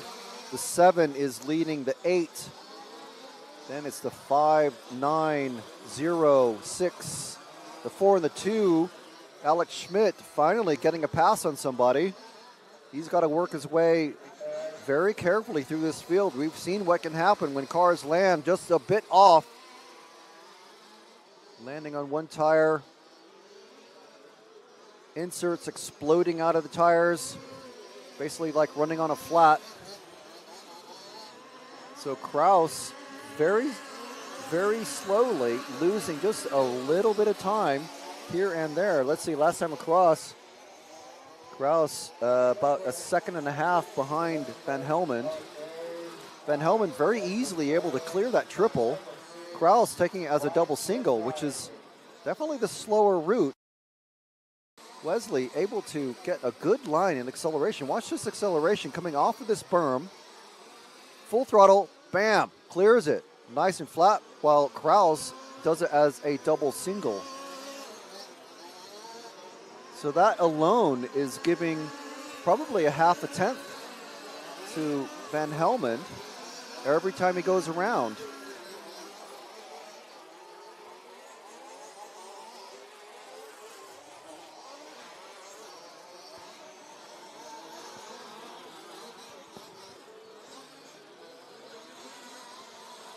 Minutes to drive. 27 minutes left in this one.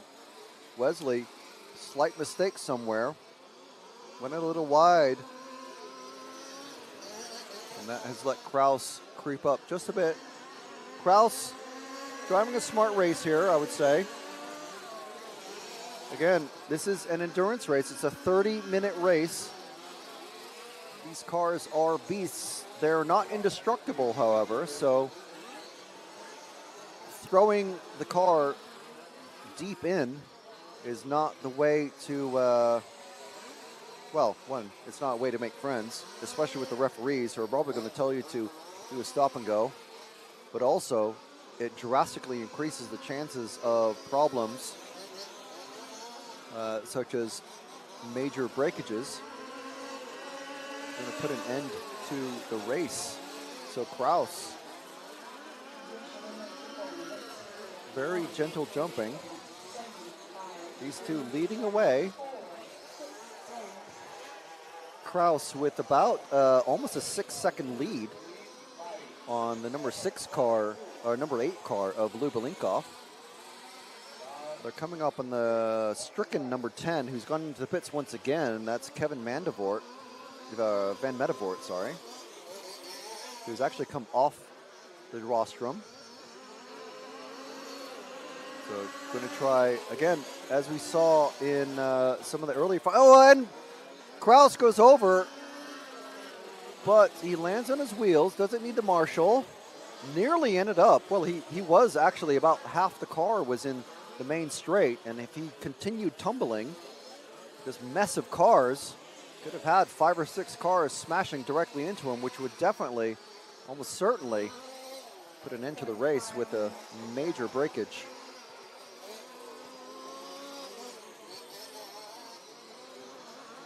These two still leading away, the 1 and the 3. The number 2 of Alex Schmidt running in 5th after having to start from the pit lane because he called a 10-minute timeout for a technical reason. Any driver, who's this who stopped in the middle? I don't see a car number yet. It's the 0, it's okay. Van Medevort having problems, not wanting to get in anyone's way, especially the leaders. These two making the way around once again. Look at this drive that Wesley gets. Really good line there. We saw Wesley in action just a couple weeks ago in Utrecht in Holland, running 10th scale. I think driving for Losi. I'm not exactly sure, but I'm sure our Dutch friends can tell us.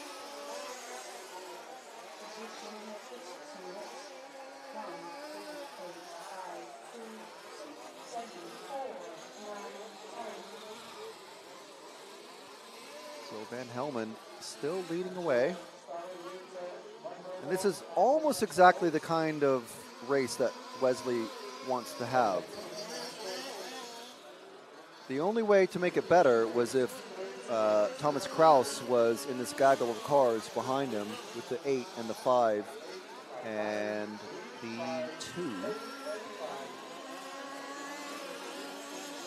So we might drop back to the number 2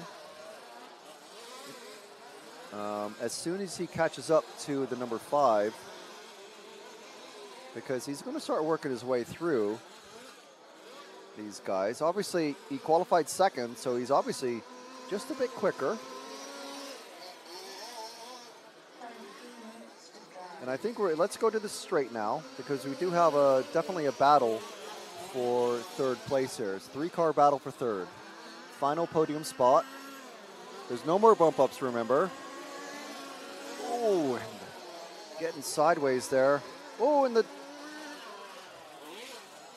get some names on these numbers here. Okay, so we got this Stjord Lubelinkov leading away. Now he's pulled away just a bit, but We might make a mistake and let these two catch up. And then we've got the car 5 of of Cyril Cador. And then we have the Alex Schmidt car in the number 2. Let's drop back to these two. So this is Lubelinkov and Schmidt. No, sorry, it's Cador and Schmidt. Schmidt starting from the pit lane after calling a 10-minute technical timeout, which he didn't use all of the time. And weirdly, I don't think anybody used all of the warm-up time that they had. Number 8 car, I think it is, has just... No, who is that? It's not the 8. It's the 6, I think, is being retrieved by the marshal. That's Theo Plant. Watch yourself there, mechanic. Watch yourself. And there we go. There's Lubelinkov makes a mistake, and let's these two guys catch up to him now. See if we can get all 3 in picture, because this is could end up being a cracker. We've got Lubelinkov in the 8, and then Cador, and then Schmidt trying to make his way through the field. Don't worry about Wesley. He's still ahead of Kraus. Oh, and Cador makes a mistake. Lets Schmidt pass. So that's a fairly easy pass for Schmidt.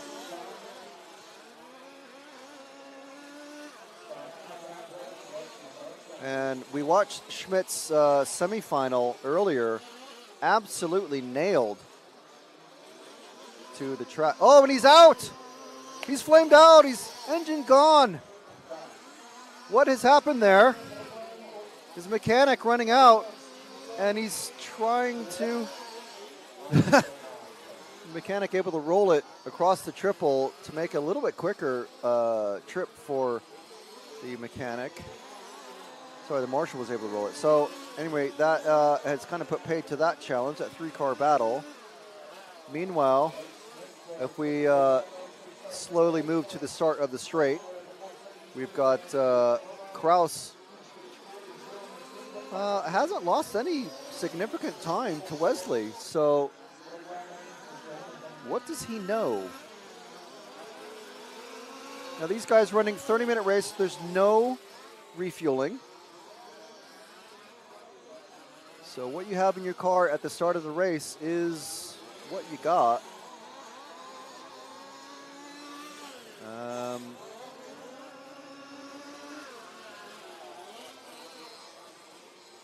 Trying to see if Kraus has any tricks up his sleeve. It looks like he's just steady run.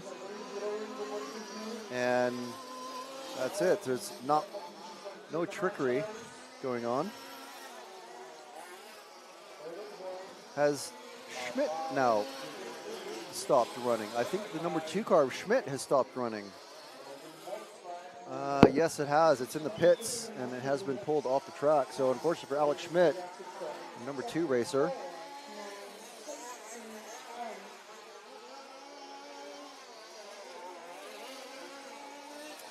Sorry, thanks for the questions in the chat. Happy to be corrected. Wesley Van Helmond does run Schumacher, not Losi. The first time we encountered him, he was running Losi.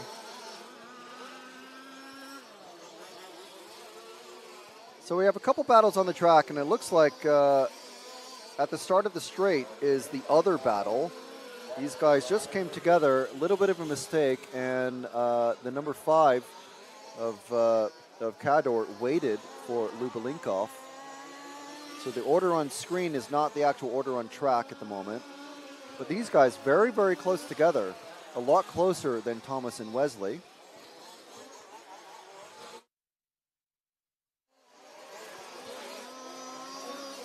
Coming out of the bowl hairpin into the not-so-flat hairpin now. Around the final corner. And there's the finish line, is marked by that red and white tape at the start of the main straight. So there's no drag race to the finish. It's literally right there at the start of the straight.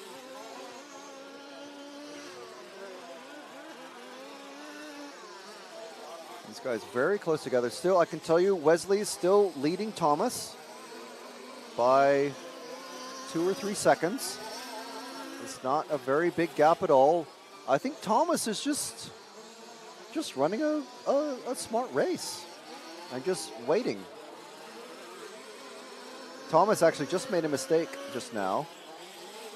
And another one. Oh, and he's lost a tire. He's lost a tire. Go to the middle. Go to the middle. Car number 3 has lost a tire. I think it's a rear tire, spun up and saw an inner foam fling itself out of the back. Is he going to pit? He can still drive. There goes the other one. That's the rest of the inner foam. Now he's running. His left rear is flat. So here's where a little bit of luck and a bit of preparation maybe comes in. These guys running, basically it's an open tire spec. You can run any tires that you like. You can run hard tires, soft tires, micro pins, mini pins, big lugs. But he's lost his left rear tire. So that means in right turns, he's not going to have any traction. I think I certainly hope for Thomas's sake, that tire is going to start coming off. It depends how well the rest of the tire is glued. I can feel raindrops, but nothing significant. So he still has some traction, as we can see, because otherwise he'd just be spinning around to the left constantly.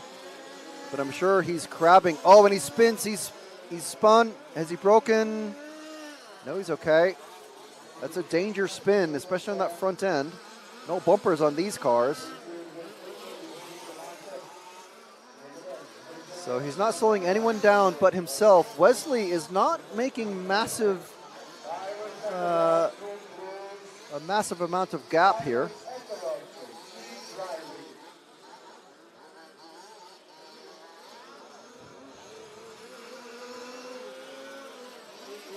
So we're just watching Thomas Kraus to see what happens here and what he does. Wesley still just laying down just steady laps. Not sure how this inner foam situation happened. We did see Thomas hit the pipe on the left side significantly, possibly, twice before that inner foam started coming off. So it could have been spun up and that broke the inner foam and that made it unbalanced, and then it just kind of worked its way out of somehow from the tire. But Wesley now building up his gap. His gap last time around, 4.5 seconds. This time around, now this is probably the 4th or 5th lap that Thomas has been going around. Now it's 5 seconds flat, so Wesley now making up a half a second a lap at least, and that's with lap traffic as well, the last couple of laps. So his lap time gap will be even larger this time, I'm sure. Wesley just running steady pace. Let's go ahead and move to Wesley. It's the number 1 car, just the white and yellow car coming down the main straight now. And I'll have a look at what the gap is to Thomas. So now it's 5.5 seconds. So it's still a half a second a lap on Thomas, running in second. Thomas currently not threatened by any means by Sjord Lubelinkov, who's still battling with Cyril Cador. I thought we were about to see some major drama. We're a little over halfway through this race. 30-minute race, remember. It's 13 minutes remaining. So the battle for third hasn't really gotten any hotter or colder. It's stayed about the same as it was about probably 10 minutes ago, to be honest. Let's switch to these guys here, Jim, as they're going over the big jump and into the Elcon L. Elcon, one of the main sponsors for this weekend, bringing you this live coverage from Stařeč in the Czech Republic. Thank you very much to Elcon, rccaronline.de, and RC Fox. So if you're looking for a model car to drive, maybe you can try a car like Wesley Van Helmon's, running an Elcon. And maybe you can check and see if RC Car Online or RC Fox will sell you that car. I'm sure they'd be happy to. So in the lead of these two cars, this is our battle for third. So not for the win, but definitely for a podium position. The number 4 car has come to a stop. That's okay. It's Sandro Early. Well, not okay for Sandro, but it's not affecting any of the top racers.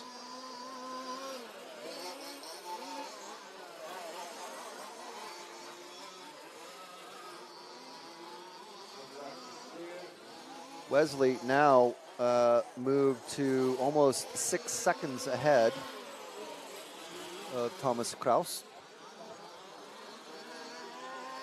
So Lubelinkov and Kador on camera here. Lubelinkov leading the way.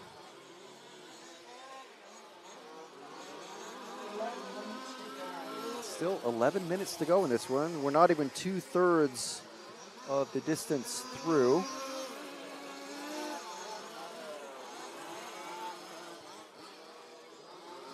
And Wesley actually not pulling away at all from, let's see what car this is, of car number 6 of Theo Plant. So just driving very, very, very steady. Thomas Kraus still not come in for a tire change. Now, many of these drivers, just like almost all of the drivers in 1/8 buggy and 10th Touring Car Nitro and Nitro 8th on-road track, most of those guys will be running headsets. Very few of these drivers running headsets, even in the main final. Headset means that your driver, your mechanic, can act as a spotter, saying, okay, so in this case, we're following the 8 and the 5, so we can say, well, okay, there's some rain, but don't worry about it if you feel it. It's non-existent. Or tell them the car behind you is number 5 car. You're not battling for position, so don't worry about them, or something like that. That's what spotters do. I don't think we're going to have any issues with fuel because it's quite cool. Currently 20.4 degrees. We're following the battle for third, which is currently the closest battle on track. Wesley Van Helmon has led so far from start to, well, now. We're not quite finished. Thomas Kraus had an inner foam fly out, so he's basically running on 3 fully inflated tires and 1 flat tire. I'm just looking at it now, and it looks like the tire is staying on the wheel, so he does have forward traction at least, but in the corners, it's obviously suffering. And it looks like Wesley has actually let the number 6 car ahead. He was running ahead of the 6 and decided, well, okay. Wesley now taking a double single, so he's toned things right back. Let's move to Wesley now because these guys are kind of spread apart now. So Wesley's here, just about to come over the first of the doubles. You see he's let the number 6 car go ahead, basically given his lap back. And Wesley running very, very tame and sedate. So very smart driving. Obviously wanting to make the final 8 minutes so he can claim what I'm pretty sure is going to be his first large-scale European Championship. Just finishing his 35th lap. Thomas Kraus running now 8 seconds behind. Close enough to 8 seconds. It might be 7.8, I think, if I'm reading that correctly.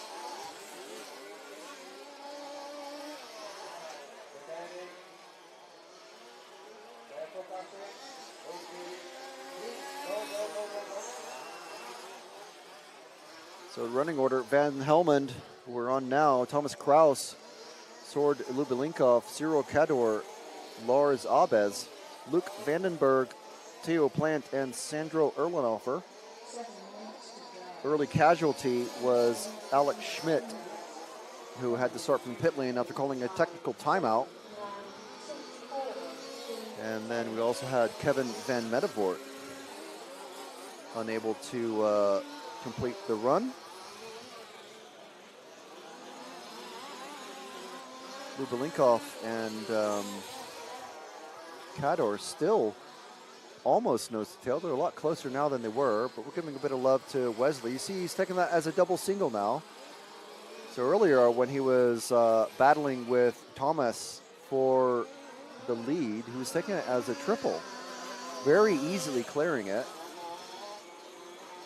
And obviously taking it as a double single, meaning that it's a lot less stress on the car, a lot less likely to have a crazy hit and potentially break something or bend something, so it makes the car undrivable. Everything's pointing in the right direction. Shiny side up, rubber side down. That's how you want it.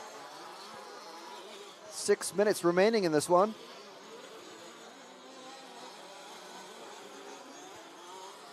Wesley coming down the main straight once again, finishing his 38th lap.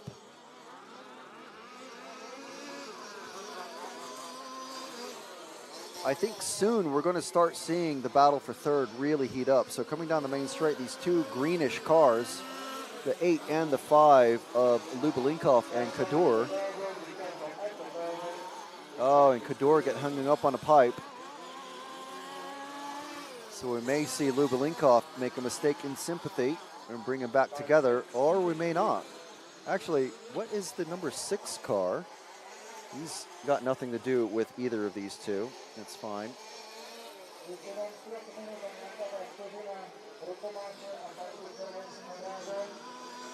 So as soon as we switch to him, the battle kind of fizzles out. 5 minutes remaining.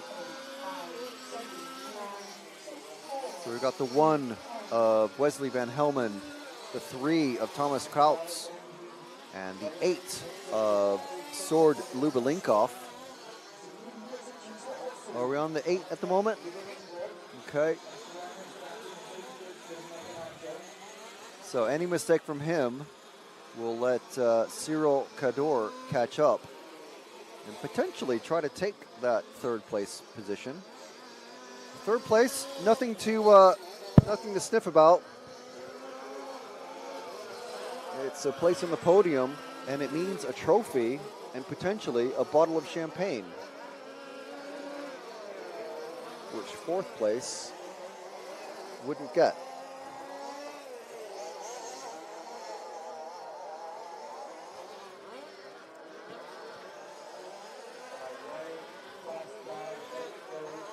So we're on the 8 of Lubelinkov as Wesley Van Helmond completes his 41st lap, as does Thomas Kraus.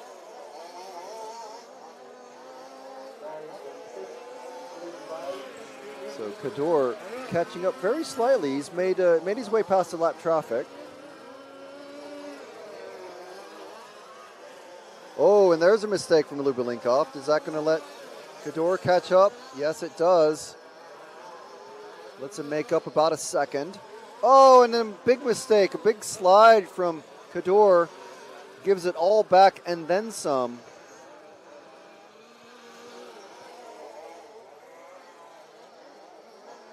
So this race, not exactly a barn. So, oh, there goes Thomas Kraus. Let's go to the end.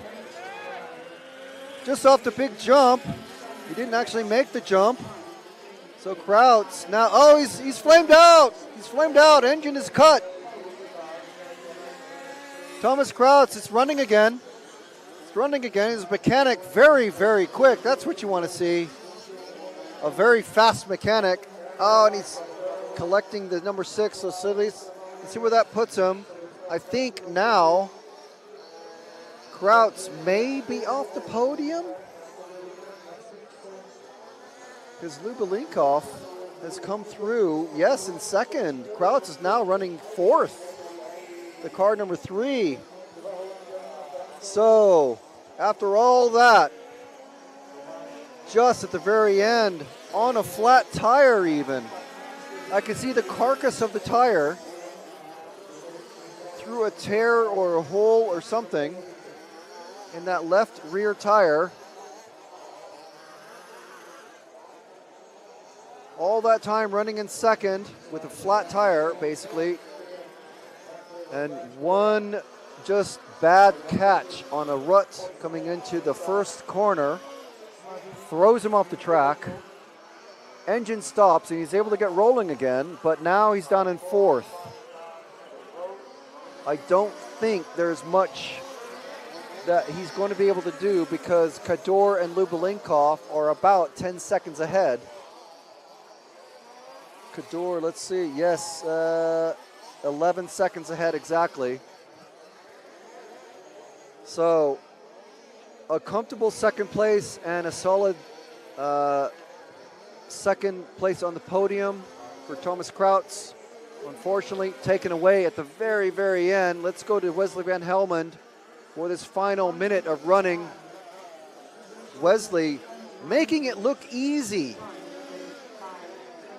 Can't make it look any easier than this. Wesley Van Helmond taking the pole position off of, I believe it was off of Alex Schmidt in the first qualifier. Second qualifying run out of 2, Wesley Van Helmond takes it, holding the overall and overnight TQ. And coming into today, qualifying directly into the semifinal, taking the pole position as well to start the main final here in the Czech Republic for the 2022 European Championships for large-scale off-road two-wheel drive buggy. He's led from start to finish, pulling away at a consistent pace from Thomas Krauts, and he's about to cross the line and become the European champion for two-wheel drive large-scale off-road. Congratulations, Wesley Van Helmond. Sjord Lubelinkov comes across in that car number 8 in second position. Cyril Kador coming across for third.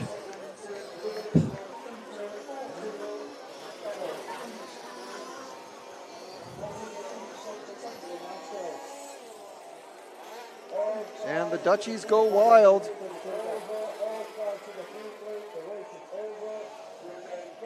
As they're saying, nicely done, Wesley. Good job, Wes. Excellent job. That's 30 minutes of racing. No fuel dramas.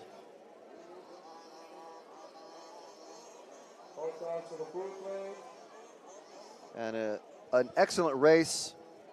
Not a huge amount in the way of drama, but that's exactly the way to run it for if you're Wesley Van Helmond. Unfortunate for Thomas Krauts. Running in second all that time and then just coming off the track at the very end.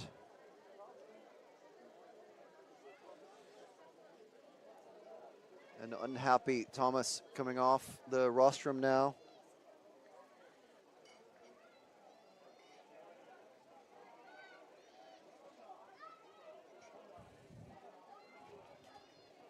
So that is our two-wheel drive main final over.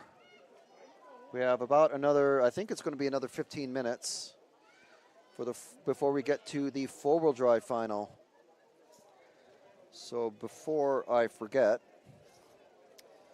we've got APF, Ultron, MCD, Ultron, MCD, Elcon, Ultron, Elcon, and MCD. There we go, there's Wesley coming down the steps with his trophy. Congratulations to Wesley. His first, I believe, his first European Championship.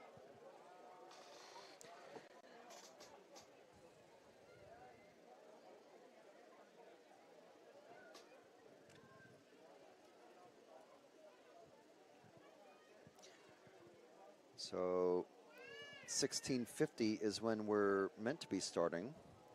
I don't know if we're going to roll straight into it. I hope not. Need a little break and some water. So we'll just do that. We'll come off and we'll see what the schedule holds for us.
Okay, so the referees are doing the driver introductions, so let's go through the drivers. How about that? All right, so for the main final here at the 2023 EFRA Large-Scale Off-Road Four-Wheel Drive European Championships, our top 10 racers in starting from car number 10, Valentin Puziat from France, running an MCD. Car number 9, from Australia, competing for Sweden, is Callan Gunn, our favorite Australian Swede. And he's running an Elcon. In car number 8, running, I must say, probably a legendary race, Ferry Fernie from the Netherlands, running an Ultron. In number 7, Peter Hartmann from the Czech Republic, running an Elcon. From Germany, in car number 6 is Sven Rodewald, driving an MCD. Driving in Elcon is car number 5, Tim van der Elst, driving for Belgium. And from the Netherlands, in car number 4 is Don Krabbaum, running also an Ultron. Maël Boucher from France is in car number 3, running an MCD. And Ken Valkiers from Belgium, driving in car number 2, driving an Ultron. And car number 1 is Roman Velter from France, running an APF.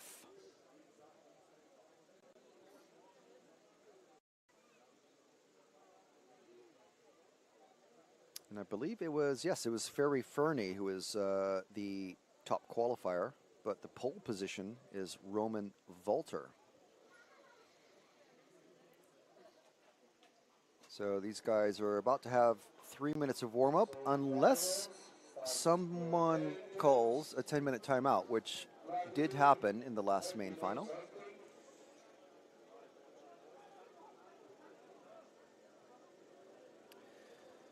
So while we're waiting, we'd like to just welcome everybody to the EFRA Large-Scale Off-Road European Championships here in the Czech Republic.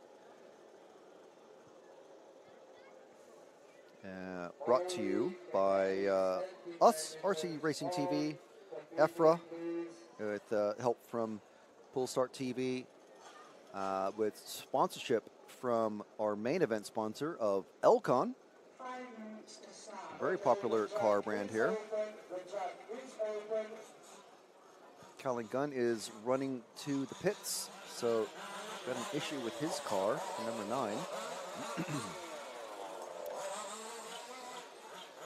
Hardly anyone going out for their warm-up, but this happened in two-wheel drive as well. Maybe there's already been a 10-minute technical timeout called.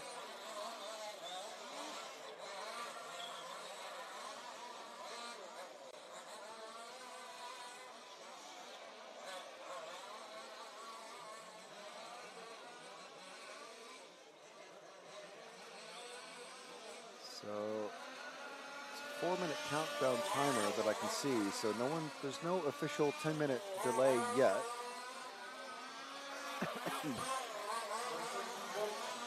I do see a couple of, well, that's Callan Gunn running back to the pits. Some sort of issue with him. Phil from Elcon telling him, get back up there and we'll sort it out.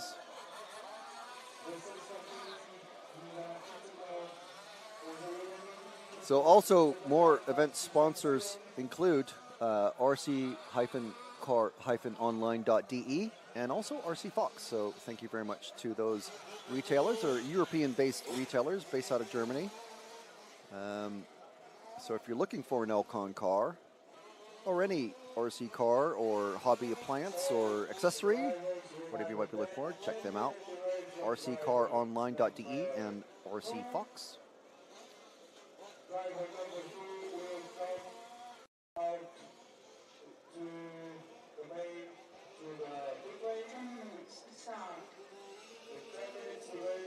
Okay, we have a 10-minute delay. Okay, as I thought.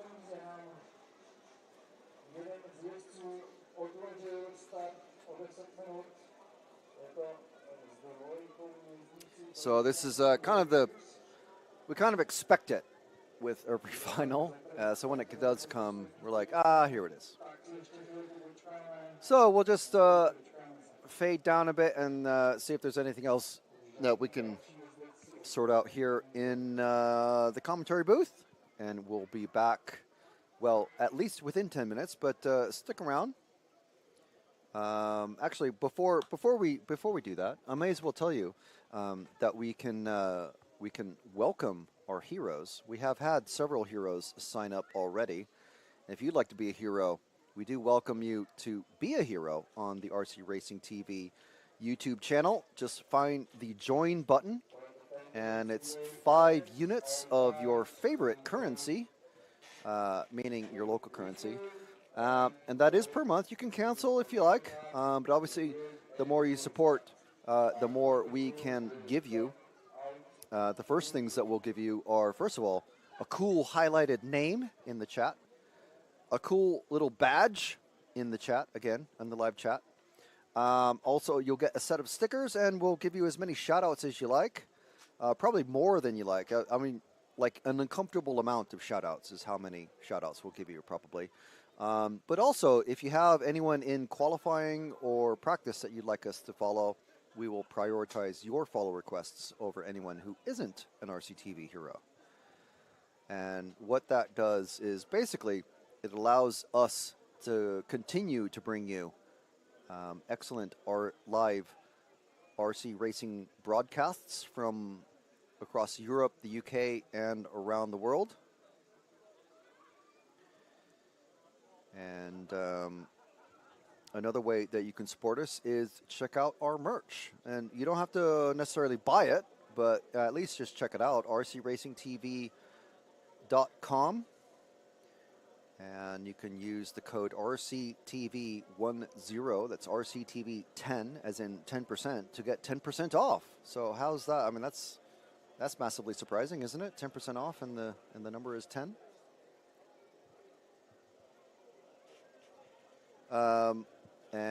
So yeah, just like to finish with that. And so we'll be back in approximately anywhere from 5 to 7 minutes, because there's 7 minutes left in the delay, and then there's a 3-minute warm-up. But of course, as we saw in the last group, at the last race, the person who called the delay can obviously just say, okay, that's it. I'm ready now. And then they end the 10-minute timeout. So basically, anytime within the next 6 minutes and 40 seconds, we will be back. So stick around.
All right, everybody, we are back. We have a 30-minute race for the large-scale four-wheel drive buggies about to get underway after another 10-minute delay, which not unexpected, to be honest. So 5 minutes of warm-up now, or actually 3 minutes of warm-up, and then with 2 minutes remaining, they're going to be called into the pits.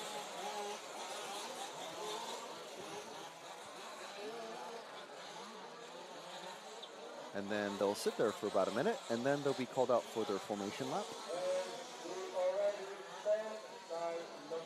So I've already run through the drivers and the cars and the countries.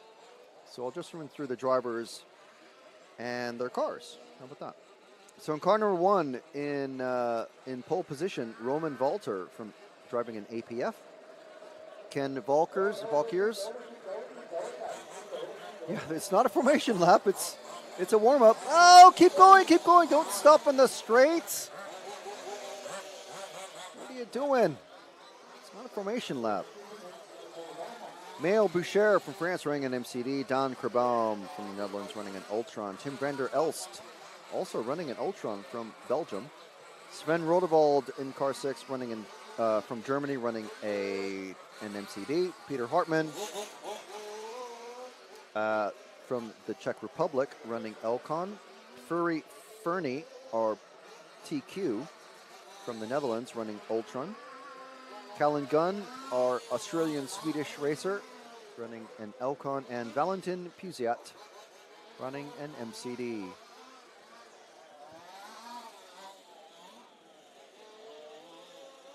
So 3 minutes before the start of the race.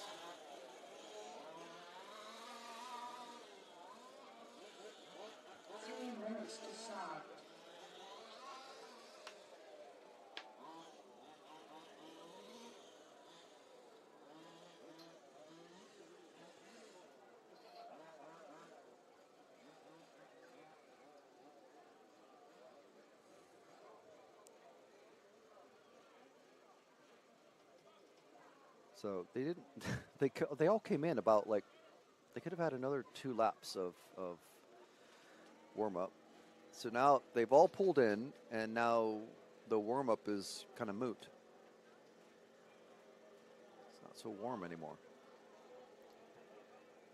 I'm sure they all have the reasons. They're smarter racers than me with many years of mechanic knowledge and know-how behind them. So. Who am I to question what they're doing? Everybody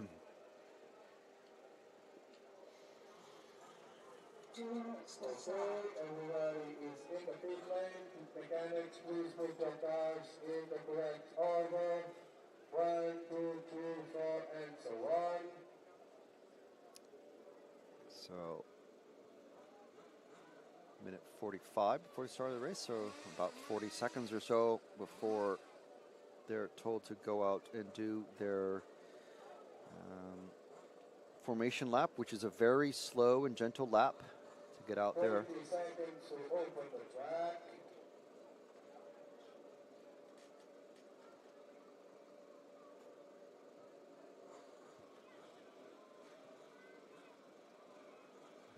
Seconds.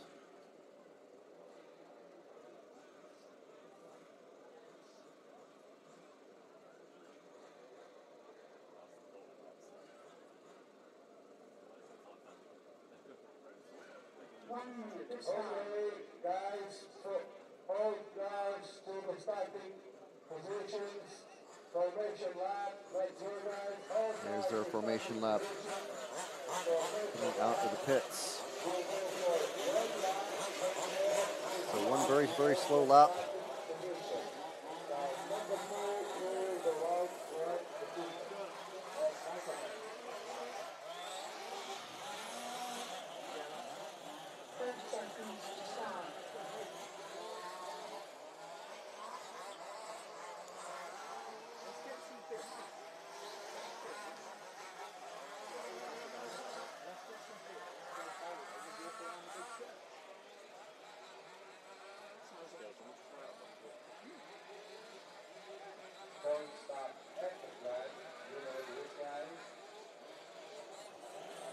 Okay.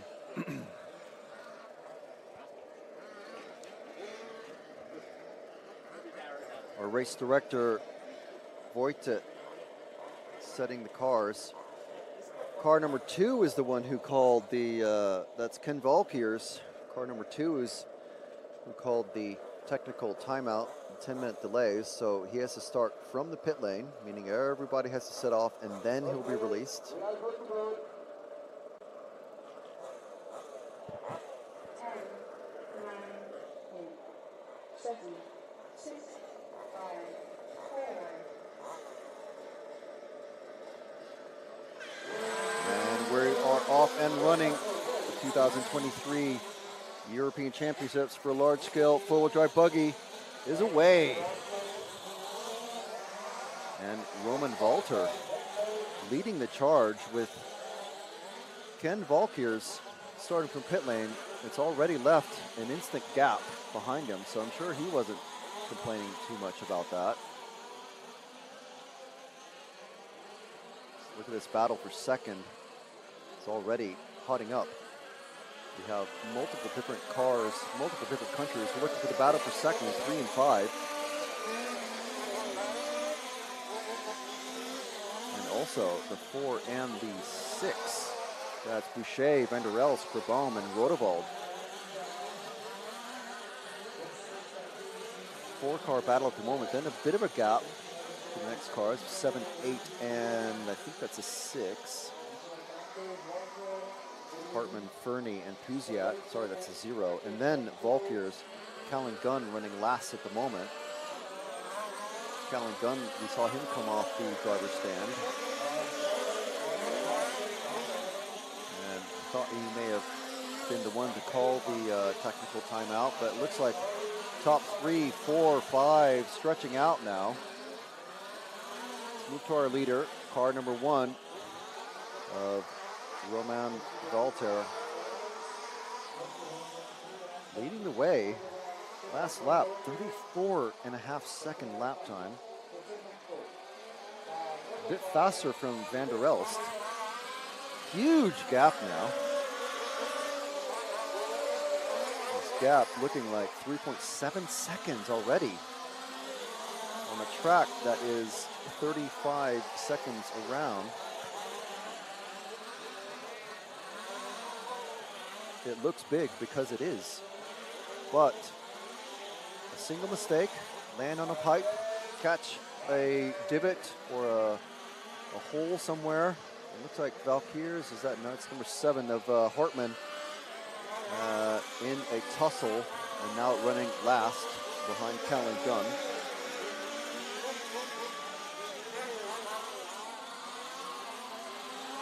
So Roman Walter is being chased down by Maël Boucher.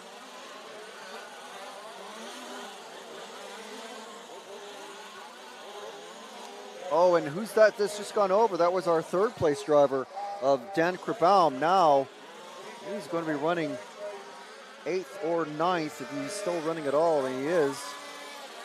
He's running one of those Ultron cars.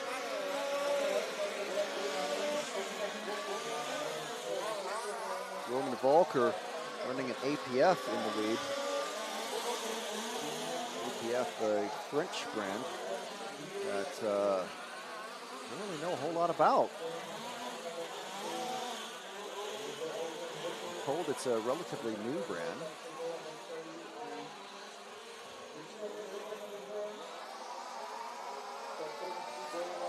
Ultron's, MCDs, and Elcons making up the rest of the main final grouping.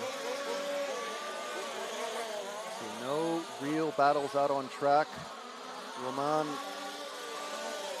driving well. Let's drop back one car to the blue and white, number 3, and that is going to be Maël Boucher.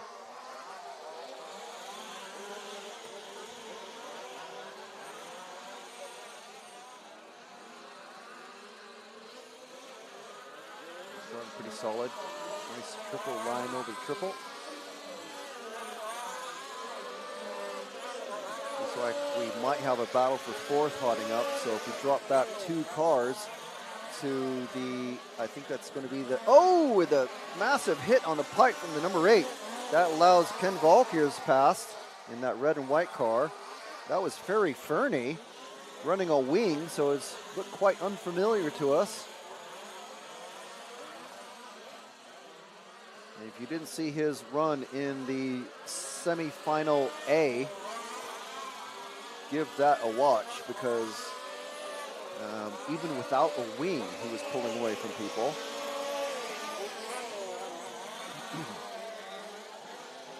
Ken Valkyr is moving up into 4th, though, thanks to that mistake from Ferry.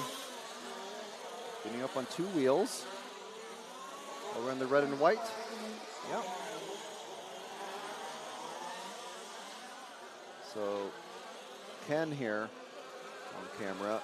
Qualified second, called a technical timeout, started from pit lane, and has already worked himself up into 4th position. He's rapidly catching the number 6, and that is Sven Rodewald.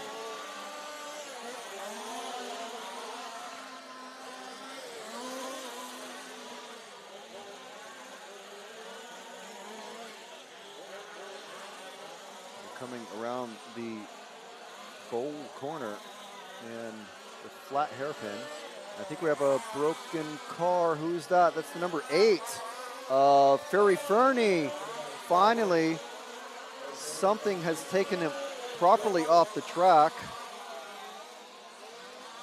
So his cars are repairable in the pits. Great thing about these large-scale cars, it's one of the few RC vehicles that actually require hammers and full-size bench vices. Meanwhile, Valkyrs, who we're following, is all over the back of that number 6 of Rodewald. Look at him coming down the straight now. Nose to tail, Rodewald running an MCD, Valkyrs running an Ultron. Got that big black thing sticking out the side of it. I'm not sure what that is. I'd be very surprised if it's an air cleaner. Just sticking out like that, the way it does into the dust. But very unique looking machine. This is our only battle on track. It's a battle for 3rd. Ken trying to make his way up at least into 2nd. Meanwhile, we've got Romain Voltaire in his APF, driver for France, leading the way. And a couple seconds behind him, we have Maël Boucher, also from France, but running an MCD. These guys getting massive air off of the tabletop at the back section of the track. Valkyrs all over the back. And so I wonder if that is pushing Rodewald. Obviously, it's pushing Rodewald, but he's not running defensive lines, really. He's just driving faster, and they're both catching up to Maël Boucher.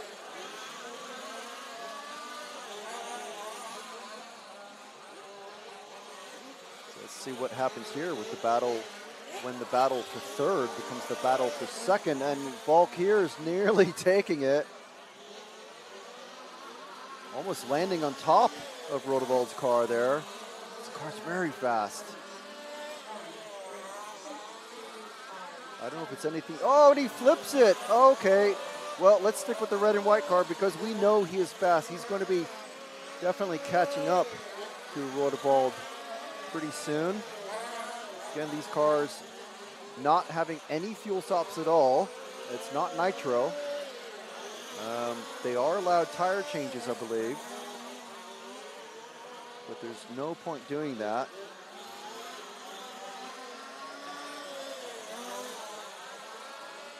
Because it'll just cost way too much time. So Valkyrs rocketing down the main straight.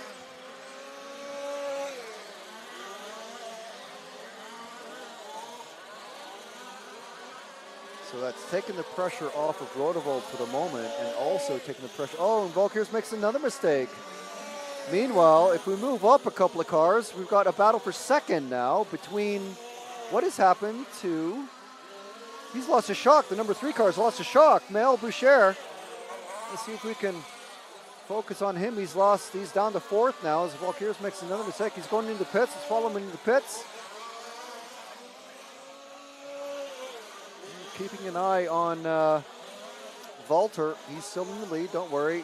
And we've got a little bit of blockage there. So look at that. You can see the right front of the car has lost its shock. It's completely on the ground on that side. And we have a bit of a blockage there. So we'll let them carry on. We'll move back to our leader, the car number 1, as he's coming. Where is he now? He is flying around the L, just about to come over the first of the doubles. He's just passed and lapped Callan Gunn.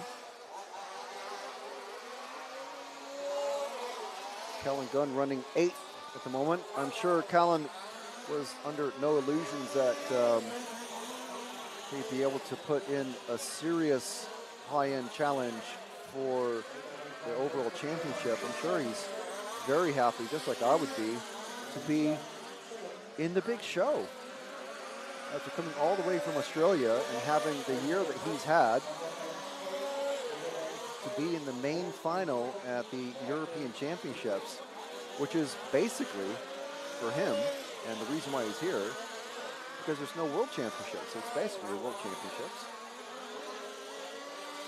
But we are with Roman Walter running the lone APF car in this race. APF, a brand I'm sure not very many are familiar with. But, and good news for Mayo Boucher fans, he's back out and racing. As we are still with Roman Walter.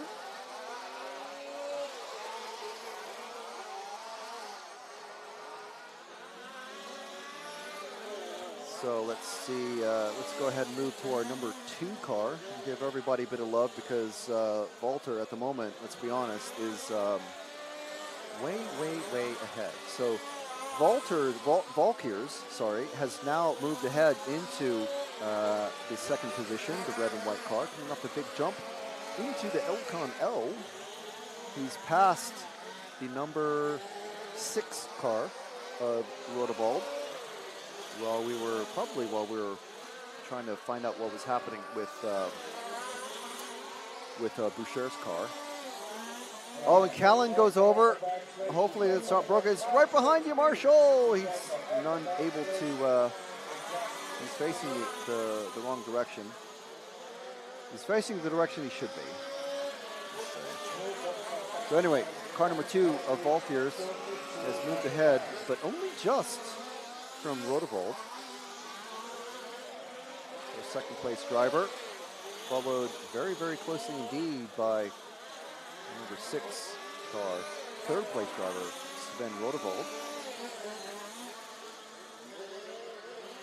So we're going to keep this pretty simple and easy. Let's move to Sven Rodewald, the car number 6, if we're not already.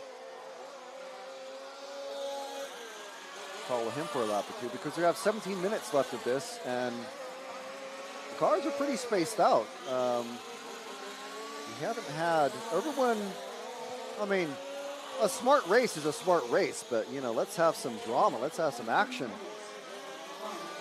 We did have some, just a bit in the two-wheel drive main final, short course main final. Ran away with it. Matthew Stokes taking the win for the UK.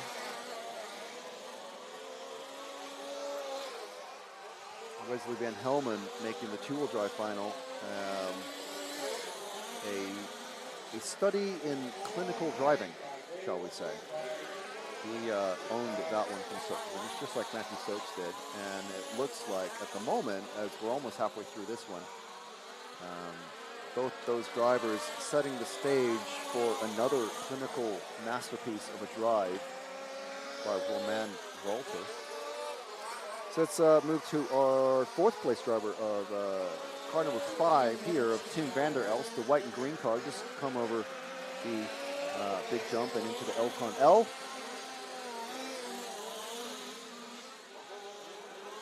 Let's Tim van der Elst.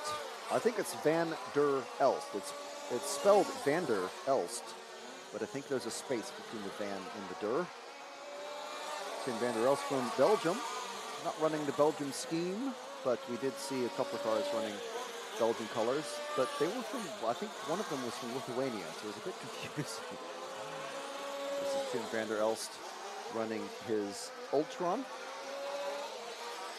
Valentin Puziat doing really well, running 5th at the moment in the car 10. See, there we are. Oh, the very nice multicolored car.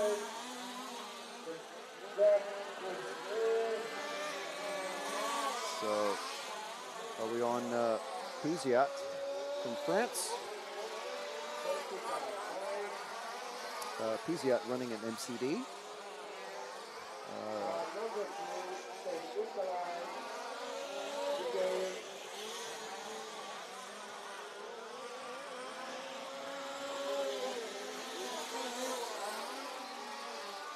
Next car in line is Peter Hartmann from the Czech Republic, and I can identify his car, at least, I believe. There we go, the number 7. Can identify his at least just by the color scheme. Running an Elcon. One of 2 or 3 drivers running Elcon in this one. 2. The other one is Callan Gunn. And we'll get to him very soon indeed. Peter coming over the triple now. He's doing pretty well for a 2-wheel drive. Whoa, bicycle. Spoke very slightly too soon, but no, he's completely fine. So the next car is the next Elcon, is the number 9, just going over the jump leading to the bright orange car. That's Callan Gunn, our favorite Australian-Swedish racer.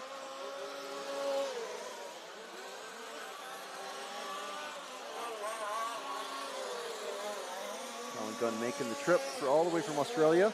And the reason why he's able to race in this one, again, is because there is no world championship for it.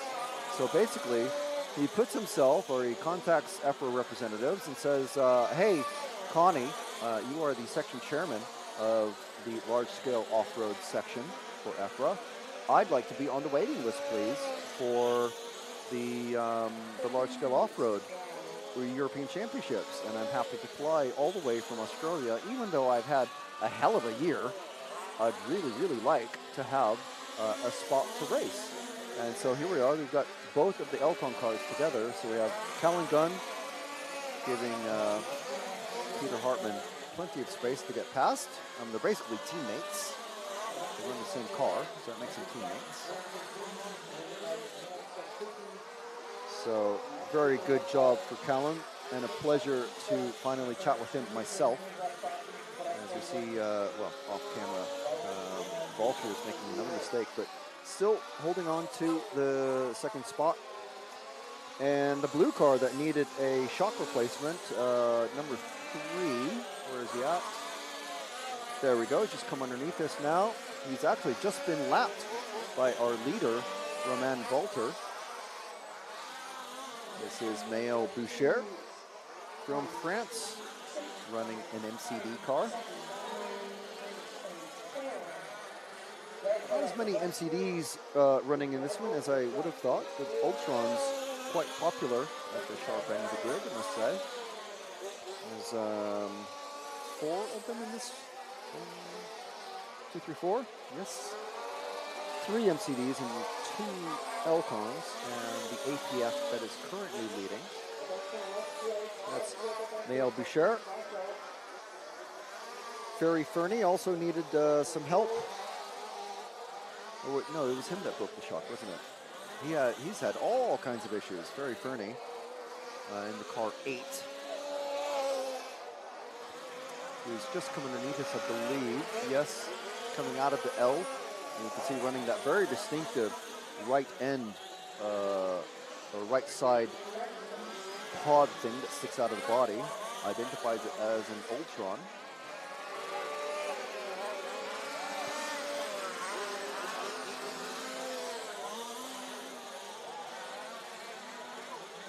And that is all of our drivers out there at the moment. Dan Verboom in the car 4 from the Netherlands. Unfortunately, not sure what happened, but Dan having to stop. He was running an Ultron. I see a car in the pit lane, but Dan bowing out of the main final. But pretty good, actually, for as much abuse as these cars take, for 9 cars to still be running. I think Callan has some engine issues because he seems to be running off throttle very slightly.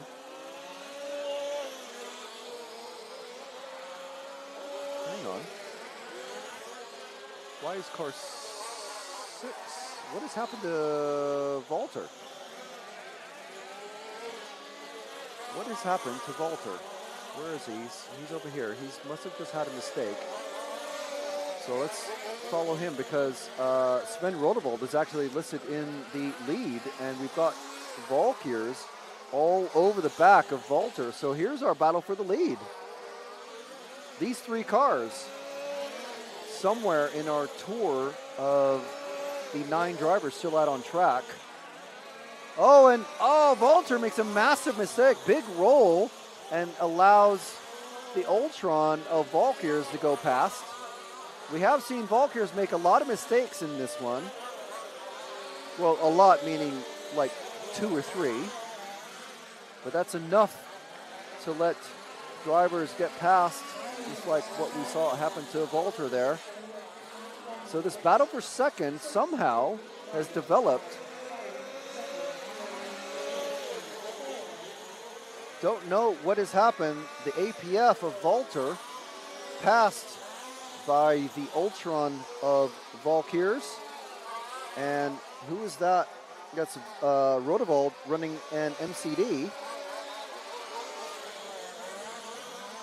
Currently in the lead, coming out of the Elcon L. 3 cars represented in the top 3 positions on track.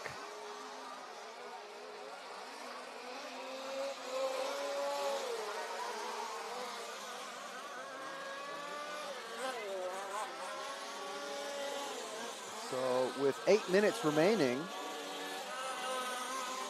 if we've got these guys nose to tail for the next 8 minutes, we have got a real race on our hands. So all focus on these 3 here.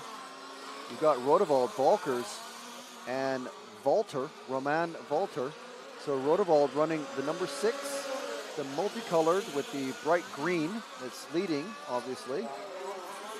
Ken Valkyrs running in the red and white Ultron. And in the APF, the green and white is Roman Walter. The lead car presently is an MCD. So 3 countries, 3 makes of cars, obviously 3 different drivers.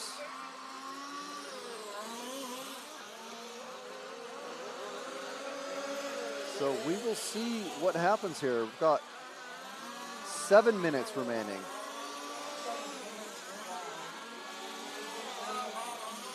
Coming over the triple. Nice clearance. Oh, and Walter makes a big mistake, gets caught. So he's now about 10 seconds down.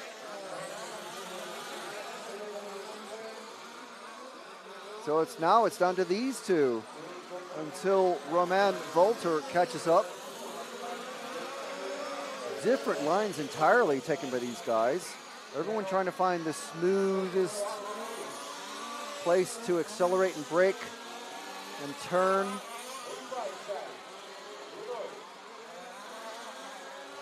Trying to find the sweetest racing line after a week of heavy driving on this track. The track has evolved and changed in so many ways.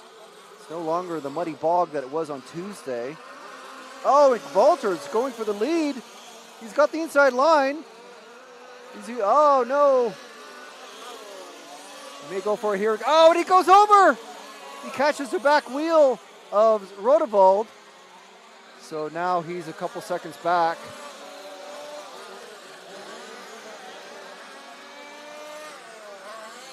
These guys getting amazing drive off of these jumps. And we see Walter off camera goes over again and loses another few seconds.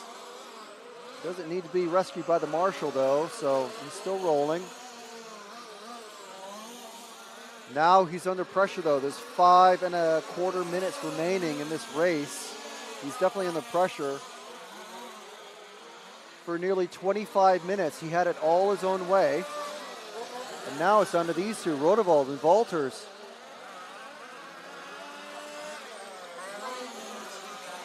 Slinging their cars back and forth through the S's.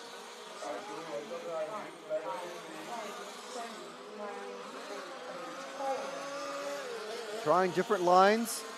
Oh, and cut off, but driving on the ground. Oh, and Valkyrs goes over. Two marshals trying to get to him, and he gets passed by Walter. Oh, he's broken. Valkyrs is broken. His mechanic immediately spotted it. Both mechanics out there. You only need one. Watch where you're running.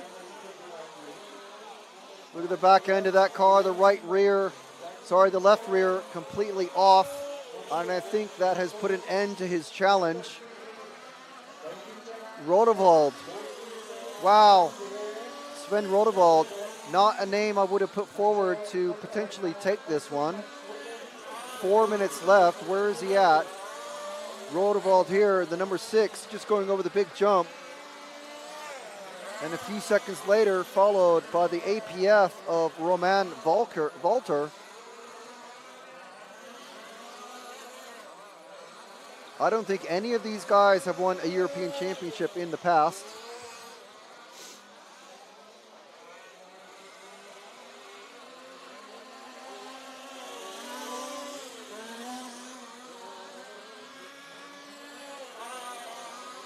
So eagerness leading potentially to overdriving. It's hard to say. I don't know what is in the minds of these guys. I can only imagine how I would feel.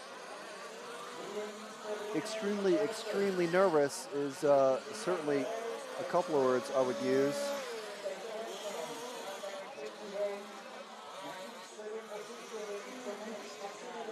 So we've got 3 minutes left. We've got Rodewald out in the lead. We have Roman Walter actually very slowly catching him up.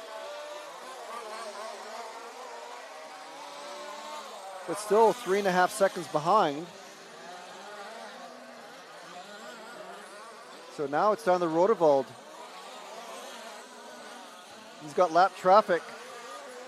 He's coming up, I think it's the number 9 of, no, it's not Callan Gunn.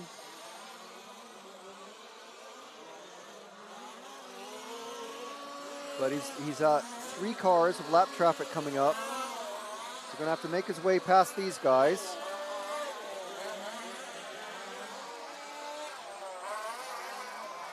Sven Rodewald from Germany on his 49th lap in this 30-minute race.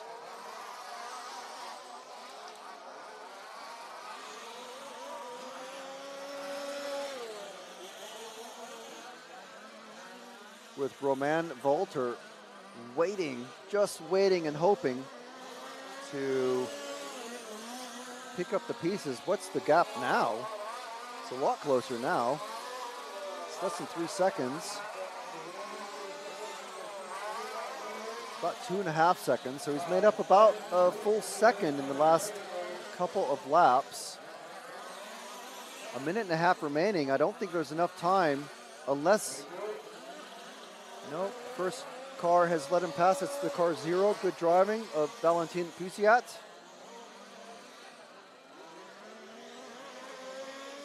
Roman Walter driving all out, but still needs to keep it rubber side down. Perfect landing off of that triple now, aimed directly at the corner. So now, Rodewald coming up on Callan Gunn, giving him plenty of space, very good. And then Look at the gap now. They're very, very close. There is a car between them. That's Callan Gunn, the orange car. It's Callan Gunn. But Rodewald, 41 seconds left now. Callan Gunn now going to go wide and give Roman plenty of space. The gap now is about, it's about 2.1 seconds, I think. It's much, much closer.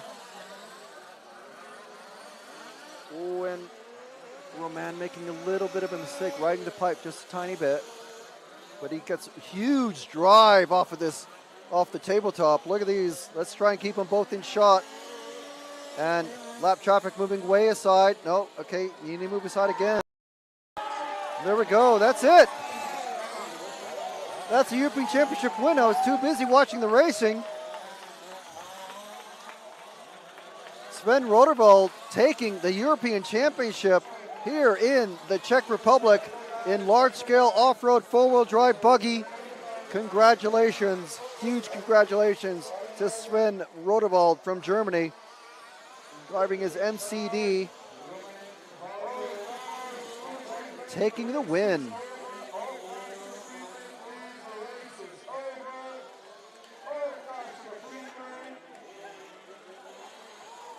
Excellent job, what a race.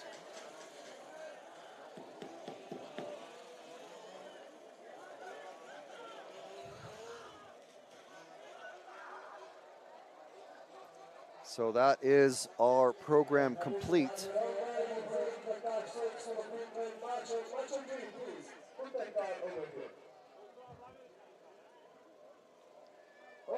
That is the race complete. 30 minutes, actually more like an hour and a half of top end large scale off-road racing is over. A full week of racing. We made it. We don't have to, we're not racing tomorrow because we're expecting a massive deluge. So we squeezed it all in. No proper lunch breaks, no proper loo breaks. And there we go. We see the team MCD super, super happy, taking the championship once again.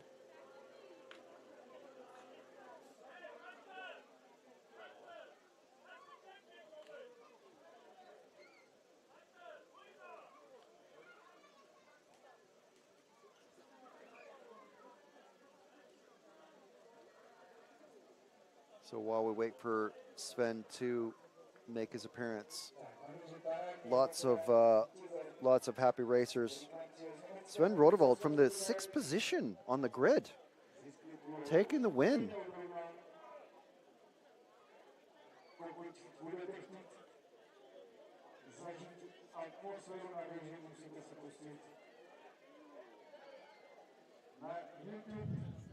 He's about to come out now.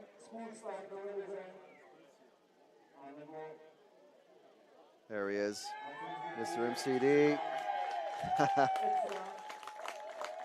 Massive congratulations to Sven and the whole MCD team and Team Germany. So, what a week. We've had a German racer just win. We've had a Dutch racer win two-wheel drive, and we had a British racer win short course. It's been a truly international week here at the large-scale off-road European Championships, brought to you by EFRA. Be sure to check out EFRA.ws to find out about racing in your local area and your country if you're in Europe or the UK. Also brought to you by Elcon Models. Thank you very much, Elcon. And also rccaronline.de and RC Fox. It's been a great week of racing. So again, if you are, if you want to support RC Racing TV, which supports RC Racing, which in turn supports RC in general, be sure to check out the join button on the YouTube channel, and also check out the merch availability on rcracingtv.com. And again, we wouldn't be here without EFRA. Make sure to check out efra.ws for all of your RC Federation and rules check needs. So I want to thank everybody for joining us, and we hope you've enjoyed the coverage here from Stařeč in the Czech Republic. My name is Frank McKinney. Next to me on camera, we've had Jim Little. Well, yesterday and today, I would say all week, but a very, very compressed 2-day program rather than a 3-day.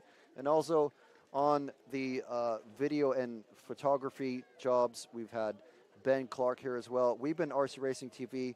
Back in the UK, we've had James Perry and Matt McCallum doing all the producing and technical stuff for us. So thank you very much for joining us. And don't forget, there's still more RC Racing TV to come. We're in Turkheim. Well, not we, but the rest of the team is in Turkheim, Germany for the EFRA touring car, electric touring car European Championships. So with that, and a very happy Team MCD, Team Germany, and Sven Rodewald in particular, we will sign off and let you go and enjoy the rest of your RC Racing TV weekend. Thank you very much for joining us, and we'll catch you next time.